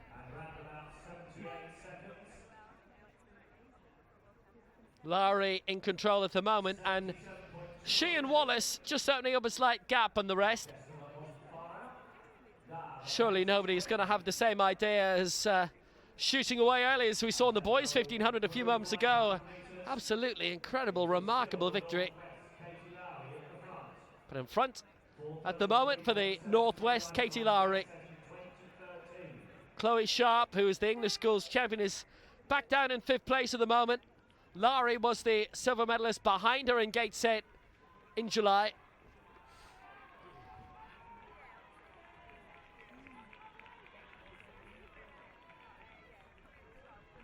No massive pace, which is allowing the English schools champion Sharp to move up on the outside. 2 laps to go. Lowry leading for the Northwest. Everybody's still very, very tightly bunched, apart from the Ulster champion Madison Boyer from Methody in Belfast, down in 7th place. She was 2.5 seconds outside the medal in the All-Ireland Schools Championships.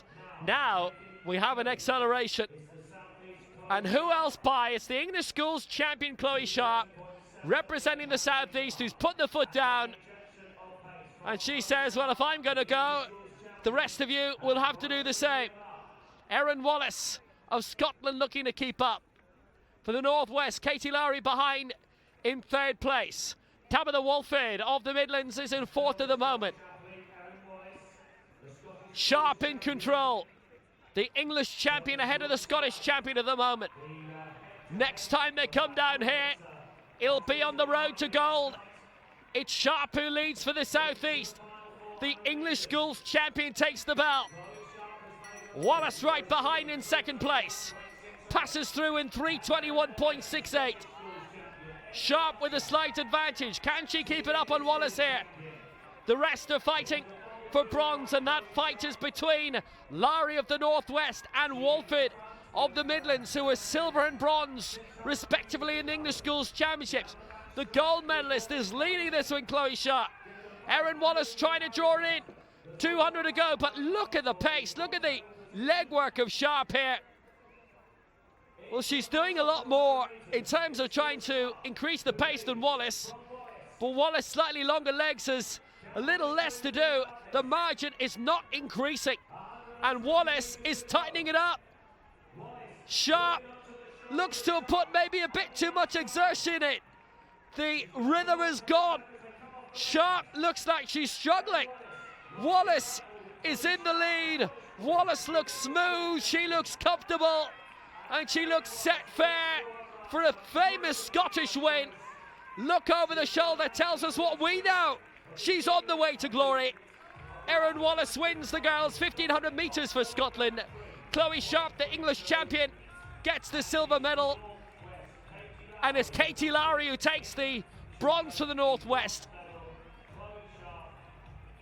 Fourth for Tabitha Walford of the Midlands, the English schools bronze medalist. So the 1, 2, 3 in the English schools finished 2, 3, 4 here. A brilliant Scottish victory for Erin Wallace. She took Sharp out of the equation very well towards the final bend.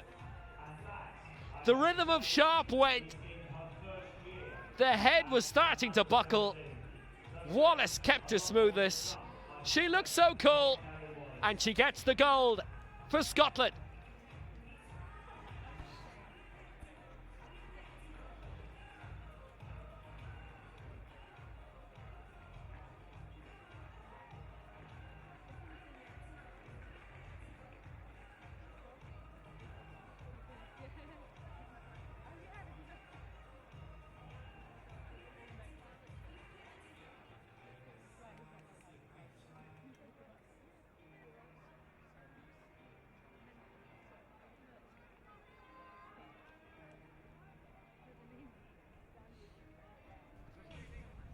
Ladies and gentlemen, the medal ceremony for the Sainsbury 2015 School Games 800 wheelchair for men. So the wheelchair 800 medal ceremony is next up, and again this went down to points. Presenting the medals will be Mr. Neil Wood.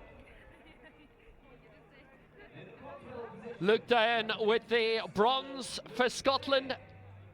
Jamie Edwards with the silver for the Southwest, and Joe Brazier, Southeast victory.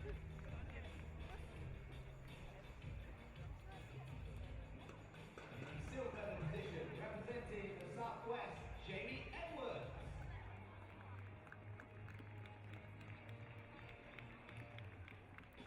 The gold medalist and champion for 2015 with a time of 2 minutes 18.22, representing the Southeast, Joe Frazier.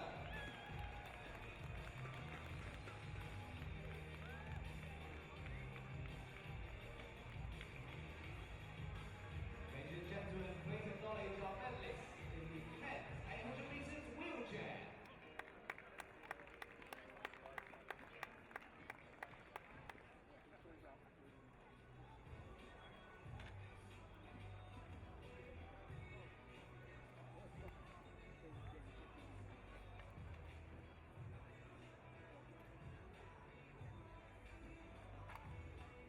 So as we just see on the left-hand side, that pole competition has concluded. And it was a big victory for the Southwest against Andrew Douglas, clearing on his third attempt, 4 metres 50. Did attempt 4 metres 70, which wasn't far off the championship record of 4 metres 77. In second place, Shane Martin, Northern Ireland, going over 4 metres and 10. Craig Moriarty in for Scotland, also Anthony Clear at 4 metres, going over 4 metres on his first attempt in that pole vault competition. That on the track, the women's 1500 represented the last of the individual track events before we move on to the fun that is relay time.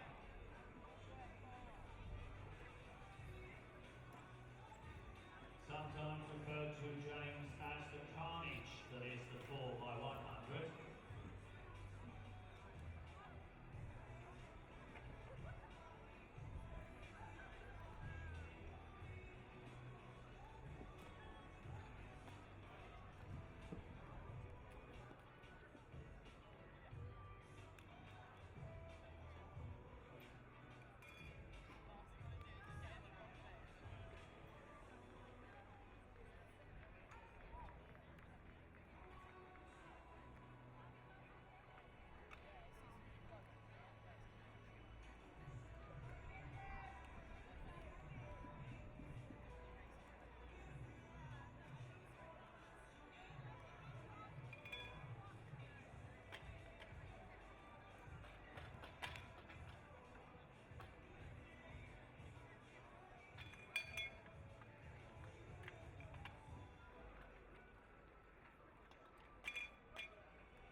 Ladies and gentlemen, the medal ceremony for the Sainsbury 2015 School Games, men's discus. Neil Wood once again presenting the medals. The bronze medalist, representing the Northwest, Charlie Heddock.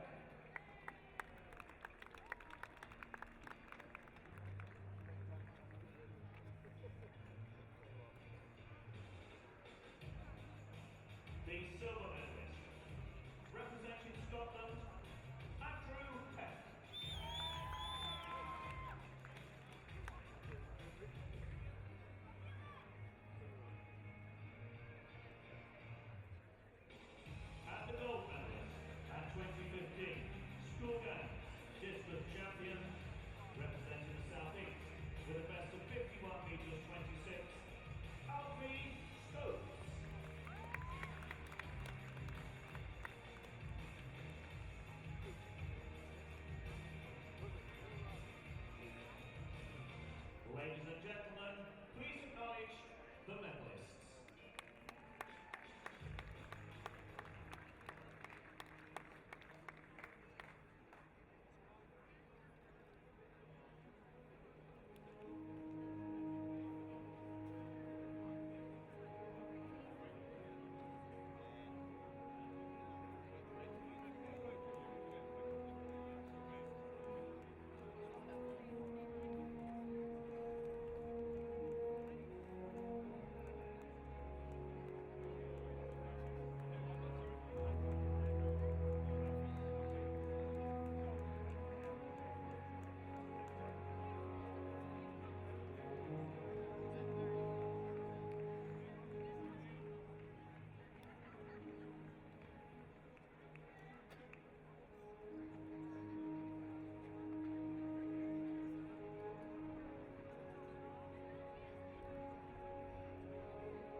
Yeah, I can just about make you out.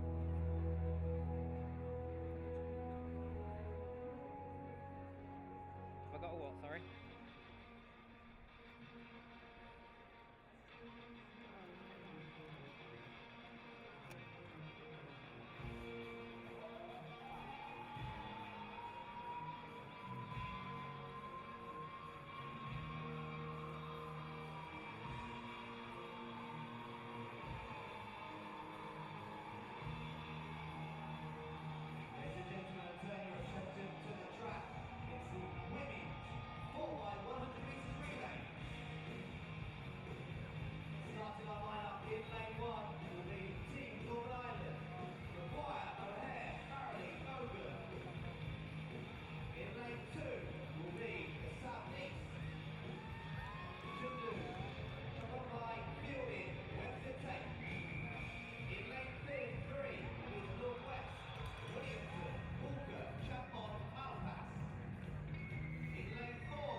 loads of comments for these relays. This, the 4x1 meter relay.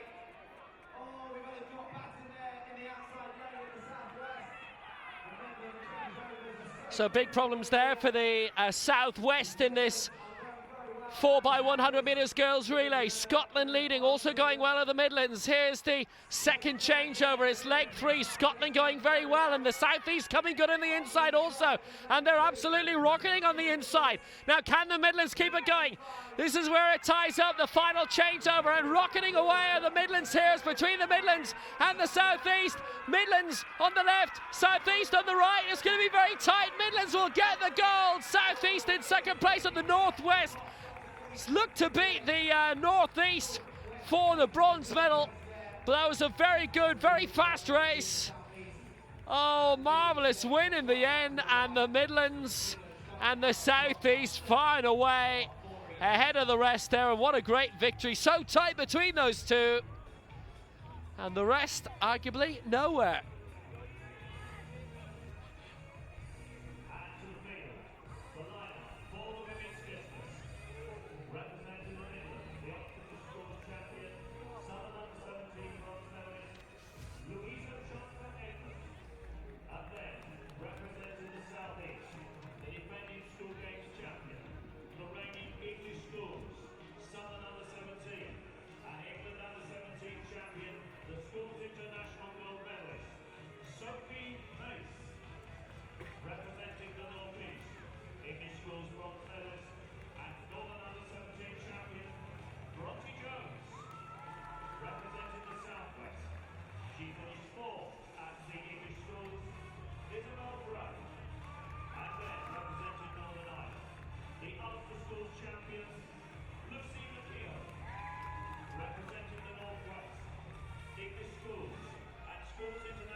Men's 4x1 is coming up shortly.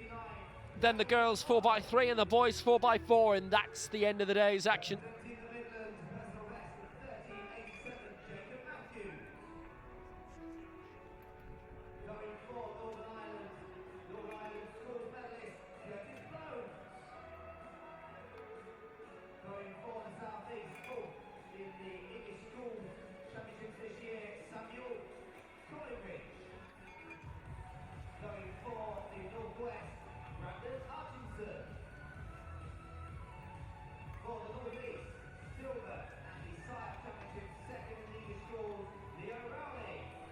There are still a few late field events happening. As you can see, this is the Ambulant long jump boys.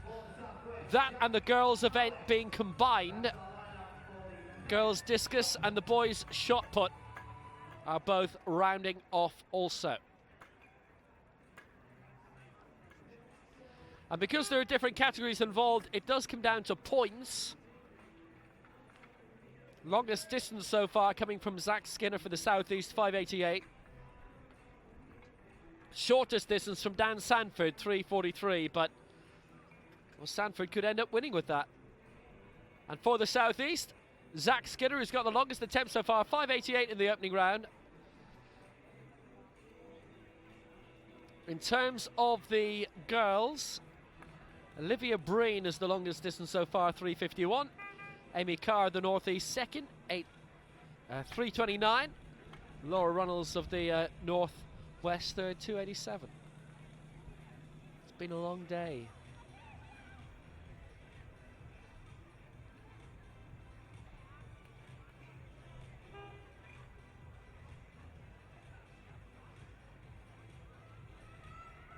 Yeah, it is. I'll try the eyepiece.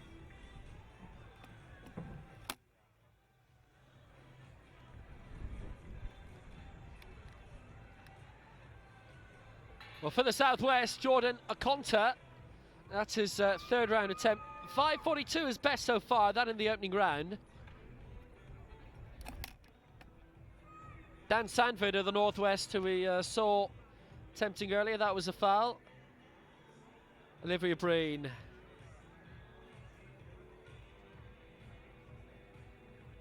So well known on the para sport circuit.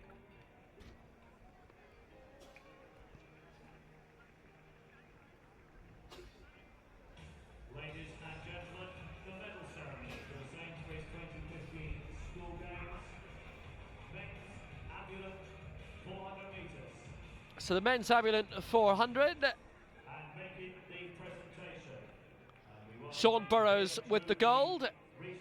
806 points for the Northwest. Ross Patterson, third with 650 points.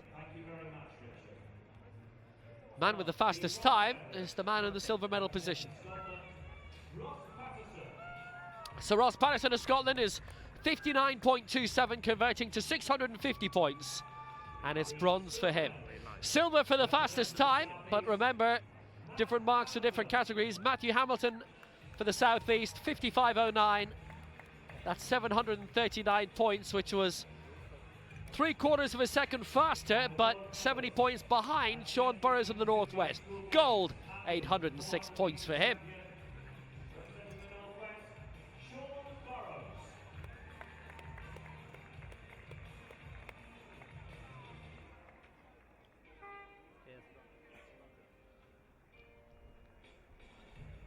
Ladies and gentlemen, freezing time for the medalists.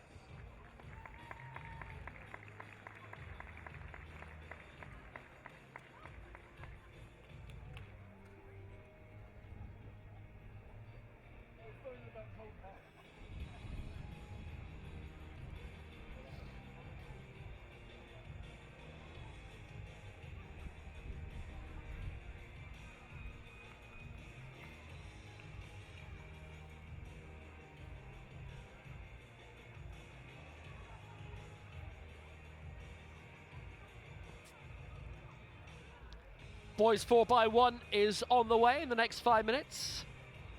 Will it be as tight as the girls' equivalent?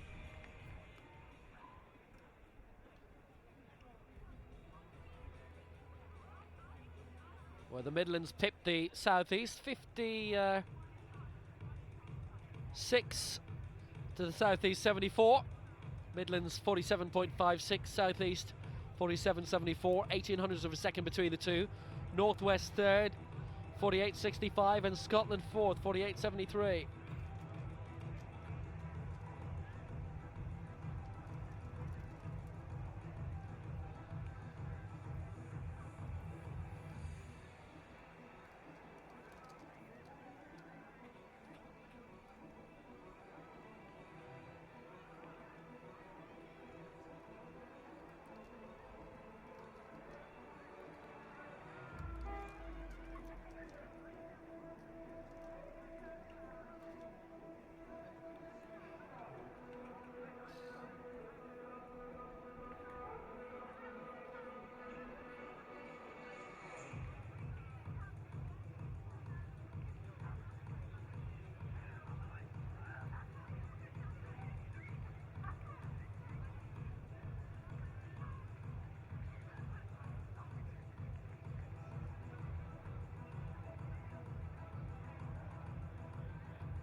Well, the Ambulant long jump, we're into the fourth round. The longest attempt so far coming from Zach Skinner of the Southeast, 5 meters 88.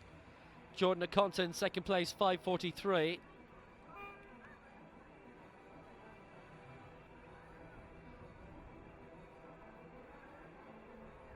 Points conversion is not instant here. That's not going to be much joy that time, I'm afraid, for Dan Sanford. But 3:43 is best so far. Maybe enough for a medal. Longest women's attempt so far coming from Olivia Breen, 4:04. Ahead of Amy Carr, 3:53 for the Northeast, and Laura Ronalds, 2:87 for the Northwest. Olivia Breen, the bronze medalist The 4x1 relay at London 2012.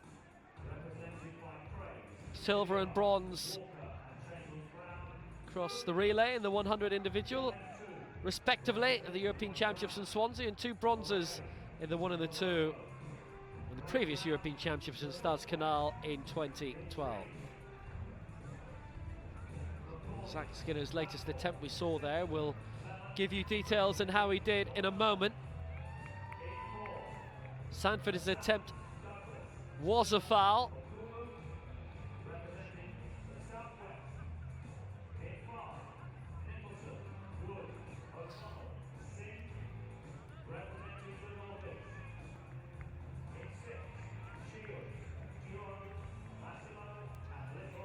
So the boys 4x100 metres, it's Northern Ireland, Scotland, Midlands, North East, South East and North West.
So it's the Northwest, Northern Ireland, Southwest,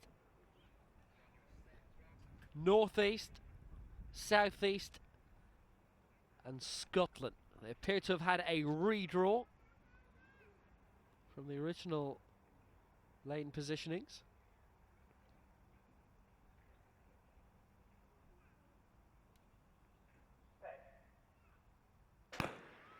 So here we go, the second last male track event of the day. Midlands on the inside in lane 1, and here's the first changeover. Northwest not doing too badly. Midlands doing their best to try and keep up. And Northern Ireland seem to have dropped the baton. So it's between Northeast and Scotland at the head of affairs at the moment, and a quick changeover happening for the Southwest as well. Midlands are pushing up as well, and here come the Northwest looking very good. Here's the final changeover, the last leg of the 4x1. Oh, this is a brilliant race between the Northwest and the Midlands. There's going to be a Midlands win. Too good. Midlands take it. Northwest in second place. I think it's Scotland in third, Southeast in fourth. Northern Ireland dropped the baton, they're out of it, but Midlands, who did so well to win the girls 4x1, have now done the same in the male event. And Northwest just didn't have enough pace at home soil. Midlands get the win, Northwest in second. Scotland got the nod, I think, for third. South East and Northeast were next.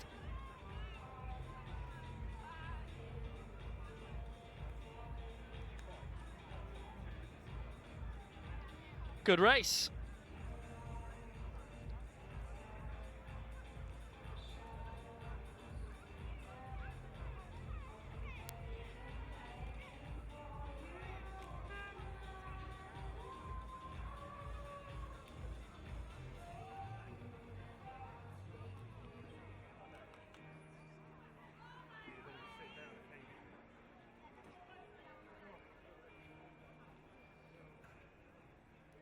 We've got a very short medal ceremony coming. Gentlemen, the medal ceremony for the Sainsbury 2015 School Games Women's seated shot.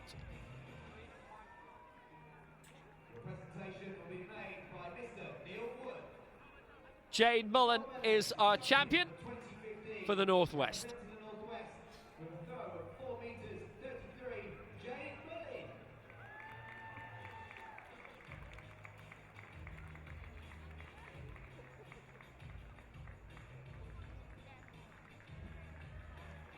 Ladies and gentlemen, please acknowledge our medalists from the women's seated shot. Good consistency of the throws, 24 centimetres between her best and her worst, which came in throws 5 and 6. Best throw was in the last round. Can't say much better than that.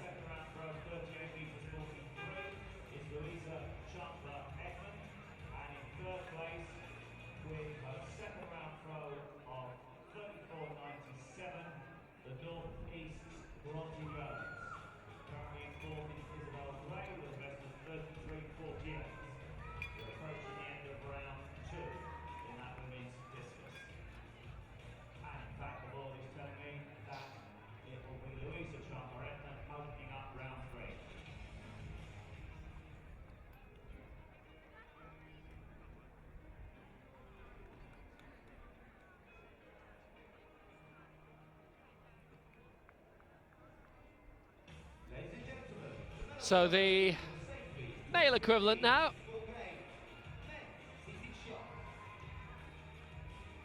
Seated boys shot put, and it is Southwest gold and Southeast silver.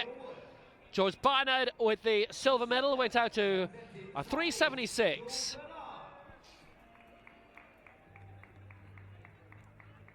George Barnard. And George Picken with the gold for the Southwest. He's going out to 491.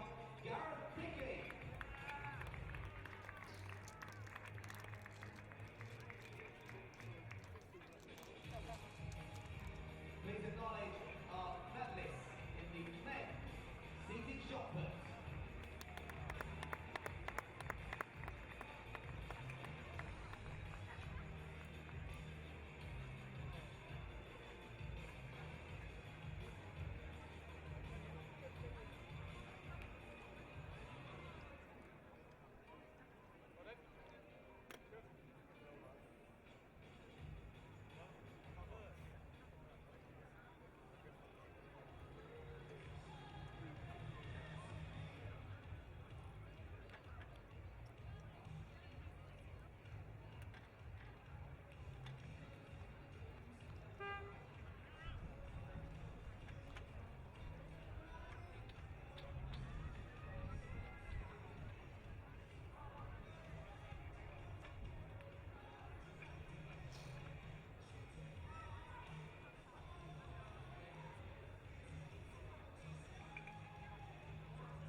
Overall rankings of the team events at the moment. Southeast leading ahead of the Southwest, with Northwest in third, Scotland fourth.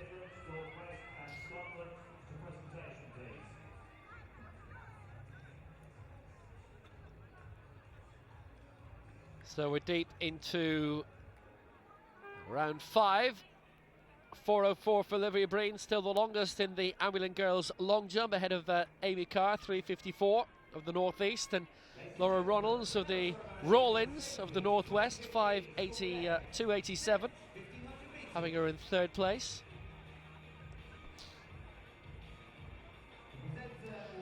$1,500 metres victory ceremony. Great win this was by Pears Copeland, but it was bronze to Benjamin Davis, the English schools champion, but he finished third here today, as those who finished behind him in Gateshead got a bit of revenge in the schools games. Silver for Tom Dodd of the Midlands, who was silver behind Davis in the English schools championships, and it was 5th in Gateshead a couple of months ago, but first today. A gutsy performance and a winning performance. No moral victories here, it's a real one for the Southwest and Pears Copeland.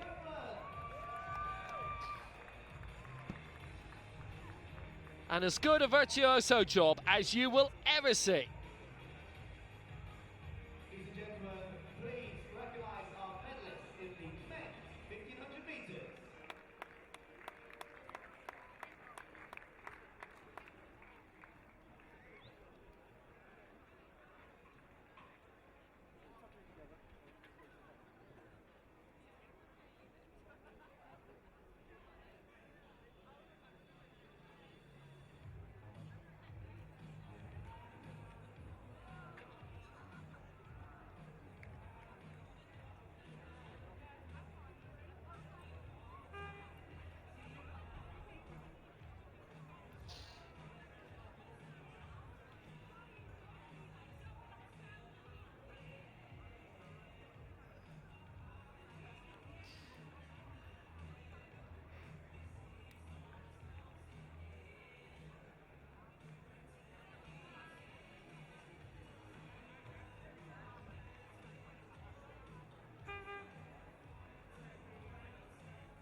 Zach Skinner, longest attempt so far in the Ambulant boys long jump. We're into the final round. That's 3 fouls in a row by Skinner. Jordan Okonta, second longest in the competition. And this is the last attempt of the Ambulant boys long jump.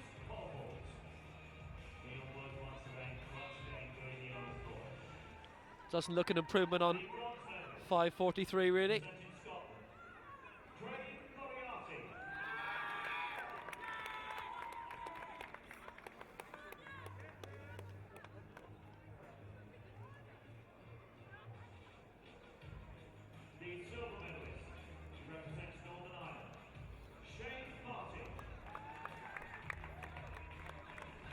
This is the boys pole vault medal ceremony. Craig Moriarty, bronze for Scotland, clearing 4 metres. Shane Martin, the silver for Northern Ireland, clearing 4:10. And for the Southwest, Andrew Douglas is the champion. He cleared 5 metres 40. And he only came into the competition at 4:10 when all but the Northern Irishmen were out.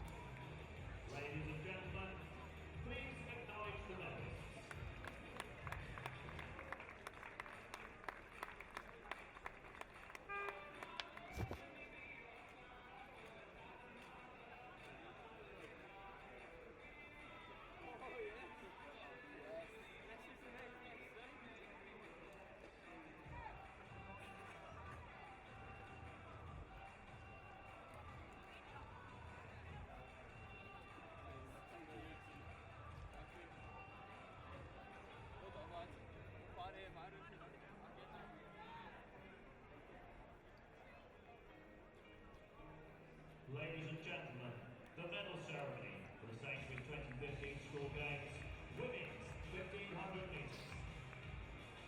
So the final individual track event saw Scottish glory. And the 1, 2, 3 from the English Schools Games, only good enough for 2, 3 and 4 here. Thomas Walford in 4th outside the medals. Bronze of the English Schools Championships. Katie Lowry, the English Schools silver medalist, finishing 3rd here. Bronze from the Northwest. Chloe Sharp, the English Schools champion from the Southeast, silver here.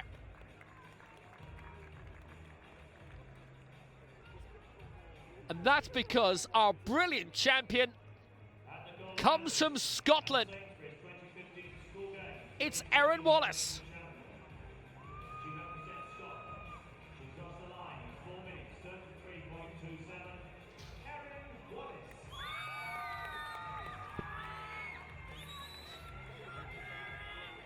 She is the best of British, thanks to beating the rest of British.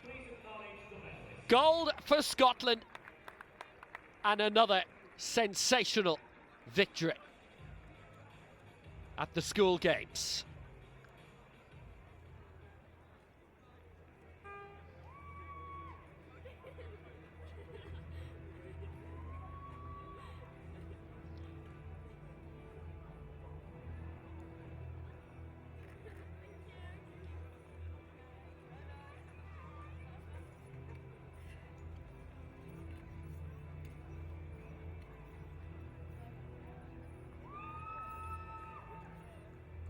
Well, their work for the day is done, so thanks for the day, ladies. And the final women's event is coming up.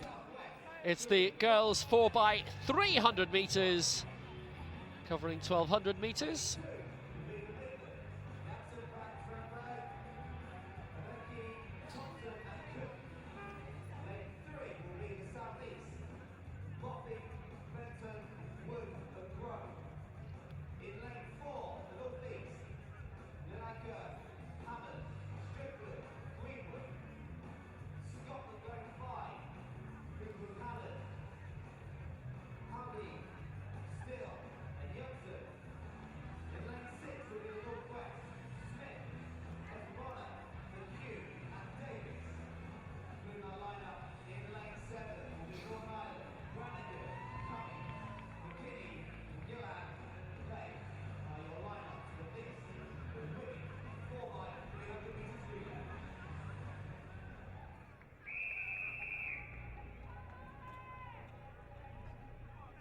So the 4x300 metres, and it's the same 7 teams as all day. Again, there's been a redraw.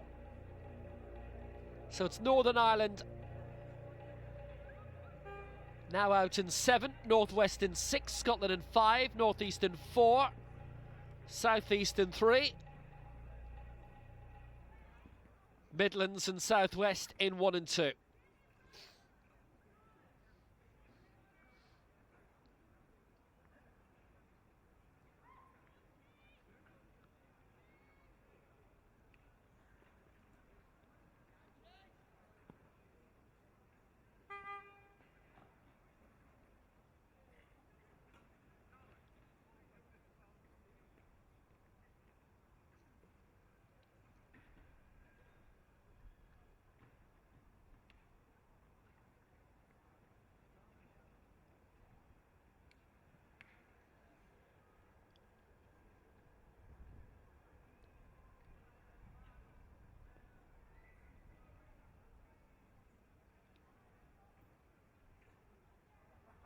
We're all ready.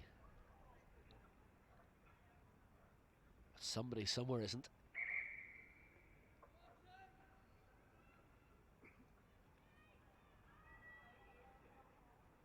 One of the peculiarities that you have in underage athletics, this the 4x3.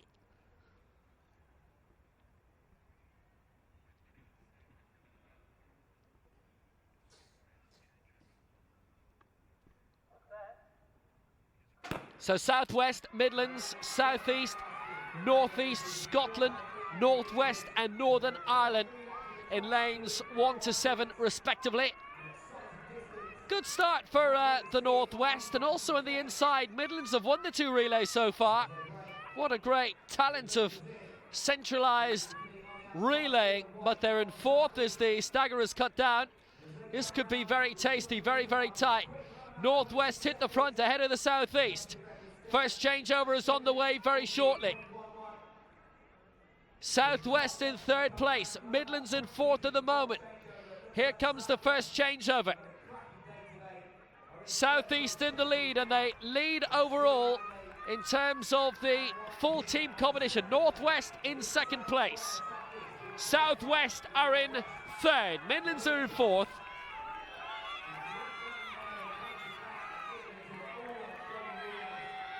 Northwest catching up on the southeastern shoulder and now hitting the front in this 2nd leg. Second changeover onto leg 3 is on the way. Northwest in front, Southeast in second place, Southwest in third, Midlands in fourth. Good lead for the Northwest. We hit the halfway point with the Northwest in the lead. Midlands have changed over successfully. So it's Northwest in front, Southeast in second, Southwest in third, Midlands in fourth. So brilliant in the sprint relays. Northwest still going well. The penultimate leg. No real tying up so far. Next time they pass this line, it'll be the race to see who's first and second. Southeast being caught up with by the Southwest. Midlands are well back in fourth place at the moment. It's the Northwest who are leading. Southeast coming in the shoulder. Southwest might move them down into third place, and that's what's happened. Northwest are falling from first to third. The final changeover, it's the Southeast who do it first. Southwest were there as well in second place, and it's Northwest in third. So here's the final leg of the 4x300 metres, the final female event of the day of the Sainsbury School Games Athletics, and it's the Southeast who lead, the Southwest in second place, and the Northwest keeping it up in third, and the Midlands are well back at the moment in fourth. So here comes the final bend, and can the Southwest pull off a major surprise here? Coming on the outside, they might just be able to do it. Strong defending, it's a three-way battle for gold here. Southeast trying to defend their line, but it's a Southwest victory. Southeast in second, Northwest in third, Midlands in fourth. That's the 1, 2, 3, 4. Very, very well done indeed.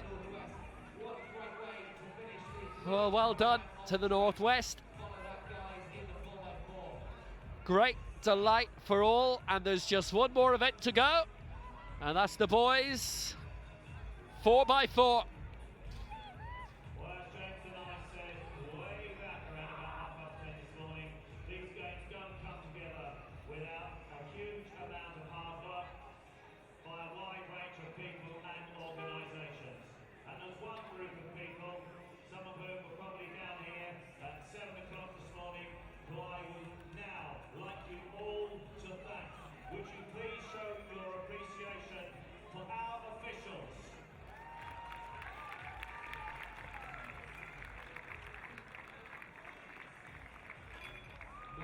Well, obviously, the draw of personnel for these relay races only gets determined an hour before the race, and I'm afraid the full lineup has not made its way to us. But that won't have spoiled your enjoyment very much at all. Great racing of that 4x3. What a brilliant three-way battle for the line. So that's all of the girls' events done. And we've got one final race to come, and it's the boys, the men's 4x4. So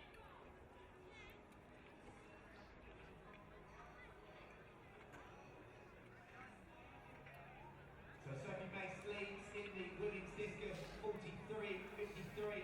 Came into this championship for a personal best in excess of the championship record. Still a couple of field events rounding off, the girls' discus and the boys' shot put. So in terms of the discus, we are into round 3. And the lead is being held by Sophia Mace of the Southeast, 43.53 in the third round. Bronte Jones of the Northeast is in second place, 39.40. And Louisa Chandler Edmond of Midlands is in third place with a second round throw of 38.43. And in fourth right now for the Northwest, 35.99, Isabel Griffin Morris.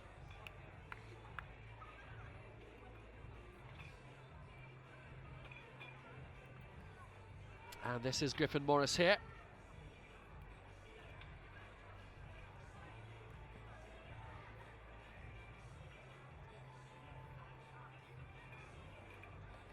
Sophie Mace, our current leader, is the English Schools champion, and she threw 43.61 in Gateshead. And she's only 8 centimetres away from that here.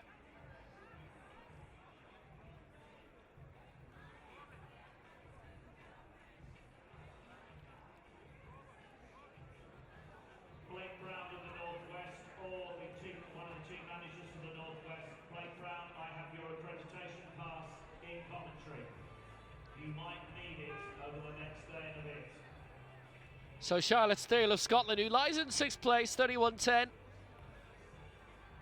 An improvement of just over 7 metres needed to get her into the medals.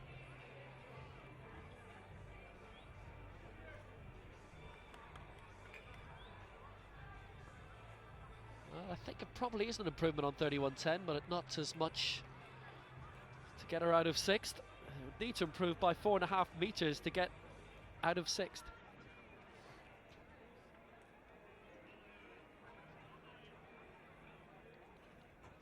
So time for the relay medals, starting off with the girls 4x1.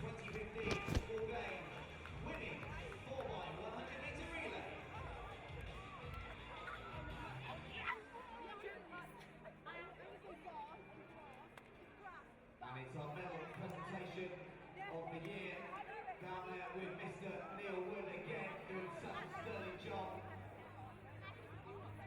Winners of the bronze medal for the time of 48.65, the Northwest.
So more gold medals for the Midlands, this in the men's 4x1, and we have one event left on the track, the men's 4x4.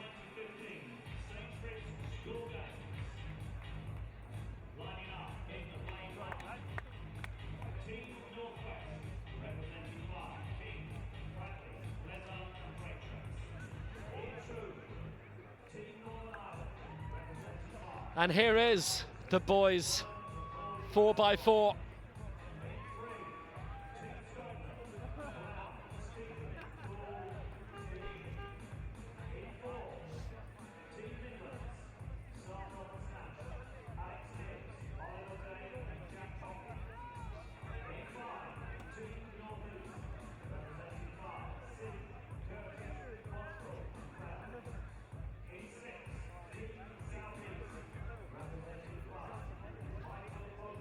Well, some great performances from the Midlands so far.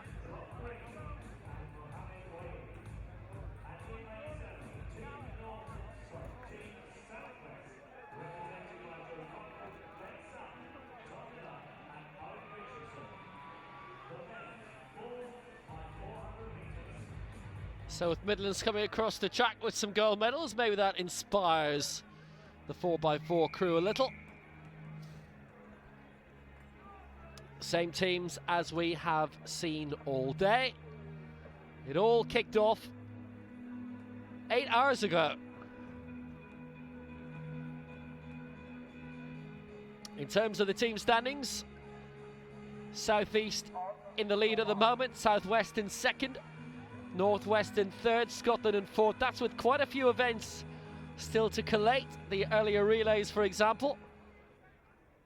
So Midlands probably will be higher than their official fifth at the moment.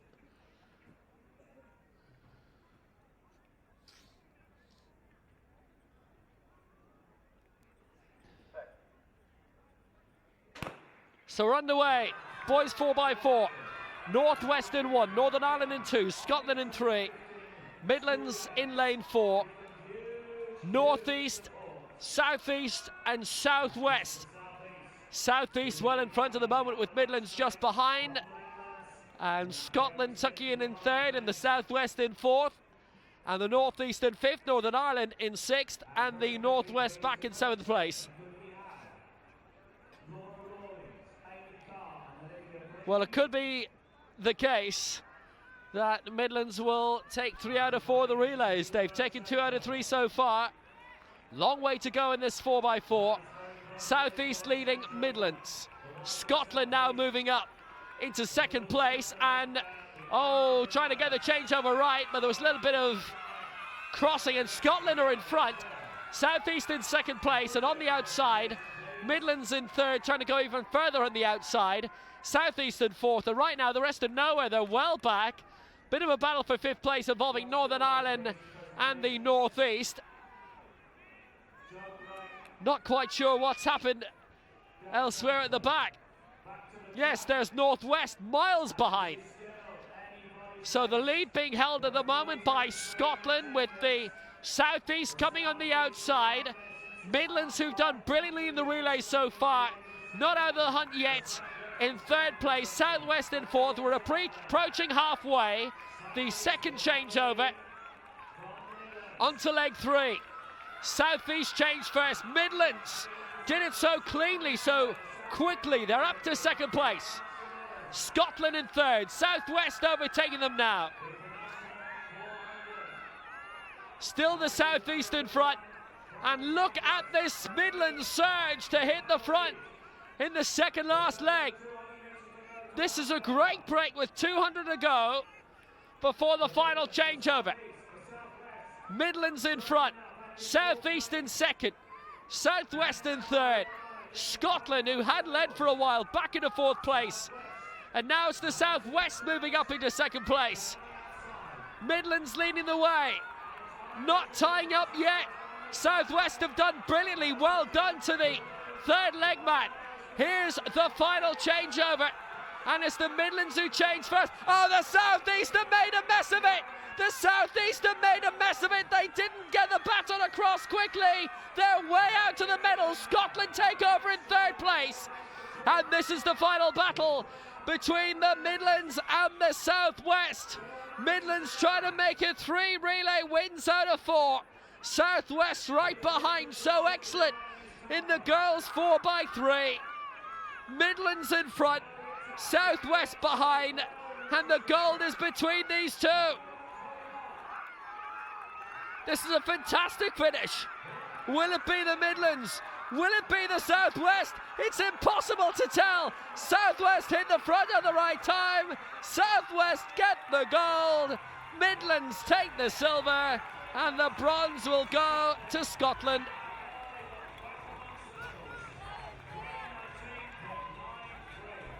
What a great victory for the Southwest, and a sensational way to round off the day. Well, these relays always are a great fan's favourite. It's why they finish with the relays at the Weltklasse of the Letzigrund, as we'd have seen last night, and obviously rounds off the last 2 days of the major championships as well. And it rounds off here with Southwestern victory. Midlands with the silver. It certainly has helped their points tally. And Scotland with another relay medal, they get the bronze. High fives all round. We have to award the end of proceedings, the trophy for the overall team winner.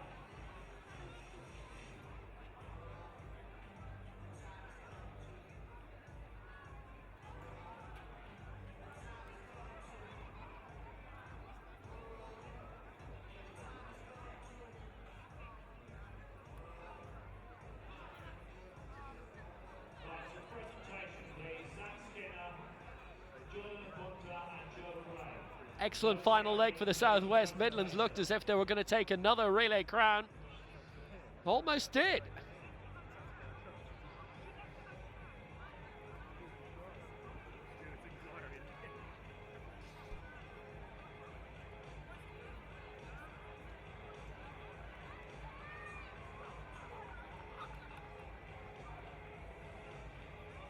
Phones out. All together now.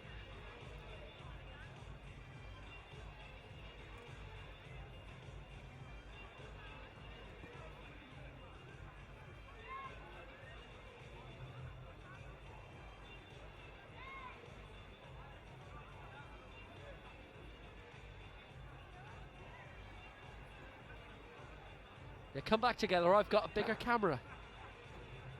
There you go.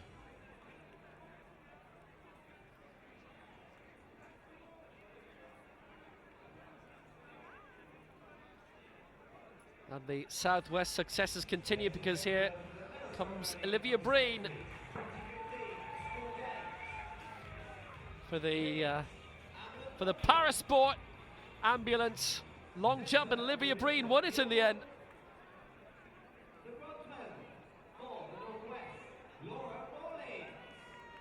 Laura Rawlings gets the bronze medal for the Northwest.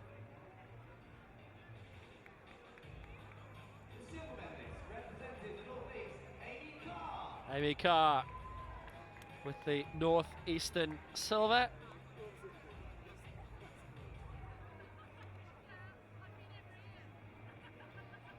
But a regular medalist, and well, we look forward to seeing her in Doha next month for the IPC Athletics World Championships. Olivia Breen gets the gold for the Southwest. It's another one to add to the collection. I hope she's got a spare room. Mantelpiece will be well full by now. Ladies and gentlemen, please acknowledge your medalists in the women's Ambulant long jump.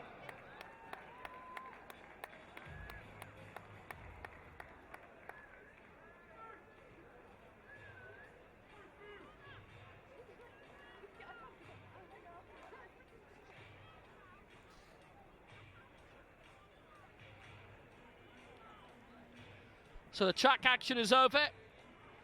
Couple of victory ceremonies to come, plus the overall presentation for the team, which at the moment sees the Southeast in pole position. So, once again, the Southwest, Southeast, Northwest, 4x300 women's teams to presentation, please.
So the girls 4x300 metres medal ceremony now.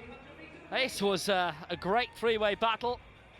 Could have been the northwest, could have been the southeast, but it was the southwest in the end who took it. So 2 relay triumphs for them and 2 for the Midlands.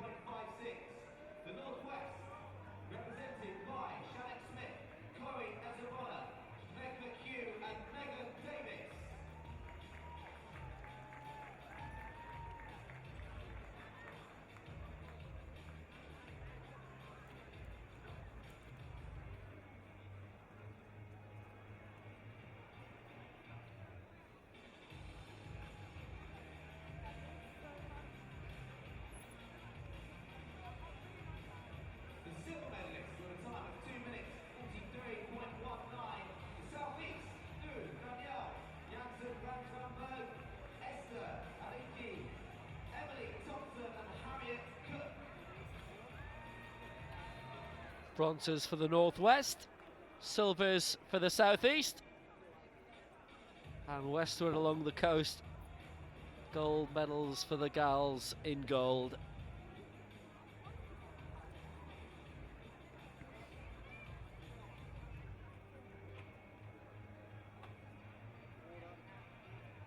The gold medalists and champions for 2015 with a time of 2 minutes 43.04. The Southwest, Anna Croft, Phoebe Fenwick, Anna Bird, and Orla Brothers.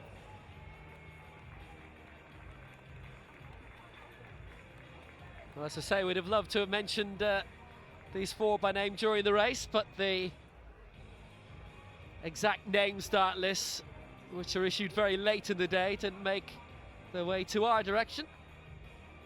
But you know who they are now. Ladies and gentlemen, please acknowledge our medalists in the women's 4x300 metres relay.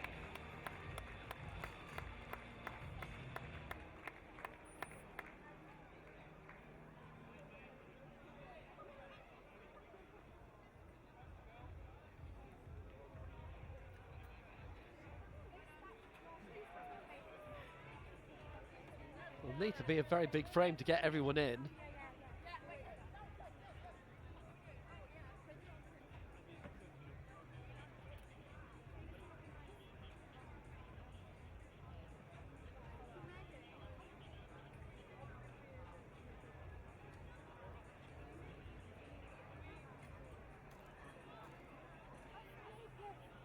As you can see, half a second dividing the podium.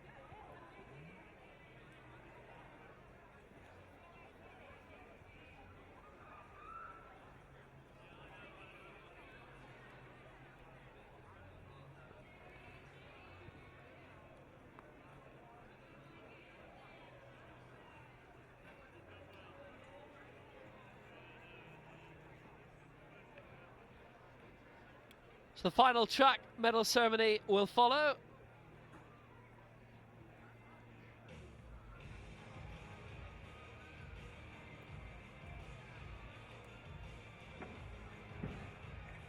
But before that, the Ambulant boys long jump victory ceremony. Sainsbury's 2015 school games, men's Ambulant long jump.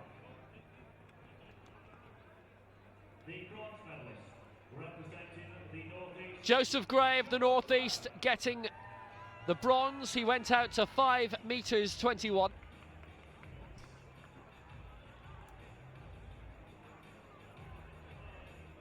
Silver for the southwest, 5:43 his mark. Jordan Akonta.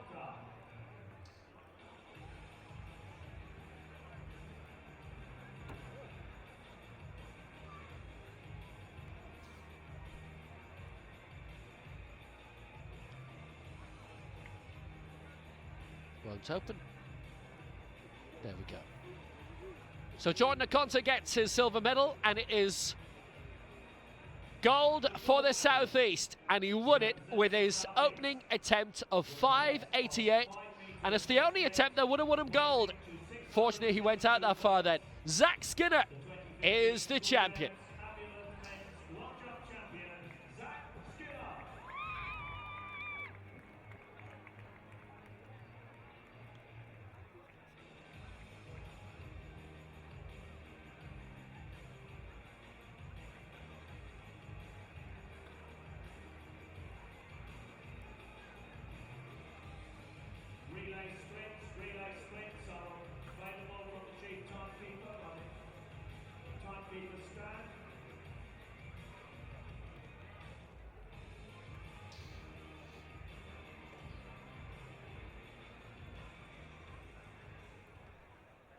Can tell you, by the way, the boys 4x4, Northern Ireland disqualified.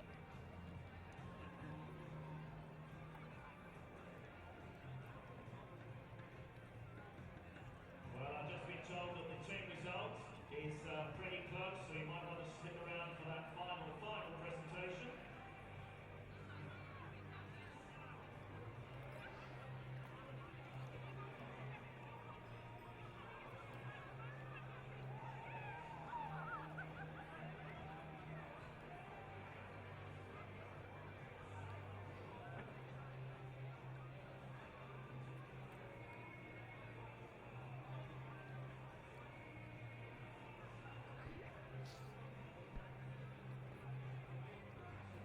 Well, with 6 events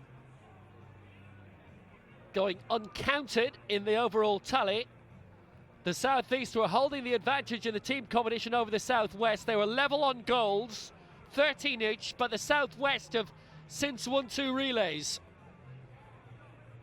And they also won the girls' long jump, Ambulant, through Olivia Breen. That would give them 16 goals.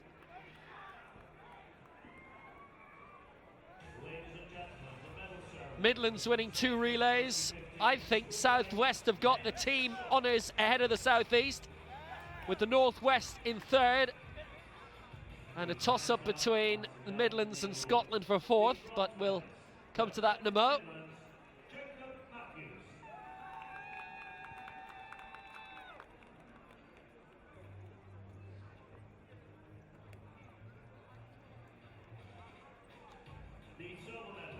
Boys shot put. Jacob Matthews with a bronze for the Midlands.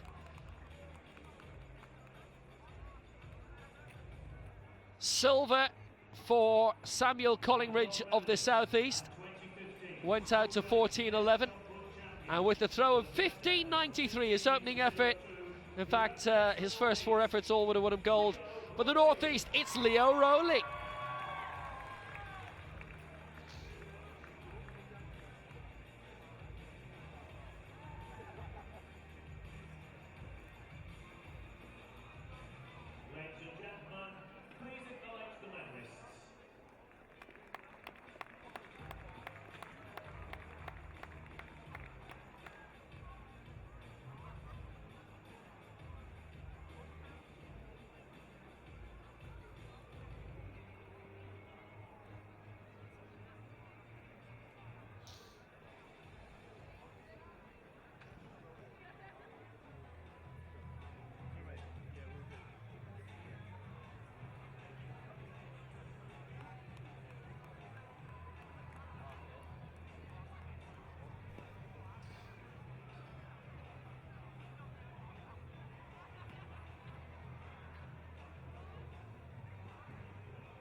Ladies and gentlemen, the medal ceremony from Sainsbury 2015 School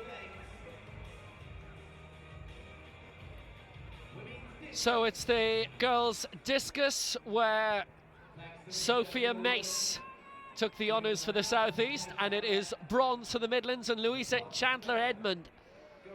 38.43, second round throw. Good enough for the bronze, well done you. Well clear of Isabel Griffin-Morris in the Northwest in 4th, about 2.5 metres clear. Silver going to the Northeast. Bronte Jones, 39.40.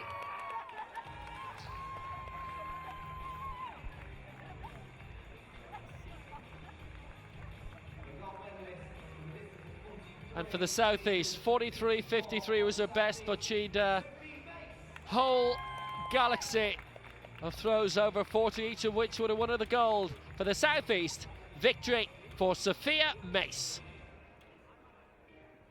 Please acknowledge our medalists in the women's discus.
It's only a couple of presentations to go. The men's 4x4.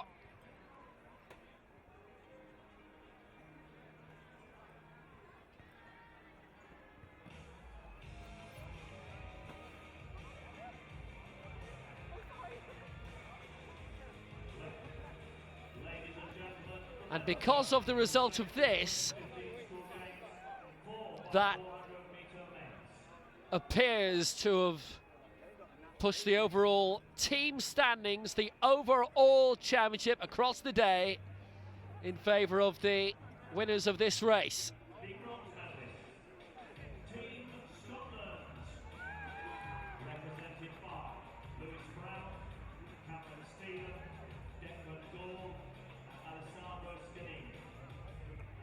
Scotland with the bronze.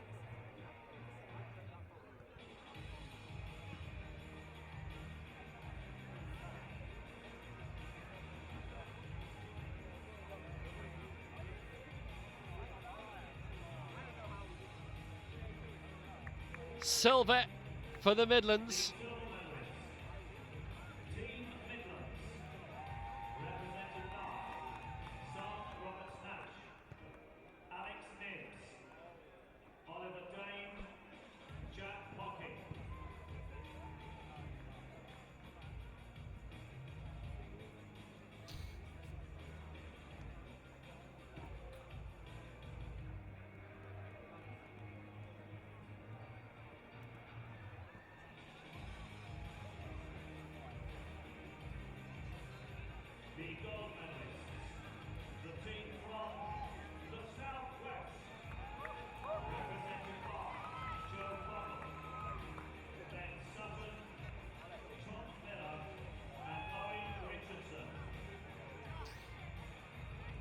So Southwest get the gold here, and that should be enough to get them the overall title. We'll have that confirmed in a few moments.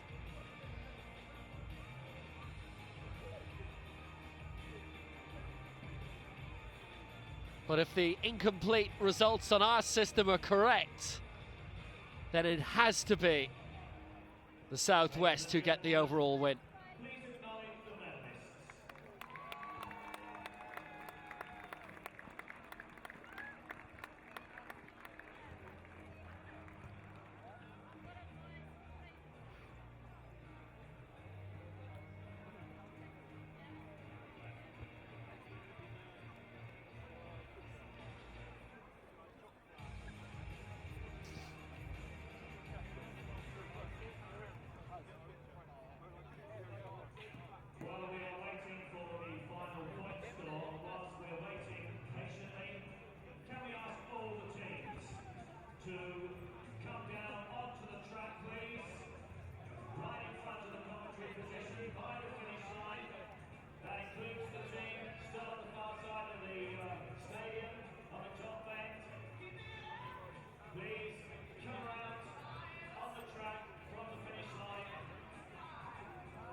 Big celebrations for the Southwest, and they might be about to get bigger.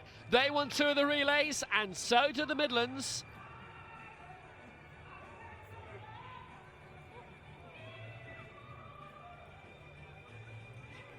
In the team competition, the Southeast led for most of the day, but they fell asunder towards the end.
What a massive humanity on the track now.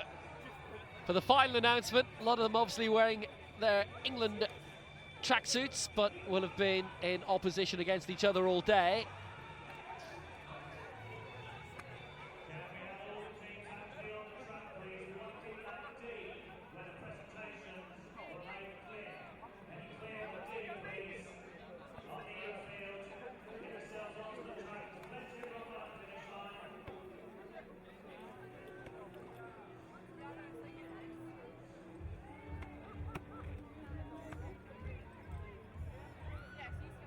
Well, we have the final results in.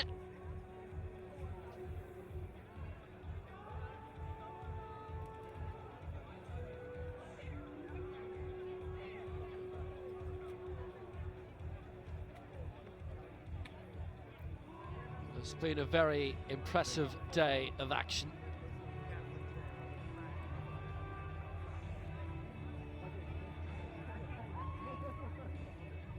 "49 events. Just almost 400 athletes involved throughout the day. It's a fantastic organisation considering we have the athletics here, wheelchair basketball next door, cycling just across the road.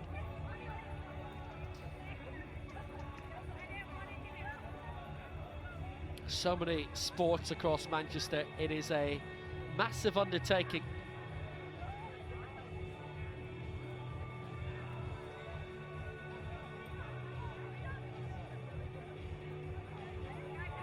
Just about the same number of athletes as you'd have at a European Team Championships, and that's quite an undertaking in itself.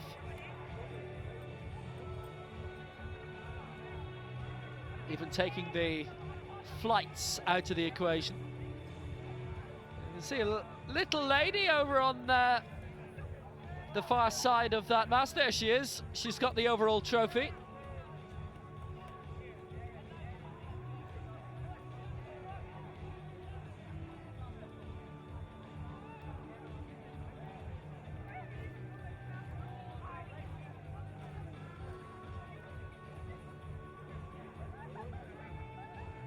It was very tight. It did go down to the final few events. That should give you enough of an indication where it is going.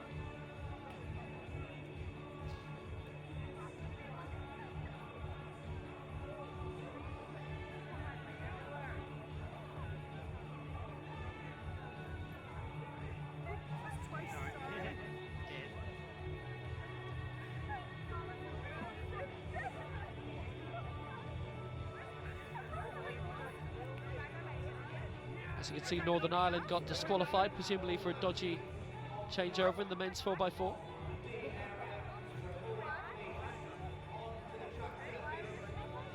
Well, we came on air at 10:55, and that was 8.5 hours ago. It's been a massive day of athletics.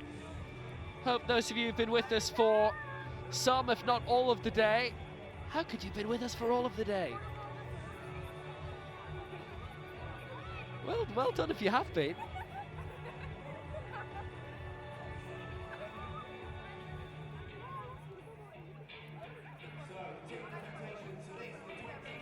It's been a major amount of fun.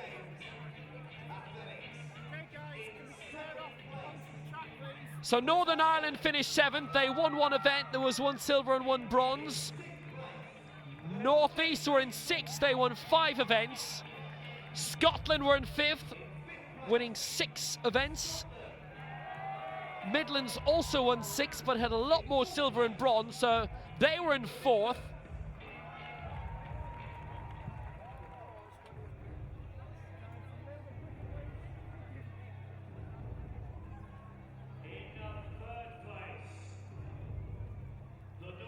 Bronze for the Northwest. They won 9 events.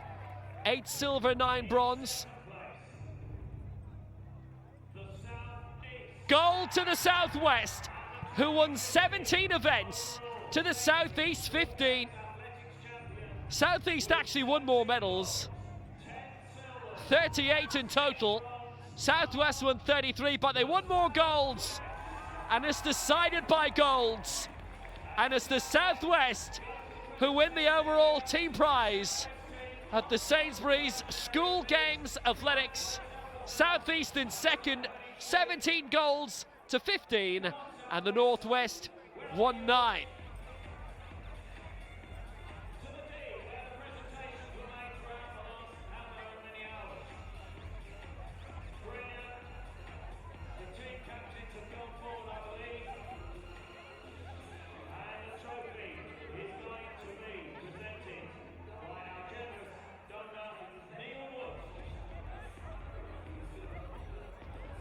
Thought for a second it was going to be the young girl to present it. So Neil Wood will present the trophy to the Southwest. Great teamwork today. It's the relays that did it for them. Had they not won either relay, they would not have had enough medals in reserve. It would have been 15 all, and the Southeast would have taken it. So it really was teamwork that did it for them. Two teams, the women's 4x3 and the men's 4x4, along with the 15 individual events that they won. Well done to the Southwest, team champions of the Sainsbury's School Games 2015.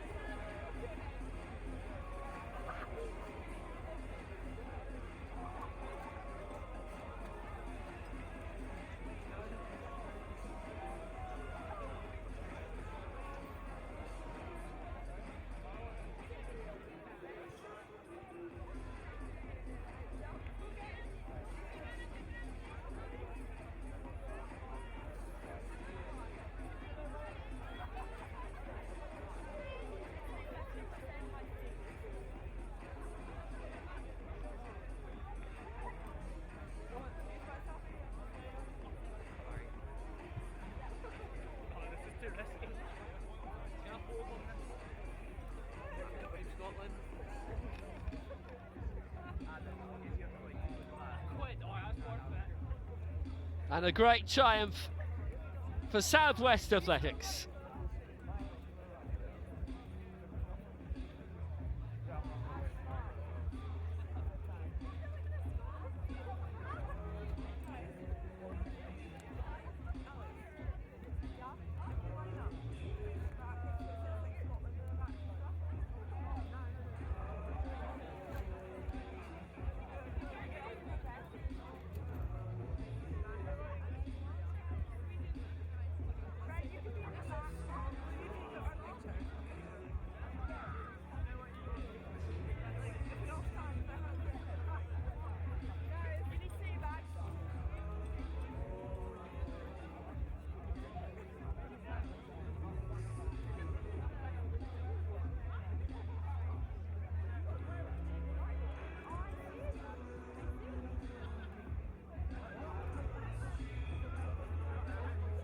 Terrific day's action.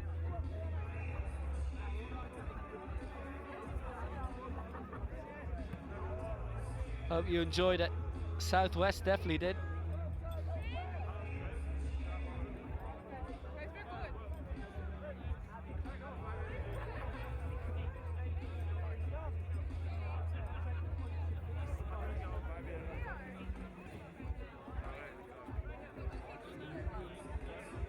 Almost 400 athletes involved today. That is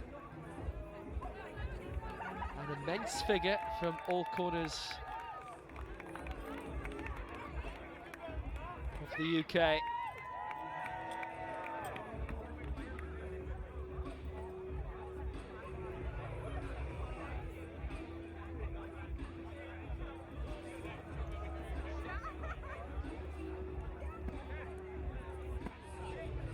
So that's it. The team competition won by the Southwest, just ahead of the Southeast. The relays going their way, and that's what turned it their way. Hope you enjoyed the afternoon. I've been Will Downing, and we'll catch you again sometime very soon. The school games continue across a whole lot of sports, swimming included, from tomorrow. You'll find them live online, but the athletics draws to a close, and it has been a memorable day.